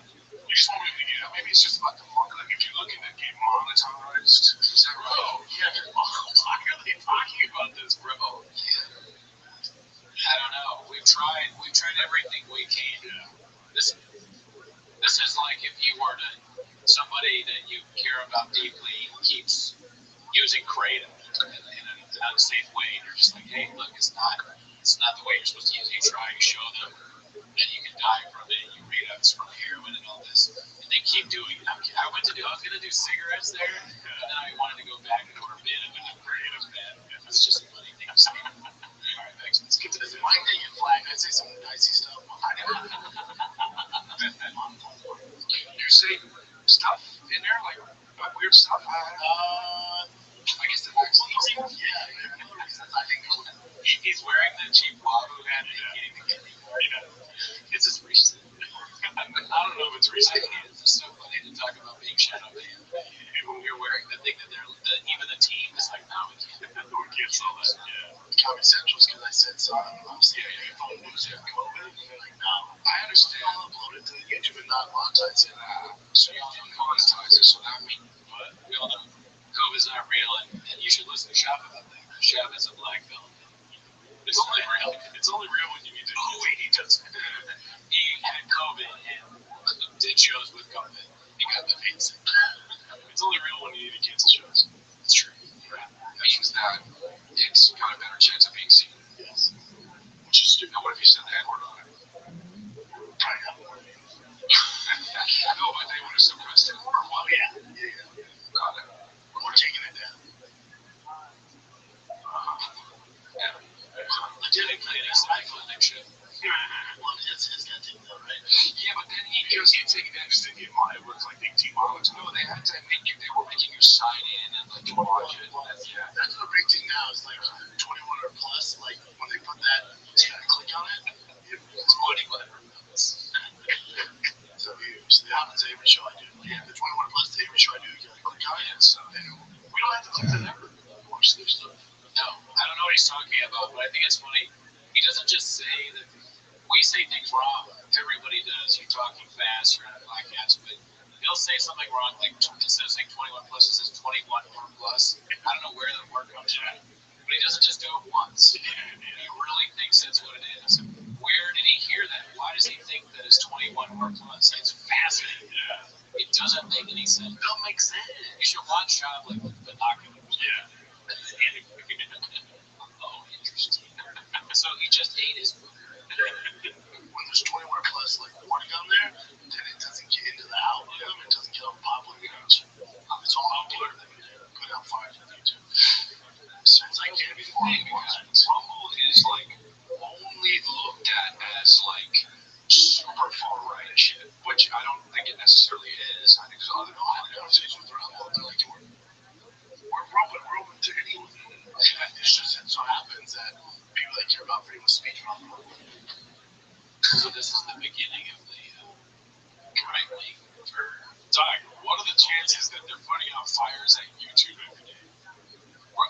find out if this was a recent episode. There's no way this is recent. When they say they're putting out, like the golden hour is putting out fires on YouTube every day. I'm assuming Dick Boy headquarters. Dick Boy is getting this, like, Getting Yahoo's, like, somebody at Yahoo's trying to gadoosh them. Yeah. See, how can you? Okay, so this is one day. Yeah, it's one day ago. This is So it's 1 day ago and he has on that hat? yeah, Wild. dude. So they're still putting out, and we're not getting age restricted on any of these videos. Like it just plays automatically. Yeah, we don't have to click it. Also, golden hour shows up in my algorithm. I mean, I don't know if it's something, it could be something about my YouTube, right? That you don't have to click age restricted because, like, It tells you if it's age restricted in your YouTube studio area. This is ridiculous. Fucking. I mean, like, I'm thinking right now, I'm thinking about how Shabby goes, I just don't really understand it. That's kind of how I feel about it.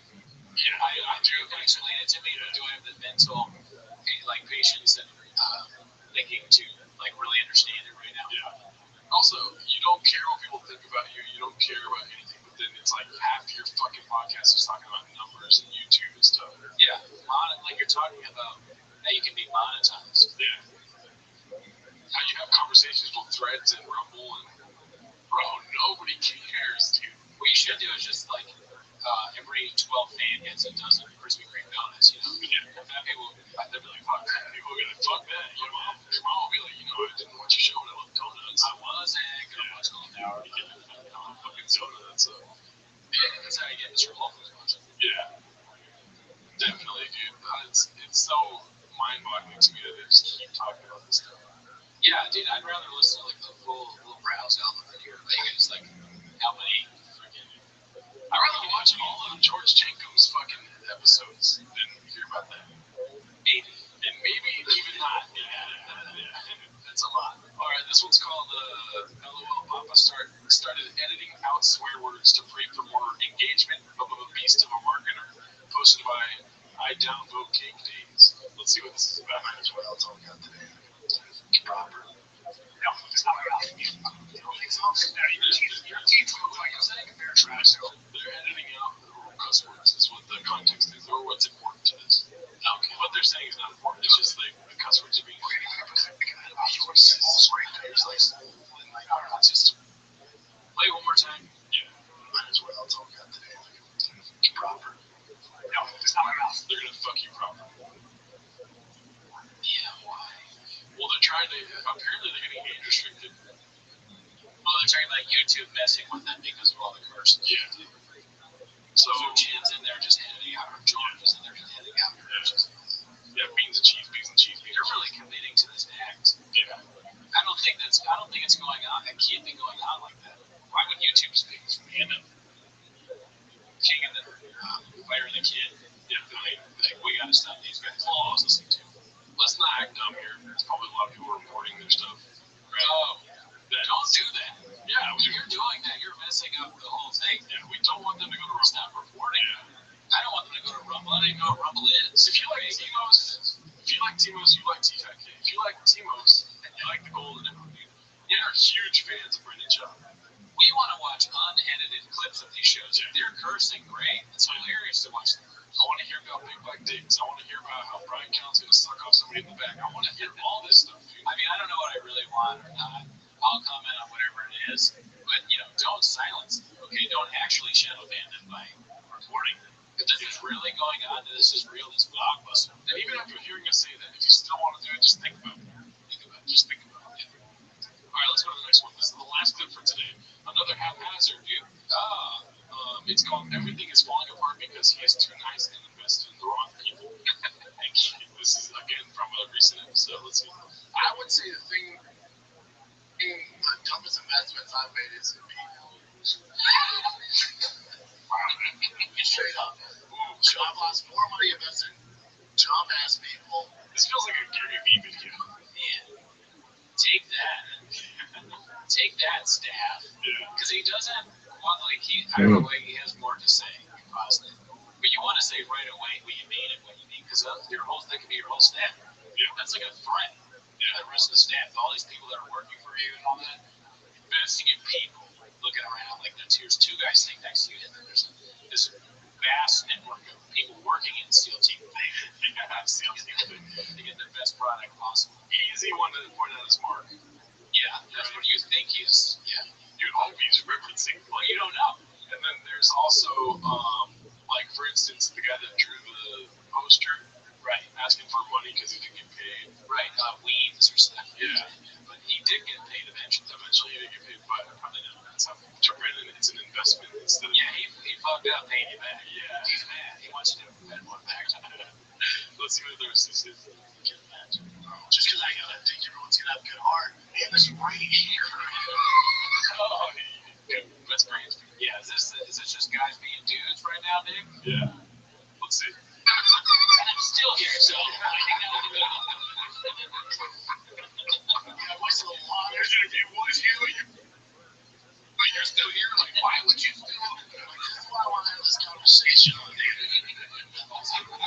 Could you imagine you get fired and then someone's wearing a Chief Wahoo hat? The guy that fired you. That's hilarious. He has on a baseball hat. Yeah. Big old Chief Wahoo. And he's like, listen, today will be your last day in my boy nation because we tried a lot. We've had talks. We didn't. I haven't paid you for 3 weeks. But it's just not working out because I've invested too much in you. It's not working out. You're gonna blockbuster. Hey, Nick, you blockbuster. Hey, producer the listener. You're blockbuster. He's just botching all his words and fires you.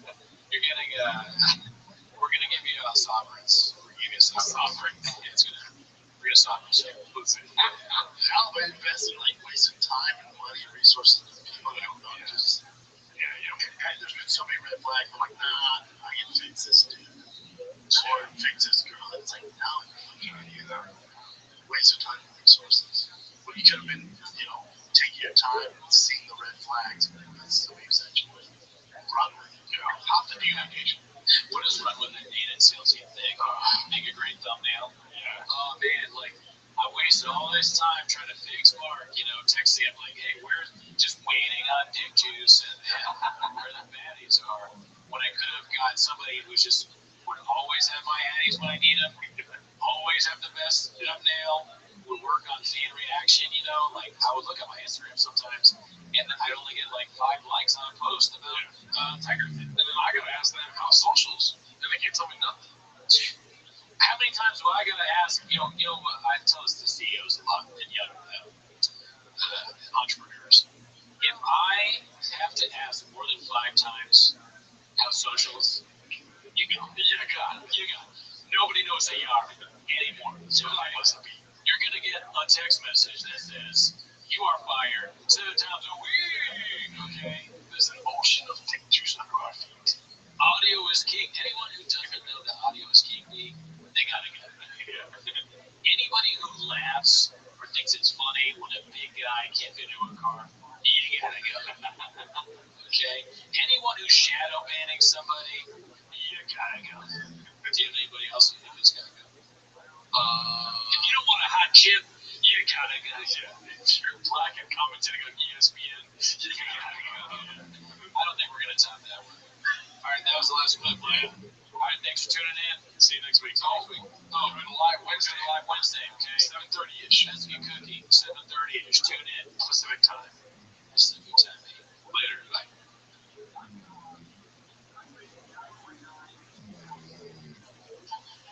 Kicking my truck to myself.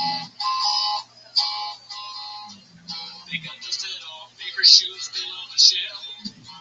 Thinking my Mexican is in need. Am I coming out of right field? Ooh, I'm feeling on myself now. I've been feeling this is the deal with the chips now. Might be over now, but my black girl is real. Ooh, I'm feeling on myself now. I've been feeling this is the deal with the chips now. Might be over now, but my black girl is real. Take shots, Portugal man.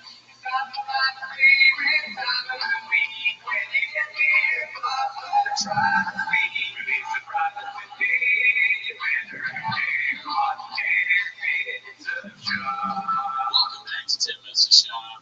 Join the Patreon. Join the Discord. We have shows. I am performing tonight, so you can't see that. It's at Fourth Wall.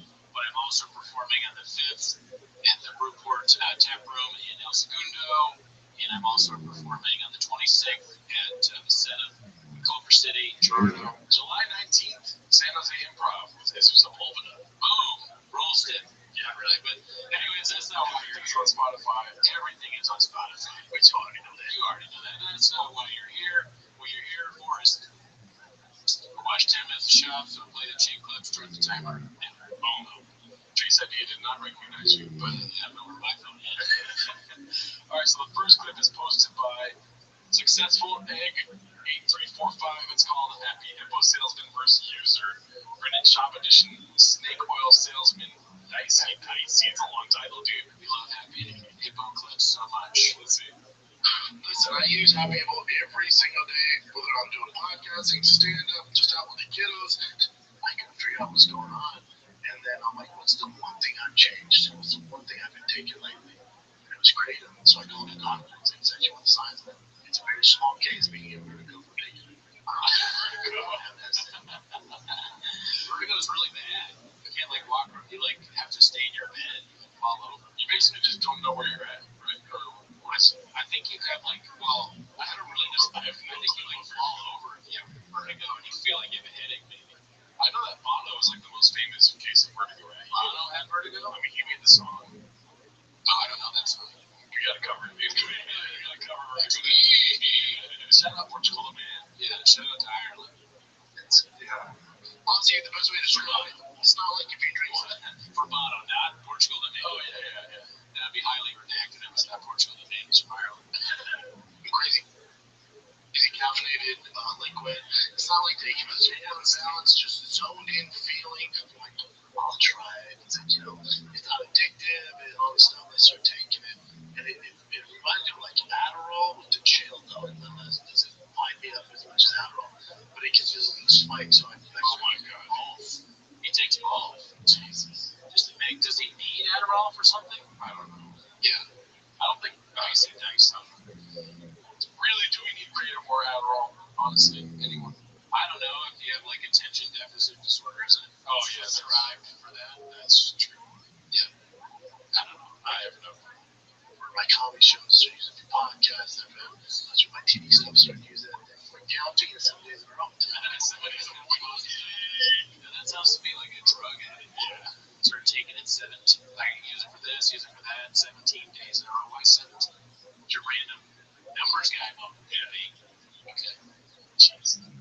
I had a drug issue, and now it's creative. Now I'm addicted to creative, and so it's just I get it from both ends. Go to happyhippo.com. They have gummies, powders, however you want to get your creative, and whatever gets you in that flow state. Let Happy Hippo get you. It's the only company that I trust. Try to do creatives right now. So go to happyhippo.com. Promo code is THICK23. That's THICCC 23. Get 20% off for life. Share with your friends, share with your brother, your aunt. It's the best creator on the planet. It's the only creator I trust. Happyhippo.com. You're welcome. You're welcome. You're welcome. What's a KDIV? I think it's an amount of creative. Was it a measurement?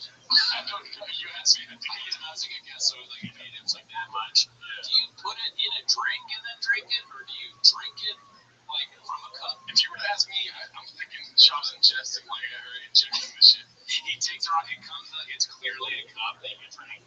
He puts it in a shoe and he drinks it. He like puts it in a needle and he's like doing like, and the entire thing, the big boy employees are looking at it. What are you doing? Is that easy? Shopping like steroids? No, it's worse. He's injecting it. Where's my favorite shoe at? He's trying to turn it into heroin. He heard it came from heroin, so he's like, well, I guess that's the way you do it. Doesn't even have any needles. Yikes. Because I know Adderall you can snort and swallow, right? Yeah, you can do, but I don't think you're not supposed to snort it. But like it's like more of a high, or it gets you right away if you snort it right to your brain. Yeah. Right to the bloodstream. If you were to get this like online, I almost said like call me, you're not gonna call it, like the promo code.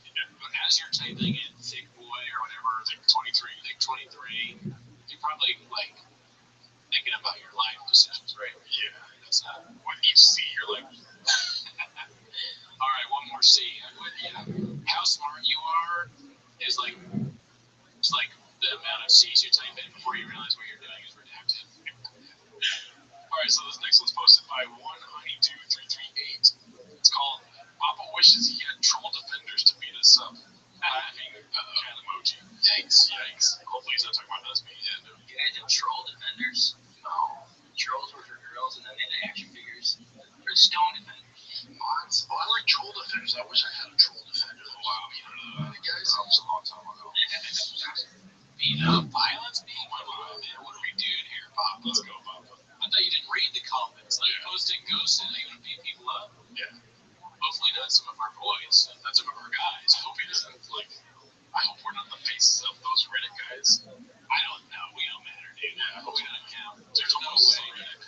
I mean, Sorgon Bird. Yeah. Oh, Sorgon. Oh, yeah, he sees that. Every day he's trying to. When Papa was like shaking me or trying to strangle me, I'd be, listen, there's a guy who built the ground we walk on.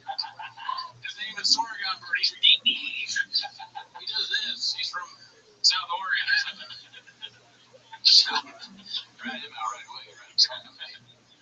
Alright, well, hopefully he's not talking about us. This next one's posted by All I Do Is Lie to You. It's called Lids in Jerusalem. Disrespectful comments. Wailing Wall. The holiest site for Jews on the planet. This video, and it's thinking about the significance of that. I'm thinking about how this hat has thrown my hairline out of whack. That's when you know a lot of work. You know we're close to God. So I apologize. That bucket hat, you know what it'll do? I'll keep you busy. There you go. Okay, you know it. So tough. Okay. Yeah, but Is he Jewish or no? no, I think he's probably just visiting. He's probably like, evading some kind of trial or something. Oh, yeah. Dicey. Afghanistan. Is Israel near Afghanistan? Jerusalem? How does it say Jerusalem? It's probably just Jerusalem. Yeah, probably. Oh, okay. I don't know if there's a better way of saying it. Iraq, correctly. Iraq, Iran, Pakistan. Yeah. Yeah. I mean, I'm not against you saying the country the right way, but just the way he does it. What do you think offends him more? People saying country's name is wrong or people calling him Lids? Probably anything that Crowder's done in the last few weeks. I think Lids is a cool name. Lids? I mean, it would be a cool name if it wasn't about his eyelids being droopy or Oh, okay. If it was like he was a hat guy. that might be an insult too. You wear hats too much, people call you lids. Yeah. That's great. Yeah, that's dicey, dude. Alright, so this next one is All I Do Is Lie to You Again. It's called Bardoor continues his undefeated streak of being wrong. Ted Bundy never admitted it. Ted Bundy, the only way they got him right, no, he never did. No, the only way that makes clear up, Jen, the only way he would talk about it is in third person, as if he knew the guy. He's never admitted it. No, never admitted it. Even when they were on death row, they're like, you want to say things? He's like, fuck you. Are you sure? Yeah, man. Are you sure? He knows he's wrong. That's Brandon's biggest fear is those three words. Oh, yeah, he hears it so much, and then he's wrong, but he's never learned. Australia's 7 days ahead. Are you sure? Yeah, man. yeah, man. Dude, Australia, they didn't admit it until like the 7th day. They never admitted to it. After more than a decade of denouncing, he missed up 30 murders committed, and they think it's over 30. They think it's more like 7 years. He confessed to it. He confessed. He doesn't even realize he's wrong, or he refused to acknowledge. Yeah. That's why. But also, too, don't serial killers just confess to murder because they're already locked up? They're like, yeah, dude, I got millions of murders. Yeah, I don't know why they do it, but yeah, what's the reason to say you didn't do it? Unless you're like real, well, they are real psychos, so maybe they're just like, it's a bid for them to never confess. Just take it from the homies. Just like how Baba lies, but not with murder. Yeah. Makes up all these stories. He does lie about murder girls throw, though. Yeah, it's a different kind of murder. 1,000. So he did actually confess. Look at how psycho he was. Oh, you go to that. Did Bundy ever actually confess? Go to that. You know, he's good. It's Google. What are we fucking soy boys? Soy boys? Those are soy boys? I don't understand. Newsflash. Google's for soy boys. Soy, what is a soy boy? I think it's like someone who's weak. I guess they eat soy instead of real meat, maybe. Is that what it is? Soy protein instead of meat protein is what it is. Soy boy. I'm not deep in the chat words. Because, on first, listen, soy boy to me is, mad racist. But it's not that. don't think it has anything to do with race. Oh, okay. Yeah, it's more like what they refuse to, I guess, be they're like vegans or vegetarians. I mean, that's bad. Oh. And so that's why everyone wants to make him soy boy number one. It's because he hates soy boys. Oh, did they say that in the Reddit? I missed that. So if you go to the all-time top post on Reddit, right, it's like upvote this to make soy boy, or to make Brendan Chop pop up when you search soy boy. Yeah, that's why. Yeah, for sure. And this, so there's another post today that's like he's within the top 20 now. Wow. Like you search soy boy, Brendan Chop shows up. Yeah, it's like a dumb meathead insult. Yeah, it's like the probably one of the go-tos for Brendan is awesome. They always go around that yellow bus, PW. Last night confession. I believe that. I mean, he confessed his crimes in court with postmortem execution.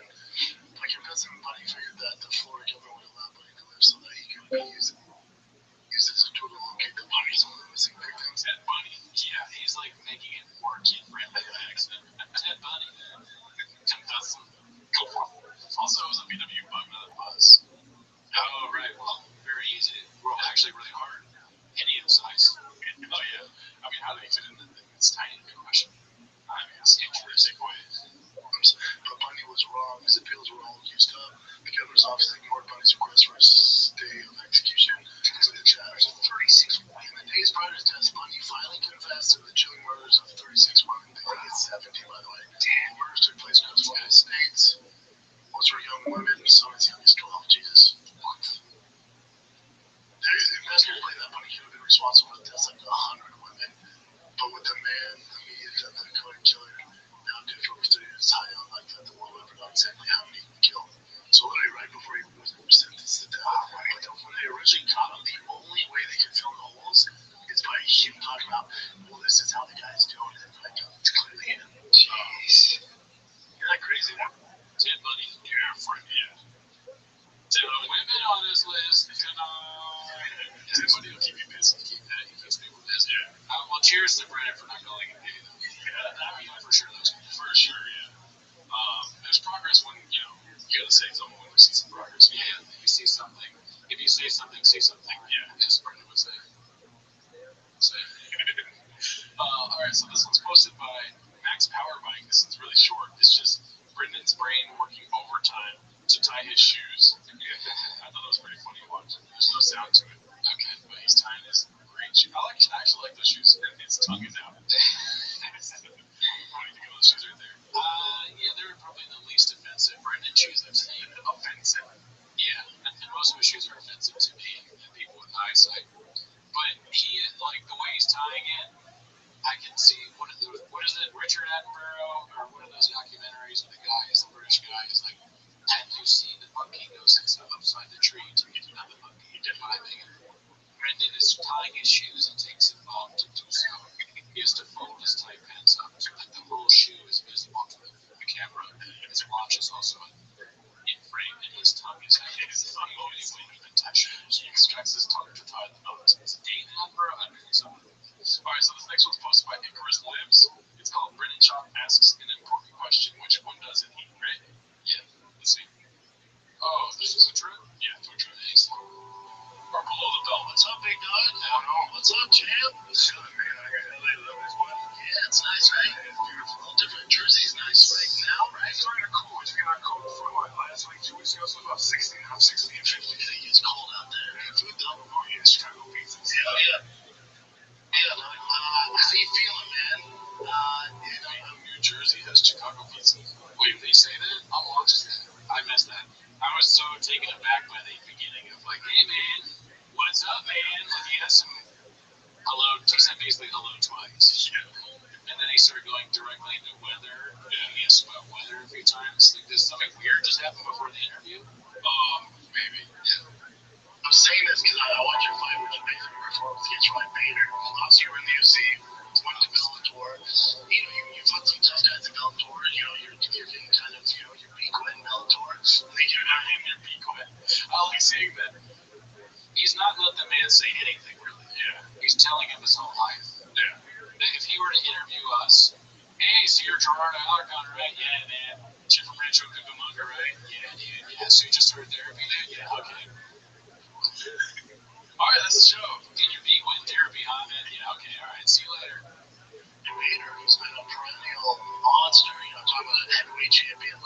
champion. So man, that's a tough fight for Corey, man. That's the first guy to test the Bellator. To me, this was like the first fight to see if the decision to go to Bellator was the right choice. Is that also used? No way, is that the real? Yeah, it's very well done. That's funny. I mean, that's all he says. You know, they're running business like you have Ryan Bader, who's been a perennial monster. You know, talking about a heavyweight champion, light heavyweight champion. He just won fights. Like, what are we doing, man? Like, let's light up the fighters. And Ryan Bader is that. What's going through that guy's head right now? He's probably like, man, I'm gonna let this guy talk, dude. Do they pay them for this, or? Well, that's the whole like controversy of like, if you do this, you get Rogan. Remember that? Oh, so he's trying to get a Rogan, so he's just gonna be silent while Shop talks until he gets on Rogan. I'm also dumb though, so I'm assuming because I remember one of the weeks of 2 Minutes of Shop, there was like, Ariel's drug stream, where Ariel was like, I don't promise you one of the things, like at least I pay my fighters when they come on. Something like that, right? Or I don't have to be the fighter. I don't have to be the fighter. Yeah. Bro, I'm so redacted. Well, maybe this guy's like us who's homeless. He's just like, I get to laugh in his face. What am I going to do to his phone? While Shop's talking, he's at British Shop is goes. Yeah, that's what it is. That's the highest level of 2 division weight. Him and Brendan shot up a bunch of creative before this. Yeah, they took some K-dips. I'm busy. And he's beating everybody. So he came to Bellator. It's always tricky, man, because the guy is different. A lot of UFC guys, everyone say, oh, Bellator's just because UFC, or World Championship just because UFC. He just goes. A lot of those guys who were UFC superstars went to Bellator, they weren't in the prime. Ryan Bader has been a perennial monster. He's a heavyweight champion, light heavyweight champion. So we didn't know where Bellator was at. To me, that like solidified you making the right decision. Exactly.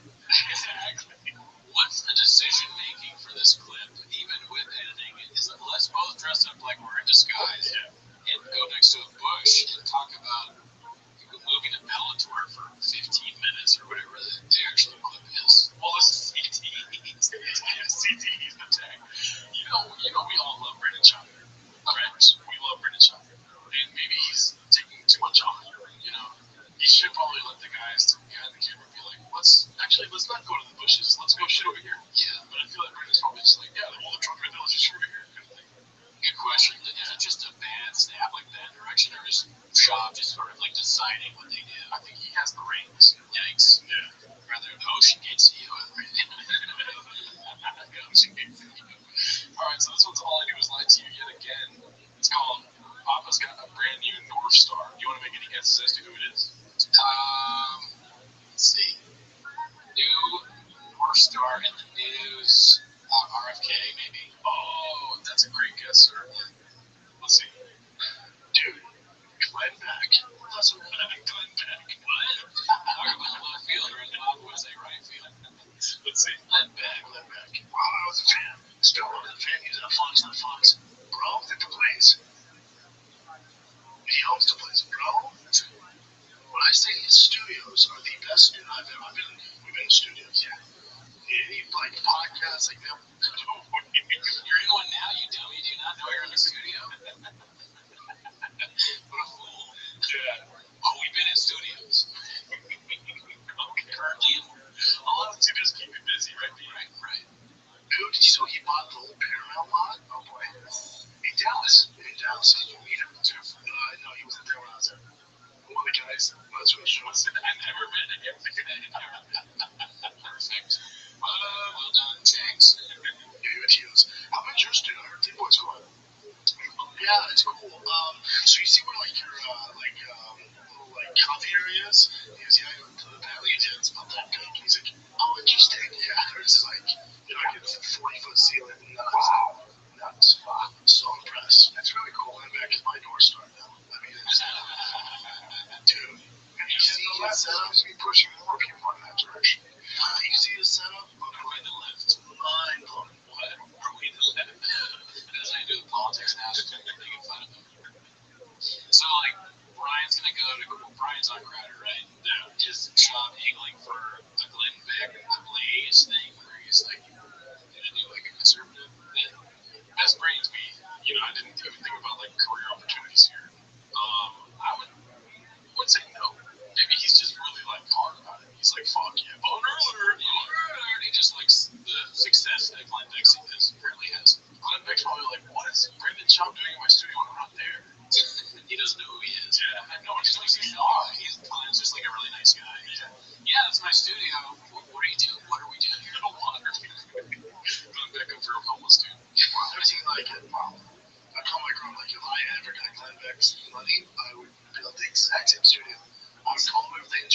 like build it just like an event. Wow.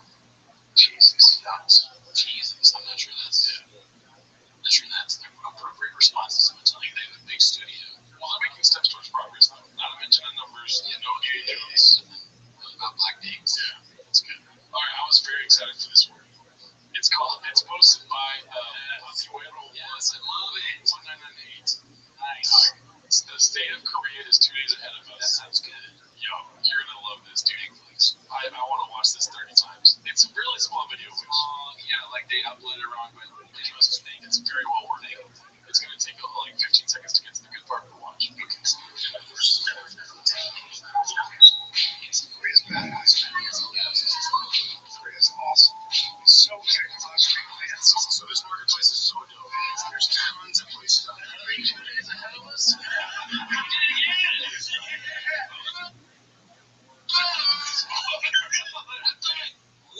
Why does he keep doing this? Australia is 7 days in, Korea is now 2 days in. Why are all these countries so far ahead of us? That's what we doing here, dude. Yeah. America sucks. We need to work harder. We get that work ethic so we can get on the same page as Korea and Australia. It has to be a bit, right? There's no way he thinks that. I don't know, but shout out to the Australian cats. Shout out to the Korean cats. Yes. Thank you. All cheers. Meow, dude. I don't know. That's good. All right, so this one's posted by No Cauliflower 4577. It's called Oops with the title I Can't Talk. Let's see. After if it's over a joke, it could possibly inflate, your ticket sales. But if it's over, all right. Talking about ticket sales, babe. Marketing geniuses for him. Audio's king, so this podcast is good too. Okay. You're finished. It's kind of finished.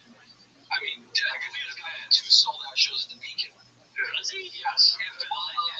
Delia. I mean, it's so distant. Whoa. I didn't know that. Yeah. Wow. His fans don't care. Now listen, it sounds like sold out 4 shows at a middle school too. Which is a little weird, but it's what you call Black Friday shop, where he shows up a little too early to the store. He's saying, so there's definitely an overcorrection, but as long as we can realize it's an overcorrection, that's what we got to do. The guy who gets correct. I think all I'm saying is this is going to sound preachy, but get just as angry as the dudes who are maybe still touring and selling out 2 shows at the Beacon. I'm very angry at that. I'm angry at that. Who's going to that show, ironically? The ladies. To be honest. Because all ladies in the crowd tonight. It was Papa Silly Jim Bean. Yeah. That's not a neat, clean world. The boy's mother ended up finding it. What do you mean it hangs? That shit goes away, right? How do they? He probably saved it. You can screen record and take screenshots. Special time. You gotta know that that's gonna happen. Wow. I mean, that's one of the most epic moments in podcast history. Yeah, it's pretty good. It's pretty wild. When it comes to epic moments, T-Fat K has a lot of them. Yeah. I mean, that's why there's 100,000 of them or whatever. Niedermeyer, hardworking guys. Yeah. The kitchen is always open. Yeah. I think it's closed, but then they come out with a dish. You're like, wow. Thanks, man. But yeah, shout out to all the diddler hate. I don't know what to say, but yeah. It's kind of redundant at a certain point, but also that's the only way that he's going to get in trouble is if people keep talking about it. I don't think anything awful is going to happen, right? I don't know anything about that, me neither. Discuss the podcast here. You're right. You know what? I'm ridiculous. All right, so this is posted by Max Powerbike. It's called Casey Affleck pleading with Papa to stop fighting. He had tears in his eyes. Let's see. He found out as a fighter, and he had tears in his eyes. He was telling me to stop fighting. Oh, Casey Affleck. Wow. I need to do this, man. You have so much going for you. Smart kid. I see you around. He's a smart kid. Aren't they the same age? How old is Casey Affleck? He was 60 years old. What are you trying to find? Listen, you're a smart kid. He's giving a speech like in Good Will Hunting. Every time I turn on the UFC, I hope you're not there.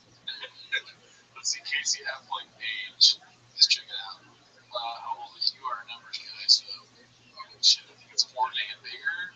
Yes. Let's see here. 47. Okay, well then that's more. I mean, 47 and 39. Yeah, kid. But if you're a kid when the other person's born, you can call them kid, right? Yeah, I think you can. I think he did. Well, he didn't really. This is the first conversation.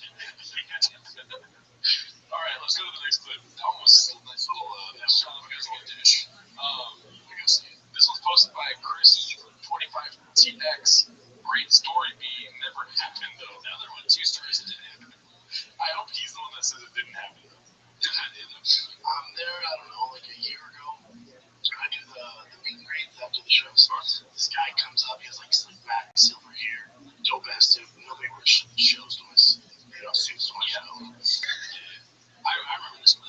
No one wears shows. And then he talks about the guy, the car guy. Oh, you're right. Yeah, I remember this. It's classic. Yeah, spicy old dish. Nobody wears shows to my suits. Perfect. Bro, if you would just say that and continue the thing, greatest comedian ever do. Jordan Holtz level. If he did it on purpose, He's talking to me. He's talking to me. He goes, "You're a car guy, right?" I'm like, "Yeah, big car guy." He goes, "Oh, what's your favorite?" And I go, my favorite car ever made is a GT2 RS. He goes, "Oh, those are cool." I did. He goes, "You ever driven one?" I go, "Yeah, I own it, man. It's my favorite car. I'm never getting rid of it." He goes, "You ever driven a Ferrari?" "Yeah, Ferrari is front engine, though." I'm talking about it. That's my favorite, man. He goes, "That's a shame." Yeah, they're cool, though. But, I'd rather have a Porsche. He goes, "Oh, cool, man." And I go, "But, I'm waiting to get on the list. There's like a 10-year waiting list." He goes, "Yeah, it's fucking tough, man." All right, say less, dude. He leaves. Again, I asked him. Just that, what is the percentage that the CEO of Ferrari or whatever this guy is said, "Say less, dude"? Yeah. There's no way. Well, I would say there's no way this interaction happened. Yeah, that's also true. I'm being redacted. But yeah, there's no chance he said say less. I love the idea of the CEO being just using weird Gen Z shit. Yeah. Say, oh yeah, man, I don't know. We're just kind of mid, dude. Period T. I can get you on there because you understand the assignment for him. Yeah, my family secured the bag with Ferrari. Now it's mine. Be on that list, 7 years ago. I'm driving down somewhere in San Diego. My brother's in the car with my Bronco, and I get a call. We were getting out the mud. He's trying to get on the list, but he was on it 7 years ago. Yeah. But did I understand? I wasn't listening the whole time. Let me go back a little bit.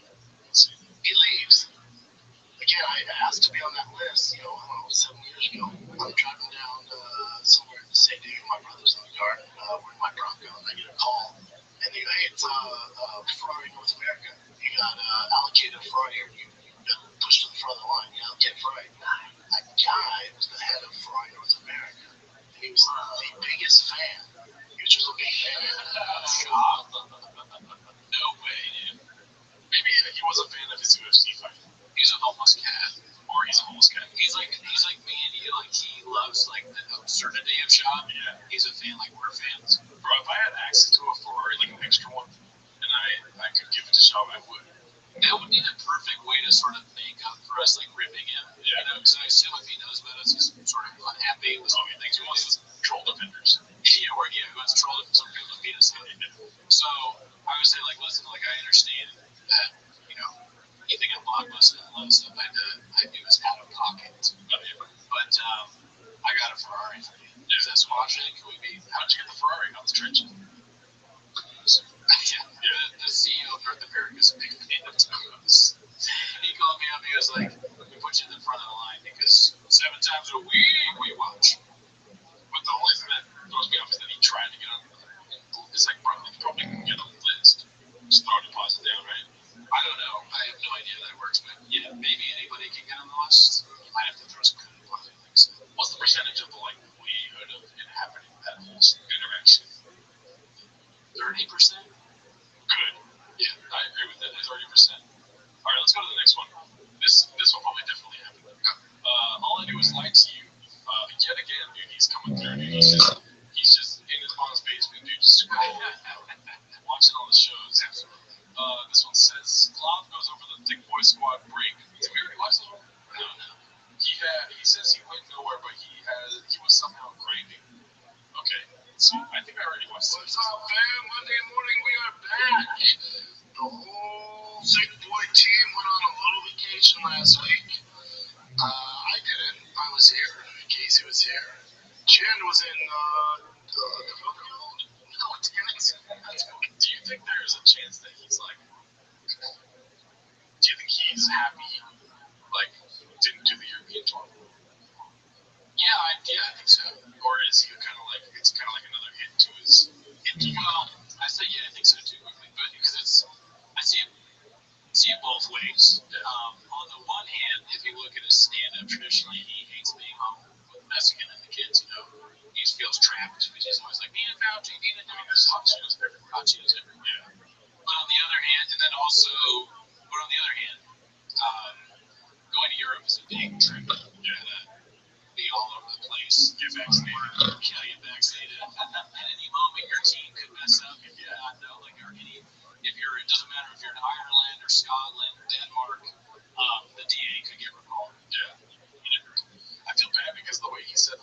hero was just here. It's like, oh man, he could have been here, bro. Why was he there? He just did the whole thing by himself. He just other shows. I don't think he did show. Like that's what the clip is saying. It's like he was grinding. So he's just staying in the studio. Why doesn't he spend it with his man? I don't know. Maybe like game planning. You know what I mean? I thought he wanted to show Tiger and swing or whatever. Oh, you're right. I don't know. Well, that's grinding. That's a grind, maybe. You know what I mean? I don't know how dare he has been so South Korea all since he had. He said like he went to Japan, right? And he's like, God, it's Korea. There you go. How was it? It was amazing. Was it dope? Yeah, it was amazing. It's and the food's good. Everything was great. The food's amazing. Just walking around was amazing. His family was great. It was just a beautiful time. Really? Yeah. How long were you up there? 5 days. It takes like a day to get there and a day to get back. So 5 days. Beast. Yeah. Glad you had fun, but did you feel refreshed? Was it a good break for you? It was a beautiful break. So thank you for that too. It was a beautiful break for sure. Yeah. Brian, That's weird. Is he like a very strict boss or something? I don't thank my boss for making thank you. Yeah. Well, maybe I'm nitpicky. I mean, it's more of a chin choice than a demand, I think. Yeah, this choice was to be like, thank you. Also, their podcast is me. I'm going to be honest with you, when I was watching, yeah, it's true. It's just throwaway lines, but when I was watching it, I was looking at Brendan, I was thinking, like, he's thinking of a way to say something about it, thinking shit the whole time, but he didn't think of one, so that's why he's like this. He's like, don't say Asian shit. Yeah. He's just like, oh, okay, good. Yeah, he had a good time. He's thinking like this, like, gay people in Korea. It's tough for you. Did you meet Jamal? it was in Jerusalem or some shit. I was right outside of Israel or some shit. I was gone for 10 days. George went back to Chicago to see his mama. He hasn't been back since. Tall George went to Nashville with his brother to do the tight end thing, which is cool for him. Me kids are here, baby. Me kids here riding, baby. Kids play golf, I assume? Yeah. Golf and work, man. That's what we do, Daddy. Daddy. Well, impressed that he had a memory. Brandon memorized all where people were, so good for him there. Yeah. That's great. Without great. Help him out there. Maybe a little bit of house brain. All that stuff. But no, yeah, I'm glad they're back in the studio. We were kind of worried ourselves that the break was going to go for a while. Yeah. We need him out there making content for us to watch and be entertained. We need more classic dishes. And I think they're on their way. Good. So, let's see this one. This one's posted by Max Powerbike again. It's called Shaw Getting Wrecked on Comedy Central by Megan Gailey for his shitty takes on Game of Thrones. Hilarious. Remember until I asked Megan to be on the show at that wedding? Oh, really? Did she say that? She did, but I never followed through on it. I do like this renewed Game of Thrones hate. That is fun. We're like discussing it again. And the last season, I love Game of Thrones. The last season was truly terrible. And I do think it's fun that the country came together and finally agreed on something. I disagree.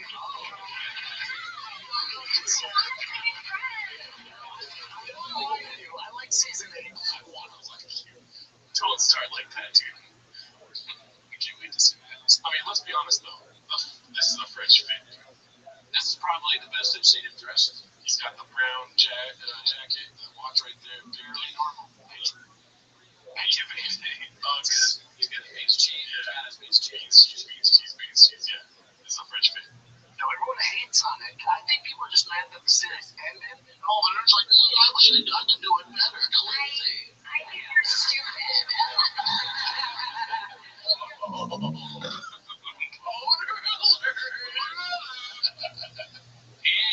Wow. Yeah, like jumpy. Yeah, okay. Let's see what happens. I like the first fight scene or something like the darkness. No, Was that the one fight scene? What is he talking about? I think he's talking about the last fight scene with the White Walkers. Oh, okay. No. There wasn't a particular thing. It just was like you were watching it, being like, "Oh, this isn't good." She's right. Yeah, there's nothing wrong. Yeah, no lies detected. Yeah. And I can't like pinpoint a thing, but I do think that there are stupid people that did love it, and. Oh my god, dude, getting annihilated. He's so stupid. I feel bad saying stupid. Yeah. She said it so many times. Yeah. But his brain is so small that he doesn't realize what's going on right now. He's like he's calling himself comedy. It's hitting him in the face. He's a real comedian, and he's not. I mean, it's just what happened. Yeah. Let's see. Are you with them? I'm happy that you found your little simple TV show.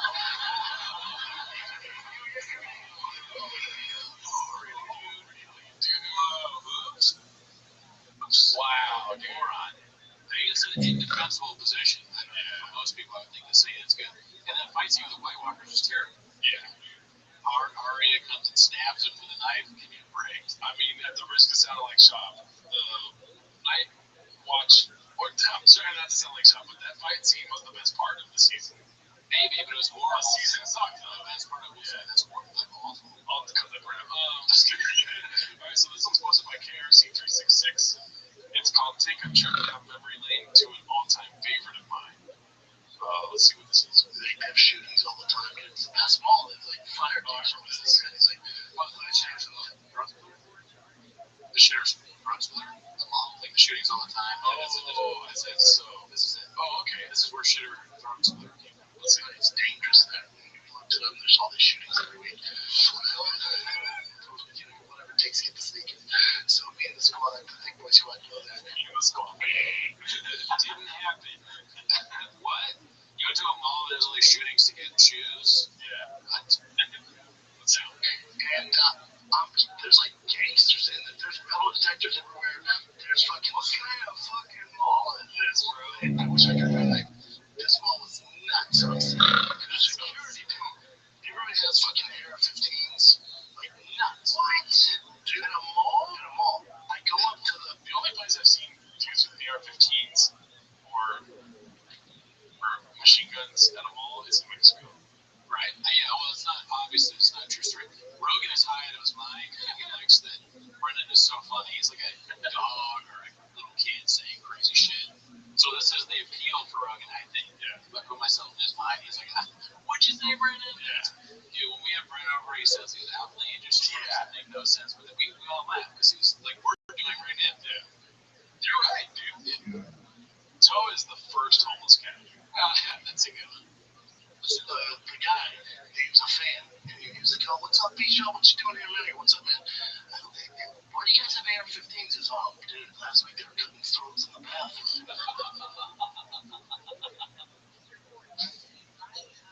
That would be such a wild thing for a cop to say to some like person that walks up to them. Yeah. Oh, last week, dude, they were cutting throats in the bathroom. Say less, B. He's like doing weird shoppisms. Dude, They went into the restroom with hundreds of PSI, man. They cut throats, B. he didn't. Not doing What? There's a cutting throats in the bathroom. What the fuck is that, dude? Every week there's something popping there. It usually happens right outside Nordstrom's, so don't go out Nordstrom's. Like, holy fuck.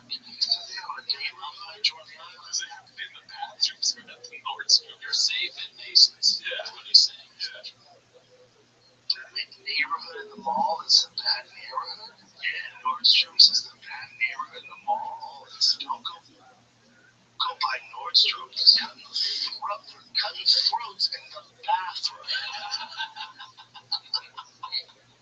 He's kind of, his voice there is mimicking Brian a little bit. Yeah. They're cutting throats in Afghanistan. Yeah. It's the same sort of shit. Like that's a joke delivery to him. They're cutting throats in the bathroom. I mean, if a cop told you, like, oh, by the way, that bathroom over there, they're cutting a lot of throats in there, you're going to try to find another bathroom, right? Right. And what shoes do you? Yeah. Nordstrom's shoes, like, I don't know about that. I don't know what was it. You boys still in the bathroom. That's so dumb. Jesus. But so I can. It was like it's tough how there's different in LA. Like it's tough. You know, I look different. I'm a bigger dude. I'm not fucking Shaquille O'Neal, but I look different. I'm wearing I'm walking through some dope sneakers. Even he's like this. He's like, fuck, why do I keep saying that? He's like, why am I telling this story? Yeah. First, but I'll tell you what though, dude, if I could go on Joe Rogan and just make up a bunch of stories, that'd be fucking dope. Yeah, you would. Yeah, and I'd try to last 3 hours. You know what I mean? That'd be sick. I know we'd have a lot to talk about with Shop if I went up. Yeah. I don't think he would want that. No.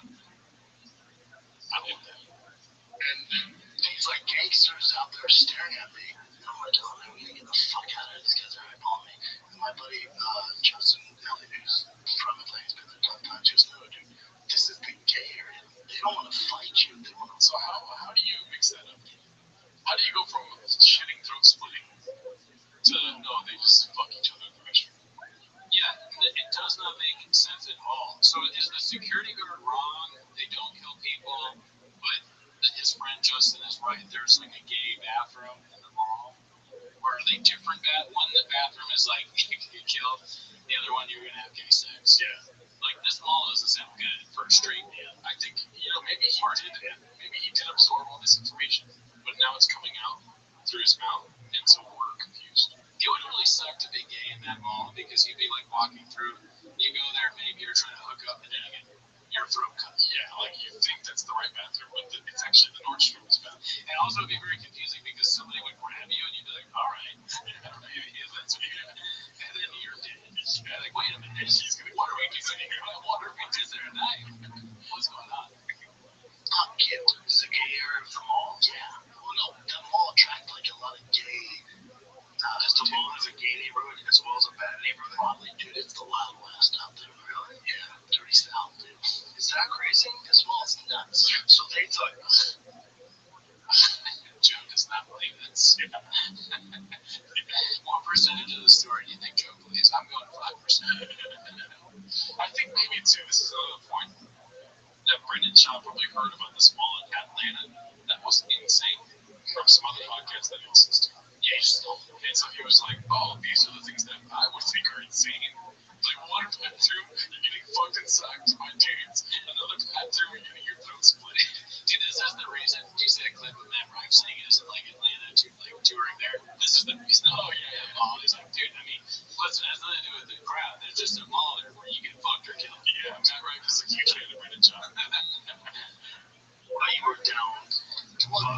That's my thing. I'm like, DT, dude, these guys, look at him with his fashion sense. Dude, they were beer. Yeah, a little bit of. You are right. He is the first homeless. He's the first homeless guy. He's trolling a little bit, talking a little smack. He's like, this story is clearly not real, and you dress like an idiot. Dope shoes. Not a common fight. Fuck you. Yeah. Oh, well. Okay. Well, that's better than saying, like, killing me. Yeah. Saying for yeah. I love it. That's hardcore. All right, let's do one more clip because we're running out of space here recording. All right, let's end it off with this one here. It's posted by Man in a Coat. Well, first of all, what did you think about that? I mean, we kind of like talked about it while the clip was happening, but right? I mean, it's great. I pray for Joe's and Brendan's relationship. Maybe it's going through a tough time right now, but I wanted to get back to that special. Yeah, I hope not. I don't. It's hard to tell what's real and what's not. They're like, he's not in the mothership. I mean, it must be annoying to sort of deal with jobs, craziness, but at the same time, they're probably friends to friends. Unless he did something we don't know about. Like, Joe is the best person to bounce these fake stories off of. Yeah, he gets high, he lands. He just like, he believes it until he doesn't, kind of thing. I don't know if he ever believes it, but maybe he does. Yeah, well, okay, I went to the mall. Do you believe me? Yes. I had to go to the restroom. Do you believe me? Oh, yeah. They're splitting throats in that restroom. Yeah. See, he's amazing in there, but he still he rides that wave of like that bell curve of believing him for a little while. And then until he's making this face where he's totally in disbelief. I don't know what a bell curve is. Oh, like I don't either. I'm shocked. I'm redacted, dude. Anyways, like we want to see more Shav on JRE, dude. Absolutely. 7 times a week. Alright, so this was posted by Man in a Coat. It's called Joe Rogan calls into the pod. Look how excited Papa is. Probably the second time they spoke that day. I don't know what that last part means. Let's see. Right, you saw the man. That's the point. That's Joe Rogan. What? Joe Rogan called it. I thought that every time I called, let's get back to the program. You nut lovers. Hey, this is Joe Rogan. Oh, by the way, my friend who just called me. I'm in it. What? They're trying to shut down, dude. You see it? I'll shut up my hand right now. It's messed up. Let's see if it puts Joe Rogan calling in. They shut down our show. Let's see. That's Joe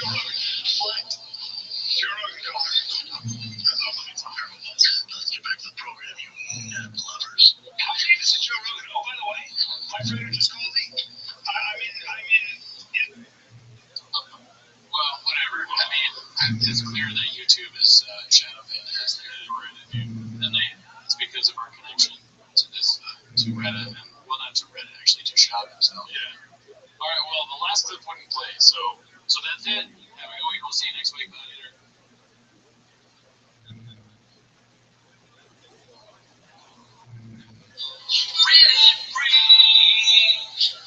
Let's all be. Now walks out the school.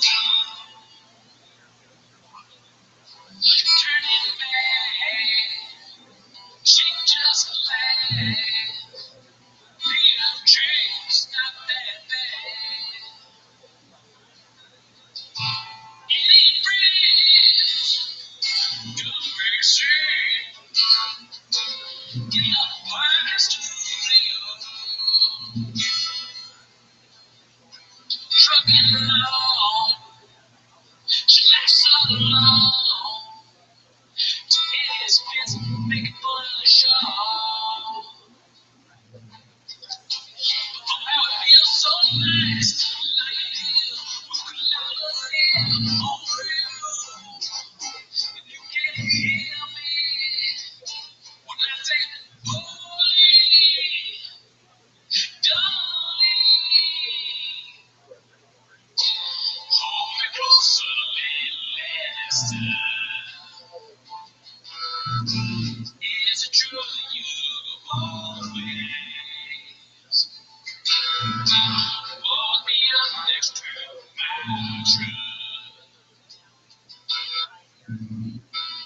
You had a busy trash Tuesday. Hold me closer, little Lester. Is it true that you always walk me right up next to my truck? You had a busy trash Tuesday.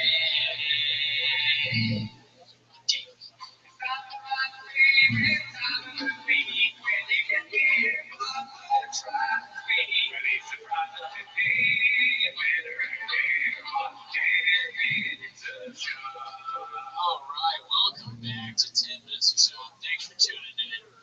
As always, join the Patreon. They have new content up there. We do have shows this week. July 1st, I'm at Fourth Wall in Hollywood. July 5th, I'm at some tap room in El Segundo.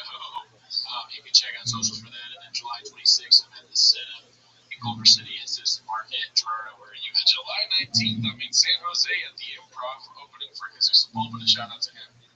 Yeah, but that's not the reason you're here. What you're here for is to watch 10 Minutes of Shop. So play the 10 clips, start the timer now. Yeah, my face heavy did not recognize you. All right, let's see the first clip here. We've got a Toronto Rapture clip. It's called "This Is Beyond Nauseating Me." My wife started in perspective for me. I was complaining about, just how A good start, right? Classics, back to the classics, mate. Racism and homophobia right off the bat. Yeah. Is it homophobic to be scared of having a big dick? What's that? Is it homophobic to be scared of having a big dick? I mean, it's homophobic because Shab is saying, like, like a black man, because you're gay. I got you so good, dude. You love black dick. I wasn't complaining, but I was a little bit bummed out about not selling theaters, or some of my friends are selling them. But I was a little bit. Look at those shoes, dude. Those are pretty wild. Yeah, those are not unlike Icy Wyatt's jacket. Yeah. Let's see. Bummed out about not selling theaters, or some of my friends are selling lots of tickets, and I was like, but I sold out that night. And she looked on that route, and she goes, she said to me, she goes, "Hey Brian, somebody took a picture with you tonight, and when they walked away from us, they pumped out this." Yeah, I don't think so. I don't think we've seen this before, because I would recommend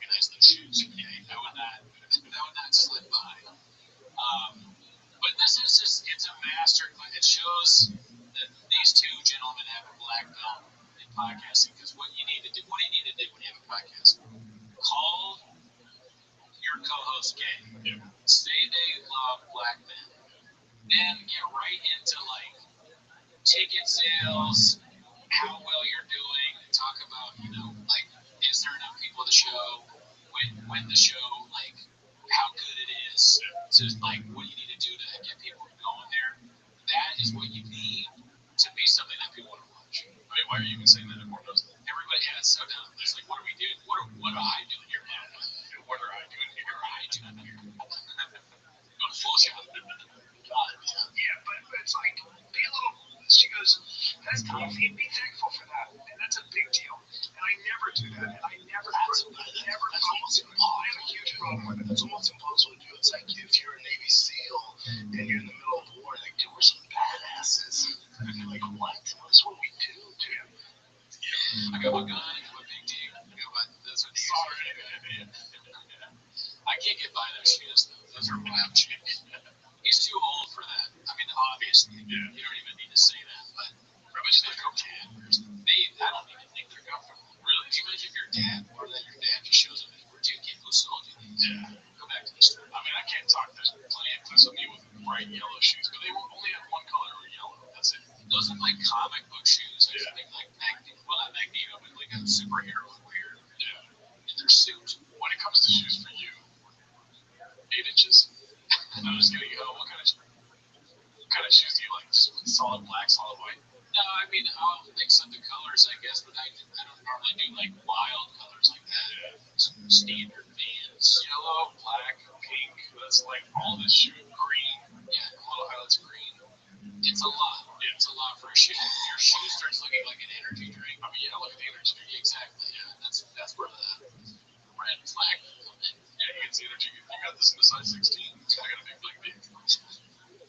The bullet's fine. He gives a fuck. That's we're used to this. So it's a extreme example of what the Navy SEALs with. It's just we're grateful. Yeah, the pink shoelaces. Yeah, there's pink in there. It's a lot. Yeah. Wow. I'm trying to think what that looks like. I don't know. Like gum or right there, kind of like Joker shoes. Yeah. You said Joker had an NBA contract. Yeah, you're right.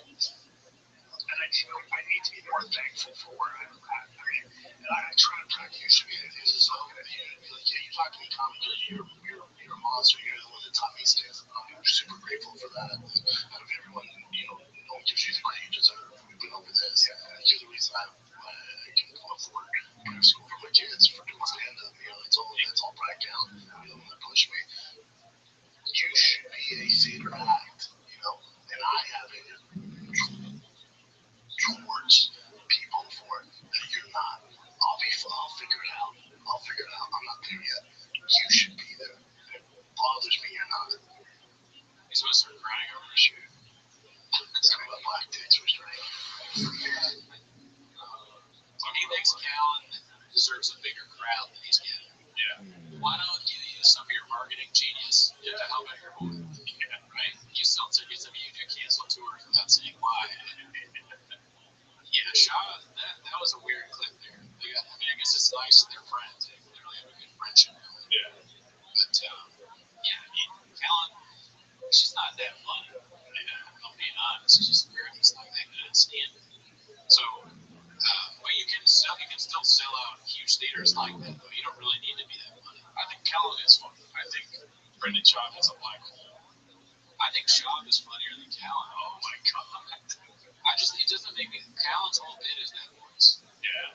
I'm a man. Yes. Oh, like he just does that over and over again. Right. Every clip is him doing that. Oh, really? Afghanistan. Well, that's not even a bit. That's just him knowing how to say the country. Right? I mean, it's Afghanistan. But for some reason, the way he does it, it makes it seem like he wants you to know that he knows that. Yeah, which is obnoxious. Well, my favorite thing is obnoxious comedy, too. Speaking of obnoxious comedy, this one made me laugh pretty hard. It's posted by All I Do Is Lie to You. It's called the infamous Happy Hip Blow ad read from the deleted app. I guess they deleted this live stream. So have you seen this yet? I don't know. I mean, it looks familiar because we watched some of them on the last one. I remember Paulie Stans. He's just got his leg up on the thing. Well, we definitely haven't seen this one. He just goes, Hey, Jen, make sure he does his finishes. Jen, make sure he doesn't cut to me when I'm yawning.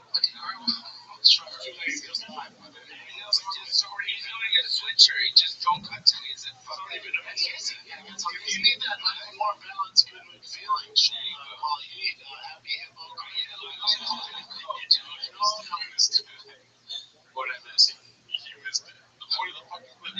Paul, you need Happy Hippo. I like a line of coke, dude. No, we don't do that.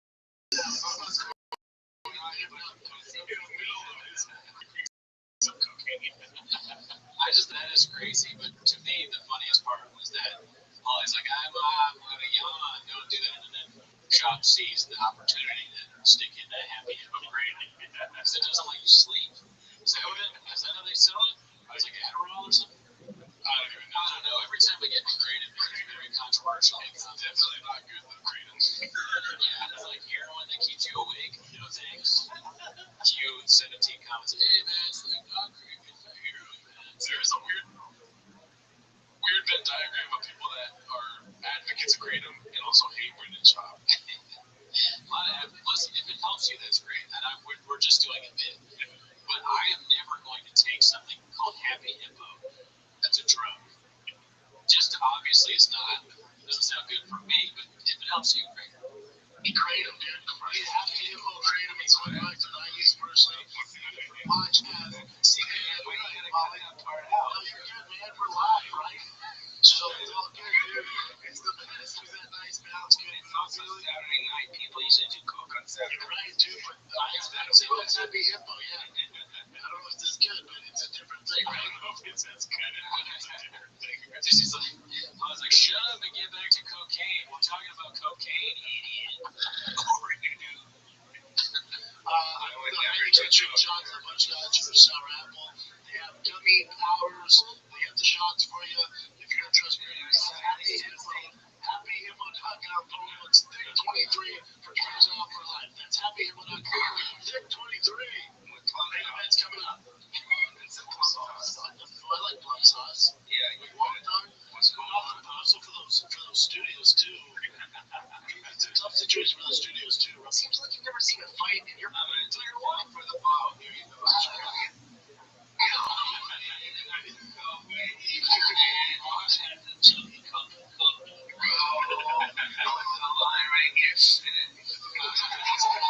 Like at EDC. I'm not probably sober. This might just be a bit. He's doing this thing. It's up good. Guys, I just realized that is the schmo from those weird interviews. Did you recognize? Oh, yeah. He's just not in costume. Yeah. Interesting me. But yeah, I shout out to Pauly Shore, dude. Yeah. Unintentionally homeless somehow. Yeah. This next one's posted by Toronto Rapture. Sorry, I keep cutting you off. I'm shopping, you know. No. Posted by Toronto Rapture. It's called Papa Turned Down Commentating for 1FC in Singapore because he's disgustingly paranoid. Uneducated. Oh, he's this guy. I shouldn't say the A. Fuck. Oh, good. I know that, we've seen a lot of Toronto Rapture clips, but just shout out to the Canadian homeless. Oh, yeah. They're pretty good. There's a lot of them. They're chopping up clips every 7 days a week. They're working the walk hard. Yeah, it's almost like they're Australian. Singapore, if you spit or something, they can hang you. Say something crazy. I don't know one championship with drugs are gonna help. Dude, one championship was has to be in Singapore. I'm like, oh, it's easy. No, I'm not here clean, but it's like, oh yeah, I can't be outside. Come on, that's cool. Europe, I can't be outside, bro. That's his first thought in Singapore.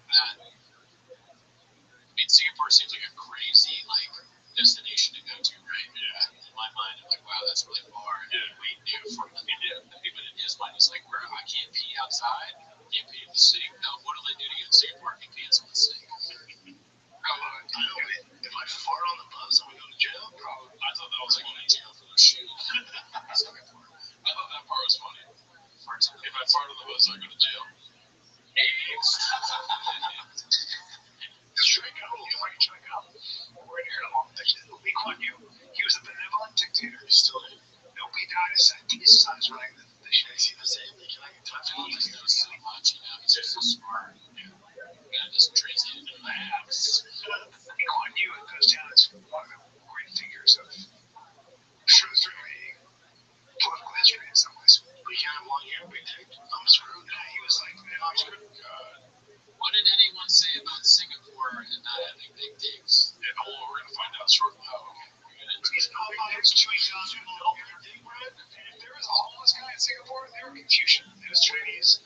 It was Confucius, like harmony, clean, orderly. I mean, it was a clean chicken. You feel like if you have a big dick in Singapore, I think I'm going to jump for that. Lots of you. Am I right? Big dick. Am I gonna? Yes. Let's just do it for fun. Have your sons. No. That's true. The Singapore have short penises. What? Oh, fuck, what are we doing here? I don't know. I still know where you did it.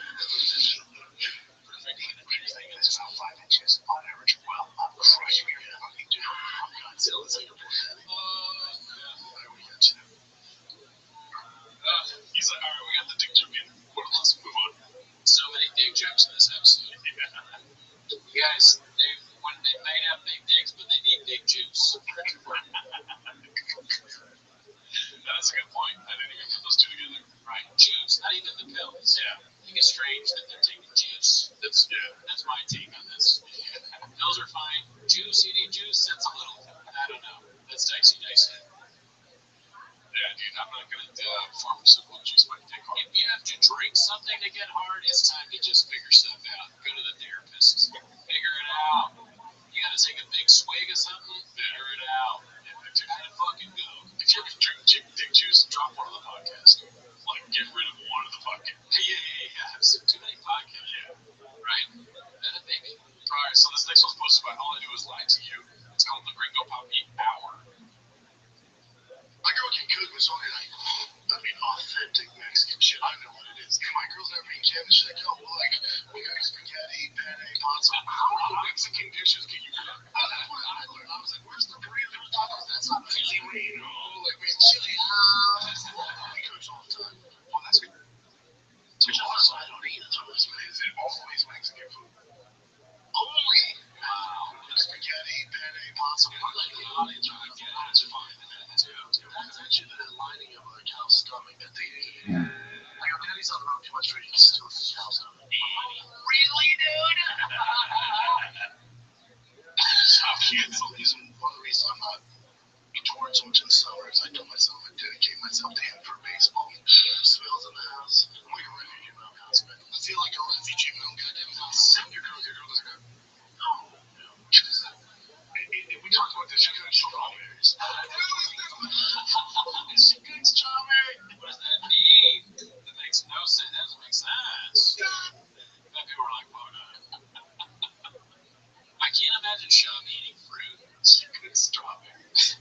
Shum's just so dumb that I can't imagine him eating any fruit or vegetables, really. Yeah. And I think we've seen him eat a banana or talk about it. Wasn't he like, there's one clip where he just randomly was like, can I get a banana or something like that? I just don't believe that he eats fruit. That's my conspiracy. Look it up. Mind the clip. Alright, so this next one's posted by All I Do Is Lie to You. It says, Barn Door says he's going into business with Aaron Rodgers. And the little tag right there, I don't know if you saw that, Max J. Let's see here. Yeah, why don't we invite him on? Comedian, former MMA fighter. He does not want to talk to me. He's like, let's avoid, we can. Let's just have him on. It looks like not only does he not want to talk to him, but it looks like someone forced him to wear that hoodie. There's like, do I have to? They're like, yes, you do. You have to sell the merch. My podcast is going down. I've abandoned my podcast. Sell the merch. Sell the merch. Brandon Schwab. Yeah. Aaron Rodgers thing, you were just hanging out with Aaron Rodgers. Yeah, that's my point. Okay. So the drug thing, is that what you were doing? I was out there just to go to dinner with him and Remarcus, who started on it.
make fun of your pubes and my teeth. We'll be out of business though if they start 10 minutes shop with him and Aaron Rodgers.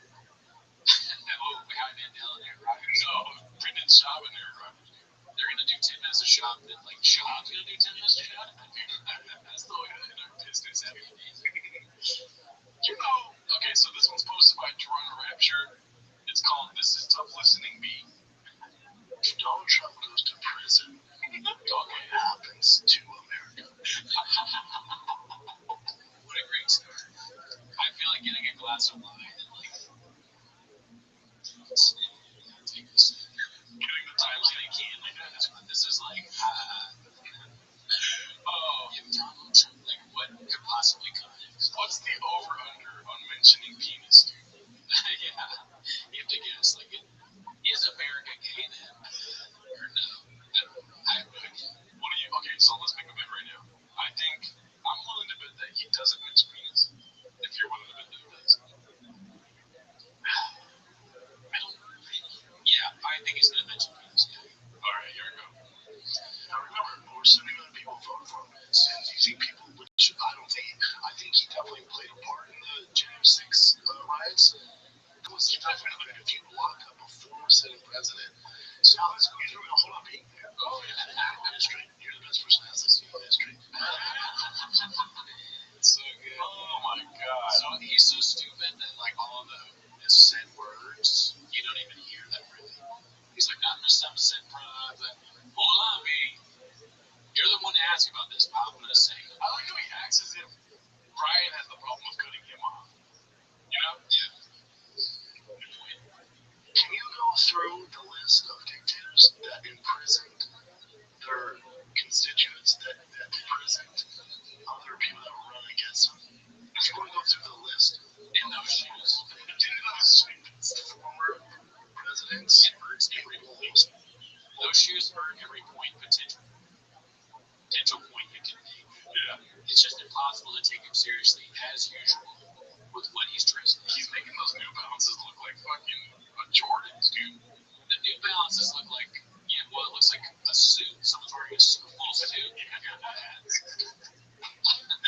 mean, the way Brian's dress is kind of ridiculous too. He has on like a mafia, what you would call it, jumpsuit, but also jeans, maybe ankle socks. But I mean, it's fine. It's not that weird. But just that is wild. Yeah. The right side of the screen is out of control. Scared the shit out of him. If you go through that list, yeah, I'd say the difference here is that there are a lot of Republicans who I don't want to admit, but they would love to see Donald Trump 100% black voters. I don't want to see I'm sorry, I'm not putting any tough chance on Trump. I think DeSantis can win, and if he goes, if I become president, I will pardon Trump because they get the Trump supporters. That'd be his biggest ally move. He's kind of said that. He's already hinted at that. He needs to be very good. The problem is DeSantis is not going to be Trump in the primary, so chance. Oh, no dick mentions you. Well, I don't know. Does it count that wasted dictator makes it sound like it's a get in there? I don't know. Yeah, comment below. Let us know. But yeah, I don't even know. This is a tough listen. Ron DeSantis, he comes on the mic, he has like a big like press conference. He's like, I want to announce that part of my campaign now on my campaign to be new for him. And then Sean comes out and gives him advice. That's what he wants advice for. That's like, remember how Donald Trump did that video grabbing by the pussy? There's going to be like some clip of Ron DeSantis listening to TFK. They're like, oh, we cannot have this man. He can be president. When you're famous, they just let you say anything. You need a mic. Johnny, who is Johnny? Alright, so this next one's posted by All I Do Is Lie to You. It's called How About Now, Papa? So it looks like it's a long time ago. What is this, circa 2016, 17? That does look like a long time. It does. I've already seen this clip. And he definitely, I get a very Addy's vibe. Well, this is Papa dressed in like that gift where he's like swinging the fence after. It's that sense of not knowing the unknown is so scary. Screaming at it. So, but he commented, you got to control. I know if I work my ass off, that I'm going to be on, I know it's going to hit. I've a few checks I know it's going to hit. If I'm in a tough spot,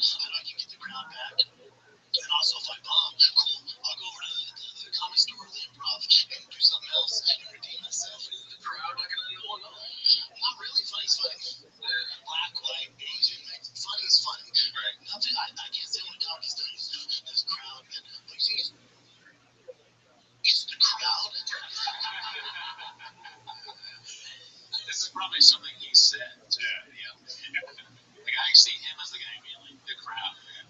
He is adding up. You're right. This is the side effects of Adderall. Yeah, sure. No breath in between thoughts. I feel bad when I watch it because maybe he did get whatever addiction. But this does give off very like I'm high on Addies, got a baddie, waiting at my truck. Can't wait to text Mark. Yeah, can't wait to text the baddie. Just got up for Addy. Fresh shipment of dick juice. Oh, you know what I mean? I got Mark on socials, respond to the DMs. Hey guys, our socials. And this is what you get. This is probably like the peak of him being completely fucking ignorant to everything else around him. Yeah, zero self-awareness. Yeah. It's not about it. It's very they pay money to laugh. Not only do they pay money to laugh here, they're also full of booze. Yeah. If you can't make them laugh, you're screwed. Fuck my life. But any thoughts on that?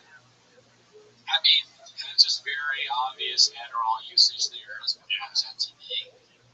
So, yeah, I have nothing else to say. I just want to say, Papa, I'm proud of you if you're off the Addies. You know what I mean? Oh yeah, get off that. Get off the Addies. Like, if you just stay around, Papa, you should just have that clip as a favorite on this photo app. Just watch it and be like, I don't need Addies today. Yeah, he should be watching it like never again. It should haunt him. I mean, it's funny to watch him like that, but like for his health, for your health, Papa, don't whatever you're taking that clip, stop it. Yeah. This happy hippo doesn't affect him. Creative is not good either. I want to reinforce that idea. All right, this next one's called David's Bait, Not a Numbers Guy, posted by Siphon Filter. We're still looking for Shatter Throw Slip. We're all ready to go with this. You said that with a tinge of jealousy in your voice. I am very jealous of it. Yeah. He has 26 million followers. How many do you have? I'm not like a numbers guy. The certified homeless. Got him, Daddy. Not much we can say about that one. No, it's very well. Very good delivery from David Spade there. And good catch by Siphon Filter. I didn't even know that. I didn't know Papa was on Lights Out. Cancer everywhere. Alright, this next one's posted by All I Do Is Lie to You. We gotta acknowledge the fact that we're watching a lot of All I Do Is Lie to You clips, dude. Yeah, it's still good. A lot of work ethic that went where the works too much. Yeah. You don't matter, but this clip is called That Time Papa Lost Containment on His Buffalo Bills / NFL Narrative. Turn it on to Sean Oracle.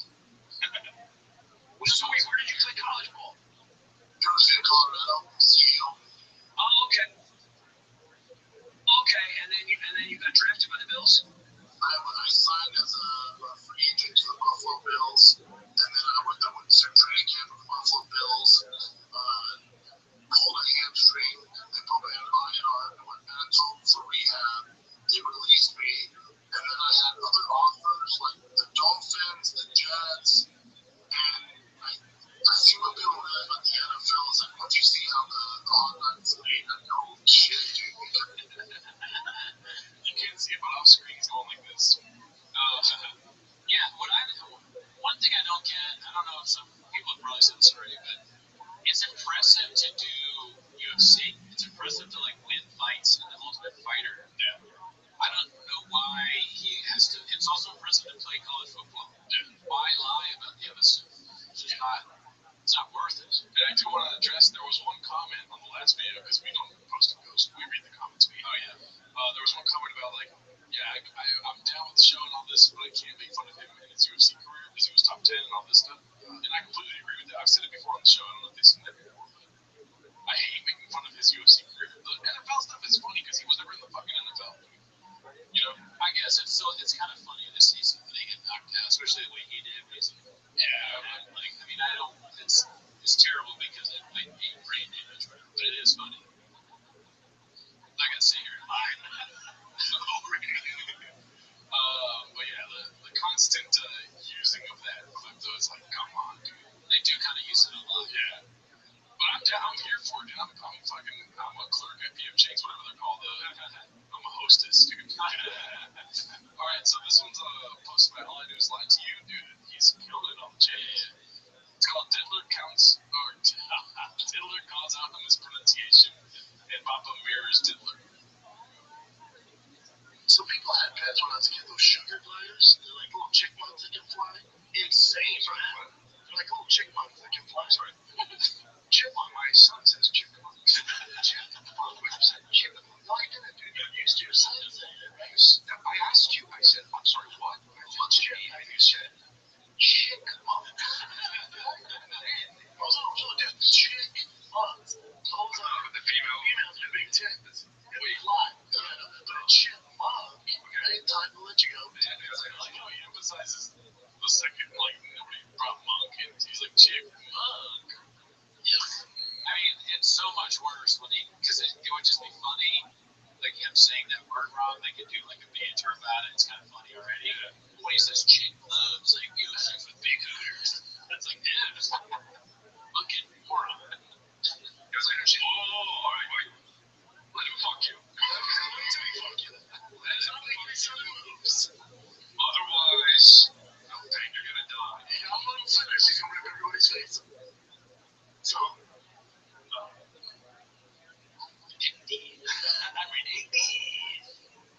do you think about that one?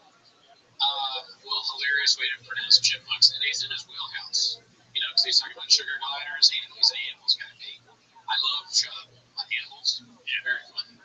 I almost wish that Diddler hadn't interrupted him with the chipmunks thing, because then we could have heard whatever thought was coming about the sugar gliders. Maybe we would have got another nerd sermon. You never know. Job will go anywhere with animals.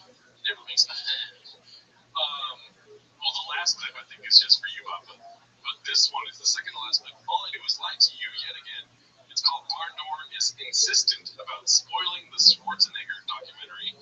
Chip contains hardly any of the details. Here goes. so then the day he's gonna announce he's going to Jay Leno, and Jay Leno assumed he was, I don't want to know what they're going to talk about. I would be surprised at the natural reaction. But we all You're killing me right now because I want to see this stuff. I'm saying Jay Leno's just assumed that You're giving me all the credit for it. I want to see he becomes a tougher, Brian. I know, but I want to see these. Can you not give me every The detail? Yeah, I'm watching this documentary. I know this. I know, but I want to see it. Yeah, the bottom line is we do a podcast about that stuff. So bottom line is he becomes governor. Spoiler. Close with spoiler. Spoiler McGee over here. He's so dumb. No, he's like, listen, I understand that you want to watch it. You don't want the spoilers, but we have a podcast, and I have to spoil. That's the bottom line. I'm going to tell you what happens. Brian's like, please don't. He's like, no, I am. It's like a Will Ferrell character.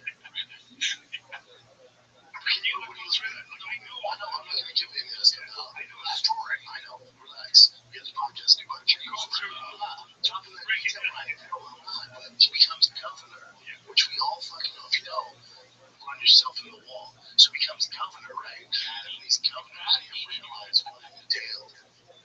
Run yourself into a wall. You're the clip is final screen. And the shoes.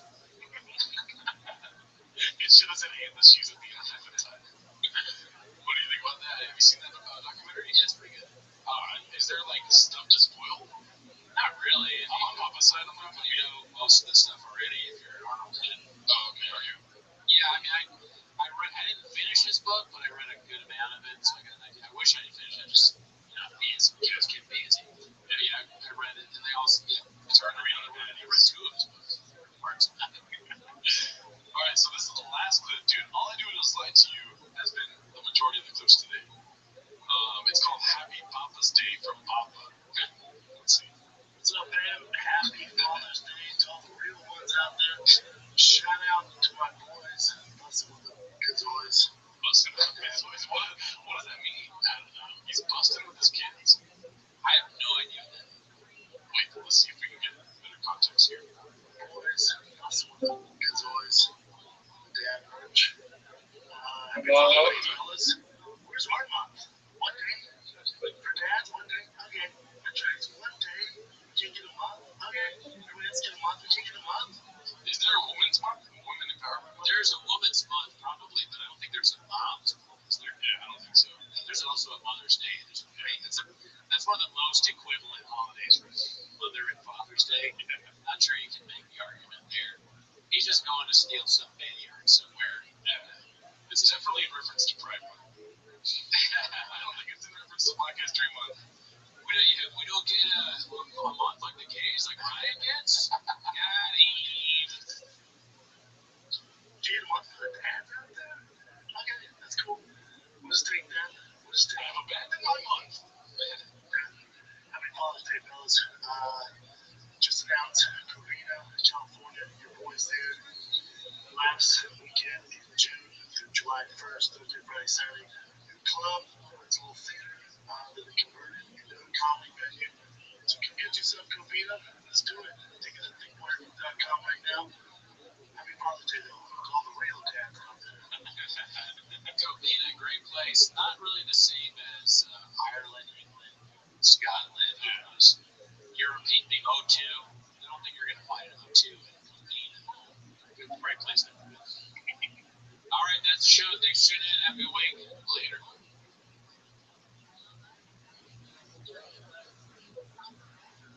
Would you change? If my last chapter changed, would you scream? If you saw the car, would you cry? If you saw my sender,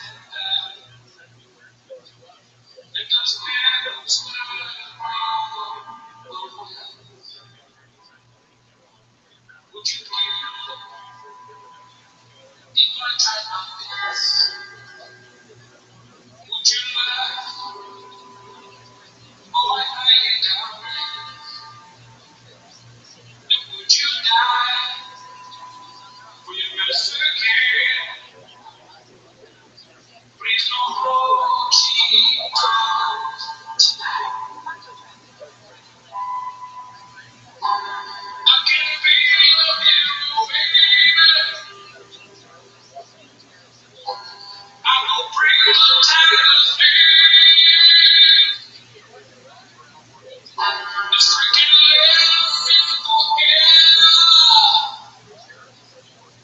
you got one needs for my throne.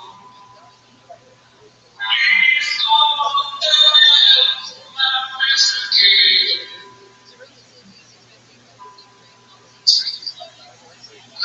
Got my baby time to be when you get here. Papa tried to be really surprised to be when the hurricane into the show. All right, welcome back to 10 Minutes of Sean. Wow, we're in our new studio. We got a new setup. It's going to be a lot better. We're going to put stuff up and all that.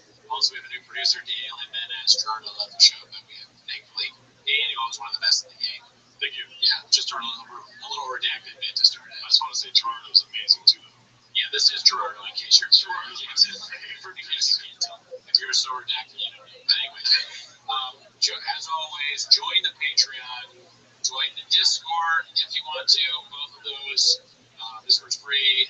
Spotify, everything's on Spotify now. Like and subscribe, rate and review if you can. Thanks to everybody who's on the live. It's a new thing we just did. Watch Crazy. We had a bunch of new subscribers. 7 days a week. We're going to start doing that. But anyways, that's not why you're here. What you're here for is to watch 10 Minutes of Shop, so start the chin clip now. All right, Jen. Our first clip is posted by Brenda in Scab. Brenda in Scab for Prez. It's called Humble Beginnings. For the people that are making it or are on forums and are create troll accounts. I feel so people to say my view, a homeless guy critiquing my art or critiquing my set or critiquing a podcast, they do not matter. Because someone, the person who would go out of the way to create that account or to live in their mom's basement or whatever job they're working, could not. Dude, what's the matter with living in your mom's basement? Nothing, Pete. That's awesome. That count. Yeah. You know, you're just, that's something that if you love your family, maybe stay there, maybe you're working on going somewhere else, saving up money. The thing that gets me, though, is it doesn't matter. Right after saying he's like a homeless guy, they don't matter.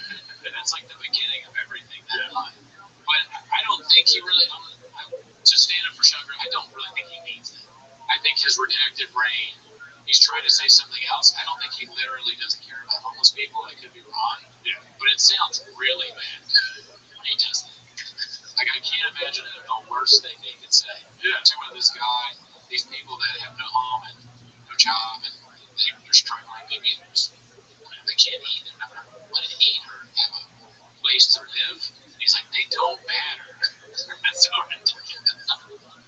All because you're so mad about comments, which you don't apparently read. Yeah. You're so mad about these comments, but you don't read them, and now you're saying homeless people don't matter, and you don't care about cat profiles. Nice.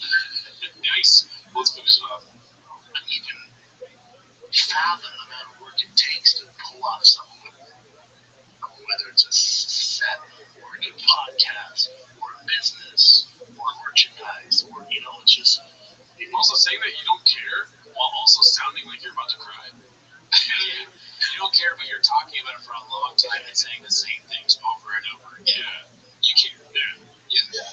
Hey, Brendan Shaw, you care, me. You care. You love us. And I hope I hope other people, they start to discredit those people even more. I'm almost the type of person that were to go on YouTube and not leave a negative message to even create an account to God's that way.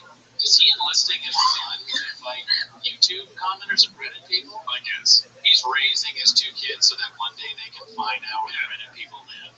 Visit the mods' homes. 10 minutes of Twinkies. Us too, but at some point, Tiger and Boston are going to find these people. That's why he's having them do jujitsu. Yeah. He's gonna find people like Ryan Joseph and Shitter Throat Splitter and keep them busy. I don't associate with those people. I don't know those people. It does not matter to me. People who let that affect their mood or their life. It's mind-boggling. It's crazy to me. When you kid, it'd be the same as a cat creator profile. That's a good example. Oh, Is that Chin. Come on, Chin. Sort yourself out, mate. You gotta be honest with these people. You don't need yes men. Brenda's got 2 women. That's the one knock on Chin. He's a yes man. He's never telling Brendan how it is. Okay, you should be telling him how it is. 7 days a week. Okay, maybe he meant that's a good example for you.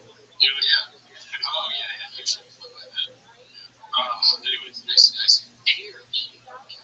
Okay, even a homeless guy. A homeless guy was just creating a profile talking shit. It doesn't matter. They're all the same. Did he have a bad interaction with a homeless guy that day, too? Probably, dude. The homeless guy made fun of his pants. Remember, the homeless guy did make fun of his pants in the dog video. Yeah. The homeless guy's like, hey, your pants or whatever. And then Sean goes, hey, you don't have a house. House for laughter. He really does have a problem with those. I take back what I said earlier. Yeah. He does not like homeless people. All right, let's go to the next clip. This was called This Line POS Redact, still claiming to be Bill's alumni. Posted by Mitchy Slick _LBC. Oh, yeah. Shout out to Sean McCorkle. I saw him tweeting about that. He's like, you were never in the NFL at all. Yeah. Just all of Facebook. I think we'll get to that later, too. I think I have that pulled up. Ready?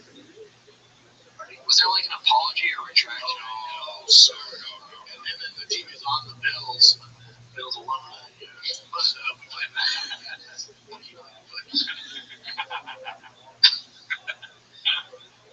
That'd be funny if he's talking about Blackfish and he's like Blackfish, and he was talking about like, guy's been there, right? Yeah. That was funny. He worked hard. He's like, Killer whale right here, right? Big Jim Overson over here. He forgets who he is. He starts thinking he's another comedian. Sorry, it's my CT flared up. I thought it was Dana Schroeder for a minute. Sorry, guys. If I told you I was in the NFL, what you believe me? All right, let's go to the next one. This was posted by some excerpts from the Grunkening of the Zombie. Posted by All I Do Is Lie to You. One of the reasons I'm not touring so much in the summer is I told myself I dedicate myself to him for baseball. Until you got a dad who knows I can do, I can get you pretty far, and then the rest can be on you. But all you have to do is commit. I go, all your buddies, this is what's going to happen. This is what happened with me. In the summer, your buddies are going, like you told me, they're going to Fiji, they're going to Paris, they're watching YouTube and playing video games. You're going to be working. It's not fun. I'm telling you right now, it's not fun. But what is it worth it? I said, if that's what you want, I'll show you the blueprint. But I'm telling you, man, it's work, dude. It's fucking work, buddy. And it's not going to be cool. It's not going to be cool. Your friends are going to want to do this and this. You're not gonna be able to do that. Your friends are gonna want to eat this. You're not gonna be eating. Look, close to his dad. His dad is like he's only right. What kind of lessons do you think he's going to teach his son? It's like, first of all, 8 inches. Yeah. But, I mean, the thing is, Shab is saying this. It's not necessarily bad advice. Work hard, practice instead of playing video games or watching YouTube. I guess he's saying be in the gym or whatever so he can be a great athlete. But when you look at Shab and what he's done, is that what you want? Yeah. He's like a laughing stock. But also, to keep in mind, those who can't do teach. So, exactly. Good point. So, I'm hoping that his son becomes like the Michael Jordan of baseball. That'd be awesome. What? No, Michael Jordan of basketball, but for baseball. Oh, yeah. Oh, my God. That's a hard one because Michael Jordan played. Yeah, I realized that. I don't know who's confused. Yeah. I was really confused. Comment below. Yeah, Martha was there, Bob. He was like, okay, Michael Jordan of baseball would be like really good or bad? Because he's like, no, I'm saying like a really good baseball player. Daniel Jimenez is okay. It's a trial period. We'll see. We'll see him. All right, let's see the rest of this clip. Bison, salmon, good way of the NFL. Oh, it's a disaster. Sacrifice now, and live like a king later. All your friends will be doing all the shit we're going to be doing. Oh, it's a disaster. And then he's like, oh, yeah, that's what I wanted to the bank kid is he was kind of not doing great. And he goes, again. I was like that. I didn't say anything because I'm not like, again. I'm like, whatever you want to draw, I'm like, it's tired. I'm so fun. If this is what you want, it's this every single day. It's a disaster. And he's going to when I was yours, I was obsessed with football. One thing I heard was football.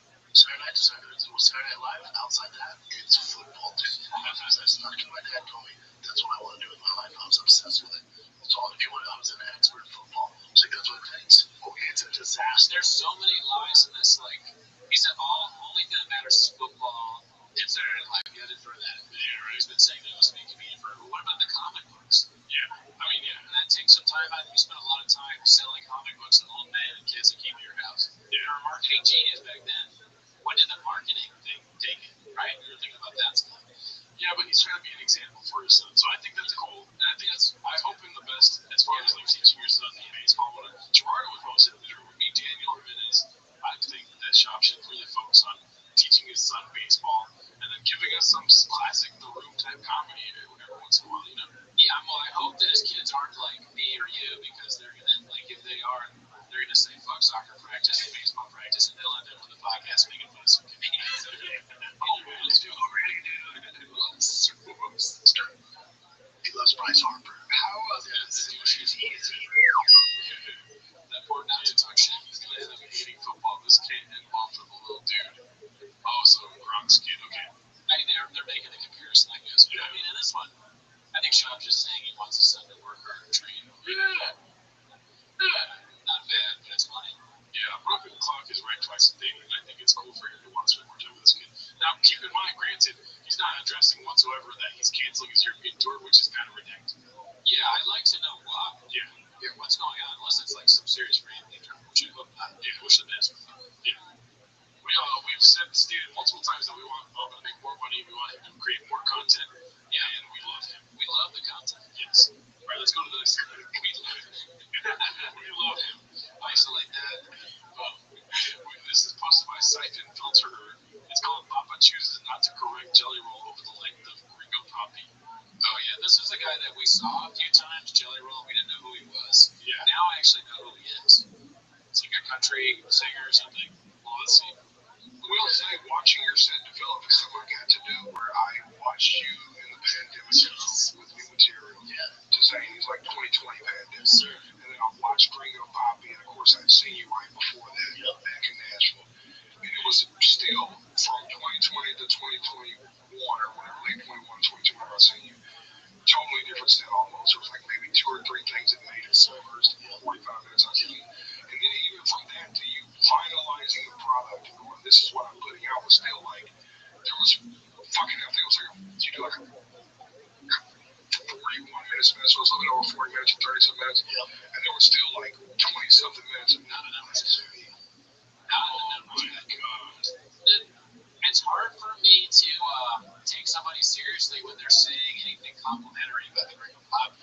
It's just, it makes me think that guy's a moron. That being said, Jelly Roll, from what I've seen of him, he's kind of like this self-help,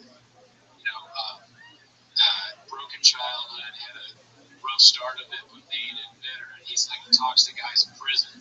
So keep in mind, he's talking to people that are like murderers and like, assaulter, and it's like the lowest of low and saying, hey man, I know it's real tough right now, but one day, it's gonna make you right with the Lord. You better start treating people right, treat yourself right. So he's talking to the worst of the worst. So the Brennan shot Rio Poppy in comparison to like a murderer. And he's told like a murderer, there's still hope for you. Yeah. For somebody with nothing, nothing to their name, but it's like a trailer park in town, and they're just they're addicted to drugs and they're trying to get sober. It's like you have a good heart. People love you, you don't know it. So when he talks a shot, it's like it's just a stand-up special. Yeah, that's what's funny. Yeah, I don't agree with what he said, but the special made us laugh very hard. However many minutes it is doesn't matter. Whether Shab was able to memorize 25 minutes of saying Mexicans eat hot Cheetos, impressive. Wait a minute, the time does matter. For Shab not to be like, it was 24 minutes. Like, there's no part of Shab that wants to accept the redactedness that he presents to everyone. Yeah, no part of him is like, oh, no. Like, I couldn't do or whatever. He's never going to correct somebody. Oh, I see. That's not what I meant. I meant, like, that it's just not impressive at all. However many, but the clip is hilarious because he doesn't correct him and shouts at him. But also, on the side note, it's like, it doesn't matter. It could be 5 minutes. Yeah. Like, it's terrible. There could be 100 minutes. And I remember early on when the Gringo Bobby came out, he said that they filmed an hour, and then he was going to drop clips from the rest of it for social media. Yeah, but we had footage. I know, dude. I'd almost rather, what would you rather find? The footage that they cut out or the roommate? Oh, that's hard. If you were to tell me, like, do you want to find the footage that they cut out or the Holy Grail, I would still choose the footage. Oh, yeah, that's easy, mate. But that's easy. That's another one. For me, I still want the footage because the footage is probably, if it's worse than the Gringo Poppy, that's dicey. But there's like a fine line of like good comedy, right? Because the Gringo Poppy's amazing. It's true. It's because of how bad it is. But if it's worse than that, then you're kind of like, oh, this is just bad. But the Gringo Poppy, though, that's the thing. It's like that you don't know. It's like one of these deep questions in life that you don't know. Like, but we also don't know what happened with the roommate. That's true. That's another thing. Yeah, that's true. True. Well, let's go to the next clip. Let us know what you think in the comments. This is posted by Andy I12. It's called "The Weasel Makes His Escape." Maybe the screen grab this. Yeah. Probably if you have to jet, don't feel obvious. Bull roasted. I want to say first of all, Brendan is a terrible person publicly, but he does seem like a cool guy if you know him and he's you're hanging out with him, watching the fight with him. Yeah, maybe. Yeah, I mean, I know people that have met him that said they were nice to him. He's like really friendly. Yeah. Yeah. Just wanted to say that. You would agree. Bruno wants to produce food trip. That's why he's almost out. My name's Daniel. I've never been to Diablo game before. This one's fantastic. It's out already. Yeah. Is it scary? Those are the graphics. Well, no, that's just. All right, brother. Yeah. I get it. You put your face on it. How did everybody search by the ball? How dare you? Could you win so much? Yeah, well,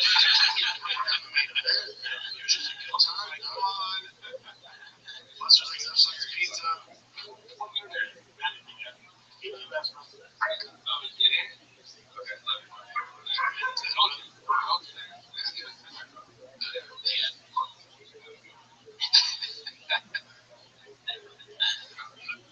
It's just a funny way of leaving. I gotta go again. I don't know anything about this.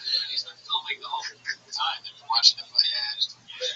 I didn't do very good. It's still going on right now. All right, well, let's get to the next one because it's kind of connected stuff. other one.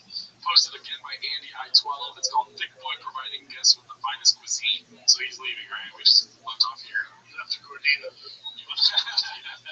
Thanks, bud. He doesn't go back to Montez gets 10. Dude, Montez wins. Later, bro. Hell yeah, dude. Imagine you're Montez. There's a Gordita then. Ollie Shore left. Best day of your life. You know you did that.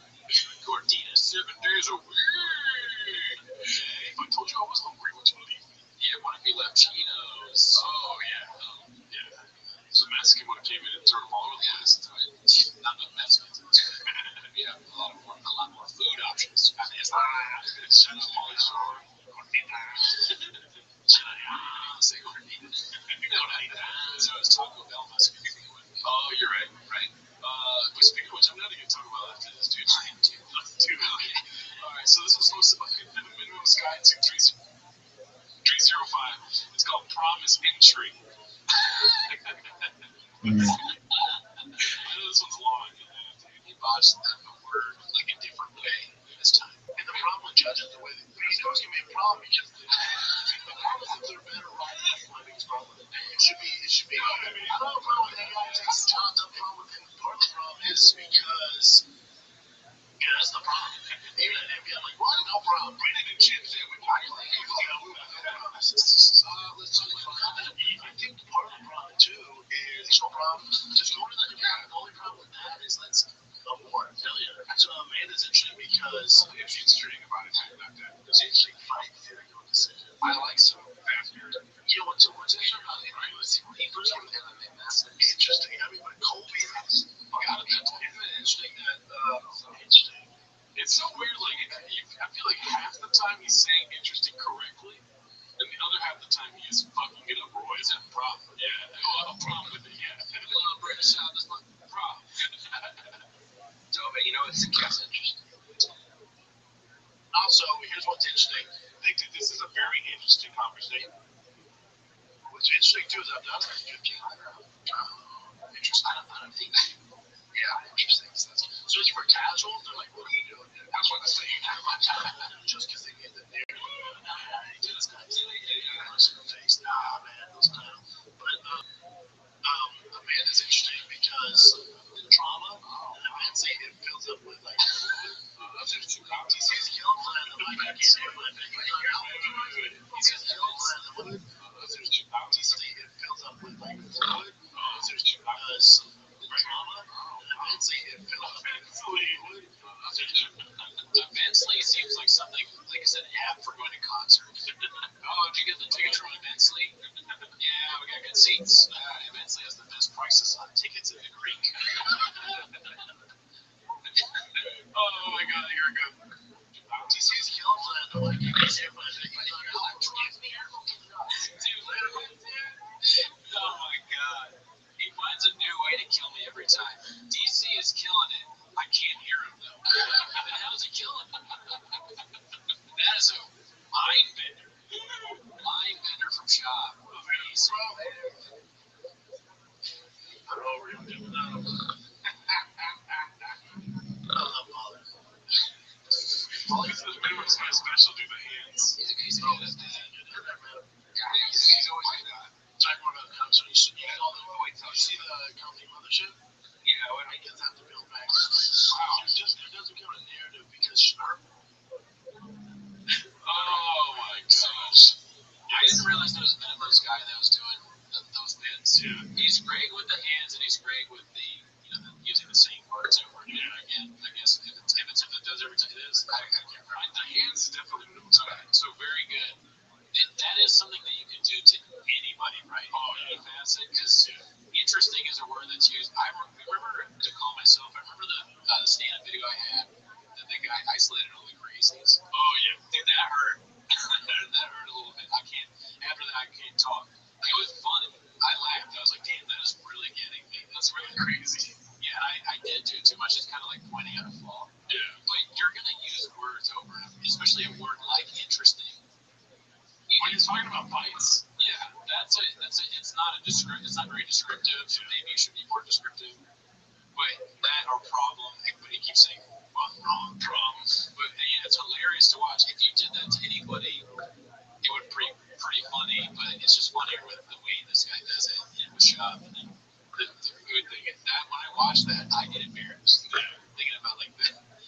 do stupid stuff with your hand, and then there's no paper towel.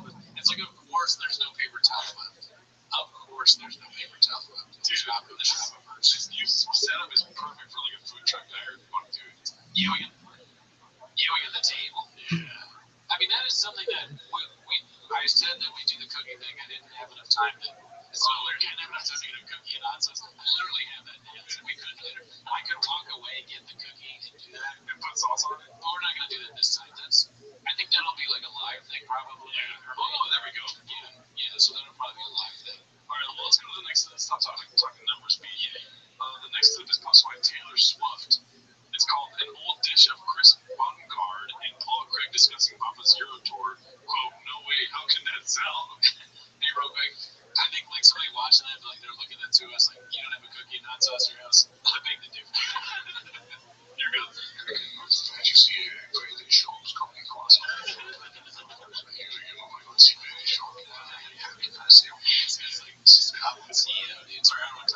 Shout out to all the UK and the Scottish and the Irish listening. Oh yeah, you're probably loving this right now. This is gonna be hard for us to translate in our own heads. We'll see. Yeah. I was gonna say I think it was quite hard to fucking soldier. No, actually, I don't know. Jimmy West, I got Jake's the other shot of those two guys, legit, like, it's like us. You're following another guy. Yeah, like, that is literally, this is the Scottish version of T-Boots. We just need a third guy. Yeah. We can help again. That guy looks like my guy. Hilarious.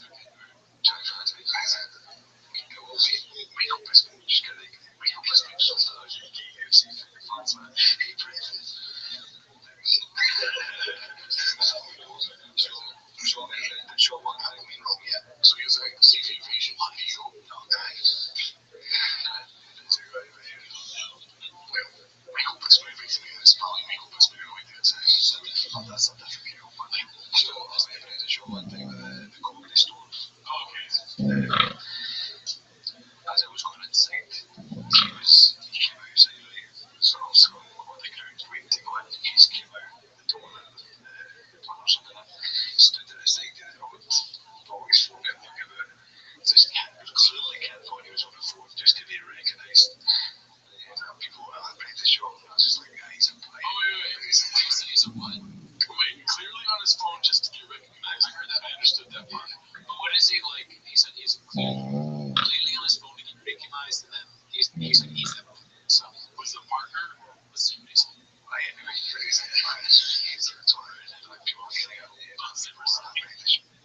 don't know what he's saying, but you can tell it's a diss because he's that. Anyway. If you put anyway in the end, it's like a Scottish guy. They're shit. Anyway. He's a anyway. Saying he's an idiot. Here, listen. Sure, I was just like, he's a anyway. That's probably not what it is, but that's funny. If you're Scottish, let us know. That's an insult. I'm gonna start using that in LA. He's a anyway. Yeah, Brendan needs some body. He's trying to get inside. That's what Brendan Shaw coming in, and he knows who. He's clearly just doing it. He recognized that he didn't hit me. I mean, they're not hitting it. It's like English. Yeah. I can't help hitting it. It's so fun to say that. I can't help it, dude. All right, let's see the rest of this. People are getting a phone. Sure, man. The phone was away. I was like, the phone and the phone was away. Just everybody recognized that. Just a pie, man. You're just like, pie, man. That guy is certified homeless. Yeah. It's pretty funny. So, yeah, big douchebag, dude. Oh, look, his famous Brendan Shaw coming out. Everybody trying to take a picture with him. Donkey. You know, it's like roast battles that has like kind of like went and done roast battle Austin, roast battle Florida. You know, I wish there was like 10 minutes of shopping in Scotland and 10 minutes of shopping. Oh yeah, that would be dope. Yeah. Like if you're in Ireland or Scotland or Denmark, somebody from Denmark. So I don't know how to say this. Like we're League. What is that mean? It means like company or something. Oh, like a beer. Sound like company. So, everyone in Denmark's like, they're like, idiot, they just made him a word. Got him. Alright, let's go to the next one.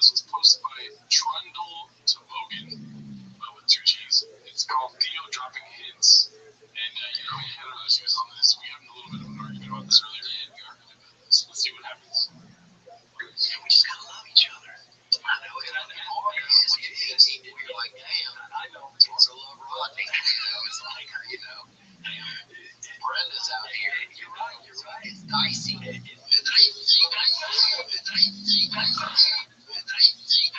Okay, so you want to say your side of the argument? I have another side to add to it. And I'm saying that this is probably another one of those clips that's edited by James to make it look. It's very fun.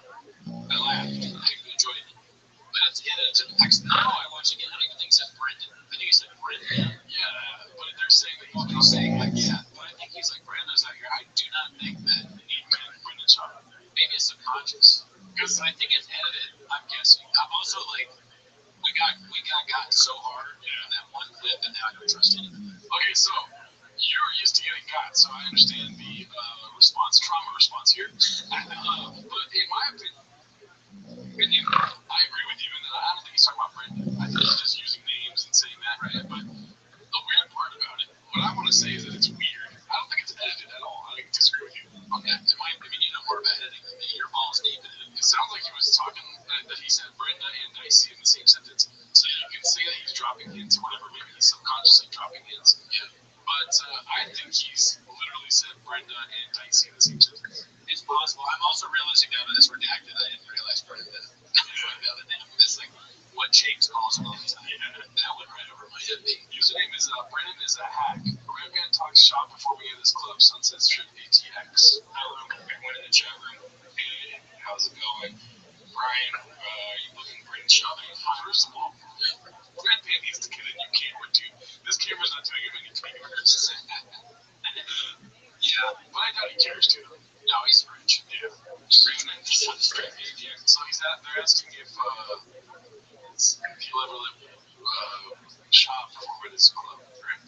I mean, I wouldn't be against it. Brendan probably sells tickets, and I'm in it for the money. You know, I mean, sure. You know, there's not many people I wouldn't book.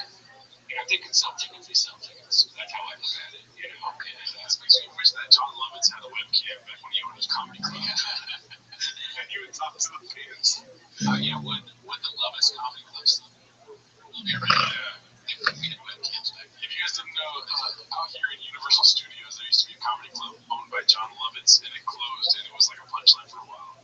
Yeah, it closed right when I got here. Yeah. It didn't last very long.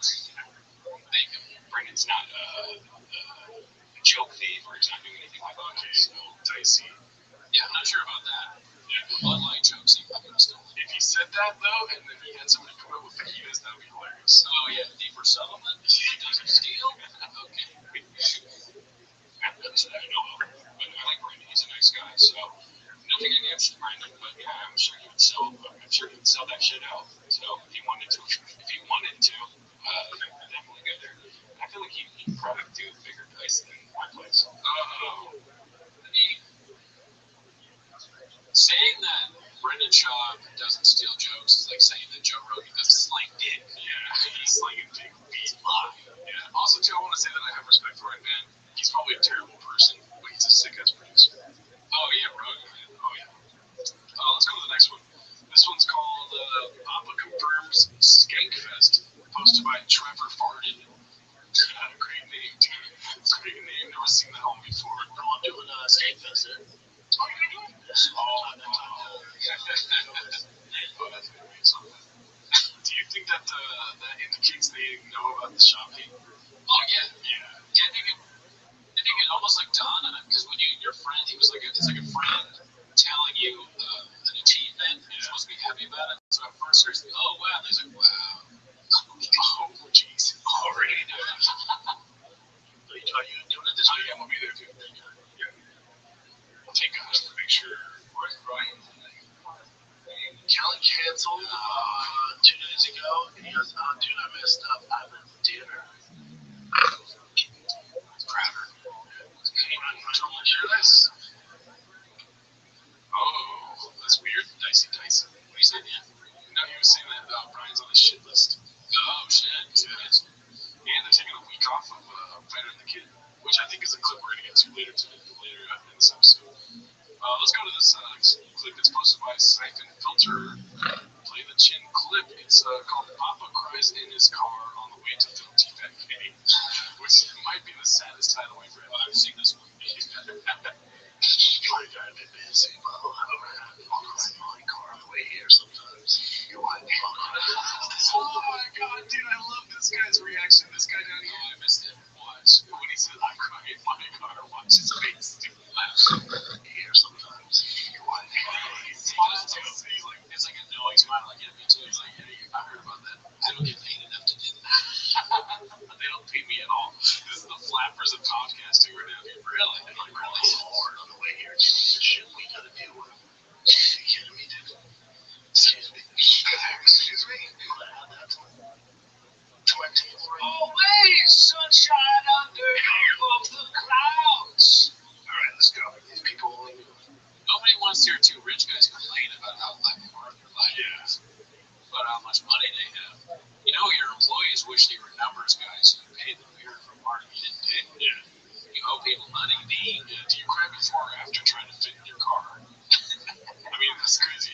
That being said, I don't want them to be sad, and I hope they're not sad if they think we're doing it. Yeah, we don't kill, we don't matter. I mean, we love them.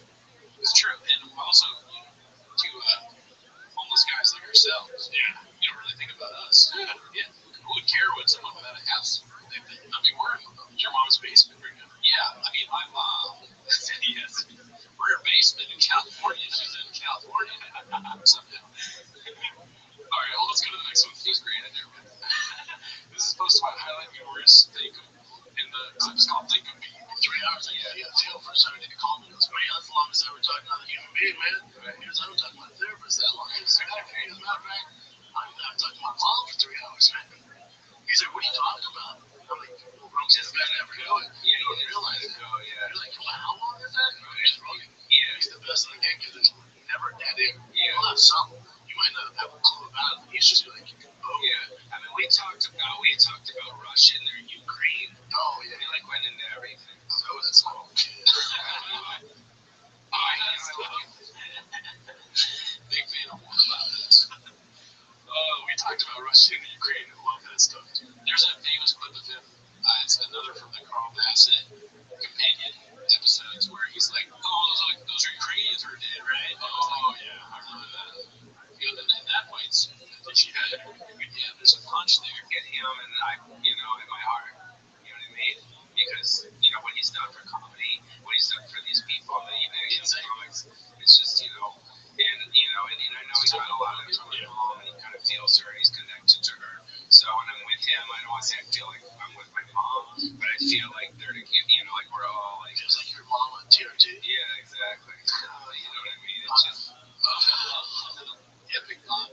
I thought you were about Zelensky for a second. Oh, no, he's just done so much for comedy. Like a Canadian thing. What are they 1,000 they can do it? Hopefully he's doing okay. It's like, it's just, he cares is what my mom do. And that makes me happy. And nobody loves comedy. Yeah,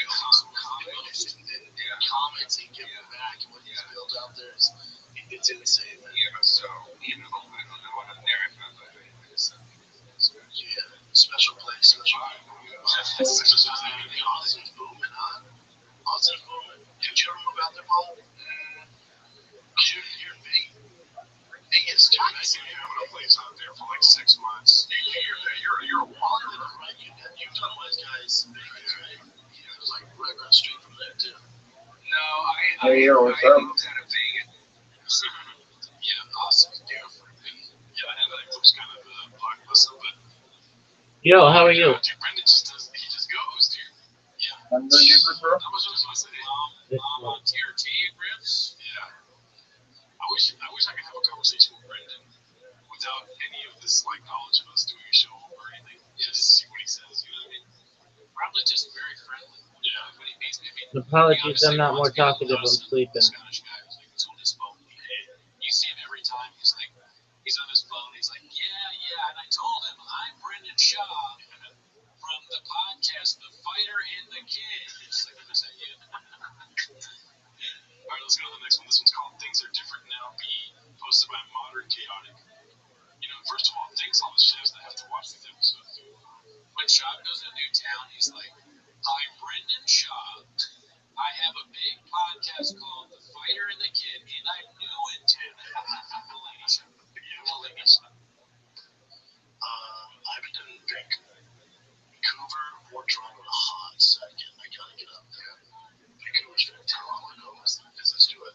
Yeah, I'll plan it. Yeah, I'll plan it. We'll bring the crew up there. My crew can do it. Yeah, so definitely. We'll take a little break from all. Hilarious. I want the CT to flare up so hard that he's like, "I haven't been to Toronto and Canada in a hot Carl." That's it, Mike. Hot Carl. Oh, okay. So this is the one that we were talking about earlier. It's called "Hey McCormick, be cool, man, be cool." And it's the tweet that he put up. See, "Hey Brendan Schaub," I was gonna do a Scottish accent. That's why I thought this. "Hey Brendan Schaub, one last time. You did not play in the NFL. You did not go to the combine. You were not drafted. You did not sign a contract. Not even for the practice squad. You were a walk-on. Barely got on the field in college for a shitty team. Let it go. Stop lying." I love it because Sean is so funny. He tweets like he texts. This is like a Sean text. It's like a hilarious diatribe. He told me about some like AI script that he made with Shop. He told him this, and then it's like talking to you in real life. Okay, so this one is another tweet from Sean McCormick that says, "Brendan Schaub comparing himself to Matt Mitchell when it comes to their football careers is like me comparing my mom's football career to Matt's. Matt played 6 years in the NFL for 3 different teams for millions of dollars. My mom and Schaub both played for 0 years for 0 teams for $0. Oh man, I'm a little redacted. Matt Mitchell is a football player. Matt Mitchell's a UFC guy. But I guess what Sean is saying that he played in the NFL for a while. Oh, okay. I think Matt was on that season, right? I think he was on the Schaub season. Because they're heavyweights. Yeah. And I know they fought. Well, that's like a funny guy too. All right, let's go to the next one. It's so hard to do like the tweet post in here because it's kind of like that video. It's funnier for us to react to videos. Yeah, true. This one's posted by Dilute Power. It's called "Theo's just gotta go handle some shit." I think that's in reference to Theo leaving Cats. So let's see what this is about.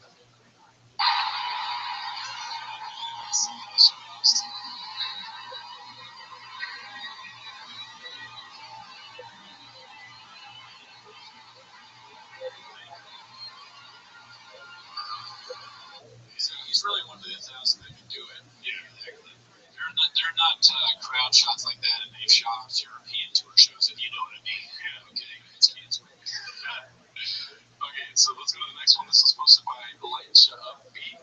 It's called "Polly About to Get Douched." To go to the comments or no? Because I know there's going to be some bad comments about us right now. You know, so we don't go to the comments? Yeah, but you can if you want. Jam. I can do the good comments. You want? Oh, I'm generating seeds. Yeah, come on. When you say it like that, meaning there's probably some really bad ones. It's like, you go, oh, well, I can read the good ones. Really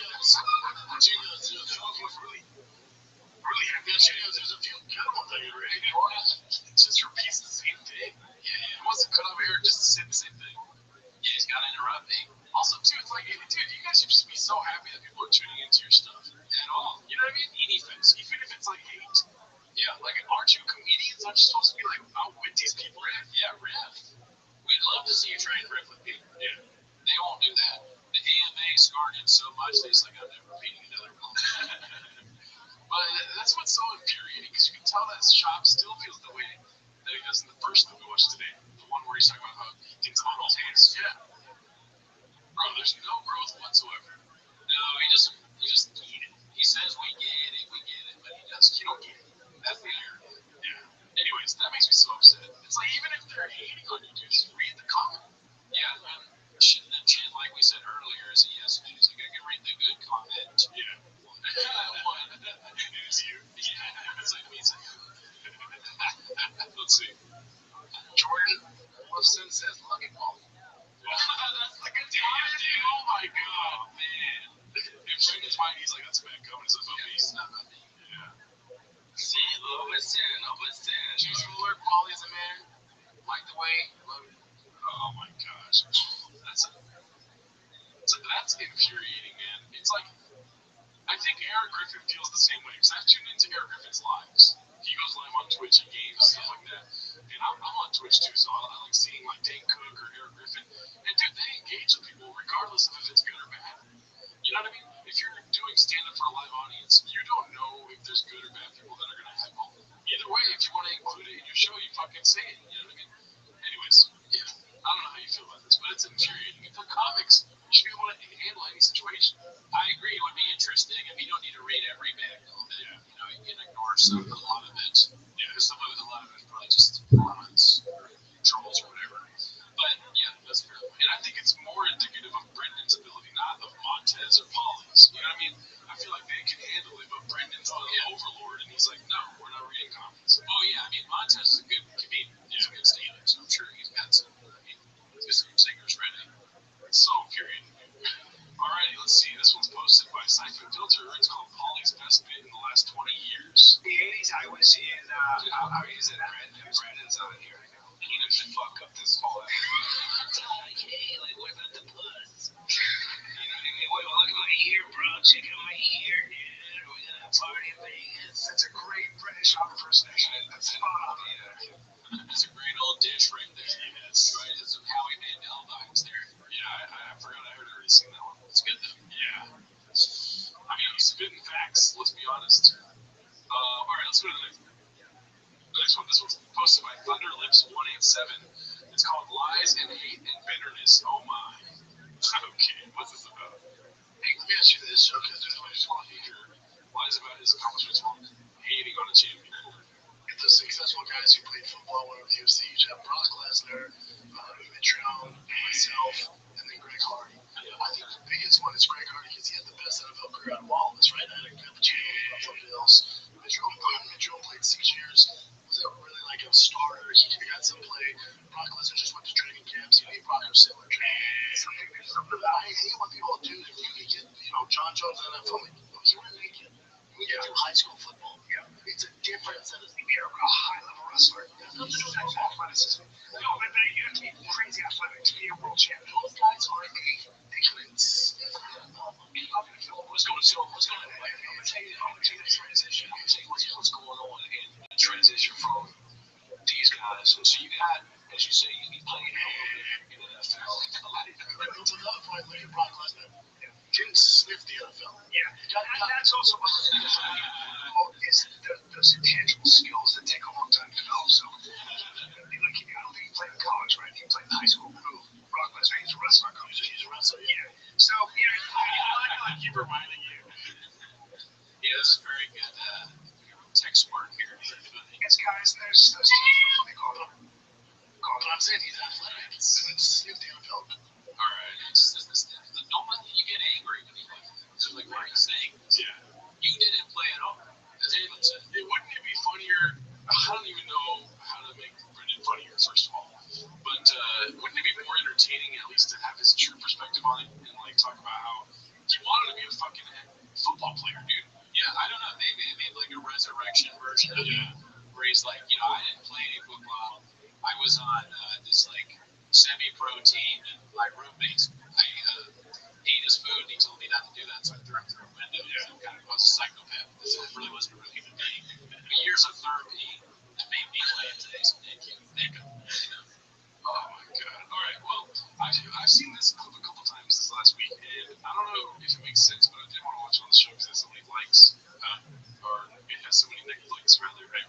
It's called Dicey Redact. Or no, the posted by Dicey Redact. It's called 888. And it's the first shot is a screen grab thing, Theo live tweeting during the UCF. Still, LOL, Brendan always bashing how he live tweets during the fights. Let's see.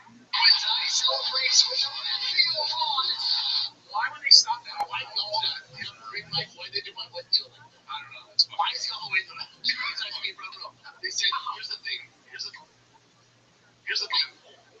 We're going to give Thompson Girl the front row tickets. You're going to be like, okay? Yeah, I'll get next to Trump. He's next to Trump. And he's wrong twice because they look like he was in the front there. Right? Yeah, that's what I'm saying. I mean, I think that's why it doesn't really make sense to me. I think they're saying that was a way earlier fight companion where this he's in like he's not in the front and now he is in the front and he is next to Trump.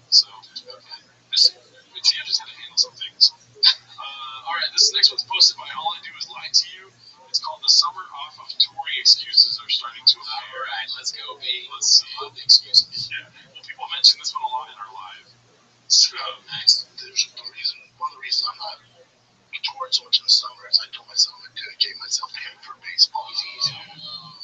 It's pretty wild and easy to understand. And I told him, I was trying to become a really sick clamps. So he's canceling. I mean, he's gonna throw it into a crap. He's canceling his European tour because he wants his son to be good at baseball. Which is commendable. Yeah. Real field of dreams. Yeah. And it's coming from the world's notorious liar. Yeah, it's coming from a trusted source for sure. Yeah. Yes, I was honest with him. I said, I'm committing myself this summer to you, man. It's you and me, buddy. You're waking up with me. I'm running with him in the mornings at 7. I'm running with the hills with him in the mornings. We're doing all the shit. I told him, I said, it's going to be work, man. Yeah. He calls this stuff, man. I told him I'm going to keep you busy. Brian's like, whoa. But what do you think? Oh, we already talked about it a little bit, huh? Yeah, well, we didn't know that, or I didn't know that's the reason he was giving. Yeah. I didn't see that, but that makes sense. So he planned out a whole European tour, got all the shows ready in all those places, and then he remembered he'd forgotten that his son plays baseball. He's going to be there until his son, hey, practice hard. That's how bad that baseball is. Oh, that's okay. Dicey. All right, so this one's posted by Dicey Redact. It's called the Euro Trip, and it has the tagline of a narrative. Let's see. I know some guys who I think are really funny. They can be great. I think they would be great stand-ups.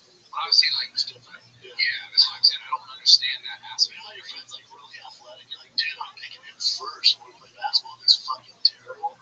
That's how, like, it's like, and everyone thinks they're funny. Everybody. There's a difference between professional funny, like entertaining a crowd, like in Philly, who doesn't want to be entertained and they're drunk and they're rowdy, converting them to having a good time, and then at the barbecue with their family and friends, and you're the funny. You know what I'm saying? Okay, so that's what I'm saying.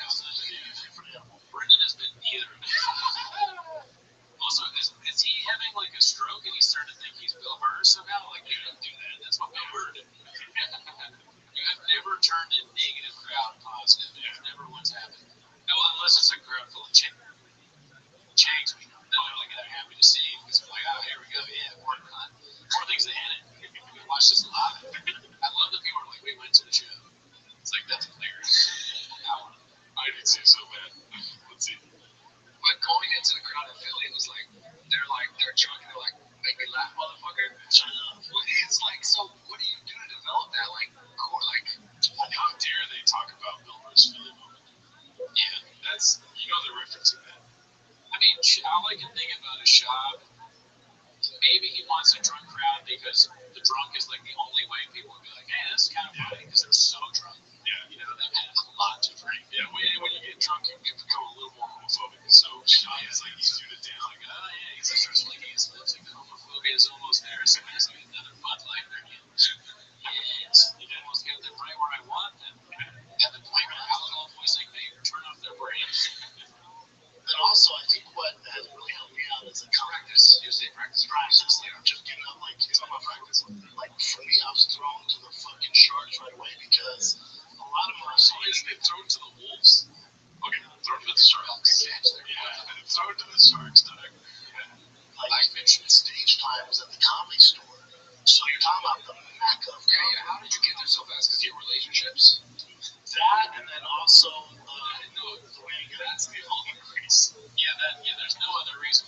Also, Papa's best match with this guy's interrupting a lot of, it's like two idiots talking to each other. No offense, that guy. Really do.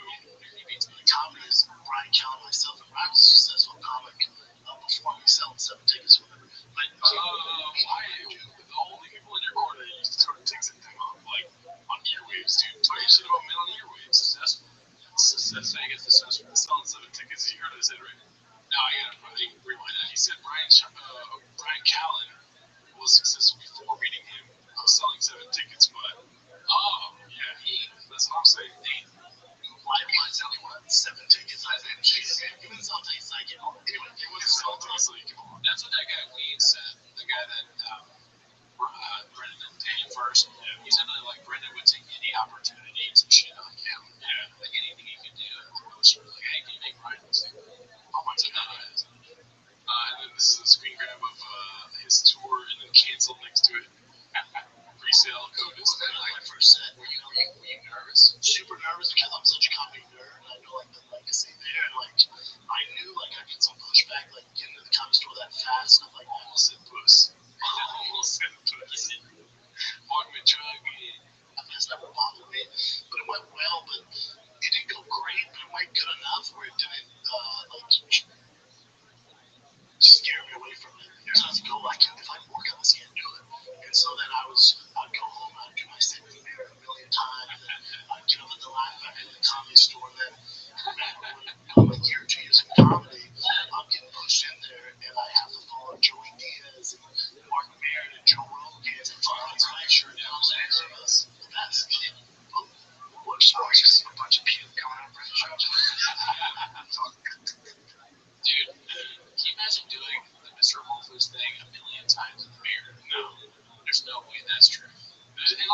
it's not true. Like, if you were truly like dedicated to what you're doing and doing it in the mirror and whatnot, you wouldn't be laughing at your own jokes. It would be kind of like tiresome to you.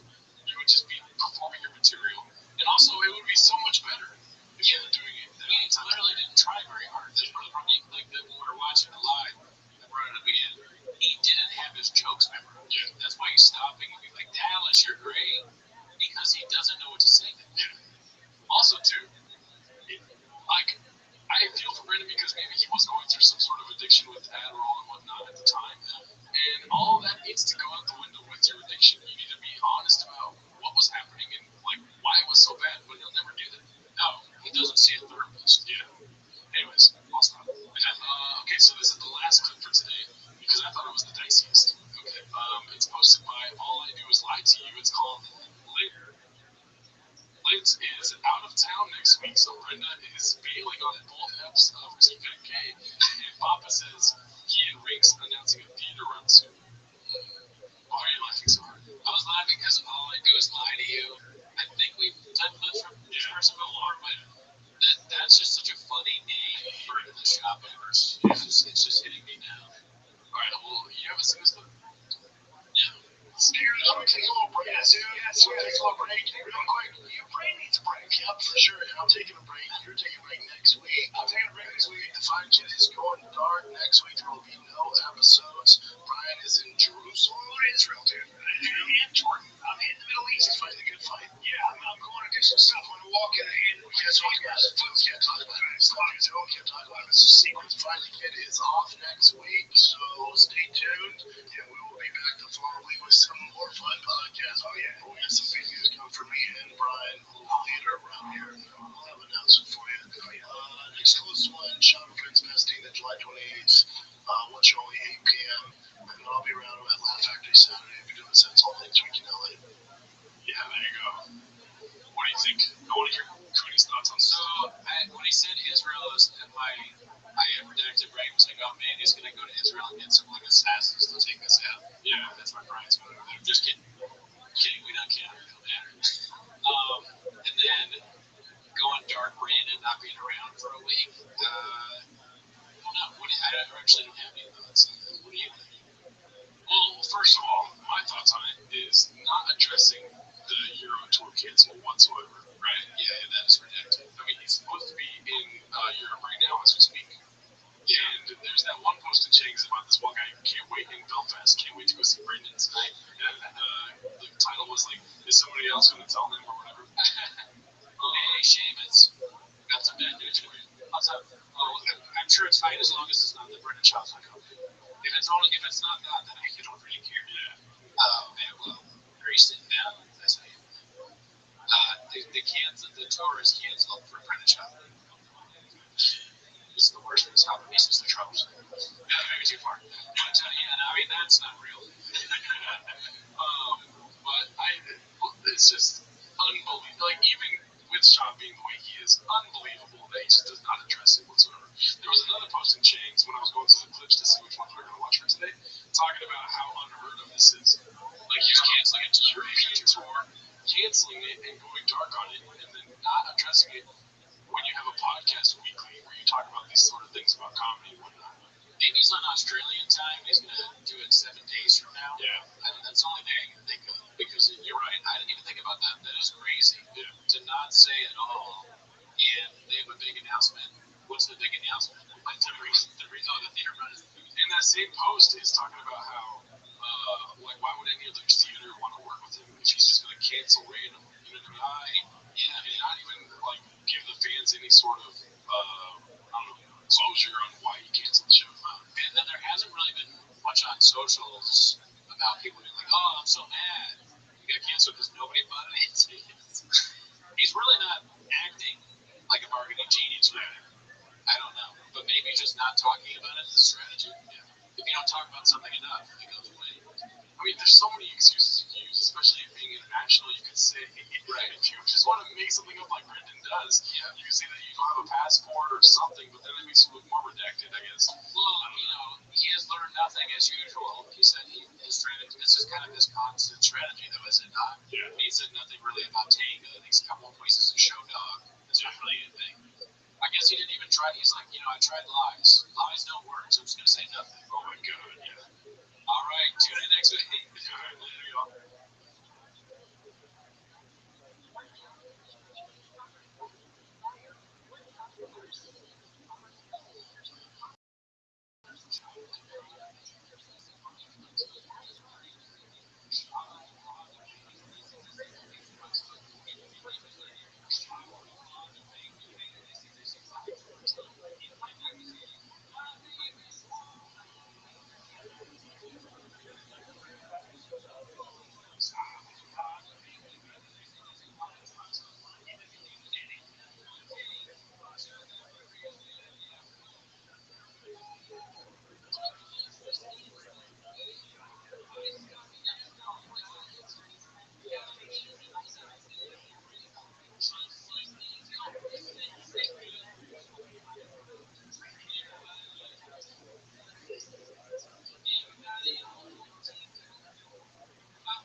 This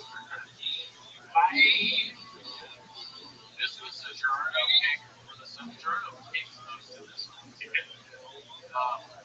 don't want to give them too much information on the process. But yeah, I think that's Muddy Waters. Very good choice. We got to go back to the Muddy Waters archives to get another one. This get to read what people are saying. I feel like one of those whatever podcast with so and so chimed in. Thank you for your donation. There's no donation. We're not numbers guys. Join our Patreon. Yes. All right, ready to start? Here we go. Oh, look at that. Right at the end of the shot. Let's go to the. There you go. Boom. What's up, y'all?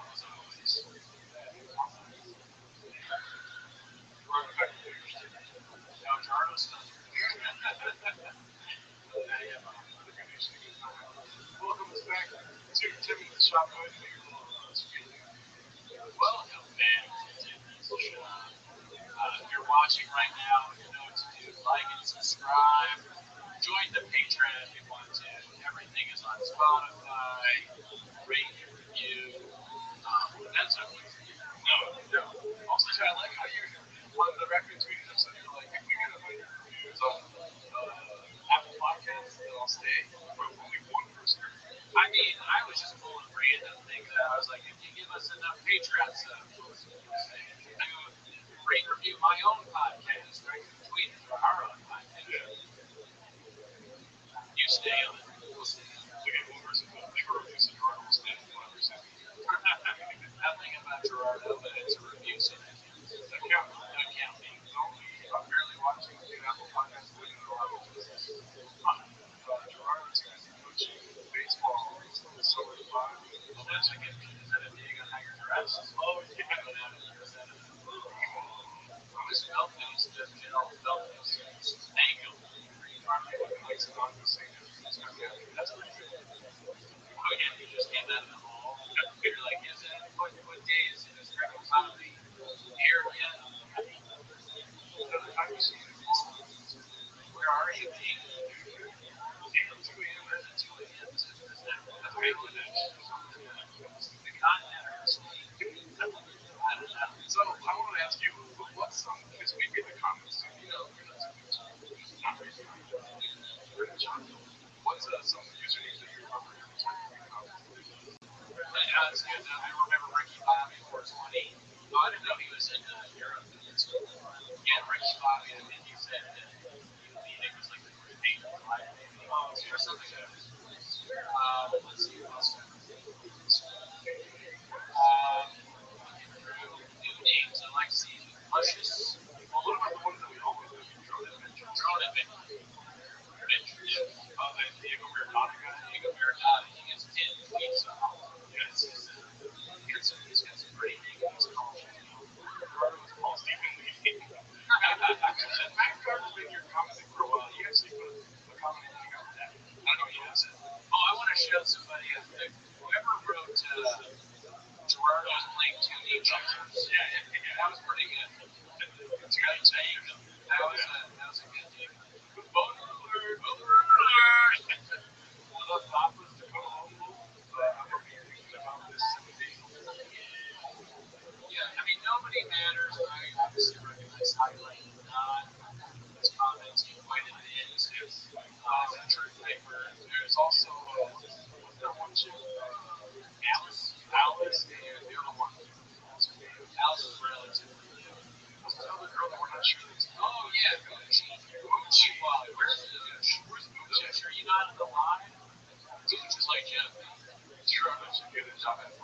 Yeah, I hope there's some ladies in the crowd tonight. That was like, fuck that.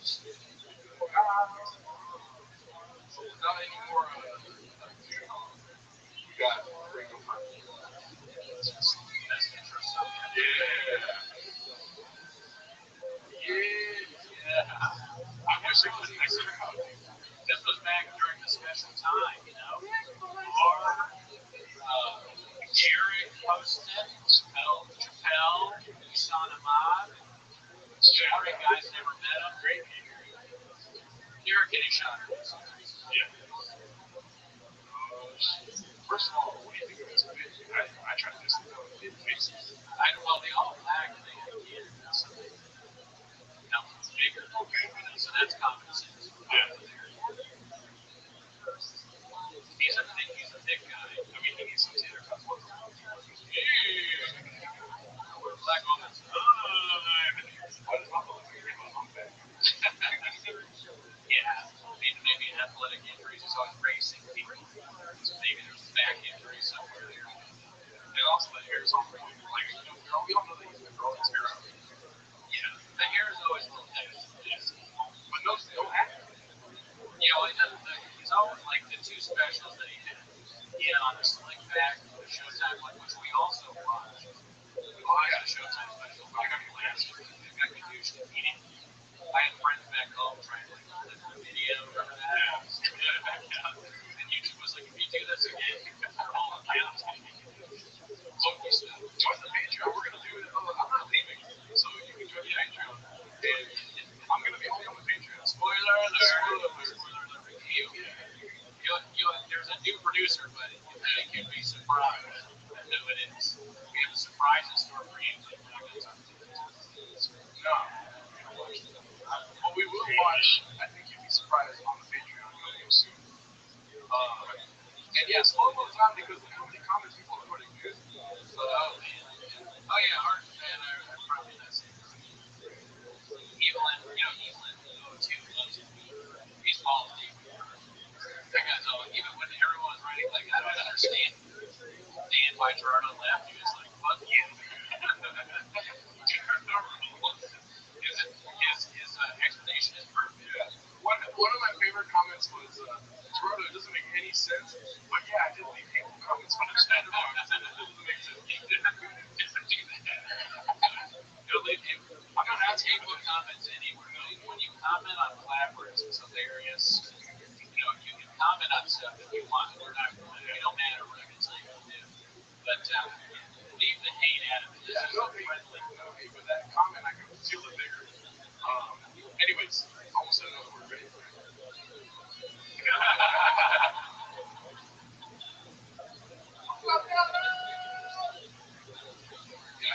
Look at you guys. Say the words if you know them, folks. The amount of times I heard you say that.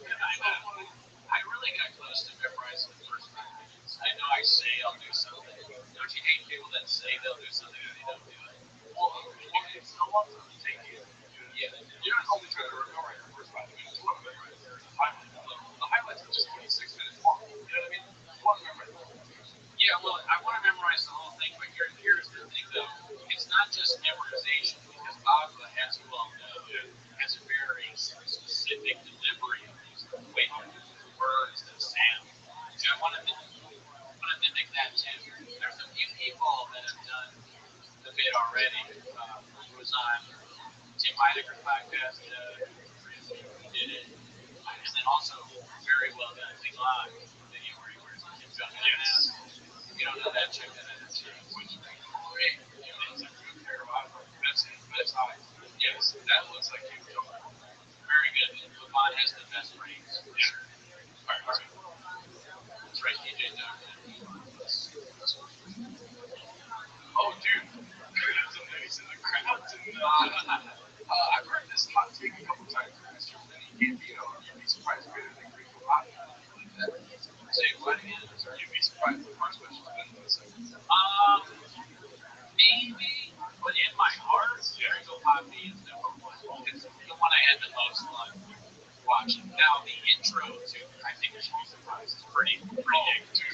The intro of Your Surprise is with the Rico Poppy. That's the ultimate special. What do you person and a woman, pretty good. He also is working at the food truck. You get to see the growth of Papa method. He doesn't just, he builds up to just surprises. There's a homeless person, there's him as a woman, he's working at the food truck. All right, let's go.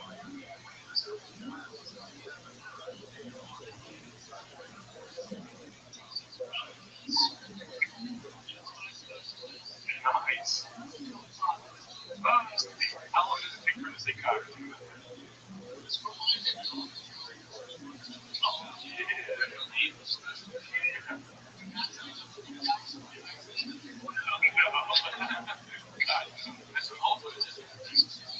Oh, dude, that's nice.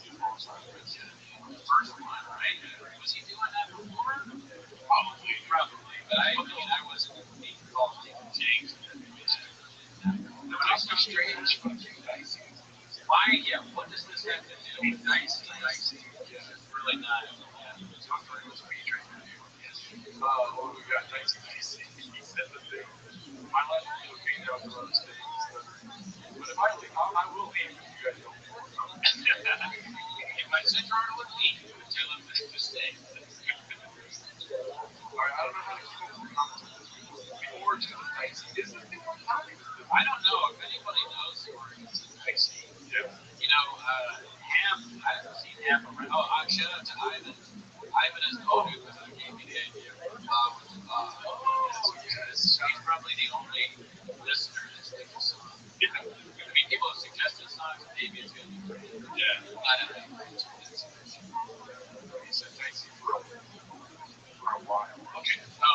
Well, there you go. Thank you, Dan. Is Whitney special worse than Rico Bobby? No, dude. Oh, yeah, you can debate. I mean, I haven't seen it, but nothing is worse than Rico Bobby. I want to start doing that, though. I want to watch Rattle Dazzle. I want to watch Whitney Cummings jokes. Now, Bobby, you can't do this because I'm going to pay on regular YouTube. Oh, right. You can't do it on YouTube. We could do it on Patreon and then don't tell them.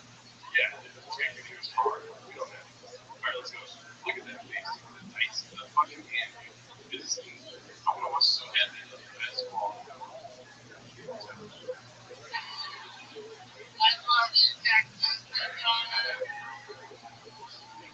How drunk do you think he got for like? I can't tell because he's just yeah. So what are you saying? He's nervous to do it, and so he's like coming out like pretending to be really happy. Oh, I can't believe I'm in Texas. In LA, all they do is make fun of me for my speech impediment. I don't know. There's always one guy. Look at my road. Here we go, dude.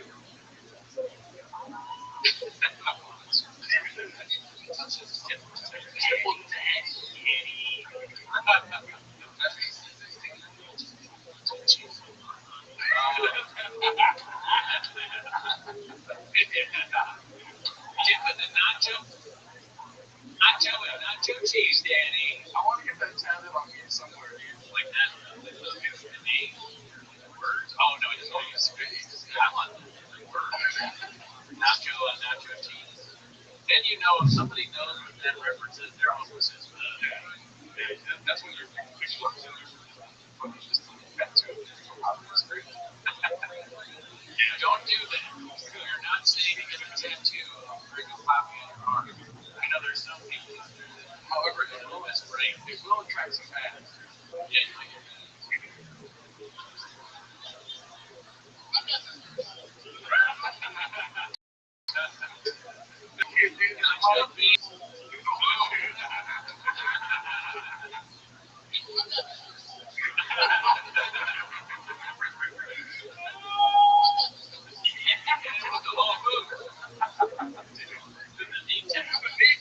Dude, he's an artist. He didn't just hit you with a good joke. Honestly, he could have just walked off the stage after that. It's pretty good. Just like, all right, that's it. All right, later, Dallas. Dude, no, it's so crazy. G-Mo Squad. There we go. Yeah. It's not going to be happening. It's the shook and jive. It's getting to be it. Wait, do you have the introduction? There's some ladies in the crowd tonight. I wasn't like that, Mr. Whole Foods. What I was saying, even if you know how you get when you got nacho cheese, nacho cheese. When you wait in that line. Oh, dude, that's what goal for Team was, dude. Let's get 100,000 subs, and then get internet today. I love to. I love that. Yeah. Give me a great tip on Oh my God. Yeah, dude. Amazing woman, never met her. would you guys like it if we had Andy on? Of course they I would. know, but I'm just trying to engage. That's like Kanye West going on stage and be like, y'all want me to sing a song? You know what I mean? Like, when the crowd's like, of course we do that. They want, oh, dude, I've heard a couple comments like this. Try Donald J's shop. Right. The special was 25 minutes long. 25 minutes long. The longest special. And a lot of people are saying it's really good. I never did anything wrong. I never made any jokes about Chili Brown. And there's I mean, I made it. If I did, it would have been fun. Pico de Gallo, you do that. My wife, I never said that she's Taco Bell best friend. I said that she was born in California. She is of Mexican heritage. Rogan is watching. Oh, shit, Rogan's watching. Oh, yeah? Bro, you guys bro. you want it on the Rogan, do you? Is he watching? Joe Rogan, what's up, dude? I wish we had the same thing. Oh, yeah, we would fuck the shit out of that. Joe Rogan's watching us right now. We're getting thousands. Could even ironically have the best voice. I don't know if that's what it is. Dude, Daniel Day shot. I was standing up the other night trying to find what but it's kind of like a slow burn. We did it in the New Year's episode, but we didn't really get this. I want to apologize that we haven't watched more clips and watched more movie. We can watch the movie again. Yeah, I have. You have? Once I do that, I will have more Daniel Day shots to do. But at the moment, I need to get back on the dice train. There will be blood. So there will be more blood. More shots. Oh yeah, that's true too. Thank you, Adam. This stream is in memory of Tate. Oh yes. Cheers. Cheers to Tate. All right. There's a show doc before he's dead. But yeah, dude, no, it's great. I didn't know Rogan would be watching. I should have dressed him. Let's go.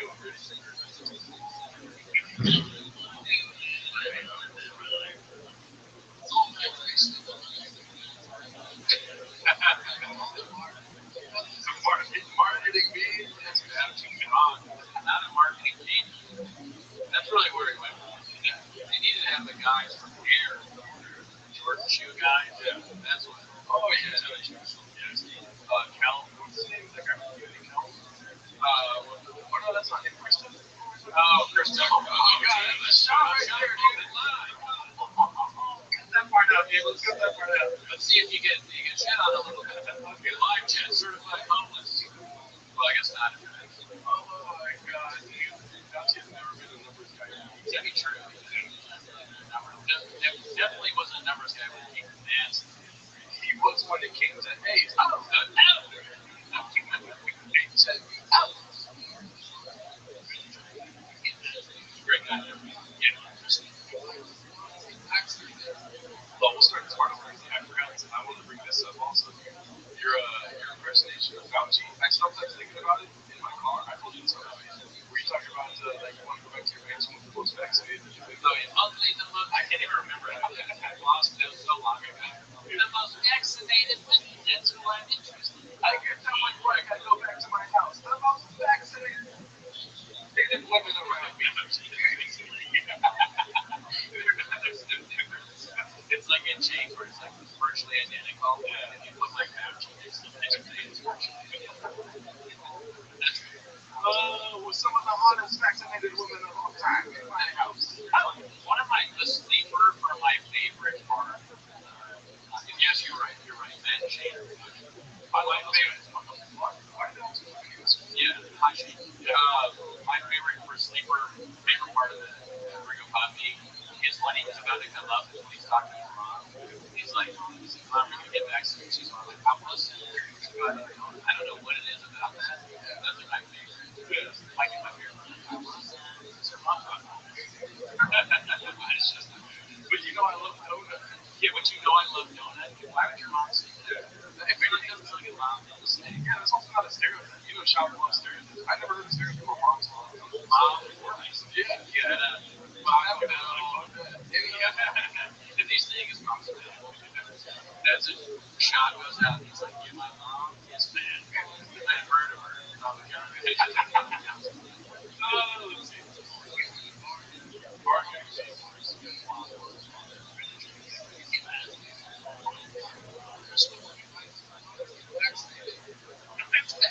His eyes get weird when he says that. His eyes get a little like drunky. He like crosses. His eyes almost cross. This is the problem, is that you need to watch yourself stand up. I'm guilty of this myself. Yeah. He clearly doesn't because no one would like to put this. I think. Yeah. I mean, I would put that. Same thing with the still like it's good too. Fair enough. That's a Rogan quote more than my thoughts. Okay. The guy that got like 80 likes from shitting on her, he commented again on the latest podcast. You're shitting on her again. He didn't get as many, but I was like, no, did he watch again? Probably. He probably did it at work. He left the comment section. He left the comment shitting on her at work and saw him and like the guy got a little kissed his wife for the first time in like 3 weeks. You know what I mean? Well, she's like, you're not gonna do that in the movie. You're gonna get this thing. What happened? Oh, I can't tell you, babe. He should do his own 10 minutes of on the comments. Dude, that would be awesome. That's our first sponsor. We're sponsored by 10 minutes of work by this other people that phoned us in the comments section. Yeah, I think he's a fan. I don't think he's bad that we use his first. Yeah. I can't tell. All right.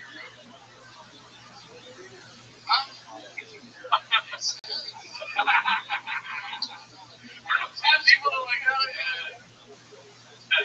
Come on. Drug walk.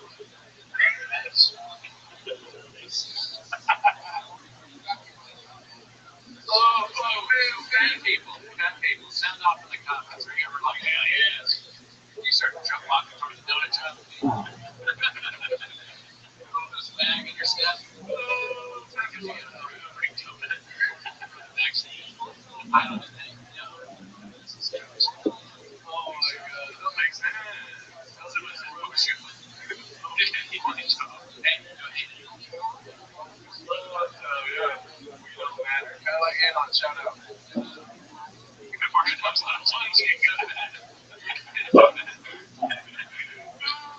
That makes sense.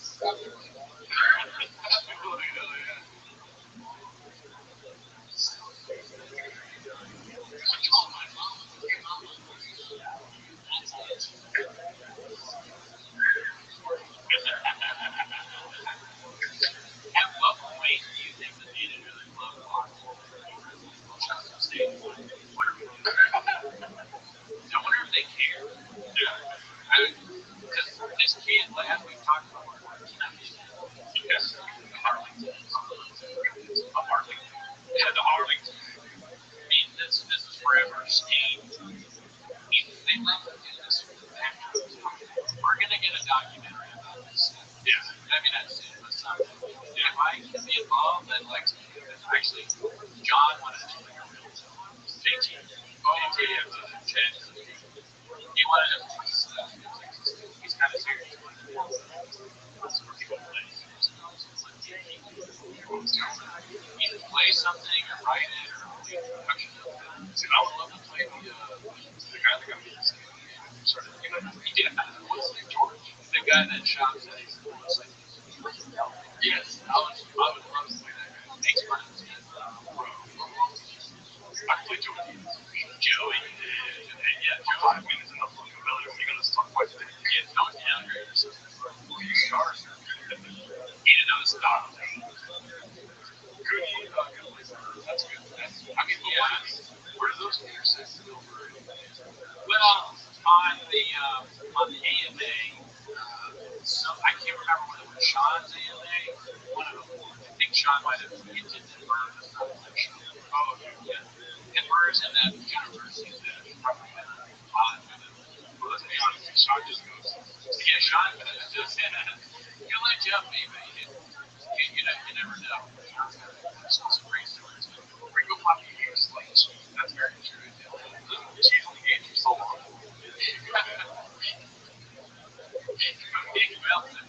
He plays volleyball. That's pretty good, Bob. That is pretty good. Put on a wig for like me home. Certified home. Oh, you just use it for a wig and you until he gets in the house. Oh, really, dude?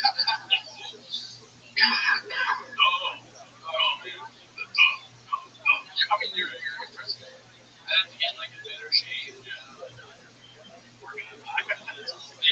I saw it's called something shots that good. Oh, nice. Jordan was able to deal. Alright. It would be funny though if we did a little sketch where we do the car. That would be funny if there was maybe black on your face. Oh, that would help you. Yeah, we come to there. Pretty mysterious. If you've been watching long enough to know the deal, it's all good. Really cool.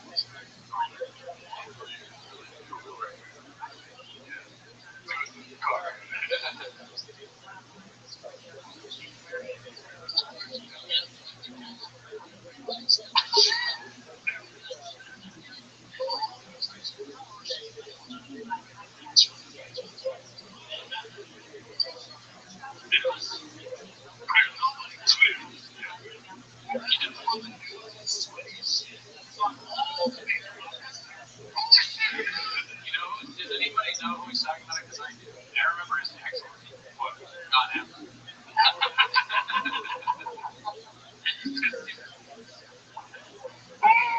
John Africa was the first person to get the vaccine. And he got all fucked up. What is he? I think he's going to say it too. Like, he's like, oh man, I took the vaccine. I don't feel good, dude. I don't feel good, man. I think I'm going to explode.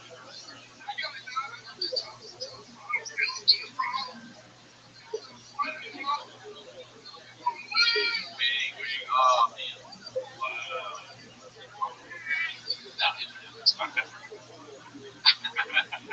That'd be a strong ticket, especially if the deal's not looking too good. My first time seeing this is my God. Shut up, hater. That's what we're getting on it. Yeah, he's a fan of my podcast. Oh, okay. Raccoon's Cats, that's a good podcast team. Like, that's great. I love you guys. We love you, Steven. I'm going to Steven goes crazy. Steven was the one who did the red line.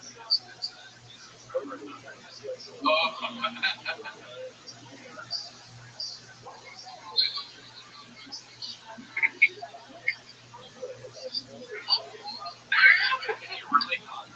You got vaccinated. You got your vaccine. I know. That makes sense. Yeah, I'm vaccinated. But I'm the moron that got vaccinated. Just say you got vaccinated and then be like, I don't know how many minutes of this is worth it. 10 minutes of it just on how stupid it is. Yeah. Don't make sense.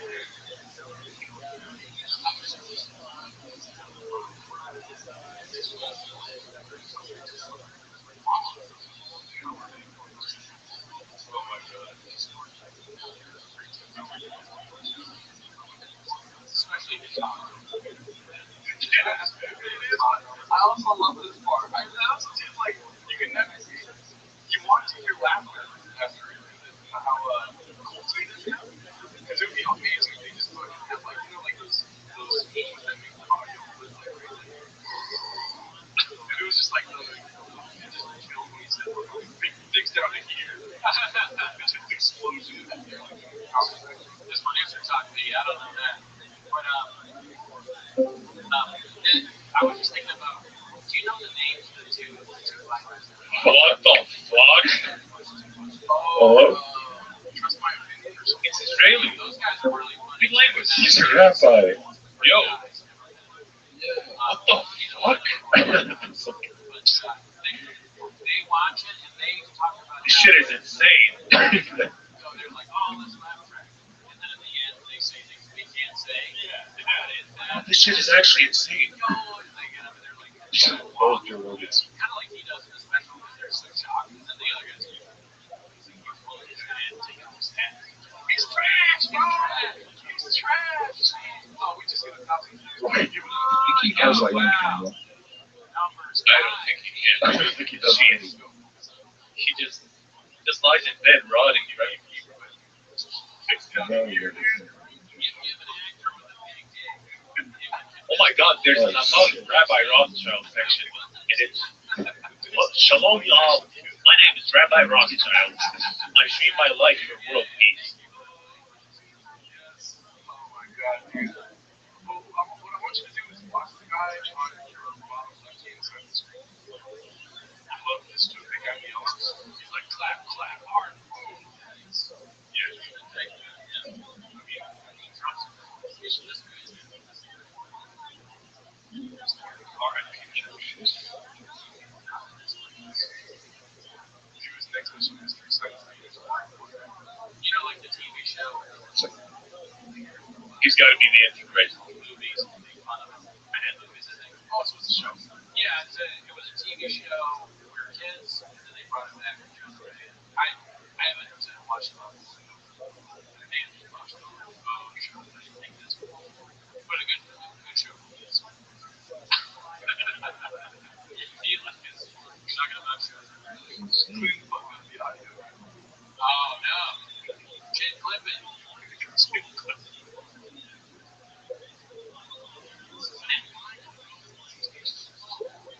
I'll line up front of the TV.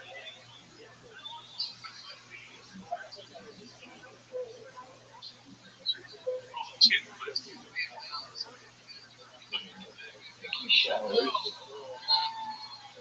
I hope so. Yeah, that's the media. I really do hope so. Being back in Dallas. No, when you do a joke and you're like, you didn't do that one? That's what you think? Because I'd have to watch it again. You know, He's a real rabbi. That laugh is not big. And also the audio cut right there, dude. Possible, yes. But I still think He's an Orthodox Jew. Oh my God. I really think he's working. And yeah, so he's just like, when he does that, or when he's thinking about the next bit, he goes back to this like Dallas. Almost as if somebody told him like, he's not a very good comedian to start out. Okay, forget how to do something. Yeah, his version of putting it on hold is like, let's talk about this. He's still gone. He's still gone. Wait, who's this guy now? B. Alexander. If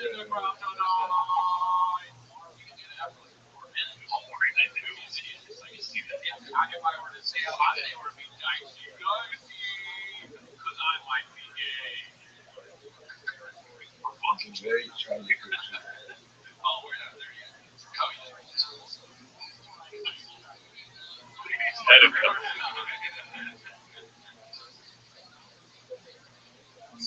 Hell yeah. This one guy. Really huge here.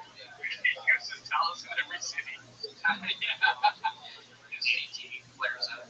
He's like in Ohio. He's like, I love you, Dallas. Oh, sorry, guys. That's my CT flaring up. His CT flares up.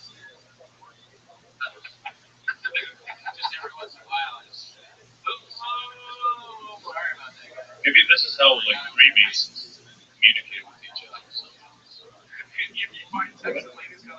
Maybe this is like a Freemason server or something. It's like coded messages that we just can't understand.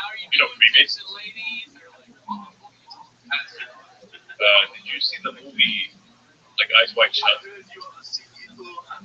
It's like secret societies, the Illuminati and shit like that. Oh. And there's got to be like a back server. Yo. Fuck this Jewish shit. Oh, real. Hey, real shit. shot. I'm too scared. I've had enough. Not the worst joke in the industry. Shout out the Mavericks. We really. My guys.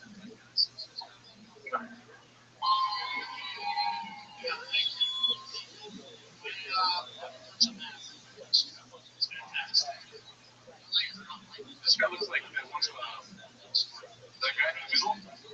Just like tripping on something, dude.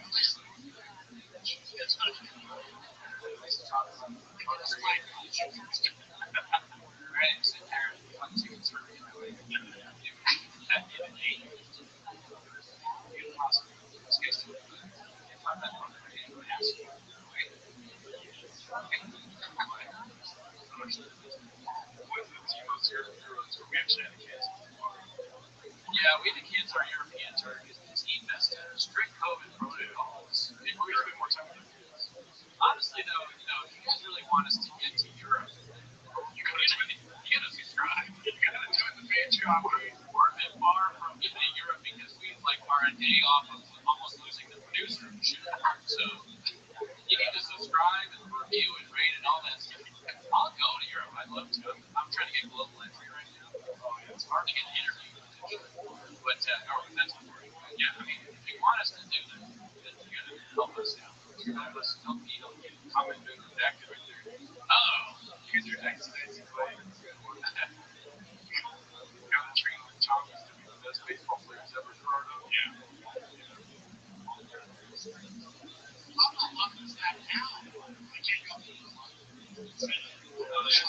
Best joke ever. Oh, hell yeah, dude. Chris Dietrich. Fucking haters out here. Looking for more likes than now, aren't you? We need to get to 100. I'm going to get to an any facet. This guy hates Bird in any facet. I wish we could interview him. I know. Be like, how did it feel when you owned us in the comment section? Start a show, Bob. Yeah. Don't leave your order. Fuck Bird. Don't encourage Adrian. Bird Chrysler or something like that. I'll change it. Don't do it, dude. Yeah. Might just be me and you. Why do people keep saying Todd? People keep putting Todd in their chat.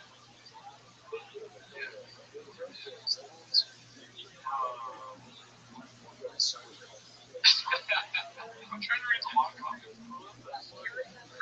So, what if this 10 minutes stop live and then, like, we're going to 10 minutes stop this all? He's not even a real person.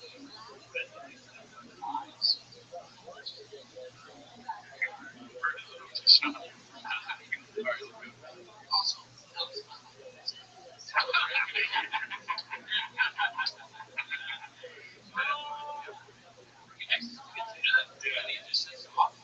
Awesome.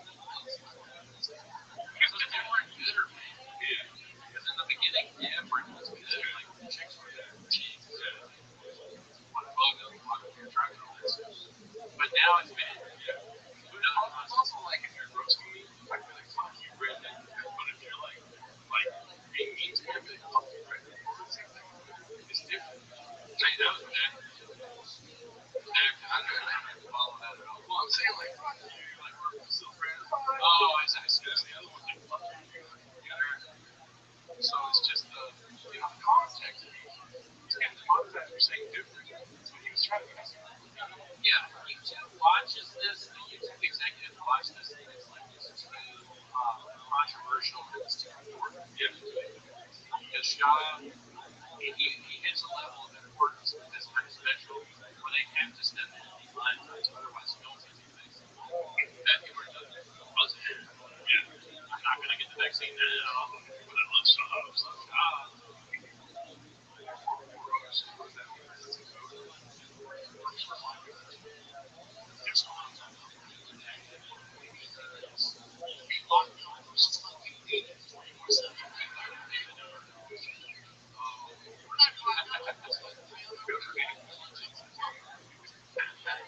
I don't talk to numbers, guys. You have to reaction to how it was showing up. I don't know who that is.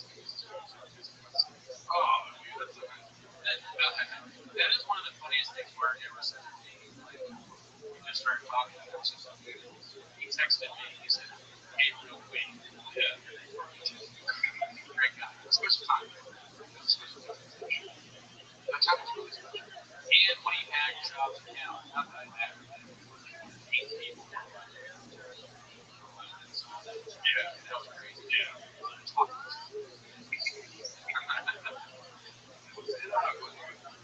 Just like oh my god, it's so much easier. Shit. Time of my favorite time of the week, man. What was gonna happen? I was gonna ask her. Yeah, we gotta know what you did. Oh, Yeah.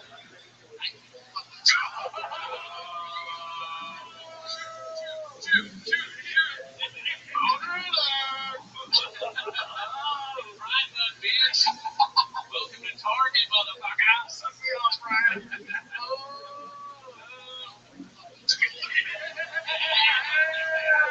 Put on those tank tops, baby. Go home. Right. So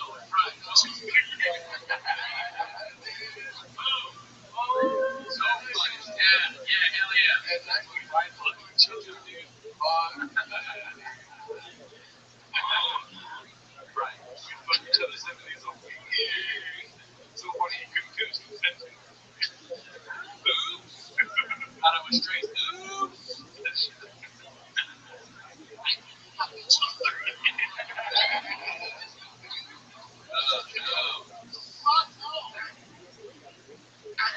Somebody get out the Bud Light, baby. Danny. I feel like if somebody became homeless during that joke. Oh, The guy's like, what the fuck? No. it's not posted.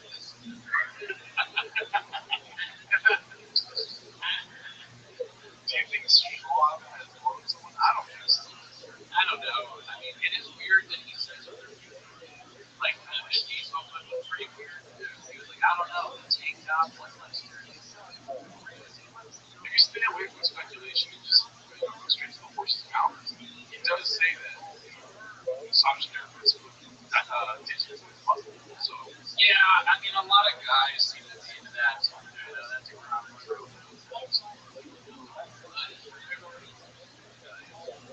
got the G-spot, right? So that, in and of itself, but with everything, when you put it all together, this paints it's a painted narrative. Job. But you know what else is not just my penis is the G-spot too. My butt. Nice. Yeah. He turned the guy off and just walked through the place. Okay, that might he's trying to dig quick the source of that. So Smart big ways for we need to ask. It's a real thing. yeah, Really, I know. G-spot, the G-spot. All right, nice. Thanks for that one for a lot. It's awesome, bro. Man, we just became I apparently thought he was a guy that needed work, and that's it. A one issue made. he's a real raccoon.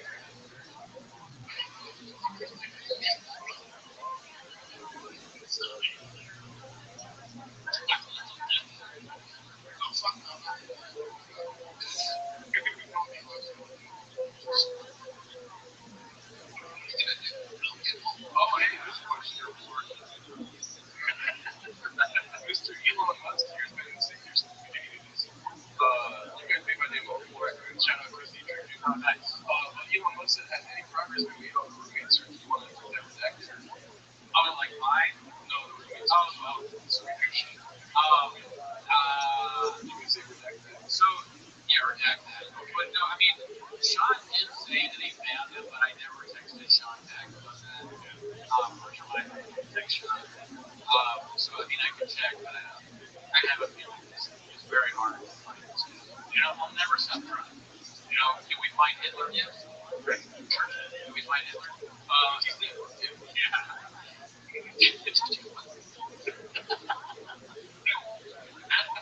My message is also hosts a message.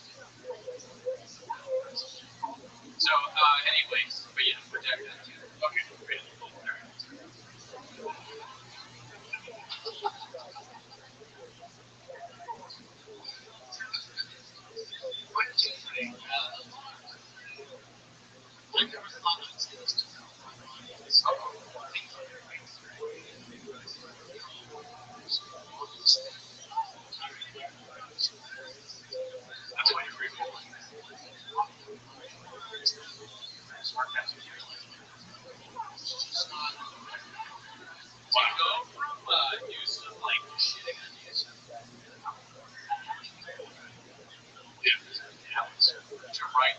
talking about airplanes.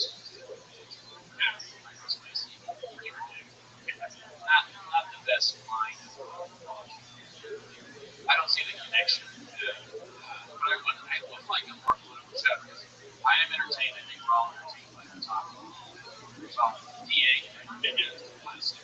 does not like that scum. I'll tell you one thing though. I really want to quickly highlight something.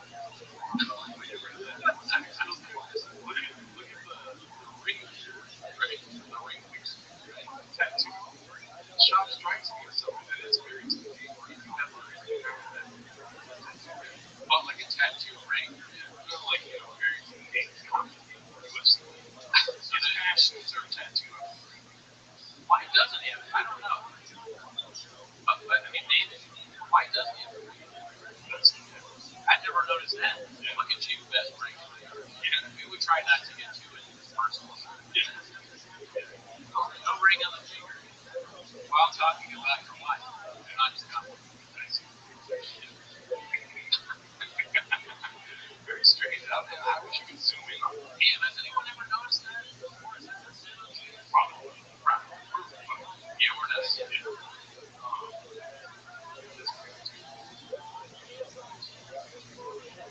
Did he do that? I mean, we don't want to harp on this too, but did he do that? Has anybody seen that before?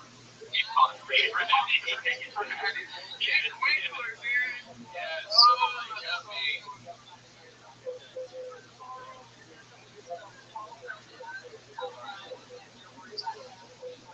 Exactly. Only written in World War II. There's some good shit. Fuck off, man. Okay, yeah. I mean, there's some other brands. Yeah, Spencer, I'm saying only because you commented 20 times. There you go.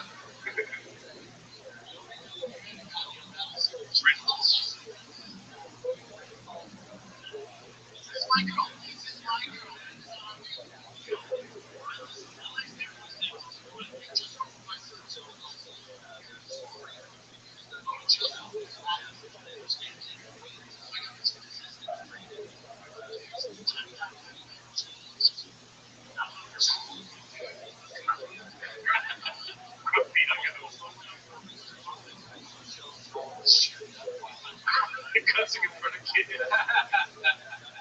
Here's a fucking serious fucking shit. Yeah.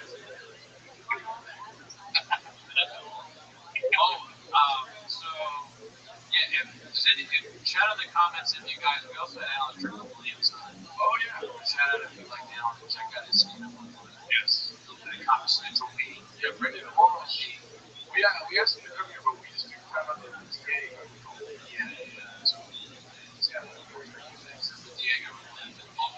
We may have a big there may be another bigger comedian that's sort of a homeless coming on his pod. We have word that he's going to do it. Yeah. It's not a sure thing. Yeah. He said he was interested. And that's the only reason why I'm saying. Even if you want to meet him, you can just go to the comedy club. You want to meet him in line. All right. Oh, and then that's the thing too. Yeah, BGO says that Brendan's the one that company I go to. Oh, right. Yeah. If he's the one that actually comes to Art convinced me that he's that Sean doesn't know who we are. Yeah. But everyone else, like everyone in the store is like, all the door guys never answer. Like, I mean, they don't know. Oh, Dan Soder would be dumb too. Dude, we don't know Dan. It's not Dan. No. But, he's awesome. Yeah, he's hilarious. Big J. Not Big J. It's an LA person. We're just naming all these New Yorkers. They're all good.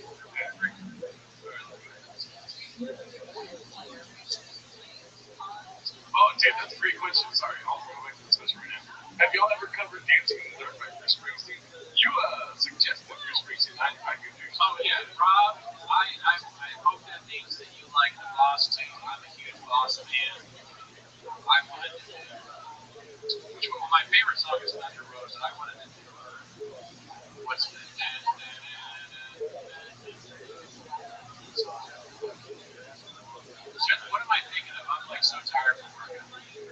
boss man. You hate everybody, shaver. You hate Bird, you hate the boss. Jeez. No one's one of your guys, man. Glory Days. Thank you, James. I did all the lyrics for Glory Days. Gerardo told me to fuck off. No, we'll do it. No, we just different. Yeah, that's difficult. I'm down. I just never got into Silver Springs for you.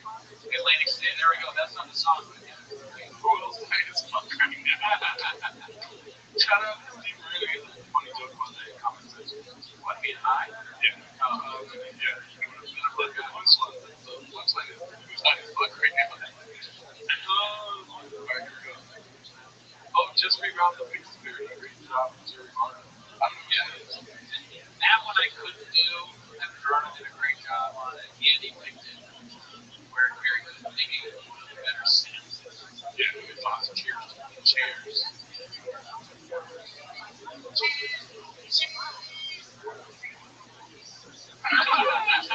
Why do you like his lip? Why do they like his lip, dude?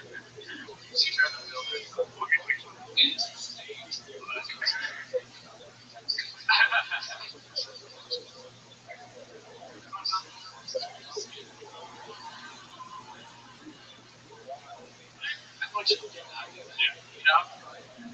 Now he just thinks of Mark looking at me cheats on his girl and he takes zero. Voter alert! Mark's looking at me.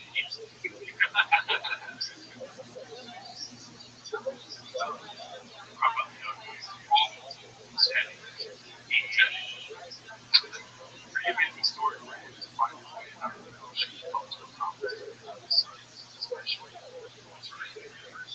from SeaWorld and all that.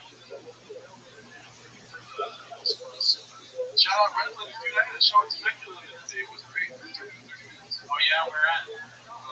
Arlington. Just kidding. Shamrocks. I did it at Shamrocks. Redlands is tight. I've done comedy shows there, too. You've done a comedy show. Yeah. What is it, Reds? It's the local. Something levels over there.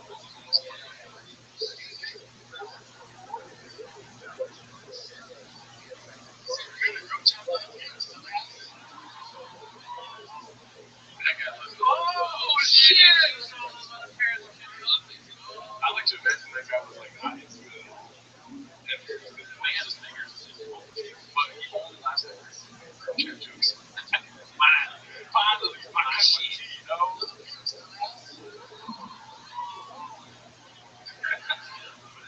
Yeah.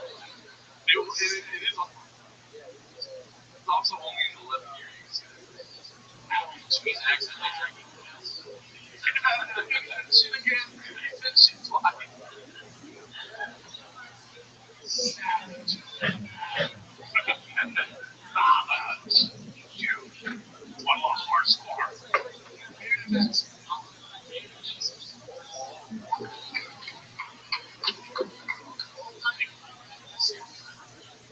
That laugh, dude. I love that. Like when I first watched it, I thought it was sure. Yeah, I thought they were going to also do a little, what's this word saying? Secret. I watched this the first day. Really? Yes. But I've also like this to see my bed. I swear to God. And then I was kind of actually upset at it. You're supposed to be all waiting for it to be good. It's so bad. I watched it. I think that's why yes.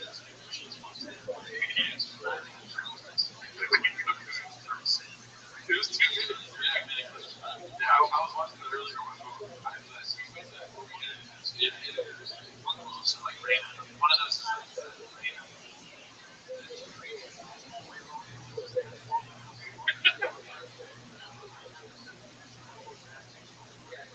Did you watch Blackfish? No, never saw Blackfish. Oh, of course. I went Blackfish. I did. I was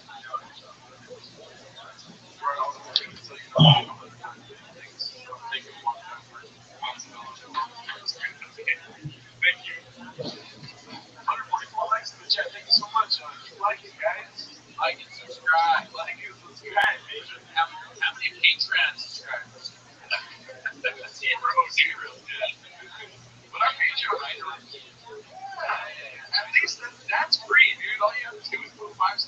Yeah, for other podcasts, that would be good. Yeah. If you want to, like, anything would be helpful to get us on this group. Tell them why we have such a low rating. Oh, the reason we have such a low rating is because I'm an idiot and I need to back titties. That's not true. I don't think you understand what I'm trying to work with. We got into it equally somehow.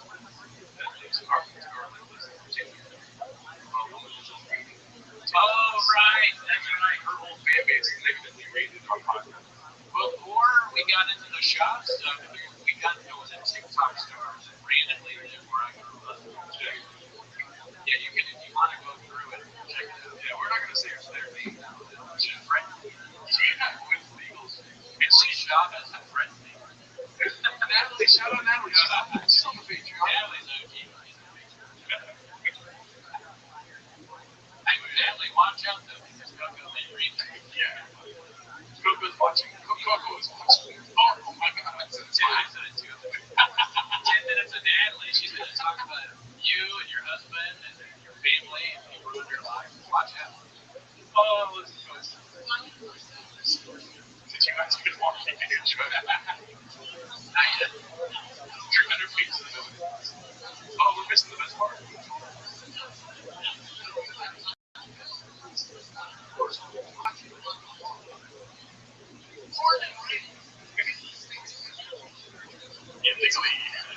Illegally. It's going to cut to the clip of her being like, oh, more than all these. Yeah. Big deal. Shout out to you guys. We just got 30 subscribers. Whoa. Fuck yeah. You guys are awesome. Yes.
am, whatever. Say I am. Oh, what? What else is it?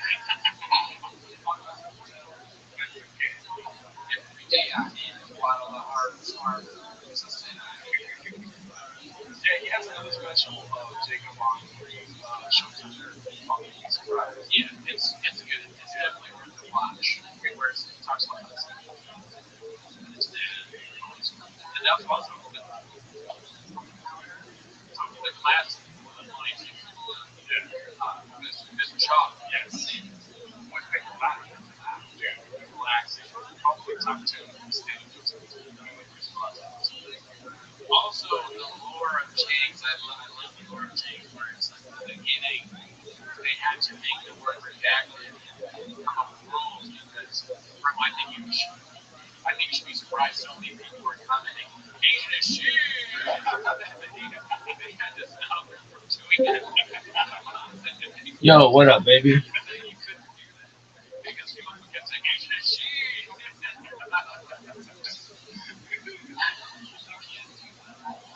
What's going on, Trey?